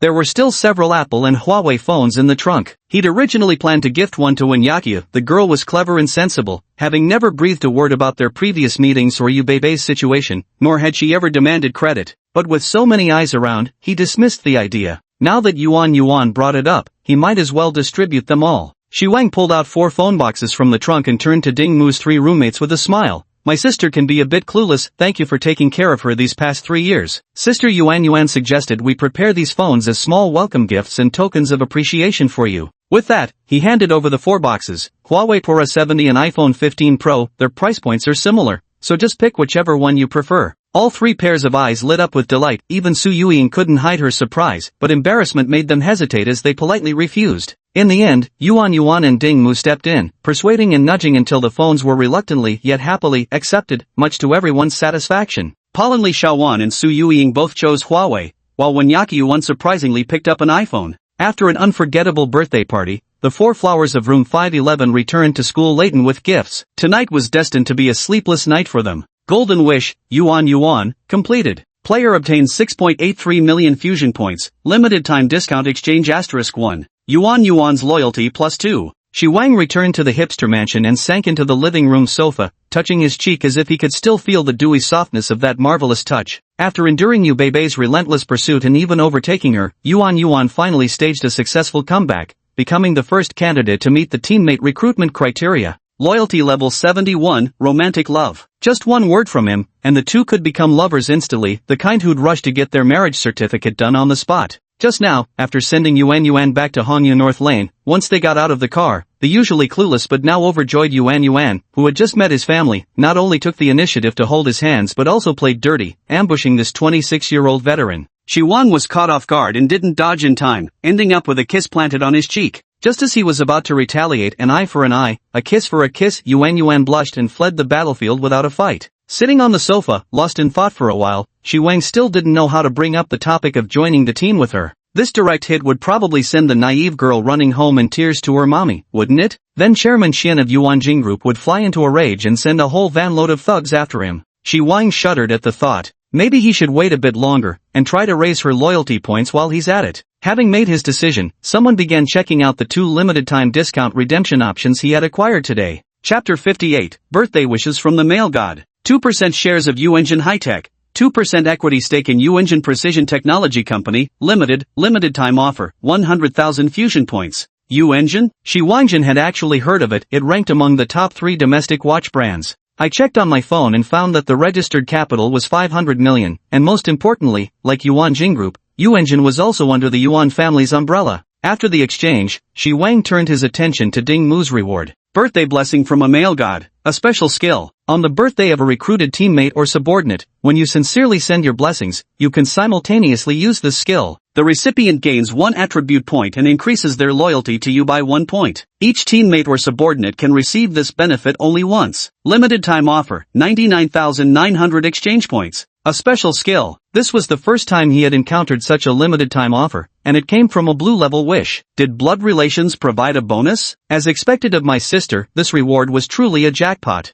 The price of 99,900 exchange points made Shi Wang raise an eyebrow. Previously, things had always been discounted to a mere 10,000. He specifically looked up the normal exchange requirements for special skills and found they generally started at 9.99 million fusion points, with many additional conditions attached. He immediately felt relieved about the price. But what was this subordinate thing? The information panel didn't have such a label. After searching in vain, Shi Wang gave up thinking about it. After exchanging for the special skill, he washed up and got ready to rest. Before bed, I pulled out my phone to check my messages. Scrolling down the list, I finally noticed Gao Zeron's text buried at the very bottom. Lao Gao said Jiding investment shares had been transferred, but several major shareholders on their side seemed to have conflicts, each wanting to meet and win over him as the new stakeholder. Shi Wang flatly refused. Profiting from the deal was enough. He wasn't about to get tangled in internal power struggles. After replying to Yuan and Yu Beibei's goodnight messages, he also accepted the friend requests from Wenyaqiu, Su Yuiying, and Li Shaowan, all of whom had proactively added both him and Yuan during their farewell. He finally fell asleep with peace of mind. July 2nd. Ding Mu was awakened by Li Shaowan's scream. The night before, the 4 of them had spent hours unwrapping gifts, switching phones, transferring data, taking photos, posting videos, excitedly praising their cousin and his wife, chatting about work, and dreaming of the future, only falling asleep one after another in the early hours of the morning.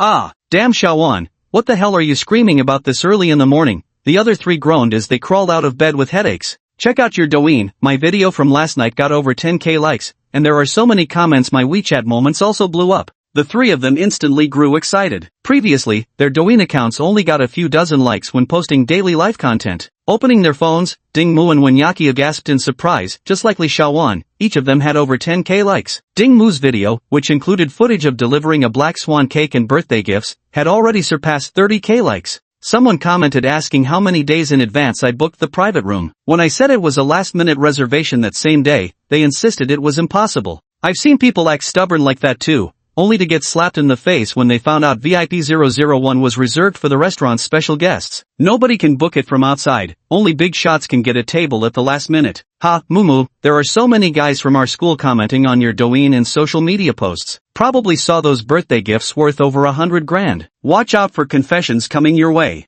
Pfft, as if I'd fancy any of the guys at our school. All they're good at is bragging and showing off. Upon hearing this, Wanyakio's smile froze beside her. She lowered her head to glance at her phone where her boyfriend Duanyan kept sending messages, still nitpicking and critiquing everything. Your roommate is such a drama queen, making a fuss over a measly 100 grand spent on a meal and some gifts. You got an iPhone for just 11,000? Once I land a big tech company offer, swapping phones yearly will be nothing. Next time it's your birthday, I'll book a private room at that tower restaurant too. Wanyakio let out a soft sigh and sent over the photo of the menu she had taken last night. Duan Yun instantly fell silent. Su Yueying sat quietly on the bed, casually glancing at Douyin before switching to her friend's feed. Last night she posted a partially visible status update, visible only to people she knew before college in that particular group. The images include an upward shot of a tower, a nighttime aerial view of Baidu, her selfie in an extravagant private room, an exquisite spread of dishes, the Huawei Pura 70 Ultra, and finally, a profile shot of Shi Wang. It was unclear when she had secretly taken the photo. Though intentionally blurred, the picture still revealed the youthful handsomeness of his profile. The caption simply read 4 words, I love you too. Looking at the flood of comments beneath this post, each dripping with envy, jealousy, disbelief, and sarcasm, Su Yueying's usually cool and reserved face flushed scarlet, and her legs under the blanket began to tremble slightly. The 4 flowers of dorm 511 had no classes that morning. After freshening up and grabbing breakfast at the canteen together, they were about to go their separate ways when Ding Mu's phone suddenly rang. She frowned in confusion. It was an unfamiliar number from Baidu. Hello, who is this? May I speak to Miss Ding? Hello, I'm the owner of Hongtongtong Hot Pot Restaurant. My surname is Huang. Ding Mu's expression tensed. She remembered her cousin had mentioned calling this person last night, but she couldn't figure out why he was contacting her directly. Oh, what's this about? I found your contact number in our reservation records. I'm calling about yesterday's incident. I've already fired that manager, but I'd like to apologize to you in person. Oh, you can just say it over the phone. There's no need to meet in person. An apology over the phone lacks sincerity. I'm already outside the north gate of your university. It won't take long. I'll leave as soon as I apologize. If you have class, I can wait. Ding Mu was still hesitant. Miss Ding, to be honest, though Mr. Shi hasn't said anything, if I don't come to apologize and gain your forgiveness, my 3 stores will surely shut down. So, please. Hearing these words, Ding Mu's heart softened. After hanging up, she told her 3 roommates what had happened, and they decided to go check it out at the north gate together. Stepping out of the north gate, they saw an Audi Q5L parked by the roadside not far away, with a short, stout middle-aged man pacing in circles beside it. Huang Xijin immediately recognized the 4 girls he'd seen in the surveillance footage and hurried over with his short strides. When he approached, without a word he gave a deep 90-degree bow. Miss Ding, and you 3 classmates, last night's incident was due to poor management at my establishment. On behalf of Hong Tong Tong, I sincerely apologize to you all. The 4 female college students didn't expect such politeness from the owner of a chain restaurant brand, and were somewhat overwhelmed. Ding Mu quickly replied, it's alright, actually it was just that manager's fault. Boss Wang, we forgive you, you can go back now. Though the manager has been fired, to make up for your loss, I have this membership card. It grants discounts when dining with us. It's not valuable, but please do accept it. With that, Huang Xijin handed over a black card with both hands, printed with Hong Tong Tong's store name and logo. Oh, this. Seeing the boss Huang's unyielding I won't leave unless you take it attitude, Ding Mu hesitated for a few seconds before accepting it. It was just a discount card anyway. Alright then, thank you, boss Huang. Don't mention it. I won't disturb you any further, wishing you all success in your studies. With that, Huang Xijin dashed off and drove away in the Audi. Su Yueying and Wanyakio looked thoughtful, staring at the card, when suddenly they both spoke up simultaneously. Mumu, this doesn't seem like a membership discount card. Chapter 59. My secretary is here to pick me up. Ding Mu was taken aback. This wasn't a discount card? She picked up the card and examined it carefully, only then spotting 3 tiny characters in the lower left corner of the black surface. A stored value card? Su Yueying didn't say anything more. When Yakio nodded, that's more like it. You'd better check how much money is inside. Ding Mu took out her phone and dialed the membership service number on the card. After verifying the card number and her phone number, she hung up and stared blankly at her friends. There's 10,000 yuan stored in it. The 3 roommates exchanged glances, unsure of what to say. Ding Mu suddenly spoke up, no, I need to ask my brother about this. She quickly sent a WeChat message, and moments later, the notification tone chimed. Keep it. July 3rd evening, Shangfeng barbecue in North Capital. Shi Wang sat alone at the dining table, replying to mobile messages. Ding Mu was still excitedly recounting her bizarre experiences over the past 2 days, saying the 4 girls from dorm 517 didn't even dare to look up when they saw them, always scurrying along the walls like frightened mice. Yuan came to University of Science and Technology Beijing to hang out this morning, ate at the cafeteria with them, and even praised the braised pork here as especially delicious. Shi Wang's eyebrows twitched violently. Had this guy completely unleashed himself after being freed from restrictions? Your training mission isn't finished yet. He directly sent Yuan a WeChat message, if you keep eating, I'll report you to milk. And, dumb Yuan replied with a pouty, pitiful emoji. Putting down his phone, Shi Wang looked toward the restaurant entrance. What time was it already? That guy was as late as ever. As I was thinking, a tall but sloppily dressed man walked in. With his roguishly handsome looks, he wore a careless smile at the corners of his mouth. Shi Wang waved at him with a smile. Old my. Yotan's gaze focused, instantly stunned. He blinked hard several times, muttering holy shit repeatedly as he hurried over. Old Shi, after breaking up with Wan Yunfei, did you rise from the ashes? Damn you, how come you're even more handsome than back in college? Hee, having flashbacks of being dominated by Big Bro? Pfft, back in college, we were just like spring orchids and autumn chrysanthemums, each brilliant in our own way. Right, I'm the spring orchid, and you're. Shi Wang cast a mischievous glance at something behind him. Piss off. Hurry up and order the skewers, I'm starving to death. Orders in, already grilling. Remember that guy who called himself Double-Handed Charcoal Plane said he'd treat me to seafood buffet after his business trip? How did it turn into kebabs? I'm called One-Handed Jet Pilot. The hell you need both hands for? Counting the days, Shi Wang realized the 30-day mark was approaching. He lowered his head wistfully, might really need both hands soon. Ma Yutang shot his college roommate a contemptuous glance, thinking the guy was becoming more shameless by the day. Lately, my family has been raising funds to buy shares, and all I have left each month is my meager salary. That 70,000 you repaid me went straight to the family. I'll treat you next time for sure. Shi Wang knew that his roommate was a native-born affluent second generation from Baidu, with several family-owned businesses. It was perfectly normal for him to occasionally need some funds for cash flow. Since there was no blow of a wish, it meant the problem wasn't serious,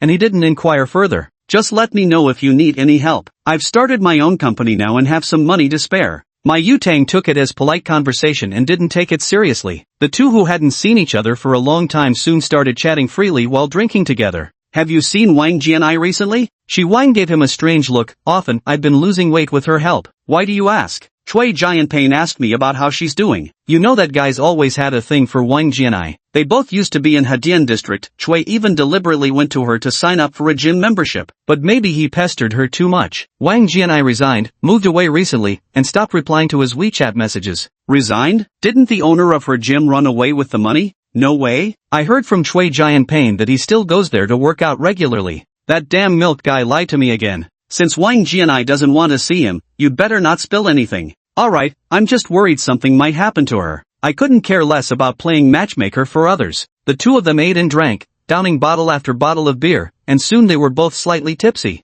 Ma Yutang, fueled by alcohol, began venting, stuck in this damn job day after night, making me do all the work under the guise of building my skills to take over. What a joke, might as well forget about taking over when the company's probably going under any minute. What's going on? Care to share more? Hey, to be honest I don't know either, they won't tell me. But those old folks have been looking miserable all day. Anyway, all sorts of family troubles have piled up at once. My sister's going through a divorce right now, and I suspect this might be related to her. Your sister? You don't have a— oh, you mean Sihanjia? Shi Wang's mind conjured the image of an elegant, graceful older sister figure. Lan Sihan was Lao Mai's cousin, 4 years their senior. Back when they just entered university, Sihanjia had already graduated. Shi Wang still remembered that National Day holiday when their dorm mates were invited to Lao Mai's home, and the breathtaking first impression the older sister had made. Sihan, who was trying on her wedding dress, blended innocence and sensuality into one, striking straight to the heart of everyone present. When I first came to the capital after graduation, I ran into her once or twice. The more mature and beautiful Sihan no longer carried that bright smile in her eyes like she used to. Why the divorce? What does she have to do with it? What else? The bastard cheated, had the nerve to screw my sister's boss. Divorce means dividing assets, stocks, all that crap. Turned into one messy shouting match. If you ask me, screw getting married, happily picking up girls at bars sounds way better. Oh wait, I'm broke as hell now and can't even afford to party. Damn it. So annoying. Listening to his friend's drunken rambling, Shi Wang also drifted into thought. Sisahan had once been in a 3-year college romance, followed by 7 years of marriage, a journey from first love to matrimony, only to end in failure. Clearly, his own decision to never marry was absolutely the right call. The night was deep, the clock already past 10. Both men, swaying with drunkenness, staggered out arm in arm. What about old Mai? Let me give you a ride first. Forget it, we're heading east and west, better split up. Hey, how are you giving me a ride? Listen, don't drink and drive. Oh, I've already asked my secretary to pick me up. Cut the crap. Your secretary? More like a cabbie, bro. Stepping out of the barbecue restaurant, a refreshing evening breeze swept past, cooling their flushed heads slightly.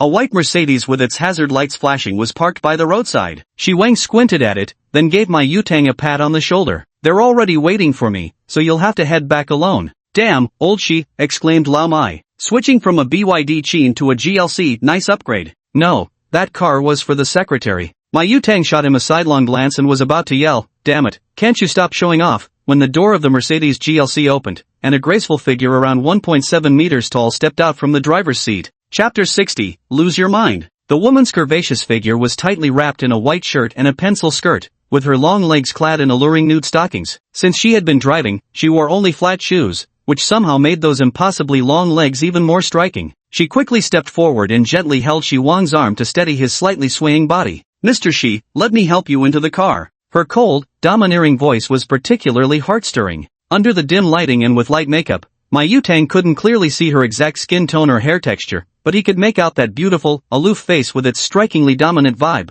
Old Mai swallowed hard as he looked at his roommate. No way, bro. Who do you think you are? Shi Wang patted him on the shoulder and slurred his words while making introductions. This is my college roommate, my best bro, my Yutang. She's my personal secretary, Xiao Jianxiu. Xiao Jianxiu politely greeted my Yutang, who responded numbly, then watched helplessly as the aloof beauty helped his roommate into the passenger seat before the white Mercedes GLC quickly disappeared into the vast night. Throughout the ride, the alcohol-induced Shi Wang pretended to sleep against the headrest. Xiao Jianxiu felt slightly nervous, not daring to disturb her boss, making the car interior unusually quiet. Stopping at the Aiqing mansion, the assistant helped him stagger all the way to the master bedroom on the 20th floor. Shi Wang was too sleepy to stay awake and mumbled vaguely, "It's too late, it's not safe for a girl to go back alone. Find a room to rest here." With that, he collapsed onto the bed, his breathing soon becoming steady and even. Xiao Jianxiu had never heard her boss speak so considerately before. Recalling Gao Yanyan's words that night that he was a gentle man, she froze in place, lost in thought. After a while, she sighed and walked out of the master bedroom, starting to roam around the house. She hadn't gotten a good look last time, so now was the perfect chance to admire everything. A secret thrill of snooping bubbled up in the assistant's heart. Both the master bedroom and living room were impeccably tidy, with daily necessities neatly arranged. It was surprising to see a young man with such disciplined living habits.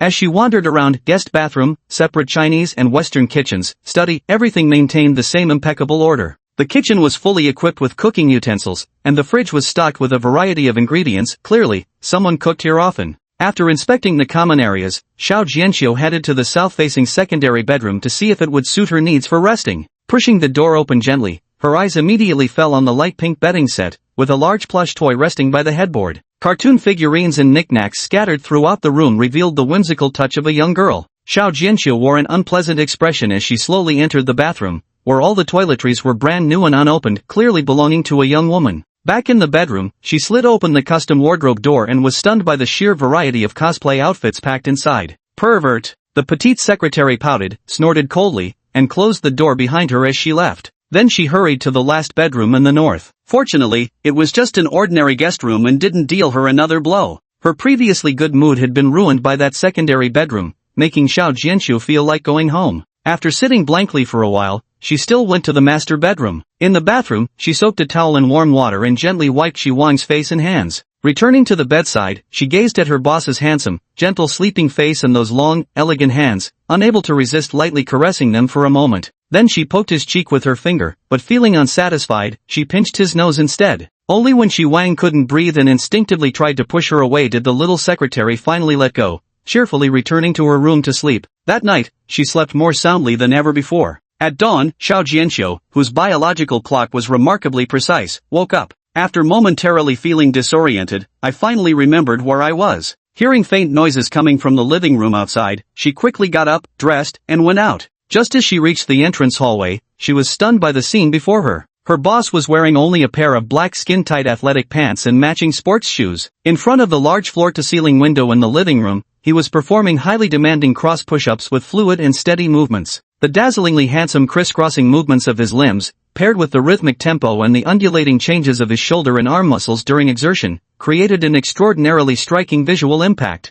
Xiao Jianxiu held her breath, staring unblinkingly at the scene. Her mind was practically screaming, "He's not wearing a shirt, this is too embarrassing, hurry back inside." But her eyes vehemently protested, "No, I'm not leaving, I'm watching." Then her impossibly long legs declared, "I listen to the eyes, you can throw the brain away." The brain-discarded little secretary watched quietly for a while until Shi Wang finally finished the set of movements and stood up to look at her. His legs were long and straight, the outline of muscles faintly visible beneath the tight-fitting pants. His explosive waistline, the six-pack abs and the contours of his Adonis belt became increasingly distinct when viewed from the front. Moving upward, his broad shoulders and expansive chest exuded a powerful aesthetic. His muscles weren't excessively bulging but rather displayed smooth, taut outlines. Beads of sweat converged into tiny streams, meandering down the undulating contours of his physique as waves of testosterone wildly steamed around him. With that handsome divine face and deep, mesmerizing eyes, the little secretary's mind was completely blank at this moment. "I really want to see him work out again."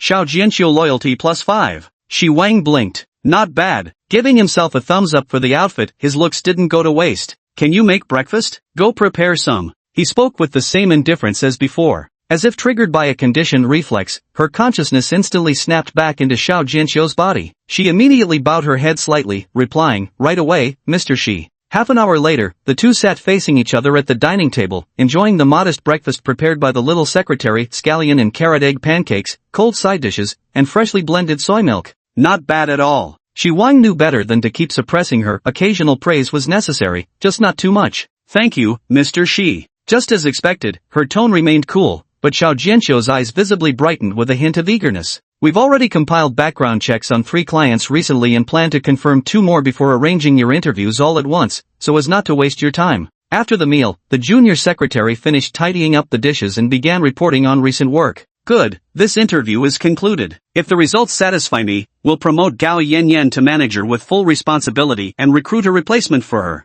"Understood, Mr. Shi." "Then you'll rotate through Shishi Yuan Wang and several key companies it has invested in. Have old Gao arrange it. I want you to familiarize yourself with their basic operations, revenues, and personnel structures. Make sure their executives remember you well and know exactly who you represent." The assistant immediately grew serious. "Understood. From now on, I won't be contacting these companies directly. You'll be acting as my proxy." "Thank you, Mr. Shi. I'll do my best." Xiao Jianxiu's eyes burned with unprecedented intensity. The boss was grooming him for advancement to the next level. A personal secretary. Can they really do this much? Chapter 61, Black Stockings, High Heels. But you can't neglect your duties as a personal secretary either. Having just tasted the pleasure of having tasks handled by a secretary, how could Shi Wang possibly return to his former austere lifestyle? "How about, you move in with me? That bedroom's empty anyway." The guy who acted like a spoiled lord from breakfast preparation to cleanup was suddenly tempted to pressure his secretary into moonlighting as a nanny. Degree? Mr. Shi, it's completely inappropriate for a female secretary to live with her male boss. Personal secretary, living in the boss's house, meals and accommodation provided, available for service anytime. Sounds perfectly reasonable. And no, impossible. After a dazed moment, the assistant mustered rare defiance, her face flushed as she refused. Her mind had just replayed scenes of the boss working out, and suddenly the idea of supervising him every morning didn't seem so bad. Besides, how could her shared apartment compare to a luxury house? Fortunately, at the last moment, her sanity managed to stay grounded rather than fly away. The rejected president, she was displeased, his expression turning cold again. "If you've got nothing to do, get back to work." Then he added, "And that outfit of yours isn't great either." Xiao Jianxiu wanted to pout again. She'd even consulted online advice, switching to a skirt and stockings. Was her boss still finding fault? Feeling glum, she tidied up the room. Just as she opened the door to leave, a casually thrown phrase floated after her. "Black stockings, high heels." July 6th, early morning. Baidu Fashion Institute, Dormitory 309. Yu Beibei was doing a final check of her luggage and documents. Today marked the start of Beijing Institute of Fashion Technology's summer vacation. Shi Wang had granted her 10 days of family leave, and she'd already booked a high-speed train ticket for the morning. "Annie, I'm leaving this morning. Lei Xiaoying and Su Hui have afternoon trains. You'll be the only one left in the dorm tonight." Yu Beibei gently hugged her best friend. It's alright, my mom will be here soon. Annie was also a bit reluctant to part. Lei Xiaoying suddenly leaned in, looking conflicted as she spoke. Bebe, about what I told you regarding President Xi celebrating his sister's birthday, please don't ever mention it to him. I know you've said it several times already. I'm just scared, you know? What if your brother thinks I'm trying to stir up trouble between you? Both me and my uncle would be in for it. I know you're just tipping me off, I won't tell. I wasn't planning to ask brother anyway. If he didn't take me to the event, he must have his reasons. Annie looked at Bebe's relaxed expression, wondering whether her words matched her true feelings. Alright, brother just texted that he's arrived. See you all after the holiday break. Inside the 80M9, Shuang nodded with satisfaction. Good, you listened and didn't bring so much luggage back. The capitalist boss brother only gave 10 days off and wouldn't let me bring local specialties, so of course this helpless little sister has hardly any luggage. Those things in the capital don't count as local specialties, pointless. If you think 10 days isn't enough, then just stay home and don't come back. Whoa, but little sister will miss big brother too much. Shi Wang looked at the cute yet slightly flirtatious young woman and imagined them living together for over a month in the Yaqing mansion 10 days later, along with that wardrobe full of cosplay outfits. His heart immediately began to itch with anticipation. Taking a deep breath to calm his restless mood, he suddenly remembered something. By the way, why didn't Annie leave with you? You're from Wuzhou and she's from Shanghai, you could have taken the same train. Annie's mom happened to be passing through Baidu, so she plans to take her aunt around to some scenic spots before heading back to Shanghai together. The two chatted and laughed along the way, soon arriving at Baidu South Station. At the station entrance, the young beauty tightly hugged Shi Wang and boldly planted a kiss on his cheek.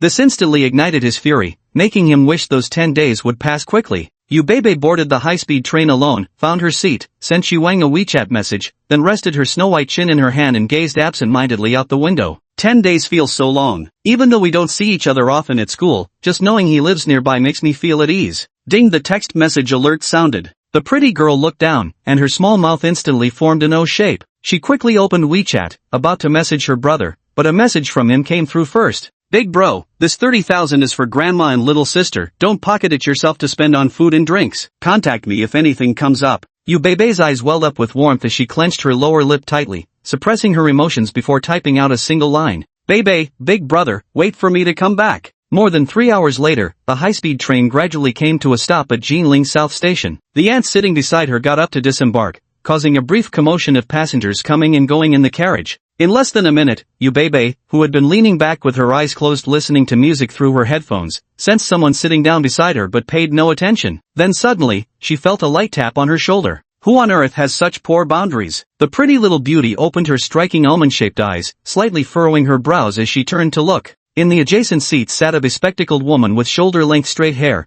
looking somewhat mature, who was smiling at her. Bebe blinked. Yannan Jie? What a coincidence. Bebe, are you coming back from Northern Capital? Liang Yannan was her neighbor's sister from the old house, and the two had known each other for a long time with a good relationship. Yeah, it's summer vacation, so I came home to visit grandma and younger sister. Sister Yannan, are you here for the same reason? Liang Yannan was 2 years older than her and currently a junior at a university in Jinling. Meichem, Bebe, you've become even prettier since Chinese New Year. Haven't you gotten a boyfriend this semester? I do have a boyfriend now, the pretty girl announced openly. Meeting during their homebound journey, both women were exceptionally happy. The remaining few dozen minutes passed swiftly in casual conversation. Accompanied by the arrival announcement for Wuzhou North Station, they stepped off the high-speed rail and walked shoulder to shoulder with the dense crowd toward the exit. It was midday, with Wuzhou scorching under a blazing sun and uncomfortably high temperatures. Yu Bebe decided against her usual routine of taking the metro followed by multiple bus transfers home. Now that money wasn't particularly tight, she might as well take a taxi back together with Sister Yannan. Just as I was about to speak to Liang Yannan, her phone rang. It was an unfamiliar local number from Wuzhou. Hello, may I speak to Miss Yu Bebe? A strange woman politely inquired. This is she, what's this about? Miss Yu, I'm a service assistant from Wuzhou Xingxianjian Business Services. Mr. Shi has arranged a 10-day business trip service for you. The car is already waiting in the parking lot at Wuzhou North High-Speed Rail Station. I'm currently waiting for you outside the exit. You'll spot me by my sign. Ah, Mr. Shi arranged this? Alright, we'll exit the station right away. Yu Bebe bit her moist lips, her eyes reddening again. Mean big brother. She turned to Liang Yannan and said, Sister Yannan, my boyfriend has arranged a car to take me home. Let's ride together. You just said your boyfriend is from Beijing, right? Does he have a company here? Not really, he rented a car for someone. Oh, then I'll hitch a ride with Bebe. Liang Yana assumed it was a ride-hailing service booked in advance and didn't think much of it. The two walked toward the station exit. Chapter 62, Bebe's Tears. Just as she stepped out of the arrival gate, Bebe spotted a petite woman holding a sign with her name. Dressed in a formal skirt suit and low-heeled black leather shoes, she looked thoroughly professional. Approaching her, Yu greeted the woman. "Hello, I'm Bebe. Welcome, Ms. Yu. I'm your service assistant, just call me Xiao Zhang. For this 10-day business trip, our driver and I will be available 24/7. If you need transportation at any time, just call the number I gave you earlier. We'll stay at hotels near your locations throughout your visit." Xiao Zhang introduced with a respectful attitude. "Alright, thank you for your trouble." The pretty girl nodded calmly, though her heart was actually racing uncontrollably with nervous anticipation. Stupid brother, not telling me in advance. Always testing Bebe with surprises. How could Bebe possibly withstand such trials? Liang Yannan stood nearby in a daze. Wasn't this supposed to be a private car service? Why was there a driver and assistant accompanying them around the clock? Had she accidentally wandered onto the set of some domineering CEO drama? In a daze, she followed Xiao Zhang and Bebe to the parking lot, only to see Xiao Zhang walk up to a massive black MPV and give it a gentle pull. The electric door slid open slowly, revealing the beige luxury seats inside. Gazing at the 19-inch dual-tone alloy wheels, the sleek body lines, and that iconic front grille, Liang Yannan gasped softly, "And Alfred?" Beside her, Bebe's mind sprouted a giant question mark. What Fard? She had no clue. Maintaining her composure, she calmly climbed into the vehicle and settled into the expansive, plush leather second-row captain's chairs. Liang Yannan sat down somewhat stiffly beside her, while Xiao Zhang waited for the car door to close before taking the front passenger seat. "Ms. Yu, could you please provide your home address?" Bebe gave the street address where she and Sister Yannan lived, and the neatly dressed driver quickly set the navigation and set off. Liang Yannan gradually relaxed, leaning back into the soft seat, holding the touchscreen with interest as she explored the ventilation, massage, and sunshade functions one after another. Enjoying the comfort of the $1 million luxury van, she couldn't help but marvel. This girl next door had truly made an astounding rise. This level of business-class travel service probably cost tens of thousands for just 10 days. Could an ordinary boyfriend pull this off? Could Bebe actually be some old sugar daddy's kept woman? Feeling concerned, she couldn't resist turning to ask, "Bebe, do you have pictures of your boyfriend? Show me this legendary summer sweetheart." Since getting into the car, Bebe hadn't paid the slightest attention to the vehicle's extravagance, completely absorbed in coquettish phone exchanges with her big brother. When Sister Yannan asked about it, she hesitated for a moment but ultimately let her vain little desire to show off prevail. She opened the private album she had specially downloaded on her phone, found a photo of them together, and handed it over. Liang Yannan focused her gaze. The background was a restaurant, with the two sitting side by side at a table. Bebe had her head sweetly resting on the boy's shoulder, her face brimming with a blissful smile. The boy looked a few years older than her, with sharp eyebrows and bright eyes, a straight nose and thin lips, topped with a neat, short hairstyle. A faint smile played on his lips, and even through the screen, his deep eyes sparkled with charisma. He was even more handsome than the male celebrities seen on TV. At this moment, Liang Yannan couldn't help feeling a surge of jealousy. She shook her head and returned the phone to Bebe. "Bebe, are you filming some CEO idol drama or what?" The pretty girl smiled sweetly. "I also think Big Brother resembles those CEOs in novels, but he's gentler." Outside the Alfred's windows, the scenery gradually transitioned from towering skyscrapers to aging residential neighborhoods as Bebe put down her phone and gazed at the familiar streets. She hadn't been home for several months and missed her grandmother and younger sister dearly. Under Liang Yannan's direction, the Alfred slowly pulled over beside an old street. Rows of 5-story residential buildings resembling matchboxes lined both sides of the road. This wasn't a gated community, nor did it have property management. The environment was naturally not great, and the residents were a rather mixed bunch. The suited driver helped open the electric doors for them from the driver's seat, then joined Xiao Zhang at the rear of the vehicle. Bebe stared at the familiar building after getting out of the car, feeling somewhat emotional. Her gaze shifted to the second-floor window along the street, when suddenly she froze. The kitchen glass facing the street was inexplicably shattered in one section, unrepaired. Frowning, she was just about to hurry home to ask when Xiao Zhang called out to her from behind again. "Miss you, mister, she also prepared some gifts for us to bring along." The two turned back in surprise to see the driver hauling a sturdy, hefty-looking bag from the trunk. Xiao Zhang held out a small paper bag, saying, "These are the 2 mobile phones Mr. she asked us to purchase in Wuzhou on his behalf. Please check them." "Thank you," Bebe said as she took the paper bag, finding an iPhone 15 and a Huawei P70 inside, both mid-range models worth around 5 or 6,000 yuan. She knew this was a gift from her brother for their grandmother and younger sister, all because during a conversation, she had mentioned how her boarding school sister could only video call them when returning home on weekends. With mixed emotions, she accepted the phone as the driver placed the large bag before her. Bebe opened the bag and let out a surprised exclamation. Inside were packed various local specialties from the capital: vacuum-sealed Quanjued roast duck, preserved fruits, tukaho cakes, lubaju pickles, jingbajian pastries, autumn pear syrup. The young beauty covered her mouth as tears finally streamed down uncontrollably. No wonder he insisted I shouldn't bring any local specialties myself. Big brother had prepared everything. Liang Yannan, Xiao Zhang, and the driver exchanged puzzled glances, unable to understand why a bag of inexpensive local treats carried more emotional impact than 2 expensive smartphones. Yu Beibei's loyalty +2. At the moment her loyalty surpassed 70, Yu Beibei finally faced her heart squarely, acknowledging that what she felt was nothing less than romantic love for her brother. Now she just wanted to fly back to the northern capital and throw herself into that broad, warm embrace, letting him bully her fiercely. After a while, the young beauty finally calmed her emotions and smiled sheepishly, thanking the driver and Xiao Zhang before sending them off to rest. Then, she took out some local specialties like roasted duck from the bag and gifted them to sister Yan Nan. Under Liang Yan Nan's envious gaze, she carried the remaining bag upstairs to the second floor by herself. Standing before the old-fashioned security door covered in mottled rust, she took a deep breath and knocked. Hurried footsteps approached from inside, then paused, likely checking through the peephole. With a creaky groan, the door swung open, and an excited, clear voice rang out, "Sis!" Yukiki, who was about the same height as Yu Beibei and shared a striking resemblance, bounded forward playfully and wrapped her big sister in a tight hug. Relieved to see her family safe, Yu Beibei let out a soft sigh and patted her little sister's back. All right, help me carry these inside, there's lots of yummy treats." Kiki quickly loosened her grip and walked into the living room with her sister, carrying the large bag together. Their old house was just over 50 square meters, with a 1-bedroom 1-living-room layout that left little to the imagination. The moment Yu Beibei stepped through the front door, she froze in her tracks, her face darkening. Chapter 63, The Strange Uncle. A single bed was placed against the wall in the living room, where Grandma usually slept. Apart from that, there was a 2-seater sofa, a single sofa, and a small TV. The foldable dining table was placed flush against the wall.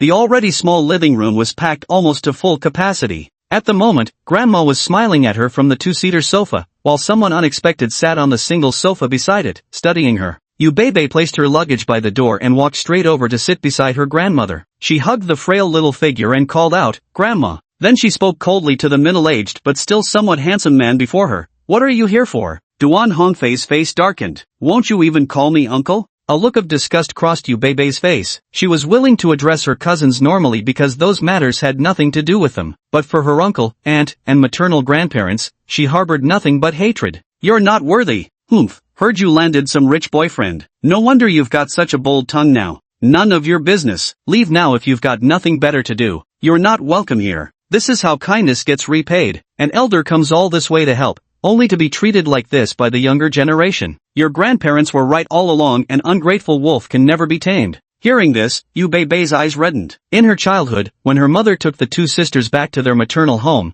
the term she heard most often was ungrateful wretch. To this day, she still couldn't understand why the 2 elders would treat their own blood-related granddaughters with such contempt simply because they didn't bear the surname Duan. Whenever she or her younger sister did anything that displeased them, they would immediately be called ungrateful wretches. Yet when her cousin Duanyan once nearly burned the house down while playing with fire, and she had to quickly find adults to put out the flames, her grandparents merely smiled and patted his head with a reminder to be more careful, only to turn around and scold her as an ungrateful wretch who knew nothing but tattling. That gaze, colder than a stranger's, still haunts her to this day. Truthfully, even in her own family, Mom wasn't welcomed warmly. I often caught her wiping tears in secret. Later, both sisters grew reluctant to visit Grandpa's house, so Mom rarely took them there. Hearing that term again today, Yu Beibei felt such rage burning within her that she was ready to explode. Just then, Grandma gently took her hand to calm her before speaking up. "He did lend a hand today, you know." Yu Beibei froze for a moment before finally calming down and asking, "What happened at home?" "Last night, someone threw stones and smashed the windows of several houses in this area, ours included."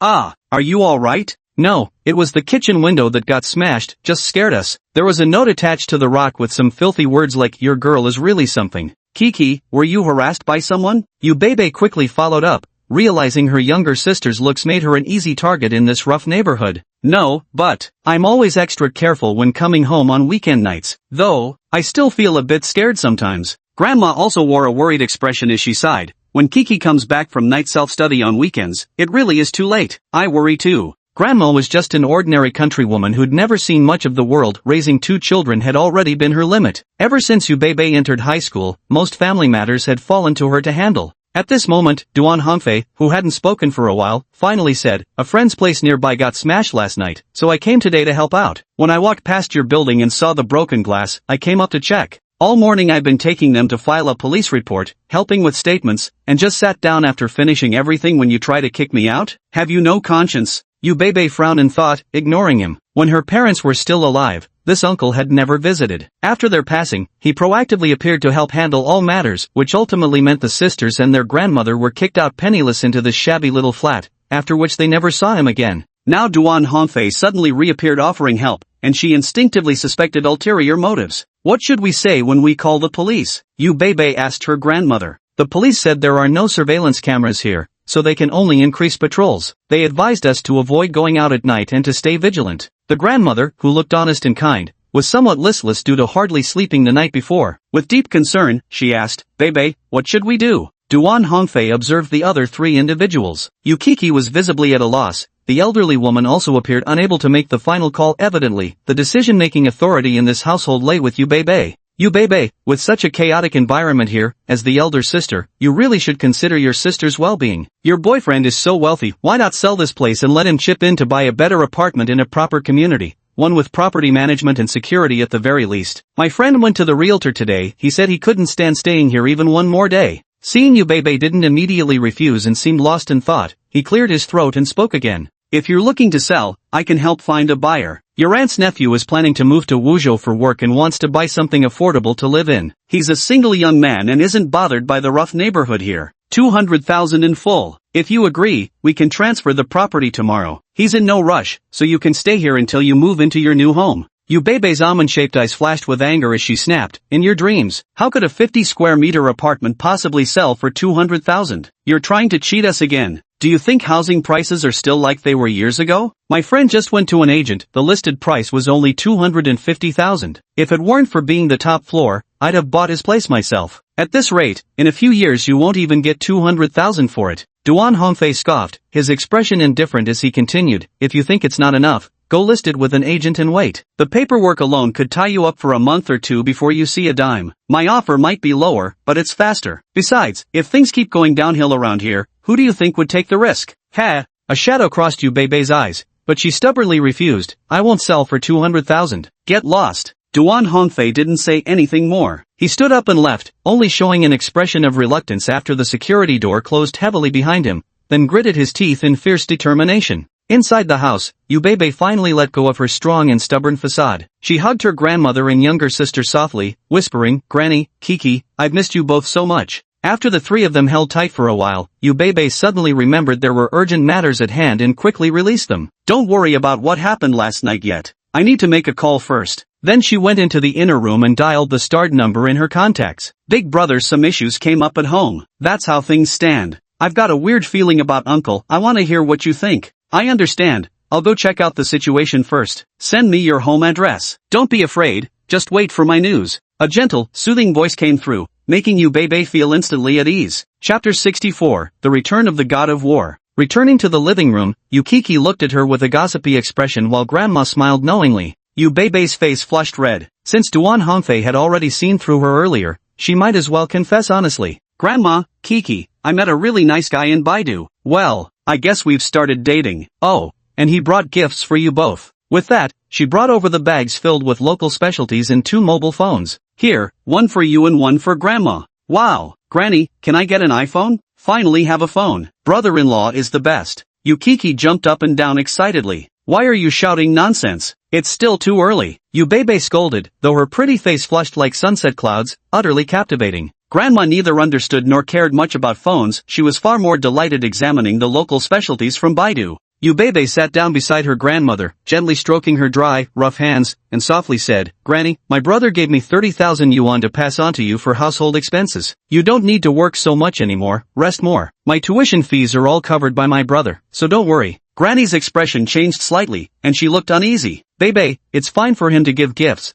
but why such a large sum of money? Yeah, casually tossing out tens of thousands. Is your brother-in-law really that rich? Yukiki also asked curiously. The little beauty smiled faintly, knowing exactly what Granny was worrying about. Asterisk, you forced me into this. I really didn't mean to flaunt my brother. Asterisk. She opened her private photo album on her phone, showing their sweet couple photos one by one to her grandmother and younger sister. Seeing it was a young man, Grandma finally relaxed and nodded in approval, praising, what a handsome face. Yukiki, however, gaped in shock, her mouth forming an O shape. Isn't my brother-in-law just too perfect? The so-called heartthrobs from our high school can't even compare. Young, tall, handsome, rich, and according to you, he's also incredibly sweet and considerate. I couldn't even dream of someone like this. Yes, sometimes I feel like I'm dreaming too. Yubebe's beautiful almond-shaped eyes softened with emotion, glittering as if filled with starlight. In the shabby yet cozy living room, the three generations of grandmother and grandchildren had endless topics to chat about. The sun slanted westward as daylight began to fade. The WeChat notification chimed. Yubebe picked up her phone and read carefully. After a moment, she replied briefly with a few words, then turned to the other two and said, "Brother said he's checked. There have been rumors circulating in Wuzhou over the past 2 days that our area is involved in national-level infrastructure with a demolition plan. Duan Hongfei probably took it seriously and wants to acquire our house at a low price. Just ignore him. Even the authorities can't say for certain about such matters, so how could some random passerby possibly find out? Ridiculous. My brother said Duan Hongfei probably wants to use this to buy it cheap even if there's no demolition, he wouldn't lose out. Oh, about the broken window, my brother said someone will come to fix it soon. They should be arriving any minute now." No sooner had these words been spoken than, knock knock knock, a gentle rapping sounded at the door. "Who's there?" Yubebe approached the security door warily and peered through the peephole. The dimly lit hallway revealed only the silhouettes of two women. "Excuse me, is this Ms. Yu's residence? We've been sent by Chairman Shi to provide protection." Yubebe quickly opened the door. "Please come in, I'm Yubebe." The two women entered the room, dressed in identical black dress shirts and straight-leg suit pants, with flat black leather shoes on their feet. They stood over 1.7 meters tall, their posture as straight as a spear, with healthy wheat-colored skin. The clearly defined muscles on their exposed arms radiated explosive power, like two female panthers poised to strike. One wore a high ponytail, the other had ear-length short hair, both sporting black earpieces. Their striking, heroic features instinctively inspired both warmth and a sense of security. The three generations of the family were somewhat awestruck by these two warrior-like figures. The short-haired woman smiled at Yubebe. "Hello Ms. Yu, we're security personnel from Ejia Security's Shanghai branch. Chairman Shi has arranged for the four of us to be responsible for your safety during your stay in Wuzhou." Four people? Yubebe was completely taken aback. She hadn't expected her brother, who was far away in the northern capital, to send bodyguards, leaving her momentarily dazed. "Yes, we drove here from Hudu as soon as we received the notification. There are two male colleagues waiting downstairs in the car. Thank you for coming all this way." "You're welcome, it's our job. You can call me Asian, and this is Xiaoning," said the short-haired Asian, pointing to the high-ponytailed Xiaoning beside her. "Alright, Sister Jin and Sister Ning, tell your colleagues to come up. I'll order some takeout." "That won't be necessary, Ms. Yu. We have protocol during work hours and will handle our own meals, accommodations, and scheduling. Just maintain your normal routine, don't worry about us." Asian gestured to Xiao Ning beside her. "Go prepare the tinting tools. I'll explain the plan to Ms. Yu first." Xiao Ning nodded, picked up a large bag by the door, and headed toward the living room windows. "Ms. Yu, based on the information provided by Chairman Shi, our analysis indicates the attacker likely has targeted motives, with a high probability of repeating the assault within these 2 days. We'll be maintaining rotating night shifts for surveillance outside. If the suspect reappears, to secure evidence we'll need to allow the attack to be completed before making the arrest. Therefore, you might experience some unsettling moments at night, and we kindly ask for your understanding. To prevent any harm, we'll apply blast-proof film to the room windows as a precautionary measure." After hearing the arrangements, Yubebe let out a huge sigh of relief. It was such a relief to have professionals handling things. This overwhelming sense of security. "Brother, I miss you again."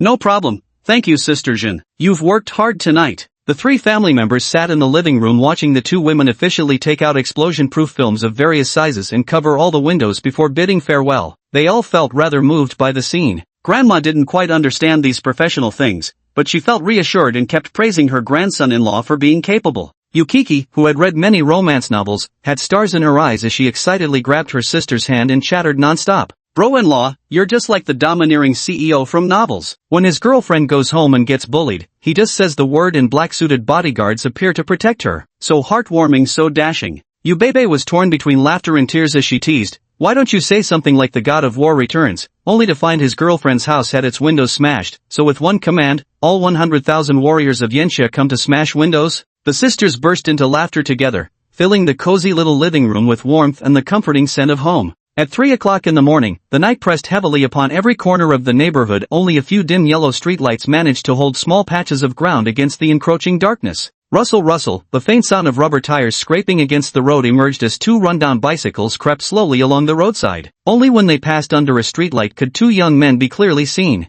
One with bleached blonde hair, the other dyed red, both wearing tank tops and shorts, their arms covered in tattoos. Arriving at a certain residential building, the two stopped their bicycles. They looked up at the second-floor window, their faces twisting into sinister smiles. Chapter 65, Why aren't you practicing? The yellow-haired guy looked around and said, let's smash this place today and run right after. We won't come back tomorrow, 2 days in a row is already pushing our luck. The red-haired one nodded, still target the kitchen? Yeah, we're getting paid to do a job, no need to risk our necks. If we hit other rooms and hurt someone by accident, we'll be screwed. The red-haired guy got out of the car, pried a stone loose from the broken curb, took aim, and hurled it with force. Crack! The stone struck squarely onto another intact pane of glass. To the surprise of both, the glass visibly cracked into a spiderweb pattern but retained its overall shape in the frame, and the stone failed to penetrate, instead clattering down to the ground below. They both gasped in unison, then immediately realized this was no time to gawk, jumping on their bikes to make a quick escape. Out of the nearby darkness came the pounding of footsteps, as two leopard-like male figures pounced. The thugs, still seated on their bicycles, had no chance to dodge and were promptly kicked off their rides. Thinking they'd encountered the police, they ignored their scrapes and bruises, scrambling to their feet to flee in opposite directions. He was quickly caught from behind, pinned down with his arms brutally locked behind his back. Ah!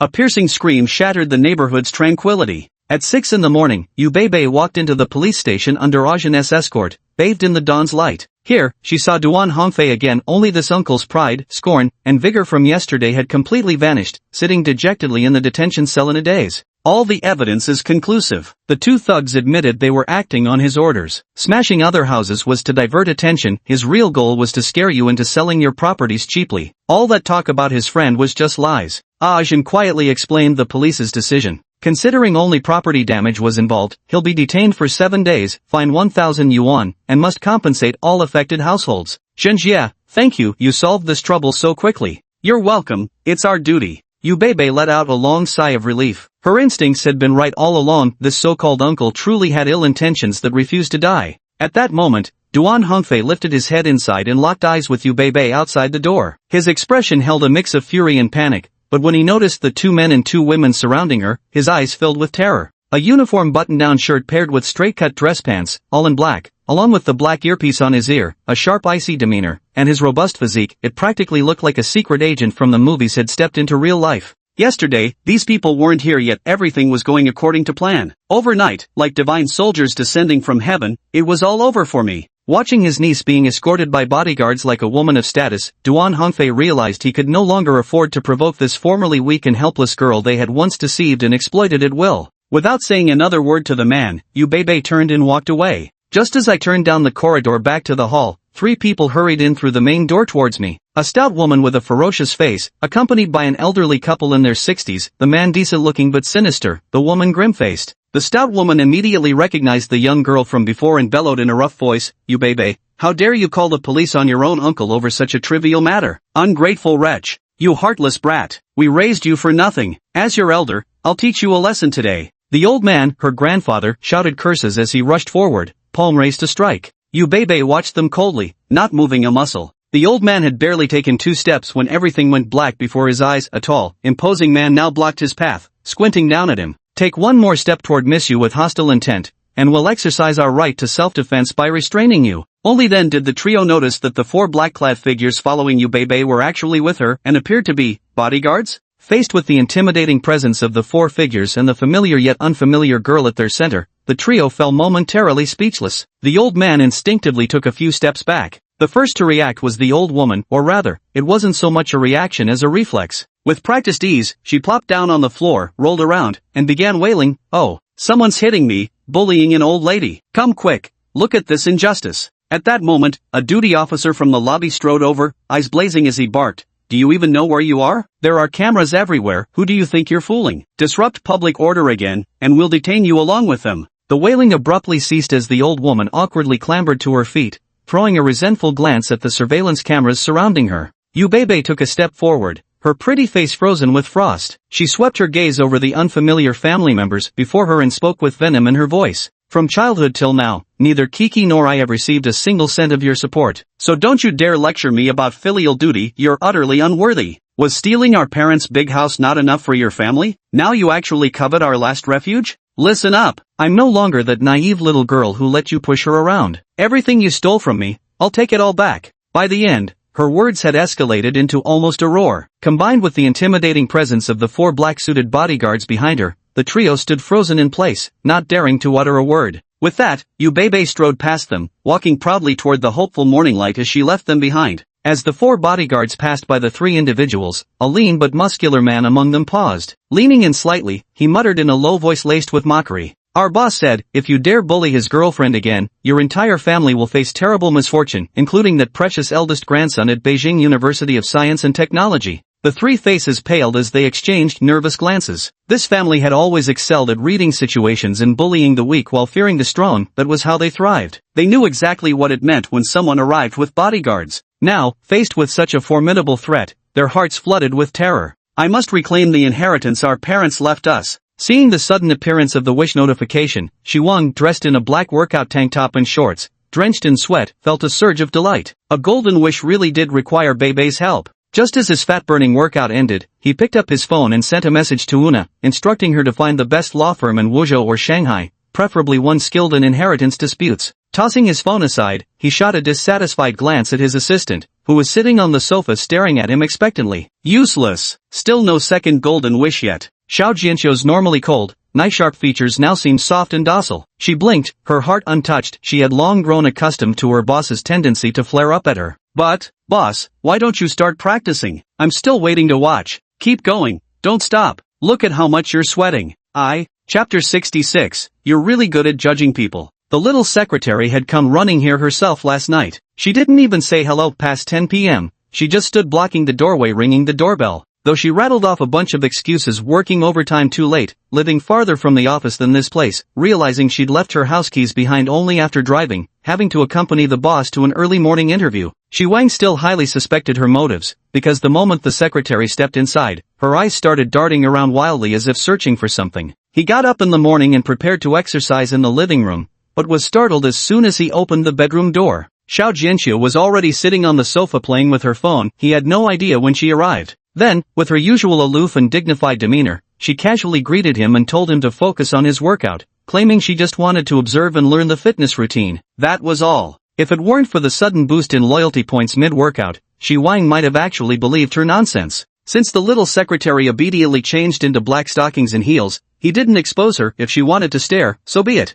If watching me work out could max out loyalty points, I'd gladly become a corporate slave again and do 996 workout shifts for everyone to watch. After finishing his workout, Xiao Jianqiu contentedly made a quick trip to the bathroom before preparing breakfast. Shi Wangzhe returned to the master bedroom to shower and change. By the time he finished freshening up and came out again, an extravagant breakfast was already laid out. At 9 o'clock, the young assistant drove him in the GLC to the interview. Basking in the morning sunlight, Shi Wang observed Xiao Jianqiu's condition from the passenger seat. It could be said that her originally poor hair and skin quality weren't innate, but mainly resulted from long-term anxiety, irregular routines, combined with lack of funds for proper care. Now that her biggest worry had been resolved with a satisfying job, no material concerns, and even some male beauty to appreciate, her raging hormones and improved metabolism kept enhancing her natural condition day by day. Combined with the various high-end skincare treatments at the beauty salon and the powerful enhancement from the 2 items, the secretary's transformation was visibly striking. Her hair became soft, silky, and began to shimmer with a healthy glow. Her complexion grew fairer, no longer dull even without makeup. Her skin gained firmness, turning smoother and more dewy. Lowering the gaze, one would see those slender supermodel legs encased in sheer black stockings. One could only wonder how they would feel to the touch, what their quality might be. Ahem! Cough! The little secretary blushed as her hints failed to deter the boss's predatory gaze, reluctantly letting him have his way. Fortunately, the new company's office was indeed not far from Eiching Mansion, and the Mercedes-Benz GLC soon parked near a nondescript office building by Sifang Bridge. Xiao Jianqiu finally felt liberated. As she stepped out of the car in her black high heels, her legs felt somewhat unsteady. Of course, the interview couldn't take place in the office itself. Shi Wang had no desire to see those employees. Xiao Jianqiu had simply rented a conference room in the office building for the meeting. Gao Yanyan had been waiting here. When she saw the 2 people pushing the door open and entering, her eyes widened in shock. Her boss was dressed in a black polo shirt, dress pants, and leather shoes, all of which looked expensive, perfectly accentuating his tall, well-proportioned figure and slightly mysterious aura. Her best friend wore a black tailored skirt suit and high heels for summer, with her slightly curled, voluminous waves cascading down her back, while her stunningly long legs wrapped in sheer black stockings were impossible to miss. After slipping on her high heels, the two stood nearly the same height, he coldly handsome, she elegantly graceful, both dressed in icy black tones. Gao Yanyan was screaming internally, they're too perfect together. Xiao, just say yes already, I'm gonna ship this couple to death. I need to see this live. Shi Wang gave the strangely fervent employee a puzzled glance, unsure what had her so excited. Clearing his throat, he said, hand me the documents and let's begin. An hour later, tossing the materials onto the desk, Shi Wang leaned back in his chair and stretched. Xiao Jianxiu and Gao Yanyan across from him watched with a mixture of excitement and nervousness. Shi Wan was quite satisfied with their work. 4 out of the 5 petitioners had condensed wishes, some blue and others purple. These included a wandering singer disillusioned in the capital who wanted to pursue his musical dreams in Rongqing, and a swimming enthusiast hoping for sponsorship to cross the English Channel. There was also a young martial artist aspiring to be an action movie star, wishing to further his studies at a martial arts school, and a genuine impoverished patient with uremia clinging to his desperate hope to survive. Without having to exert any effort himself, he effortlessly fulfilled 4 wishes at once, a probability far higher than if he'd sought them out on his own. Shi Wang was extremely satisfied with his earlier decision. Excellent. Gao Yanyan, from now on, you'll be in charge of the company, along with a corresponding pay raise. This is your reward, don't let me down. As he spoke, he pulled out a Huawei Pora 70, identical to the one given to his assistant, and slid it smoothly across the desk toward Gao Yanyan. Never expecting such a swift promotion, raise, and even the bonus of a high-end phone, Gao Yanyan flushed with excitement. Accepting the phone eagerly, she stood up and bowed deeply at a perfect 90-degree angle. Thank you, boss. I'll keep working hard. Shi Wang's gaze shifted to Xiao Jianxiu again, his expression instinctively turning cold. As we agreed, report to Ziyuan Hope as soon as possible. I won't give you much time. If you can't handle it, come back obediently to serve tea, cook meals, and fetch water. Honestly, I think you'd do well specializing in miscellaneous tasks like purchasing birthday cakes and local specialties. The young assistant secretly pouted. Remembering her best friend's advice, this time she didn't lower her head in retreat. Instead, she chose to meet her boss's gaze bravely. She struggled to resist the urge to avoid his penetrating gaze, finally catching a glimmer of amusement and expectation in the depths of his clear eyes with the help of her original sharp eyes and keen hearing enhancement. Xiao Jianxiu felt her heart tremble slightly. What an incorrigible tsundere. Taking a deep breath, she replied as calmly as possible, I won't let you down, Mr. Shi. Let the boss grumble all he wants from now on. She'd already seen through his little act. Little boss, totally under control. And him being all fierce with me, that actually felt kinda nice? Xiao Jianxiu loyalty +2. Shi Wang remained oblivious to having been seen through, utterly baffled as to why another 2 loyalty points had randomly increased. I didn't even use my keen eyes and sharp ears ability to flirt with her. What nonsense is this guy imagining again? Shaking his head, he picked up his phone and noticed 2 WeChat messages received during the muted hour. Yuan, forgetful brother, the school is holding a graduation ceremony on the 9th. Can you and mom come to attend? Whoa, this definitely counts as a life milestone. Shi Wang, I still haven't forgiven you for stealing food and ambushing me. Graduation ceremony? Oof, of course I'm going. Yuan, then let me treat brother Wang to another secret meal, and you'll forgive me? Shi Wang was furious and frantically typed, eat. All you think about is food. I'm so disciplined, how could I possibly be like you? Yuan, last time at that steamed seafood place, king crab, Boston lobster, geoduck, everything was unlimited. Someone's dexterously slender fingers immediately stopped moving, then began revising back and forth. Wang, fine, I forgive you. Damn, you really know how to read people. With a sigh of shame, he turned his gaze to another message. Yilinchi, in just 4 or 5 more days, I'll be out of seclusion. Trash bro, are you and your woman ready to face my judgment? Thanks to generous sponsor Lecherous Gourmet who loves candied yam for the update urging talisman. Special thanks to sponsors Wind Among Maples, Blood Sun Sex fan of sour jujube cakes, Departure from Cold Mountain, and Golden Glow who loves poison sumac for the flowers gifts. Thanks also to all the bosses who fueled this with love. Bowing with my perky but raised. Or 2. Chapter 67, just wait and watch Dongji's performance. July 7th, evening. Yu Babe inspected her appearance in the mirror. Her delicately powdered face was nearly barefaced, while a pair of wide-leg linen pants and an oversized t-shirt concealed her figure completely. She wore no jewelry, and even her Lady Dior handbag had been swapped for an old no-brand purse. She looks entirely like an ordinary college freshman, of course, provided you ignore that sweet and adorable pretty face of hers. She said goodbye to Kiki and Granny. I'm off to the class reunion, bye-bye. Today marks the 1-year anniversary high school reunion for her graduating class. Students at this stage have already settled into their new university lives while still clinging to nostalgia for their high school days. At this intersection of past and present, the urge to share stories is bursting at the seams. Therefore, when signing up for the gathering, the response was quite enthusiastic, especially from Ubeibe's prestigious high school, which boasted an exceptionally high university admission rate. In the end, over 40 people registered to attend. The Alfred slowly parked near Tianyuan building, the venue for the gathering. Ubeibe glanced around cautiously, no familiar faces in sight, before finally stepping out of the car and strolling leisurely toward her destination.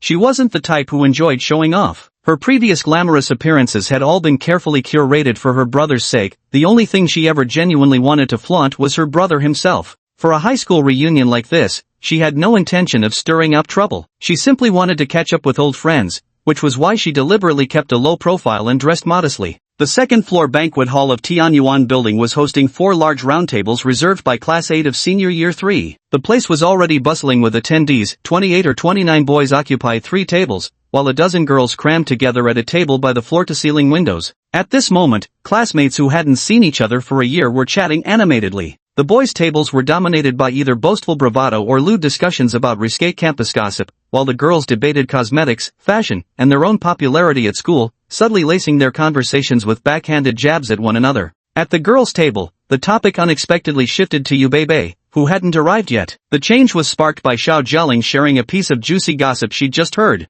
"I went to visit my cousin this morning and heard all about Bebe. You wouldn't believe it, she's got herself a boyfriend now and is absolutely glowing." Boyfriend? When I video chatted with her in June, she explicitly said she didn't have one. Jialing, isn't your cousin studying in Jiling? How would she know about Bebe's situation? Ubeibe's best high school friend, Sin Meng, quickly pressed for details while silently cursing in her heart, this rotten girl. Having a boyfriend and not even telling her bestie? Even her cousin all the way in Nanjing found out first. The other girls at the table also turned their gazes over, slightly unconvinced as they prepared to hear just how glorious it could be. Their own mediocrity was painful enough, but their classmates' glamorous lives twisted the knife even deeper. My cousin said she ran into them yesterday on the high-speed rail back home. Bebe's boyfriend arranged a 10-day premium business travel service for her right in Wuzhou. There was an assistant waiting at the exit to welcome them. My cousin took that Alfred limousine home with her. They say the dedicated driver and assistant were on call 24/7 throughout those 10 days. And Bebe's boyfriend bought her family several new phones, loads of Beijing specialty gifts, all delivered personally by the driver and assistant. My cousin was absolutely green with envy. Sin Meng felt her heart swell with excitement. Her best friend had landed herself a wealthy boyfriend. So considerate, so lavish, even arranging a private car for her.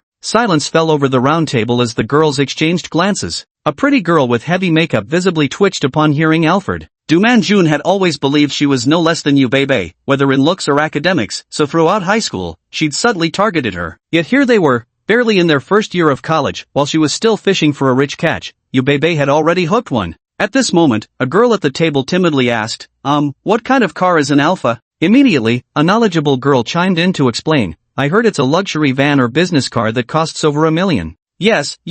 My cousin said renting one for 10 days would easily cost tens of thousands. The room fell silent again. These freshman girls could hardly imagine spending tens of thousands just for a ride home. What kind of family could afford that? Hey, isn't that you, Bebe? A girl by the window suddenly exclaimed in surprise. Everyone craned their necks to look. It's really her? She walked here? Doesn't she usually get chauffeured in an Alfred? Maybe she took the bus here? Ha, Jialing, was your cousin just pulling your leg with those stories? He doesn't even dress like someone with money. Shouldn't her boyfriend at least carry an LV bag or something? Several girls in the group, convinced they'd seen through the truth, began tossing mocking remarks back and forth. Frowning with displeasure, Xiao Jialing retorted, why would my cousin lie to me? Believe what you want. Her boyfriend's actually really handsome too. Du Manjun shook her head with an air of impartial judgment. Jialing, I'll believe you about the money, but handsome? Come on, with that kind of wealth, he's bound to be one of those greasy older men from high society. Instantly, voices of agreement rose all around. Seeing that none of these people believed her, Xiao Jialing simply stopped speaking and sat there sulking.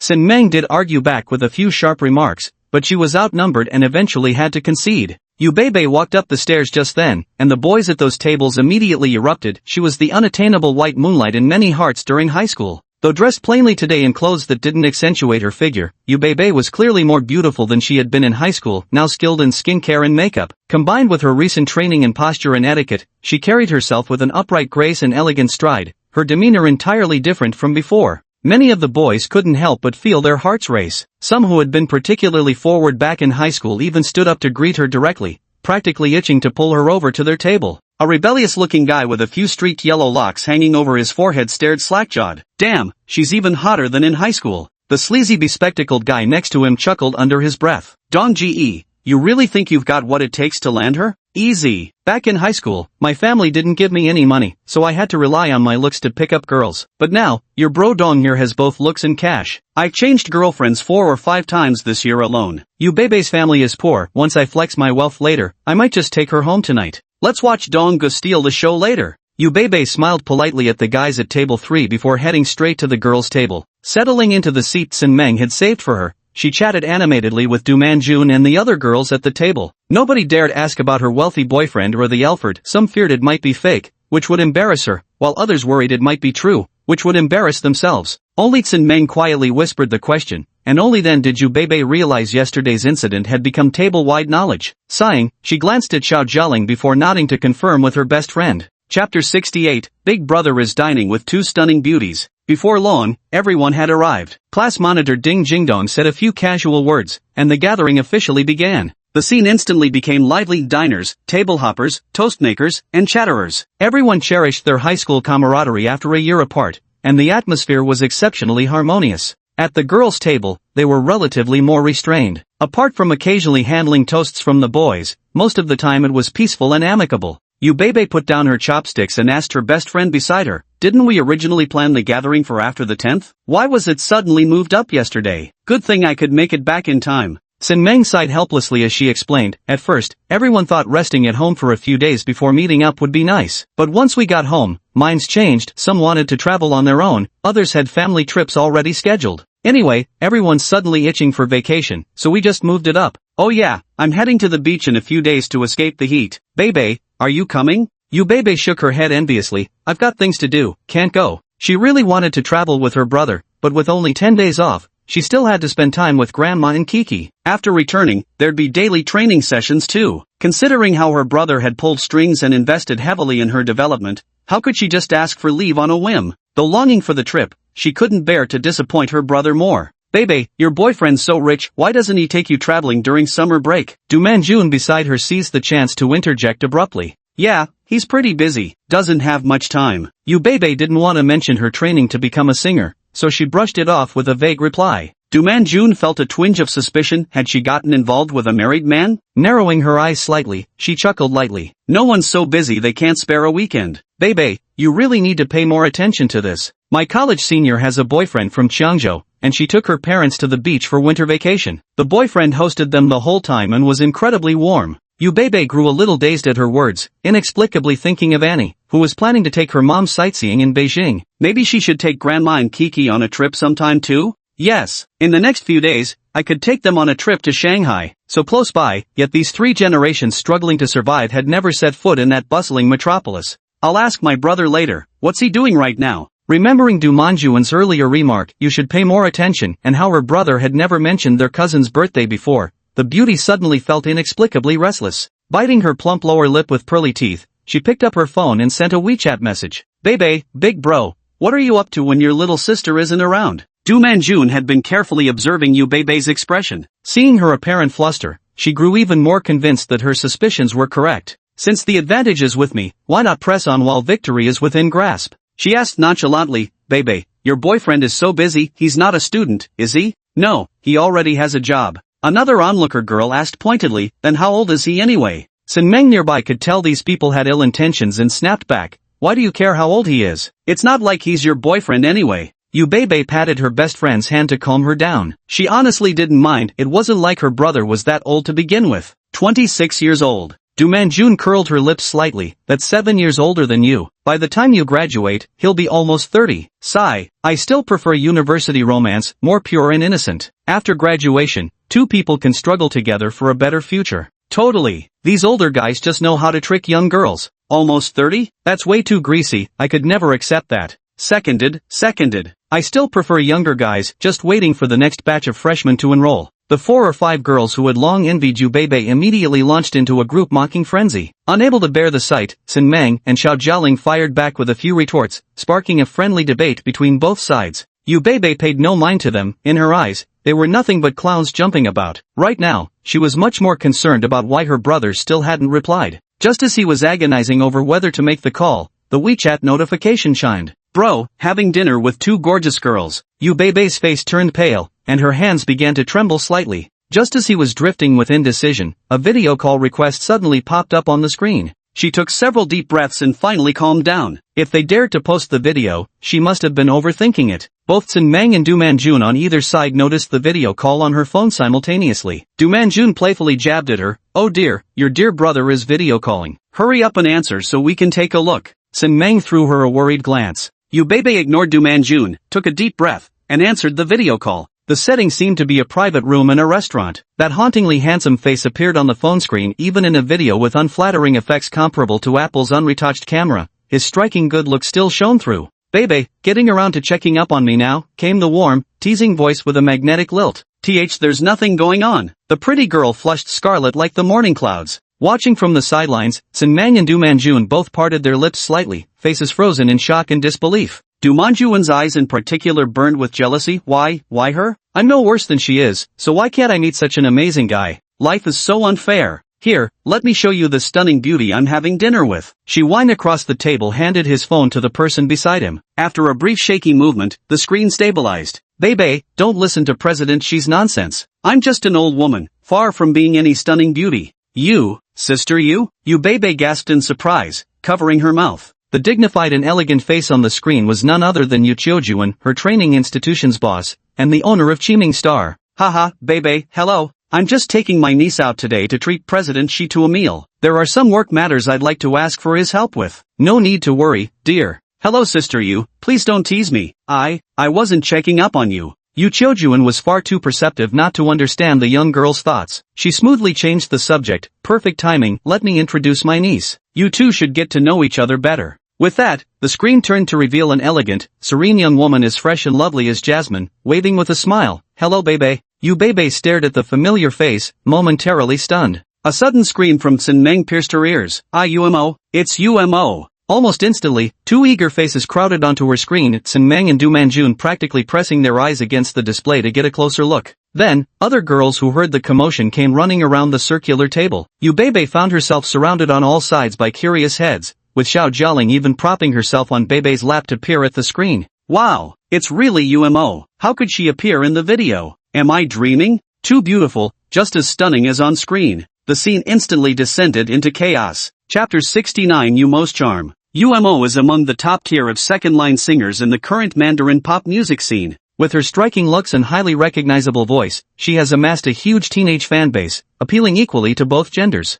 Many high school and middle school students rely on looping her hit song Traces of Dreams during short breaks to power through the most grueling study sessions. This is precisely why the girls of Class 8, Grade 12 are so wildly excited. Look at this crowd, completely packed. A few boys came over to ask what was happening. The girls were so engrossed in watching the video that they didn't even pay attention, even waving impatiently to shoo them away. The boys eventually left in disappointment. Across the way, Umo clearly seemed bewildered by the sudden appearance of so many girls on the screen, but as a seasoned performer, she quickly regained her composure. Bebe is such a pretty little beauty. Your aunt has always praised your exceptional voice, saying you're a born singer. When you return, sister will treat you to dinner and we'll have a proper chat. Are these all your classmates? Bebe's face flushed with excitement. They're my high school classmates, all big fans of yours, especially loving sister Umo, including me. Across from them, Umo smiled softly like a fresh jasmine blossom, radiating indescribable beauty and warmth. Hello everyone, thank you for enjoying my songs. Please keep supporting Umo in the future. The circle of faces on the screen nodded frantically, each flushed crimson with excitement beyond words. Alright, I'll return the phone to President Xi now. See you later, Bebe. Goodbye, sister Umo. The young woman promptly replied. The next second, the screen displayed her brother's smiling face once more. Wow! The girls who hadn't noticed Xi Wang earlier let out a perfectly synchronized exclamation of surprise. The person opposite clearly hadn't expected so many people either. The sea of bobbing heads nearly triggered his trypophobia. Clearing his throat lightly, Xi Wang realized the girls showed no intention of leaving, they simply kept staring at him, so he had no choice but to cut his speech short. Bebe, it just occurred to me, since Annie can bring her mom to tour the capital, you could do the same. Don't stay in Wuzhou any longer. I'll arrange for a travel agency to assist you tomorrow. Bring your grandma and little sister along for a few days trip to the capital. Alright then, I'll hang up now if there's nothing else. I still need to discuss some work with Sister Yu. Bye bye, baby. Goodbye, classmates. The guy, thoroughly unnerved by the stares of over a dozen women, hastily ended the video call. The girls let out another synchronized sigh. Xiao Jialing smugly planted a hand on her hip, her face full of pride. I told you Beibei's boyfriend was super handsome, and you didn't believe me. Oof. A dozen girls, including Du Manjun and those who had been sarcastic earlier, all fell into awkward silence, gazing with mixed emotions at their former classmate who had blossomed into such a beauty. They realized she was no longer someone they could hope to rival or resent. A godlike man with such striking looks, being addressed repeatedly as President Shi by the idol singer they adored, it was clear he wasn't just an ordinary businessman but had reached the realm of true capital. A boyfriend like this, only 26 years old? Damn it, we'd take him even at 46. Roar! The guys at those three tables suddenly erupted with enthusiastic shouts, drawing the girls' attention. There stood Lu Dong, the rich second-generation heir with streaked yellow highlights in his bangs, one foot propped on the chair as he raised his glass high, his face flushed with alcohol, shouting toward the girls' table. Classmates, tonight's dinner and the next round at KTV, everything's on me, Lu Dong. Alright, whether they liked his style or not, most of the guys played along and cheered a couple of times. After all, no one wanted to turn down easy money.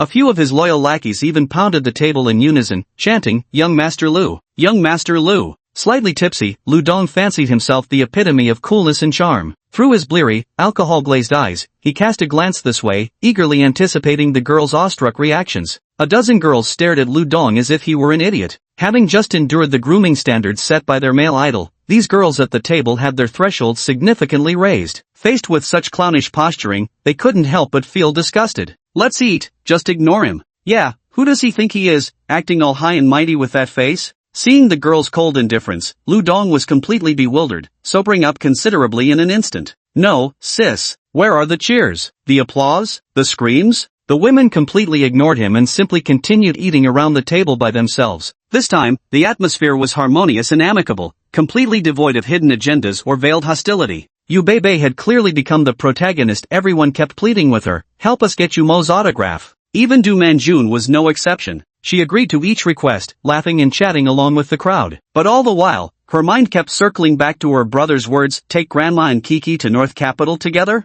How does he understand me so well? Lost in her thoughts, Yu Beibei suddenly sensed someone approaching from behind. She turned her head warily to see Lu Dong, his face flushed, swaying toward her with a wineglass in hand. Ladies, let me propose a toast to you all. Though the girls weren't particularly thrilled by their classmates' toast, they reluctantly raised their glasses out of politeness. Lu Dong didn't seem to mind their lukewarm response, his gaze fixed intently on Yu Beibei instead. Baby, come have a drink with your big bro. Frowning slightly, Yu Beibei picked up her juice. What kind of juice shit is this? No sincerity at all. I don't drink alcohol, the young beauty said, her expression turning frosty. Since I'm treating you to dinner and karaoke, can't you spare me some face? I won't go to KTV, and I'll pay you back for the meal. Please leave. Lu Dong saw she remained obstinate and noticed other girls starting to frown at him. His eyes darted around before he changed tactics. Fine, no drinking then. Beibei, everyone at our table wants to chat with you. Come join us for a bit. I'm not close with boys. I won't go. Don't be shy, we're all classmates. As Lu Dong spoke, his hand moved towards Yu Beibei's shoulder.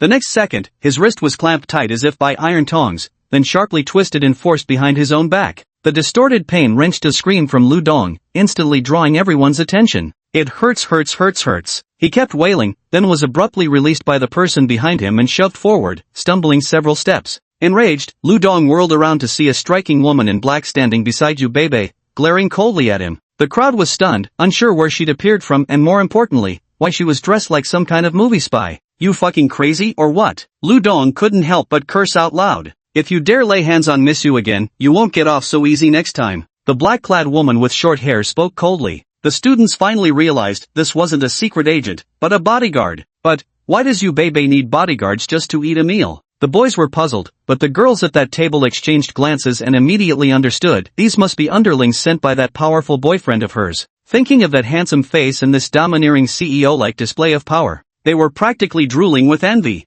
Thanks to Boss Dreaming of Ordinary for sending 2 bubble milk teas. Thank you, Boss Zhao Huangqiao who loves Maltesers, for the flowers you've sent. Thank you to all the bosses who power this with love. Chapter 70, Lost on E. Though Lu Dong was quite drunk, he hadn't lost his rationality. He'd always adhered to the principle that a wise man keeps away from danger, considering himself a brain-rich second-generation heir who transcended vulgar tastes. The earlier takedown had made him aware of the skill gap, so he naturally wouldn't humiliate himself further. He pointed menacingly at the female bodyguard in Yubebe with exaggerated gestures, putting on an I'll be back act before returning to his seat to take out his phone and call for backup. Just a mere female bodyguard, let's see if you can handle 5 against 1. After this incident, the girls' table was somewhat disappointed in the quality of these guys. After discussing it, they decided to call it a night and skip the karaoke altogether. They told their class monitor, Ding Jingdong, who was also quite upset. What should have been a wonderful class reunion was ruined by that brainless rich kid, a spoiled brat oozing with cheap vulgarity. KTV without girls is soulless. The boys also lost interest and simply went their separate ways, each returning to their own homes.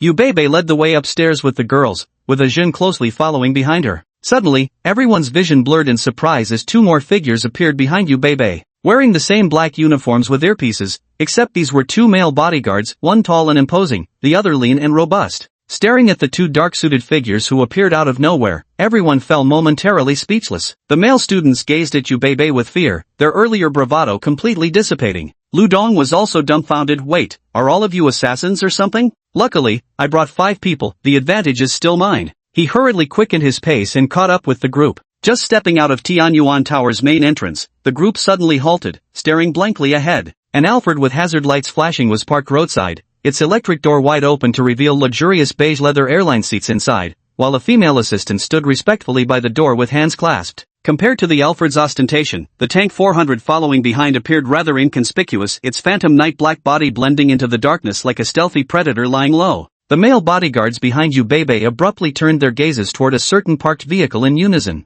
Inside the car sat 5 burly men at this moment. Huang Gang, the captain of the security team from Loot Group sitting in the passenger seat, was observing the 3 opposing bodyguards through the car window. His brows furrowed tightly. What appeared to be ordinary shirts and suit pants were actually tactical shirts and tactical pants. Combined with the earpieces, everything indeed looked quite professional. The stance and gait of these 2 men and 1 woman seemed different from ordinary bodyguards, giving him a rising sense of danger. At that moment, the 2 male bodyguards stopped in their tracks and simultaneously turned their gazes toward him. Huang Gang felt a chill so intense it seemed to freeze his entire body. He instantly recalled his days at the martial arts club as a renowned champion fighter, when he had participated in an exhibition match against a man who had retired from a special forces unit. That same bone-piercing chill when being stared at, followed by a painful lesson learned the hard way. Huang Gang took a deep breath, suppressing the fear in his heart. With duty pressing upon him, there was no room for retreat. He turned and gave brief instructions to the other 4 men, then took the lead in opening the door and stepping out of the vehicle. 5 burly men with fierce, leonine features strode forward with menacing determination. The 2 male bodyguards subtly shifted into combat stances, while Ajin shielded Yubebe protectively behind her. The other students, sensing danger, all hastily retreated to the side.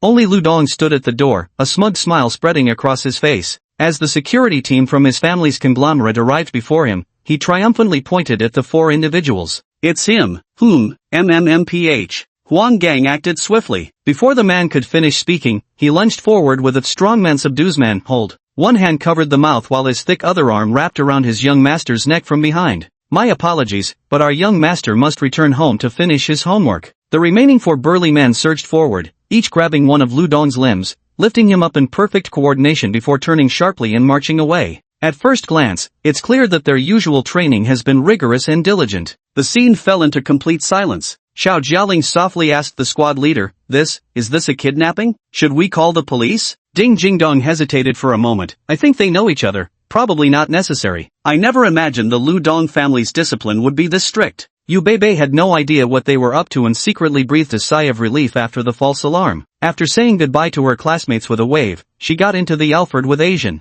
As the electric sliding doors closed, the 2 bodyguards also boarded the Tank 400. Riding one after the other, the 2 vehicles swiftly merged into the night amid the admiring gazes of the crowd. Inside the car parked by the roadside, Lu Dong found himself sandwiched between 2 men, squeezed into the back seat with 3 burly fellows, glaring furiously at Huang Gang, who was on speakerphone. The security team leader finished reporting his assessment in detail. After a brief silence, the person on the other end finally spoke. Xiao Huang, you did well to bring Lu Dong back, but you were wrong to get involved in these matters with him. Your merits and faults cancel each other out, so let's leave it at that. Huang Gang let out a long sigh of relief. Thank you, Chairman. Lu Dong, are you hemorrhaging cerebrospinal fluid every time you go chasing skirts? Use that empty head of yours to think when you go out to have fun. Do you bring bodyguards? Someone at your level doesn't even bring guards, so what gives you the guts to provoke people who do? You're grounded for the summer, you little brat. Capital City. Dormitory 309, Northern University. Annie lay on the bed wearing a black silk spaghetti strap nightgown. The smooth, soft, and flowing fabric perfectly accentuated her curvaceous figure, while her fair and delicate skin seemed to glow faintly in the dimly lit room.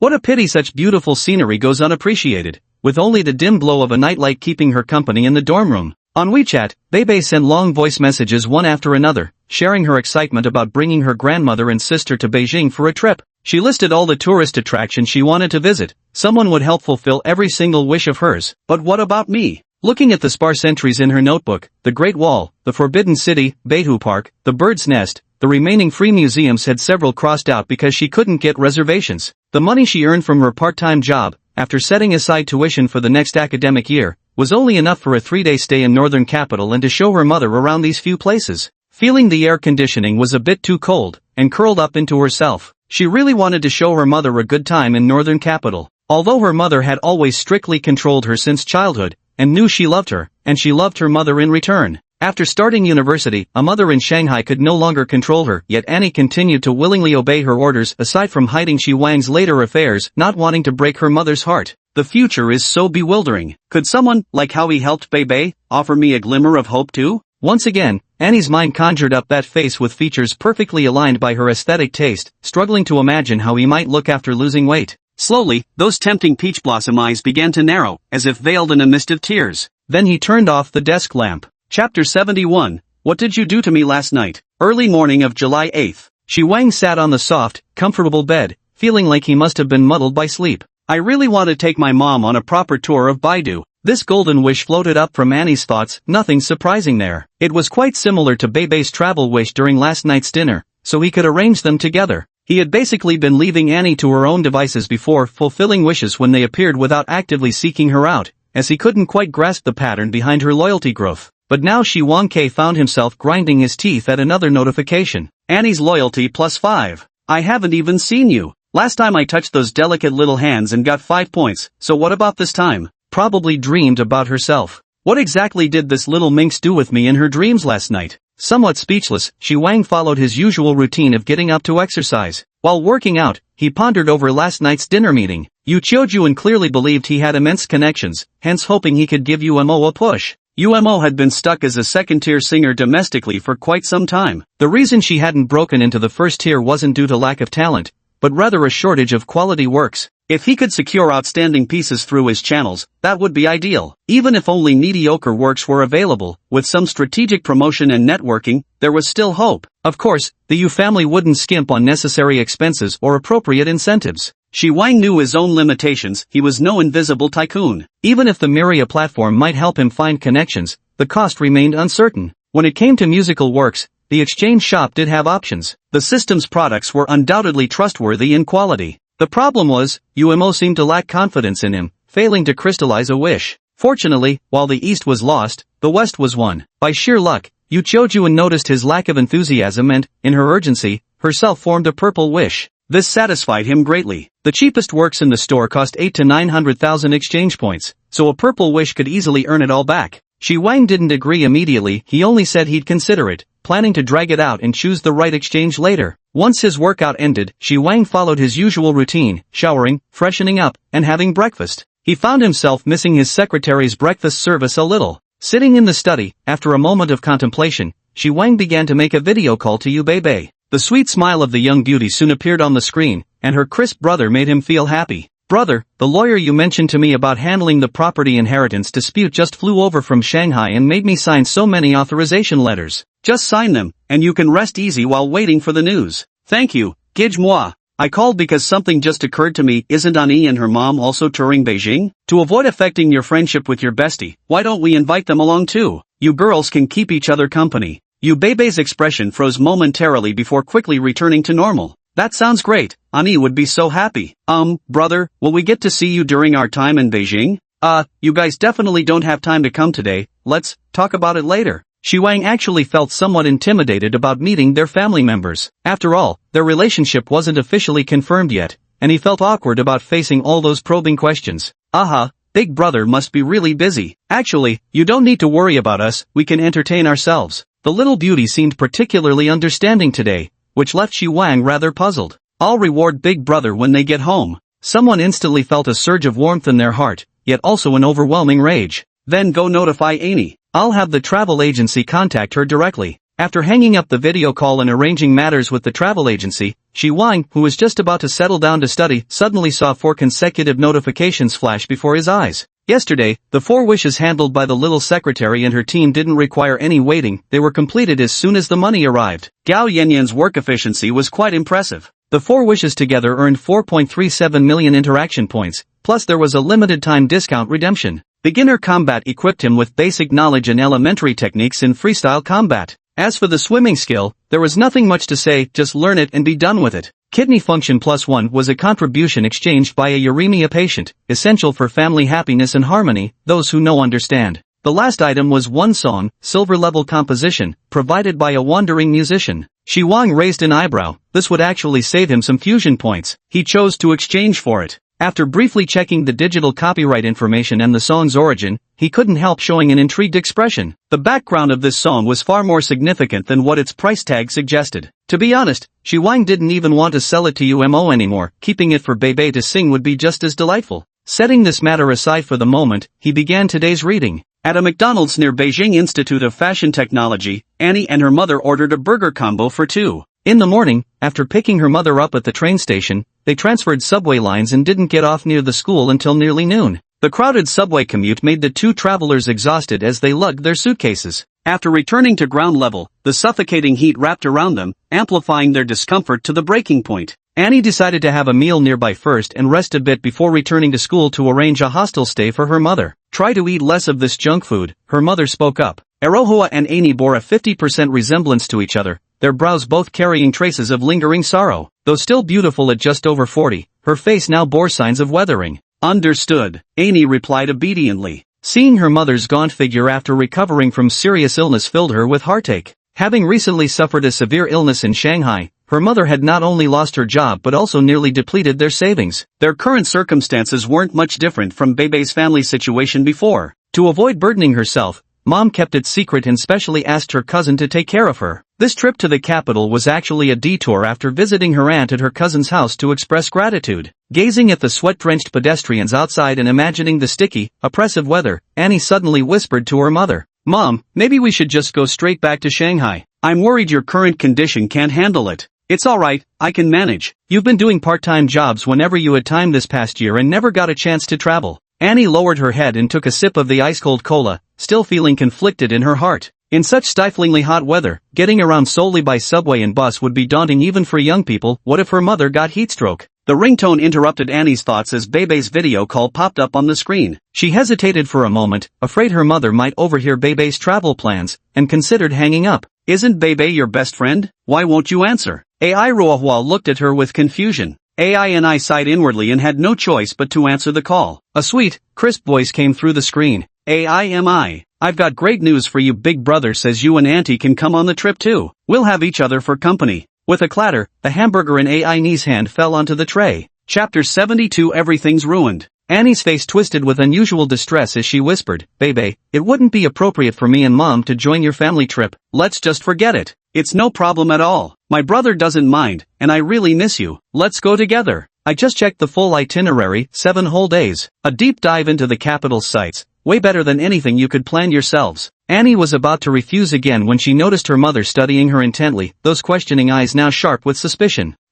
Don't worry, Big Brother said he's very busy and won't be joining us to play. He's just paying, not participating, hee." Feeling relieved in her heart, since they wouldn't be seeing him, Mom wouldn't have a chance to probe his background. For the sake of her mother's health, Annie finally nodded in agreement. "Alright, message delivered. Someone from the travel agency will contact you soon. You and Auntie should head to the hotel first. We're boarding the high-speed train now, so we can all have dinner together later." After ending the video call, Annie pursed her rosy lips and glanced at her mother. "Bebe's boyfriend arranged a holiday trip for her family and invited us to join too." "When did Bebe get a boyfriend? Why didn't you tell me? How did they meet? Sounds like he's quite wealthy," Iruahua asked casually. "They just officially started dating before the holiday. I hadn't gotten around to telling you. It's that guy I mentioned last time, the one who got us the beauty salon membership cards." "Oh, you never brought it up again after that. I thought he was just some internet celebrity doing self-media. Never imagined he'd actually end up dating Bebe." Under her mother's skeptical, probing gaze, Amy was finding it hard to hold up. Fortunately, the ringing phone came to her rescue once again.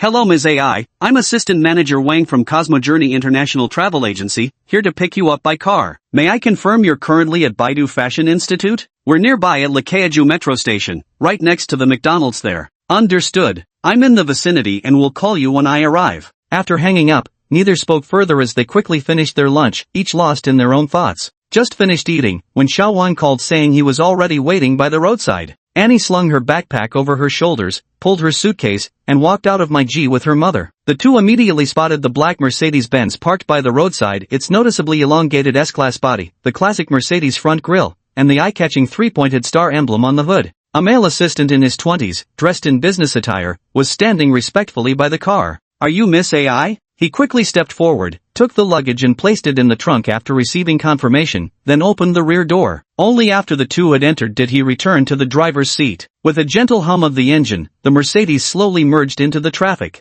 Sitting in the cool and comfortable back seat, Annie felt uneasy, thinking that agreeing to Bebe might have been a mistake. She stole a glance at her mother and noticed her examining the luxurious interior with a complex expression, a faint gleam flickering in her eyes. Xiaowang, does your travel agency provide such good service? Using a Mercedes S-Class to pick up guests, no less, or is it because you, as the manager's assistant, are personally handling it? Manhwa asked casually. Our travel agency does provide excellent service, but not everyone gets to use this vehicle. The main reason is that Mr. Shi is a special client, so for this trip of yours, we're executing everything according to the highest standards. That's really kind of you. By the way, which hotel are we going to? As for the hotel, based on Ms. Yu's desire to see the scenery, we've chosen the Guoshang Hotel, the tallest 5-star hotel in Baidu. All rooms are super deluxe suites. Would you two like to stay in the same room, or separate? Either is fine. We can share a room, Ani quickly interjected. AI Ruohua glanced at her daughter and said no more, lowering her head to browse on her phone. In the distance, the core area of the CBD was already in sight. The towering modern skyscrapers and endless streams of vehicles symbolized the prosperity here. The Yanxia Zone and the third phase of the Guoshang Center,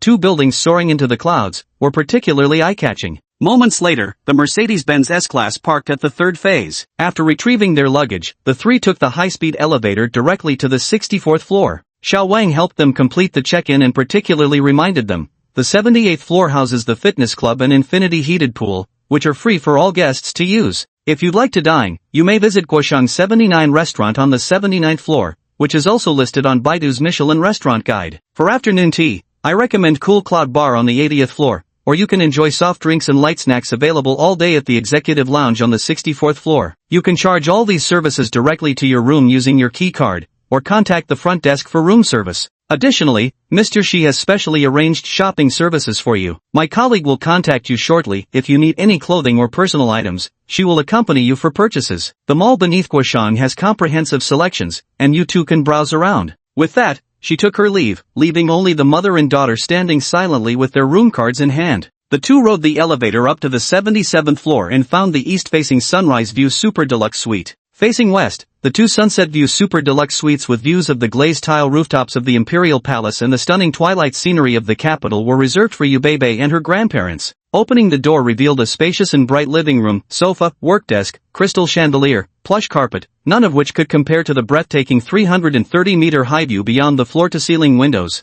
The iconic CCTV Big Pants building and the towering Yanxia Zone dominated the immediate vista with dramatic impact, while the central business district, a concentration of boundless wealth and the epitome of the capital's prosperity, appeared to lie beneath their feet. Gazing into the distance, the endless urban sprawl of the capital stretched eastward as far as the eye could see, where the skyline merged with the horizon in a seamless union of heaven and earth. Mother and daughter stood transfixed by the window. Though longtime residents of Hucheng, a global metropolis rivaling Baidu, their world had always been confined to narrow, crowded alleyways. Never had they witnessed such magnificent urban vistas with their own eyes. After a long while, they finally looked away and began inspecting the spacious 110 square meter suite. The extravagant master bedroom boasted a generously sized bed with ultrasoft 300 thread count linens, complete with a walk-in closet. The marble bathroom was stocked with Aqua di Parma toiletries, featuring a freestanding tub positioned before floor-to-ceiling windows perfect for placing a glass of red wine within reach, allowing bathers to dissolve into Baidu's mesmerizing nightscape. Putting down the luggage, Arohua looked at her daughter. Come on, let's go to the 80th floor for afternoon tea.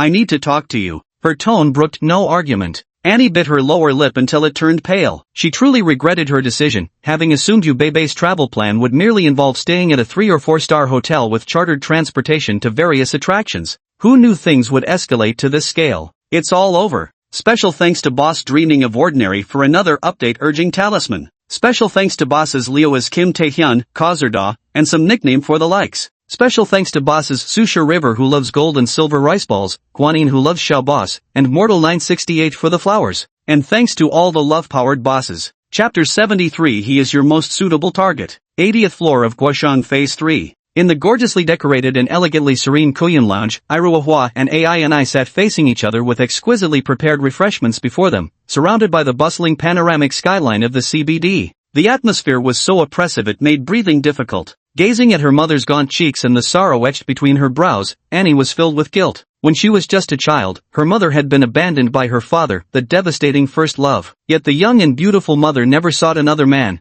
pouring all her love and hopes into her daughter instead. She truly loved her deeply. Though she strictly demanded that her daughter learn painting and etiquette, every penny for those lessons was carefully saved. The hardship of raising a daughter alone made her mother secretly cry through countless helpless nights. Annie knew all about it. As she grew older, she came to understand why her mother distrusted love and was so pragmatic. In fact, even she herself gradually accepted her mother's views, with only one tiny difference: a small insistence still lingered in the depths of her heart. Speak up, just how many things have you been hiding from me? You must know all about this boyfriend of Yu Beibei's. Annie lowered her head and said softly, I don't know much about him really, just that he's 26, bought a 27 million yuan apartment outright within Beijing's 4th Ring Road, and drives a BMW X5. He gave Beibei a 50,000 yuan Dior bag and a 10,000 yuan phone. He even enrolled her in some prestigious training program to help her become a professional singer. He's been genuinely good to Beibei. I haven't seen him in a long time, and Beibei rarely mentions him anymore.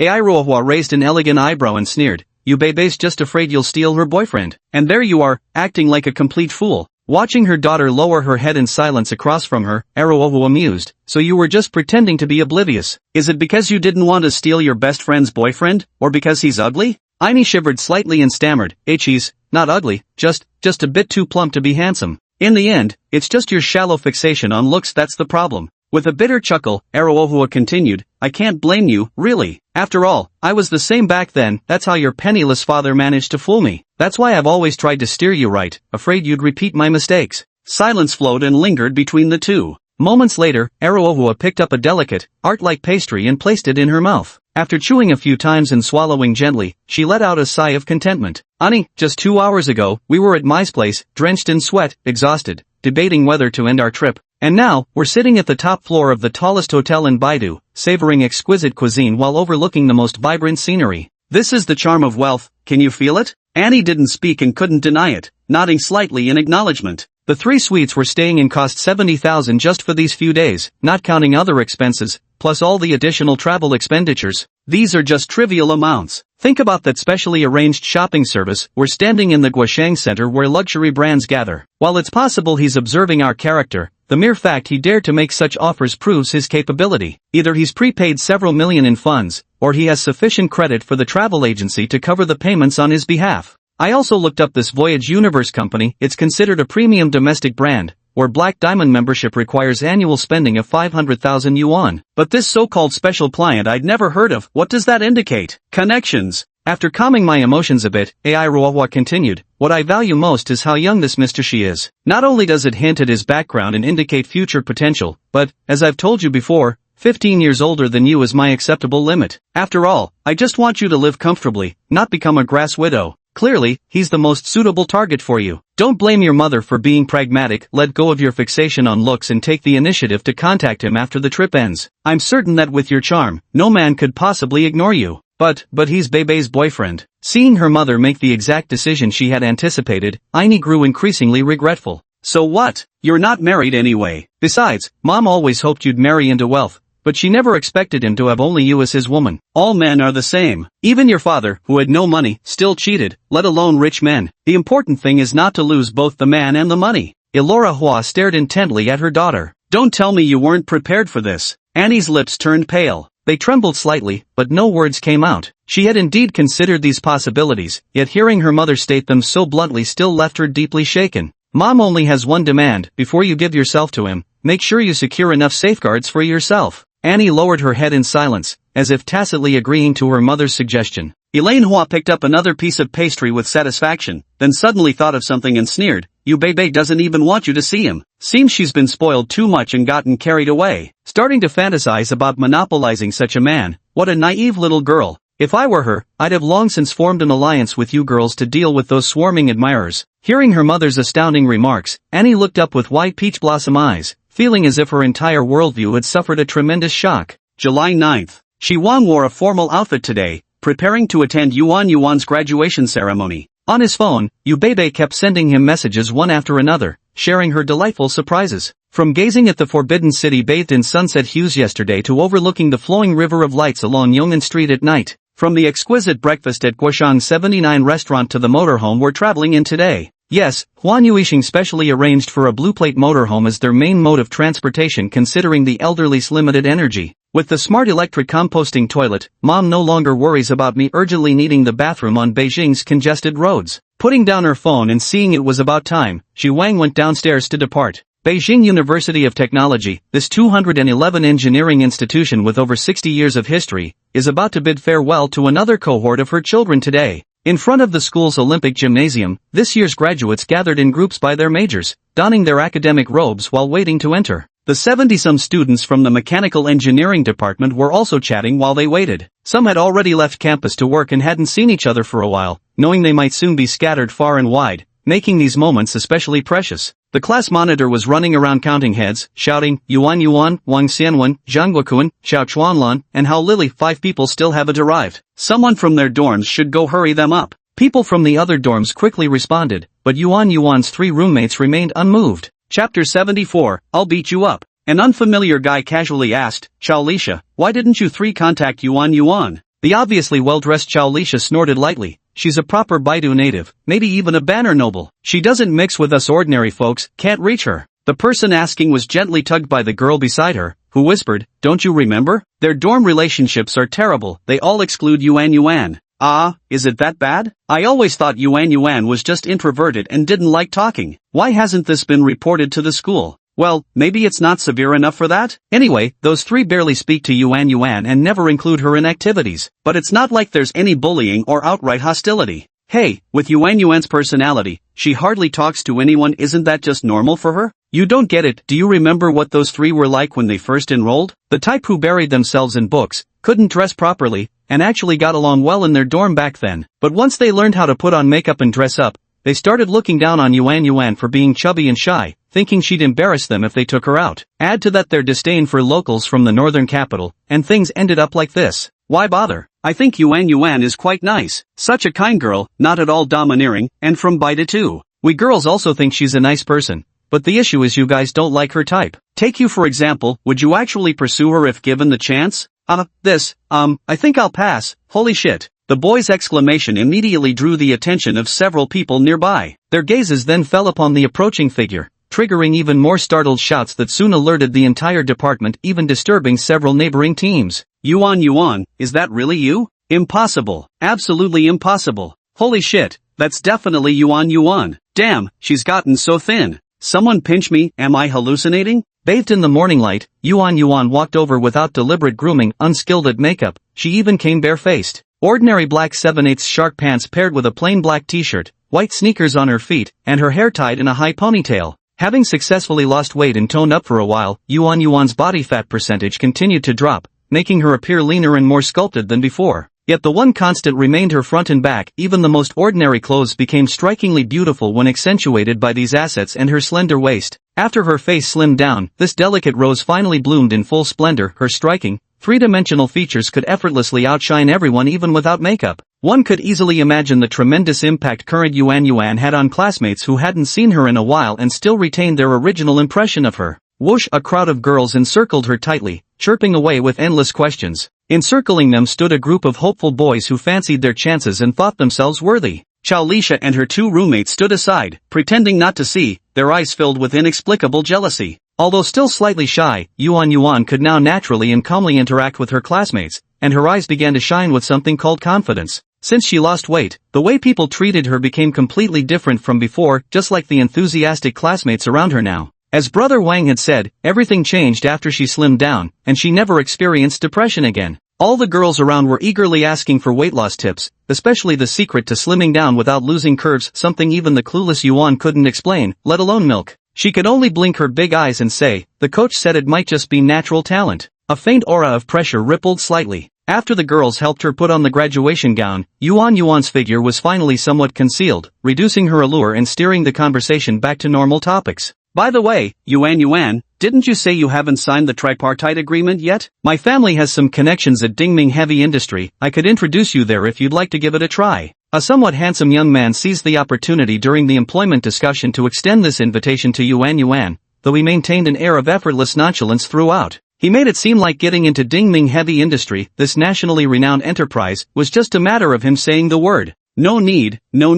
I've already signed. Thank you though. Oh, where did you sign? Is it relevant to our major? A girl pressed on. Vista Group, the major, well, not really relevant, I guess. Vista Group? That's definitely hard to get into, but doesn't quite match us, so what did they hire you for? Personal assistant to the chairman, Yuan answered frankly, truthfully answering every question. The crowd erupted in murmurs around them. Looking at her blooming, flower-like face and imagining the curvy figure beneath that graduation gown, many people couldn't help but eye her differently. Visionary horizon isn't even in the machinery industry. Your assistant position is way outside our field. What we can do, the chairman wouldn't need anyway. You can't possibly design electric machinery just to amuse him, can you? Ha ha ha. The girl's expression shifted slightly. Even her own forced laughter sounded awkward to her ears. Heh, don't underestimate it. She actually loves the things I make, whether it's adjusting her watch or crafting mechanical decorations and figurines. She's always delighted. Recalling how Brother Wang had mocked her for being good at nothing, just a shut-in, a mascot, and a foodie masquerading as an assistant, Yuan suddenly had a brainwave.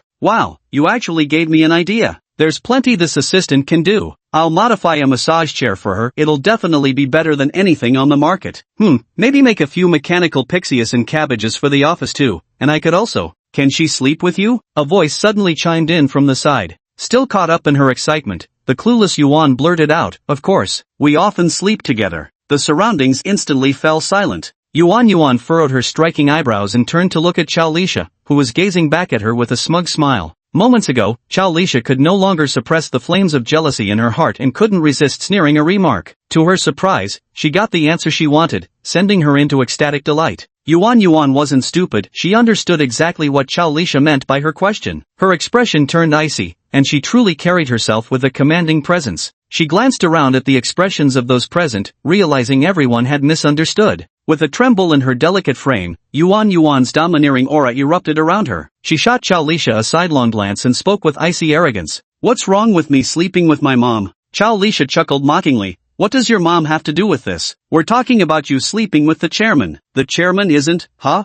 Your mom? Your mom? Your mom! Yuan raised her fair little fist, squeezing it tightly before her eyes. She'd been working out daily and now felt overwhelmingly powerful. Talk is talk, but why the foul language? Say another dirty word and I'll punch you. Thanks to boss dreaming of the ordinary for the daily motivation talismans. Thanks to boss time waits for none looking back at the horizon for the thumbs up. Thank you to the bosses what is that, Guanin who loves Xiao's big boss, and Solitary Mountain Desolacy for sending the flowers. And thanks to all the powered by love bosses out there. Chapter 75 Aunt Xian's confession session. The crowd instantly erupted into uproar. No one paid any attention to the pale and zombie-like Chao Lisha as everyone enthusiastically discussed among themselves. Let me search, huh? The chairman of Yuan Jing Group really is a woman, surnamed Xian. Honestly never imagined there was a rich second generation in our major all along 4 years. Didn't see it at all. Who would have thought Yuan, so timid and honest, was like this? I remember Yuan mentioning in freshman year that she's an only child,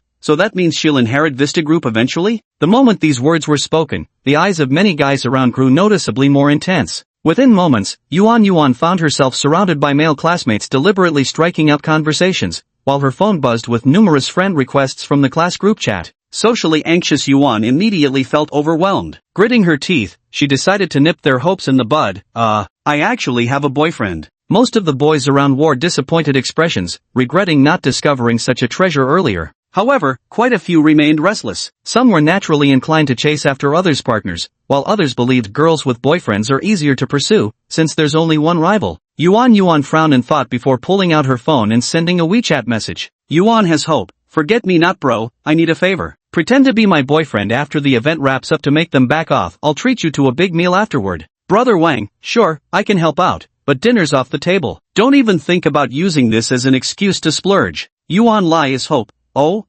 Putting down her phone, Daimeng Yuan blinked her big, doe-like eyes, a faint smile playing at the corners of her lips. You only saw through the first layer, but I'm already standing on the second. Now's our chance to take advantage. From now on, call me Clever Yuan. In the stadium cafeteria, all the graduates' relatives were seated to watch the ceremony live broadcast. Shi Wang sat beside Auntie Qian, chatting while watching the live stream together. Seeing him put down his phone, Aunt Qian asked, "Was Yuan looking for you?" Shi Wang nodded. That girl, she never comes to me when she needs something. Someone immediately felt like sitting on pins and needles. Every time he met Aunt Qian now, he couldn't shake off his guilt. But today was Yuan's big day, he had to come. Aunt Qian glanced at him, the corners of her lips curling upward as she spoke. Yuan's weight loss results have already surprised me, but I never expected you to recover your figure from 3 years ago so quickly too. Ah, that's all thanks to Coach Wang Jiani. Time flies, we've known each other for 3 years now. Do you know why this auntie has kept working as a cleaner there all this time?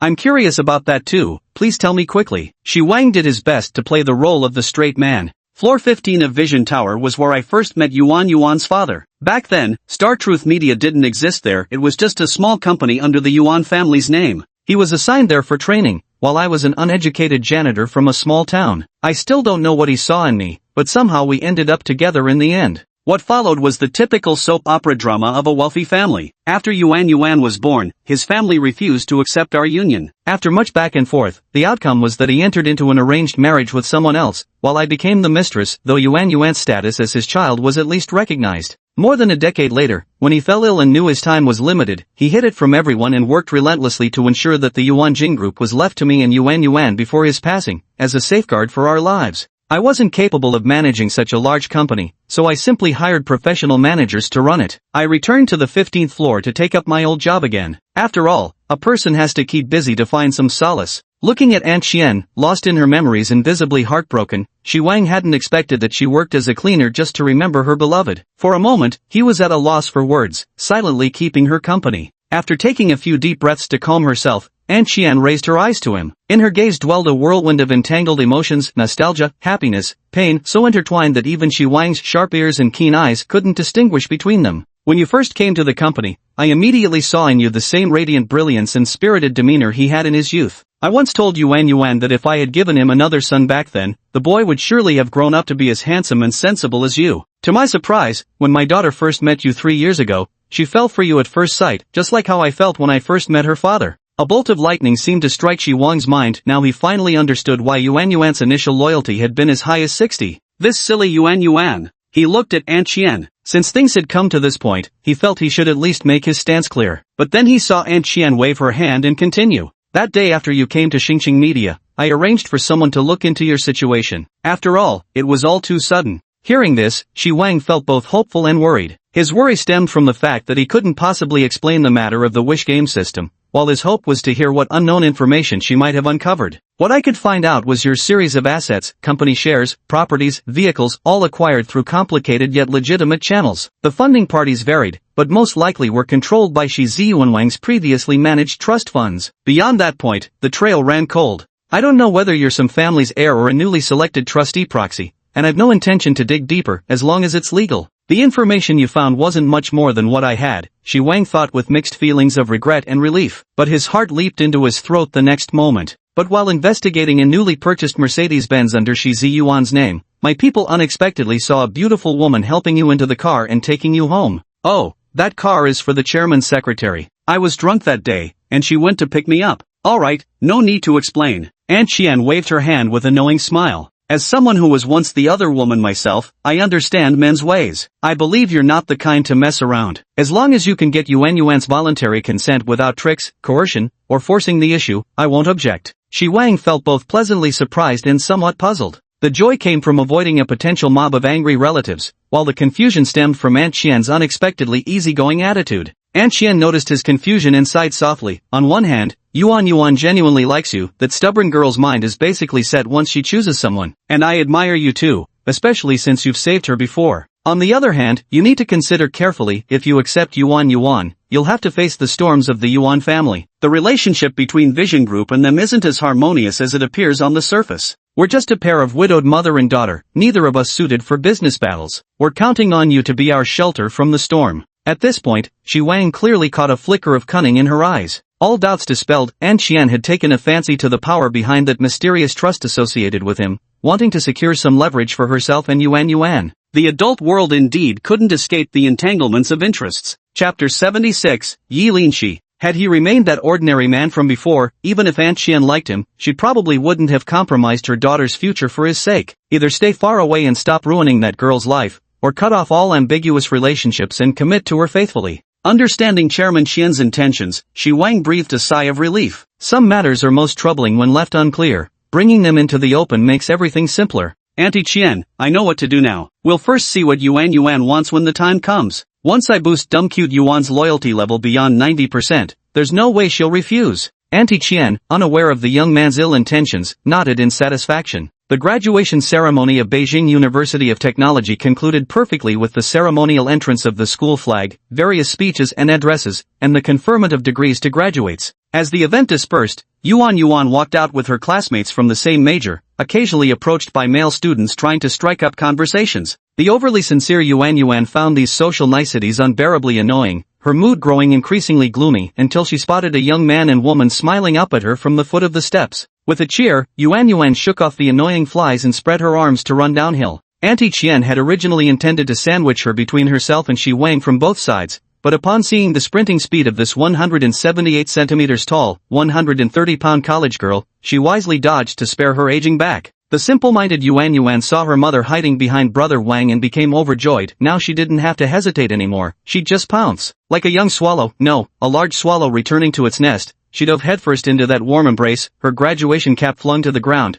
her beautiful hair soaring high before floating slowly down. It was only because Shi Wang had good physical stamina and used some basic combat techniques to dissipate the force that he managed to withstand Yuan's full-body tackle. Feeling the obvious pressure against him and breathing in the faint fragrance of shampoo from her hair, Shi Wang didn't forget his promise. Following the standard expected of a boyfriend, he planted a firm kiss on her fair cheek. Of course, after having the heart-to-heart with An Qian earlier, even without the agreement with Yuan, he wouldn't have been able to resist kissing her anyway. Noticing the girl in his arms burying her face without a word, her small ears rapidly turning crimson, Shi Wang gently patted her back and whispered, "Go hug An Qian now." Yuan gave a soft hum, rubbed herself against him vigorously again, then lowered her head and buried herself in her mother's embrace, whispering intimately. Shi Wang slightly raised his head and glanced at a group of students in graduation gowns, standing frozen with mouths agape on the steps. Realizing they must be her classmates, he nodded with a faint smile in acknowledgement. The mechanical engineering majors watched helplessly as their department's newest goddess threw herself into the arms of a man whose face they hadn't fully seen, just slightly taller than Yuan, with an upright posture, who then planted a kiss on her cheek. Clearly, this was the boyfriend she'd mentioned. Now seeing the boyfriend's handsome features and his refreshingly warm smile, the boys felt an overwhelming sense of defeat, rooted to their spots, while the girls surged forward eagerly, firing questions at him just as they'd crowded around Yuan that morning. Shi Wang awkwardly fielded the endless questions from the flock of chattering beauties, casting an embarrassed glance at Auntie Qian. Auntie Qian gave him a knowing smile, though inwardly she sighed. With Shi's current popularity, she wondered if her daughter could carve out a place in his heart. Yet she had no choice. Given Yuan's temperament and past depression, forcibly separating them might risk losing her entirely, a consequence she couldn't bear. All Auntie Qian could hope for now was that young Shi knew how to sweet-talk women and maintain balance among them. Once Yuan had a child to tie her down, all worries would vanish. They certainly had the means to provide. After all the commotion, Shi Wang helped Yuan adjust her graduation cap, took photos with her and Auntie Qian, and finally completed the graduation ceremony. A notification sound rang from his phone, and he looked down.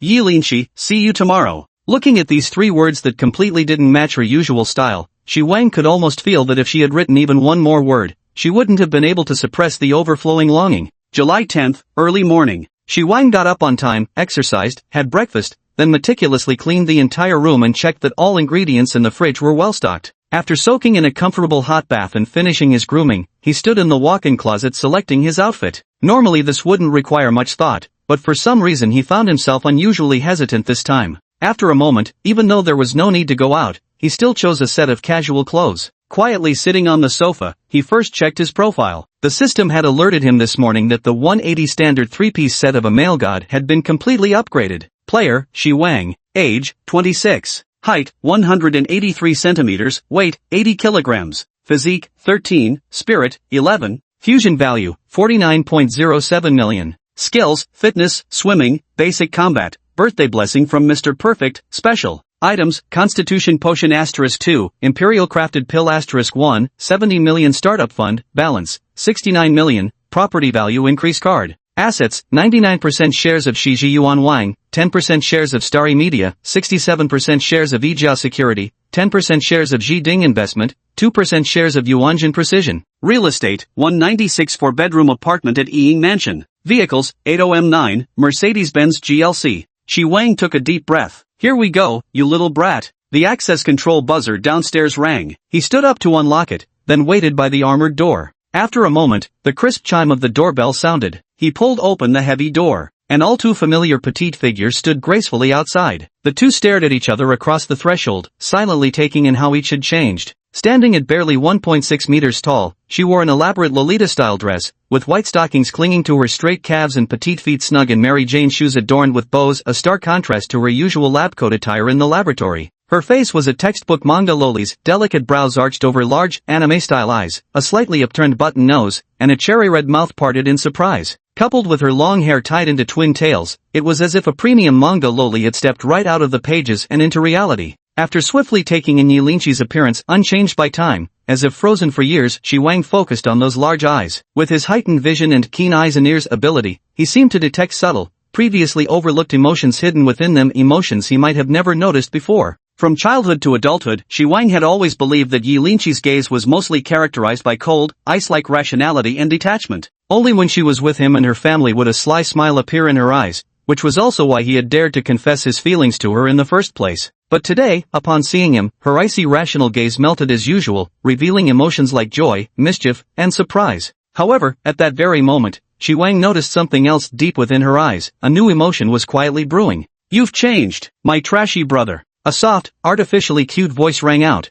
completely unlike her usual bratty persona in WeChat messages. Special thanks to Boss Dreaming of the Ordinary and Boss Red Bean Soup Dumpling for sending the update encouragement talismans. Special thanks to Boss Wanderer Without Intent for sending the razor blades. Thanks to Boss User 405904414 for the love letter gift. Also grateful to all the bosses who power with love. Chapter 77. Please pay attention to detailed description. Yilinchi stepped into the room and stood before him, their bodies nearly touching. She stood on tiptoe, lifting her slender and elegant swan-like neck, bringing her pert nose close to Shi Wang's neck, closing her eyes as she sniffed incessantly. Her soft breath brushed against his skin like an electric current, instantly raising goosebumps along his arm. Finally, she took a deep breath before opening her large eyes with satisfaction and gazing at Shi Wang. In that instant, Shi Wang, thanks to his acute senses, finally discerned the true emotion lurking deep within her eyes. That was profound love. Shi Wang stood frozen in place. He had always believed the fleeting look in Yilinchi's eyes after she sniffed was merely confusion.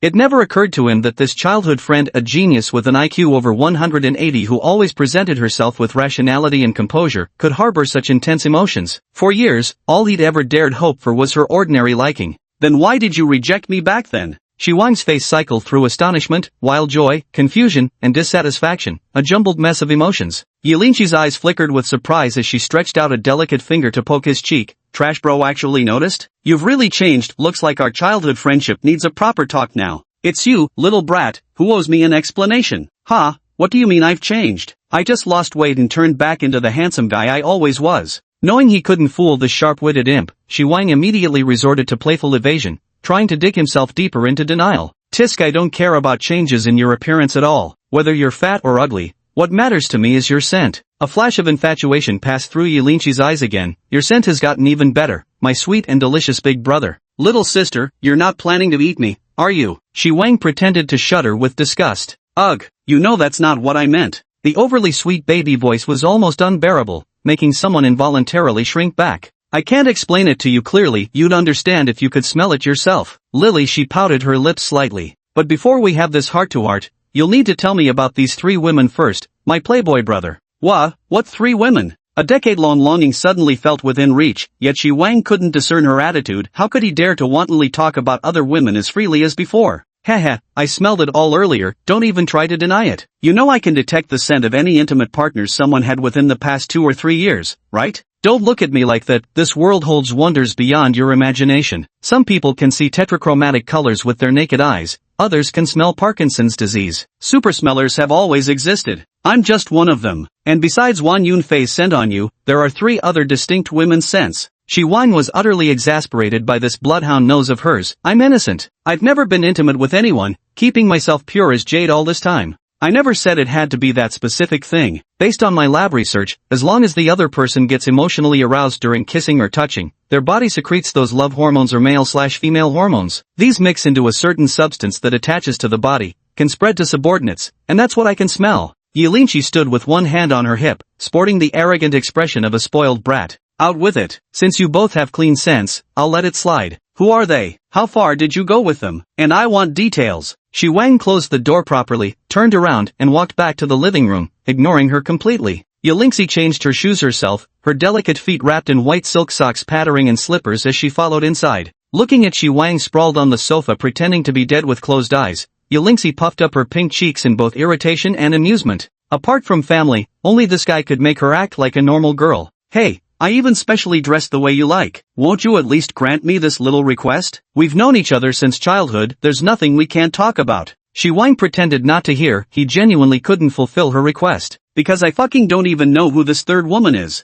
Right now, his mind was racing. Yu Beibei and Yuan were obvious, holding hands and kissing cheeks meant they were definitely smitten. The only other recent encounter was with his secretary, but they hadn't had any intimate contact. At most, she just drooled while watching him work out. Other than supporting his arm to get in the car that day, such contact shouldn't have led to this. A sudden thought flashed through Shi Wang's mind, could that bastard Xiao Jianxiu have taken advantage of him while he was drunk and asleep? I trusted you enough to make you my personal secretary, yet you, wolf in sheep's clothing, dared to lay hands on your own boss. Shi Wang decided that later, he would make his secretary reenact the entire process of that night. I must witness her crimes with my own eyes. Suddenly his thoughts turned to Annie, and he grew uncertain whether it was Xiao Jianxiu after all. When he accidentally touched her hand at the mall, it raised her loyalty by 5 points. Could it really have been her in such a short time? Shi Wang was completely at a loss. I might as well be honest, she won't let this go unless I tell her. Life or death, there's no escaping it. Anyway, her bloodhound nose has already caught me red-handed. But how should I introduce them? Is this girl really not jealous? What's going through her head? Shi Wang's thoughts grew increasingly chaotic, failing to notice that the little pest who had been circling him with threats and bribes had gone silent.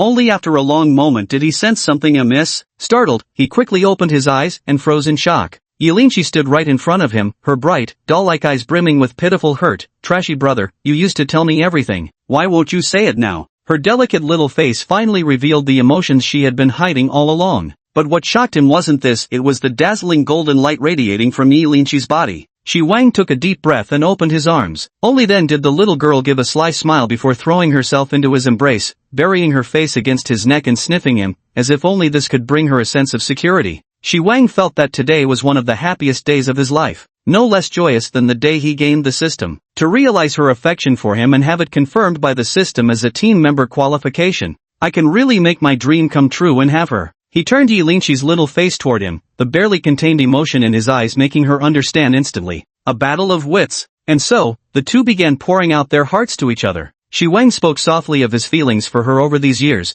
every word brimming with tenderness and affection. Yelinchi, having suppressed her emotions for too long, expressed herself far more intensely, becoming particularly fervent when confessing her own feelings. This long-awaited emotional exchange, anticipated by both for over a decade, lasted until Yelinchi finally grew weary of speaking and fell silent. Fatigued, Yelinchi simply rested her head on Shi Wang's shoulder, closing her eyes to rest while absently rubbing her lips against his neck. Chapter 78 Genius and Madman. Feeling his embrace, Yelinchi cooed in a delicate, spoiled voice, useless big brother, weakling, weakling. Without defending himself, Shi Wang just buried his face in the nape of her neck, let out a muffled grunt, and continued to bask in her faint natural fragrance. Neither spoke another word, silently savoring the boundless warmth of the moment. Shi Wang quietly activated the wish prompt. I just want to know how far my brother has gone with those women. I'm not trying to break them up, so why won't you tell me? What on earth is going through that little head of yours? Lin Shi, I can tell you about those women, but you have to tell me why you're so determined to know. Shi Wang didn't say anything about not being allowed to lie, because between the two of them, whenever they had a formal conversation, every word spoken was sincere,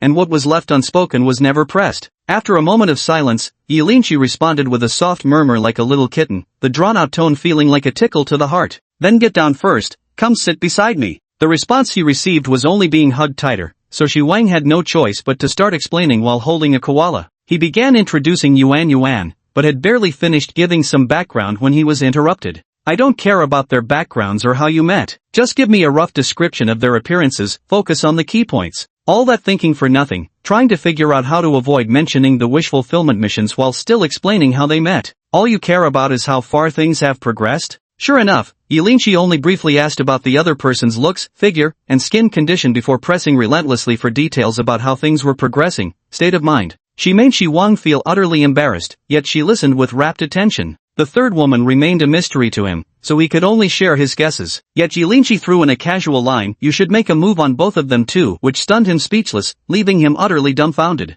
After much effort to finish explaining, the wish reward arrived as promised. Golden Wish, Yilinchi, completed. Player obtained 3.18 million fusion points, limited time exchange offer *2. Candidate, Yilinchi. Loyalty, 92. Experience points, 0. He couldn't spare a glance at the crowd behind him, his attention entirely focused on the loyalty reading, his emotions momentarily complicated. 92, fanatical devotion. This little girl. How had he never noticed it before? This must be an elite scholar with 180 IQ mercilessly mocking a poor student. She hid it from me so thoroughly. The more Shi Wang thought about it, the angrier he became. It has to be said, the little girl is quite remarkable. "What are you doing?" came a soft, cottony voice by his ear. "I'm mad you lied to me. We'll talk about that later. First explain what just happened." Shi Wang felt the arm around his neck tighten a little more. "You're not allowed to leave me. Never. You know, since childhood I've only ever kissed my parents, my brother, grandparents on both sides, just those 7 of them. To everyone else, I was either a genius or a sharp-tongued monster. You're the only outsider I've ever been close to, and your scent is even nicer than family's. You've never looked at me differently from the very first day we met.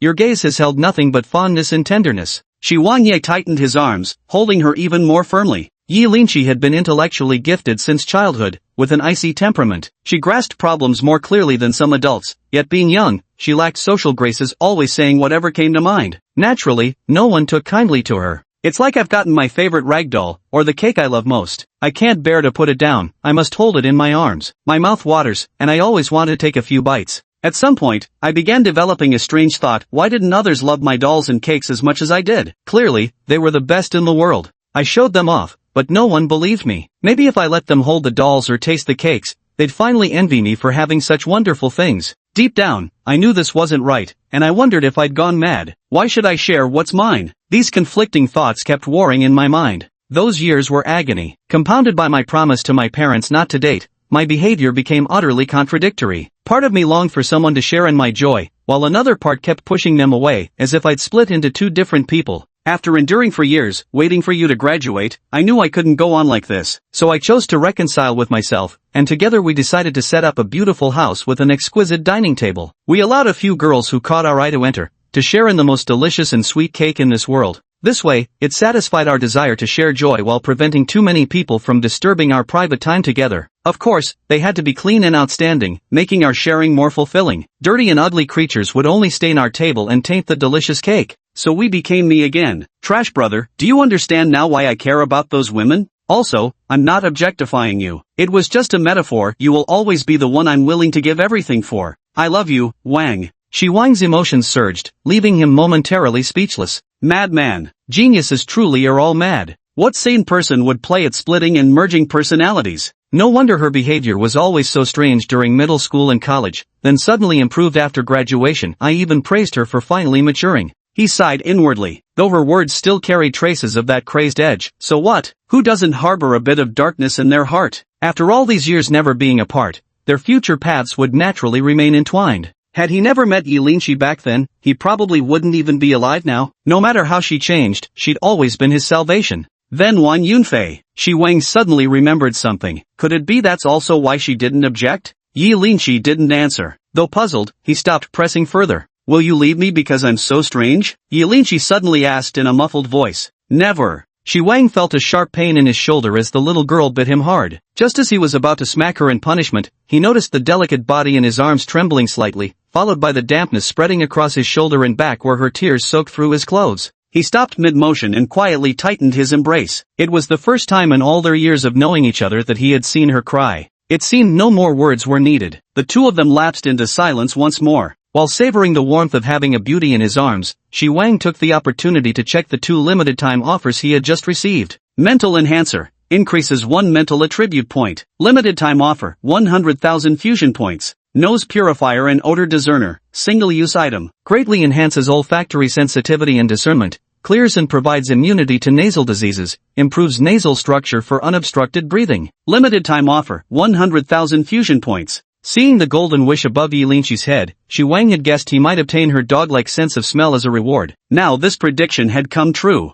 My thanks first. Might have another one later if possible, I'll do my best. Thanks to boss doesn't matter right or wrong for the inspiration capsule contribution. Thank you to boss Guadavita Lakes Wang Fugui for sending the update urging talisman. Thank you to boss A Leafy Boat for sending the Bobo milk tea. Thanks to the boss Wiping Your Tears for sending the Sending Knives gift. Thanks to boss The Underseason Pickle for sending a love letter. Thanks to the like from boss Mo Ronley from Shidan Store and boss Li Hansheng. Thanks to bosses Guanyin who loves eating Xiao's boss, Eddie Peng from Yibin Branch, and Li Hozhong for sending the flowers. And heartfelt thanks to all the passion-powered bosses fueling this project with love. Chapter 79 The First Teammate. Shi Wang casually used the mental stimulant, and his brain, like a foggy pane of glass, was polished a bit brighter, leaving him with an indescribable clarity and refreshment. I chose to activate nasal clarity and spiritual scent, where a refreshing cool breath circulated inside and outside my nose several times before completely dissipating. The next moment, before he could savor the sudden relief of unobstructed breaths, he caught the distinct scent of Yi Linqi's perfume, a scorching aura entangled with emotions akin to love, madness, and passion.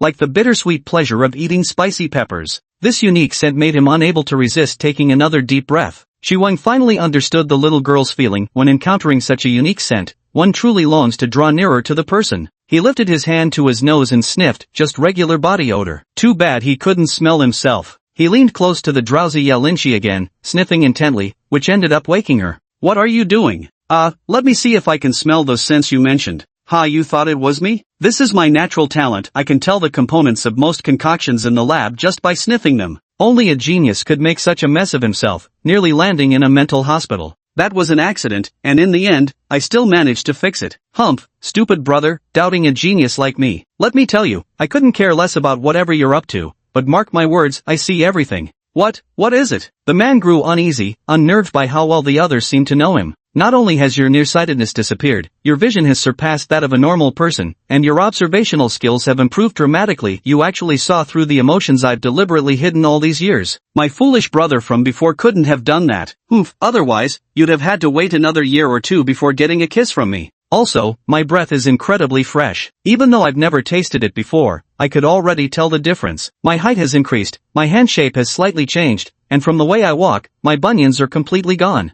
You can even tell that? Shi Wangjin was astonished. She could understand being noticed for bad breath with her sensitive nose, but this woman's eyes were like scanners. Of course, every inch of you except that one spot is recorded in my mind with precise data. That's what genius means. Don't worry, I won't pry if you don't tell me, including your current wealth. I don't need you reporting every detail, just promise you'll stay healthy and safe. Ever since Yi Linqi entered this room and had her long-held secret exposed, she'd adopted a broken pot can't break worse attitude, no longer bothering to conceal anything. Shi Wang remained silent for a moment before finally making up his mind. No matter if he would be rejected again, today he must try once more. He adjusted Yi Linqi from his embrace, still seated on his lap, turning her to face him directly. With their years of shared affection, they didn't need any elaborate formalities, just looking into each other's eyes was enough. The young girl seemed to anticipate something, straightening her posture, her delicate face growing solemn. The scene from 6 years ago surfaced simultaneously in both their minds. At Luzhou Normal College where spring was gradually blooming, along a deserted garden path. Linqi, will you be my girlfriend? The delicate-looking boy's eyes brimmed with hope. The girl returned his gaze with apparent calmness, though her heart was filled with reluctance and helplessness. Sorry, but I only see you as my childhood friend. The young man's face went blank, as if he had never expected this outcome. With bewildered eyes, he took a few steps back, then turned to leave. Would you ever abandon me? The boy stopped in his tracks. After lowering his head for a long moment, he answered softly, never. Shi Wang looked into her large eyes, where surprise, panic, helplessness, and hope all intertwined, took a deep breath, and spoke gently. Yi Linqi, would you spend the rest of your life with me, even if I have other women too? Compared to his naive confession 6 years ago, these words were outright scummy, yet Xi Wang had no choice but to say them, and he said it with utter solemnity and sincerity. Yilinchi hadn't expected him to be so blunt, though she was the one who'd brought this up. Her little face still couldn't quite hold it together. What kind of confession is this supposed to be? I love you too. Time flies. From the youthful confession of "will you be my girlfriend?" 6 years ago, through the tempering of years, it has condensed into today's "I love you too."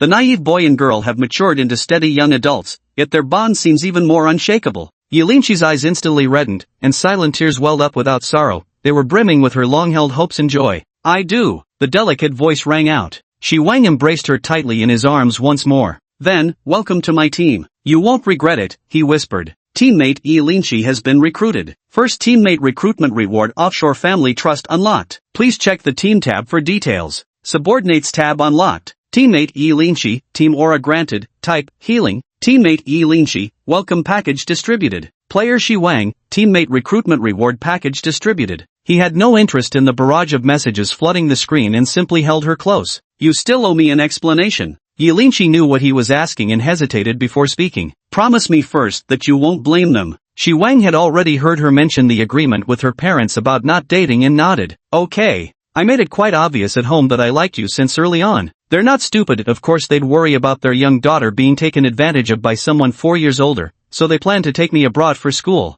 I naturally refused, but I couldn't fight back, nor did I want to. In this world, besides you, I only have those 7 family members left. I didn't want to lose any of you, so I had to compromise. After bargaining with them, we agreed that we'd only maintain a sibling relationship, never crossing that line. That barely eased their concerns. After that, to avoid giving you false hope, I started pretending. But when I insisted on entering the National University of Science and Technology's Gifted Youth program right after middle school, they wouldn't have it. Everyone knew I only attended that Gifted Youth program in Luzhou to avoid being separated from you for 4 years. They couldn't bear the thought of their 15-year-old daughter going there alone. The household was in complete chaos at the time. In the end, we compromised. I promised them not only to never cross certain boundaries but also to graduate with top honors and make significant contributions to the family's pharmaceutical business before being with you. Don't blame them, they weren't opposed anymore by then, they just wanted to wait until I came of age. You know me, I never break a promise. So, for these 3 years, I've mostly been buried in the lab developing new drugs, only occasionally getting to see you. Xi Wang listened in stunned silence. He couldn't blame her parents honestly. If it were his daughter, he wouldn't want her to, at 13 or 14, either.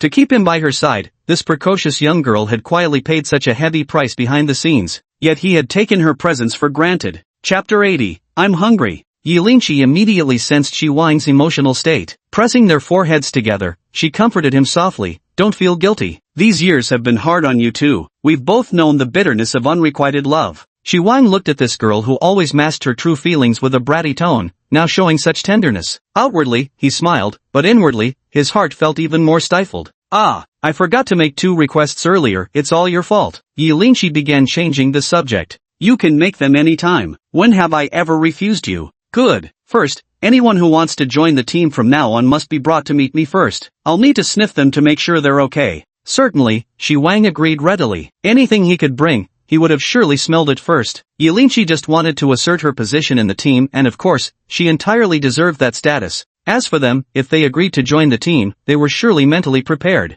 Secondly, although I agreed, it was only because you found out. I didn't want you to keep misunderstanding, feeling upset, or entertaining any unnecessary thoughts. So I must still abide by the agreement with my parents and keep that final boundary. It's also my own psychological hurdle. You know, the promises I've made to you all, I've never broken them. But as compensation, Yilinchi leaned close to his ear and whispered a few words, and Xi Wang's previously disappointed expression immediately brightened, a flicker of excitement flashing in his eyes. Hee, just think of this as putting some pressure on you. Given the extent of your physical changes, I think there's a lot of potential to explore. Hurry up and help me reach my goal. Xi Wang gently stroked her slightly gaunt little face, thinking of all the hardships she had endured over the years, her relentless studying and exhausting research. Even a genius must feel tired, right? Now that he had the capability and understood her feelings, how could he let her bear the pressure alone? His gaze fell upon Yilinchi's first phase training objective. Yilinchi's training plan has been updated. Phase 1, complete the formulation process research, pilot production and process validation achievement, for a certain new drug at Hushi Pharmaceutical Laboratory. Linchi, what are the main research directions for new drugs in your lab right now? Chronic diseases, non-fatal ones. For chronic diseases, we have gout, arthritis, deodorants for body odor. Yilinchi counted on her fingers. If you have samples, how long would it take to reach the formulation and process development stage through reverse engineering? Just having samples isn't enough. Composition analysis has very high requirements for samples, and it can only identify known components. Important trace components are also difficult to test. Analyzing chemical drugs is simpler. If it's something like Chinese herbal ointments containing certain unknown natural ingredients, it's as difficult as reaching heaven. Shi Wang frowned. He hadn't expected it to be so troublesome. He had originally thought of an unused tool. Imperial Edict pills, one-time use item, can be designated to transform into medication that completely cures specific diseases, non-fatal, non-special categories. What if we add the basic documentation for quality standards and manufacturing processes? Yilinchi stared at him wide-eyed without blinking, as if understanding something. With all these materials, we won't need product information research, and our existing projects could save some preliminary preparation time. For generic drug replication, if we only need to complete pilot production and process validation, it typically takes 4 months. That long? Considering the doubling effect of the refueling package, even the first stage would take 2 months, which gave Shi Wang a bit of a headache. Heh, but I'm a genius. 3 months at most and I'll get it done. He breathed a sigh of relief. Over a month was still acceptable. Then wait for me a moment. Shi Wang made up his mind, gently placing the unconscious Yilinchi on the sofa before turning to walk back to the bedroom.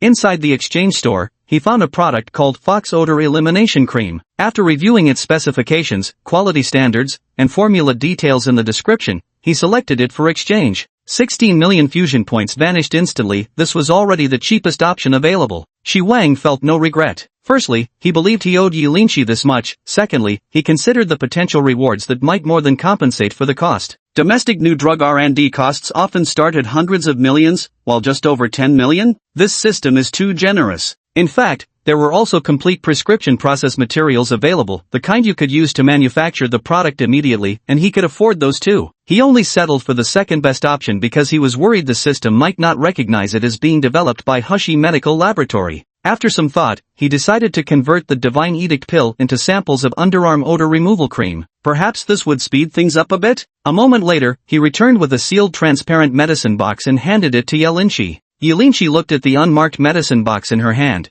which contained an emerald green ointment, smooth and lustrous like a piece of jade. What's this? This is an underarm odor eliminating cream. Apply it under your armpits once a day for 5 consecutive days, and it will completely resolve the issue of excessive apocrine gland secretions, curing body odor permanently. Shi Wang picked up his phone again and sent her a document. These are the essential materials, quality standards, formulation process, and such. Complete this as soon as possible, and don't forget to patent it. A permanent cure? And no patent? Are you sure there won't be any legal issues? The girl was genuinely shocked. Don't worry, this is the exclusive product of our Shi family, the only one of its kind in the world. Ugh, who says I'm part of your Shi family? You're nowhere near good enough, you trashy brother. Yilinchi knew he didn't want to talk about it, so she didn't press further. Rebelling right after joining? Speak up, isn't that so? Shi Wang immediately launched into a barrage of criticism at her. Moments later, a shamefaced and dazed Yilinchi nestled against his shoulder. A smug grin tugged at someone's lips, finally venting long-suppressed resentment. In the past, this little she-devil had taunted and bullied him relentlessly. He'd endured endless humiliation without daring to fight back or scold her. But now, whatever he wanted to say, he'd say. Whatever discipline she deserved, he'd deliver. This is the head of the household. The two quietly cuddled for a while longer. As noon approached, Yilinchi moved her lips to his ear and whispered softly, "Brother, I'm hungry. I want to eat.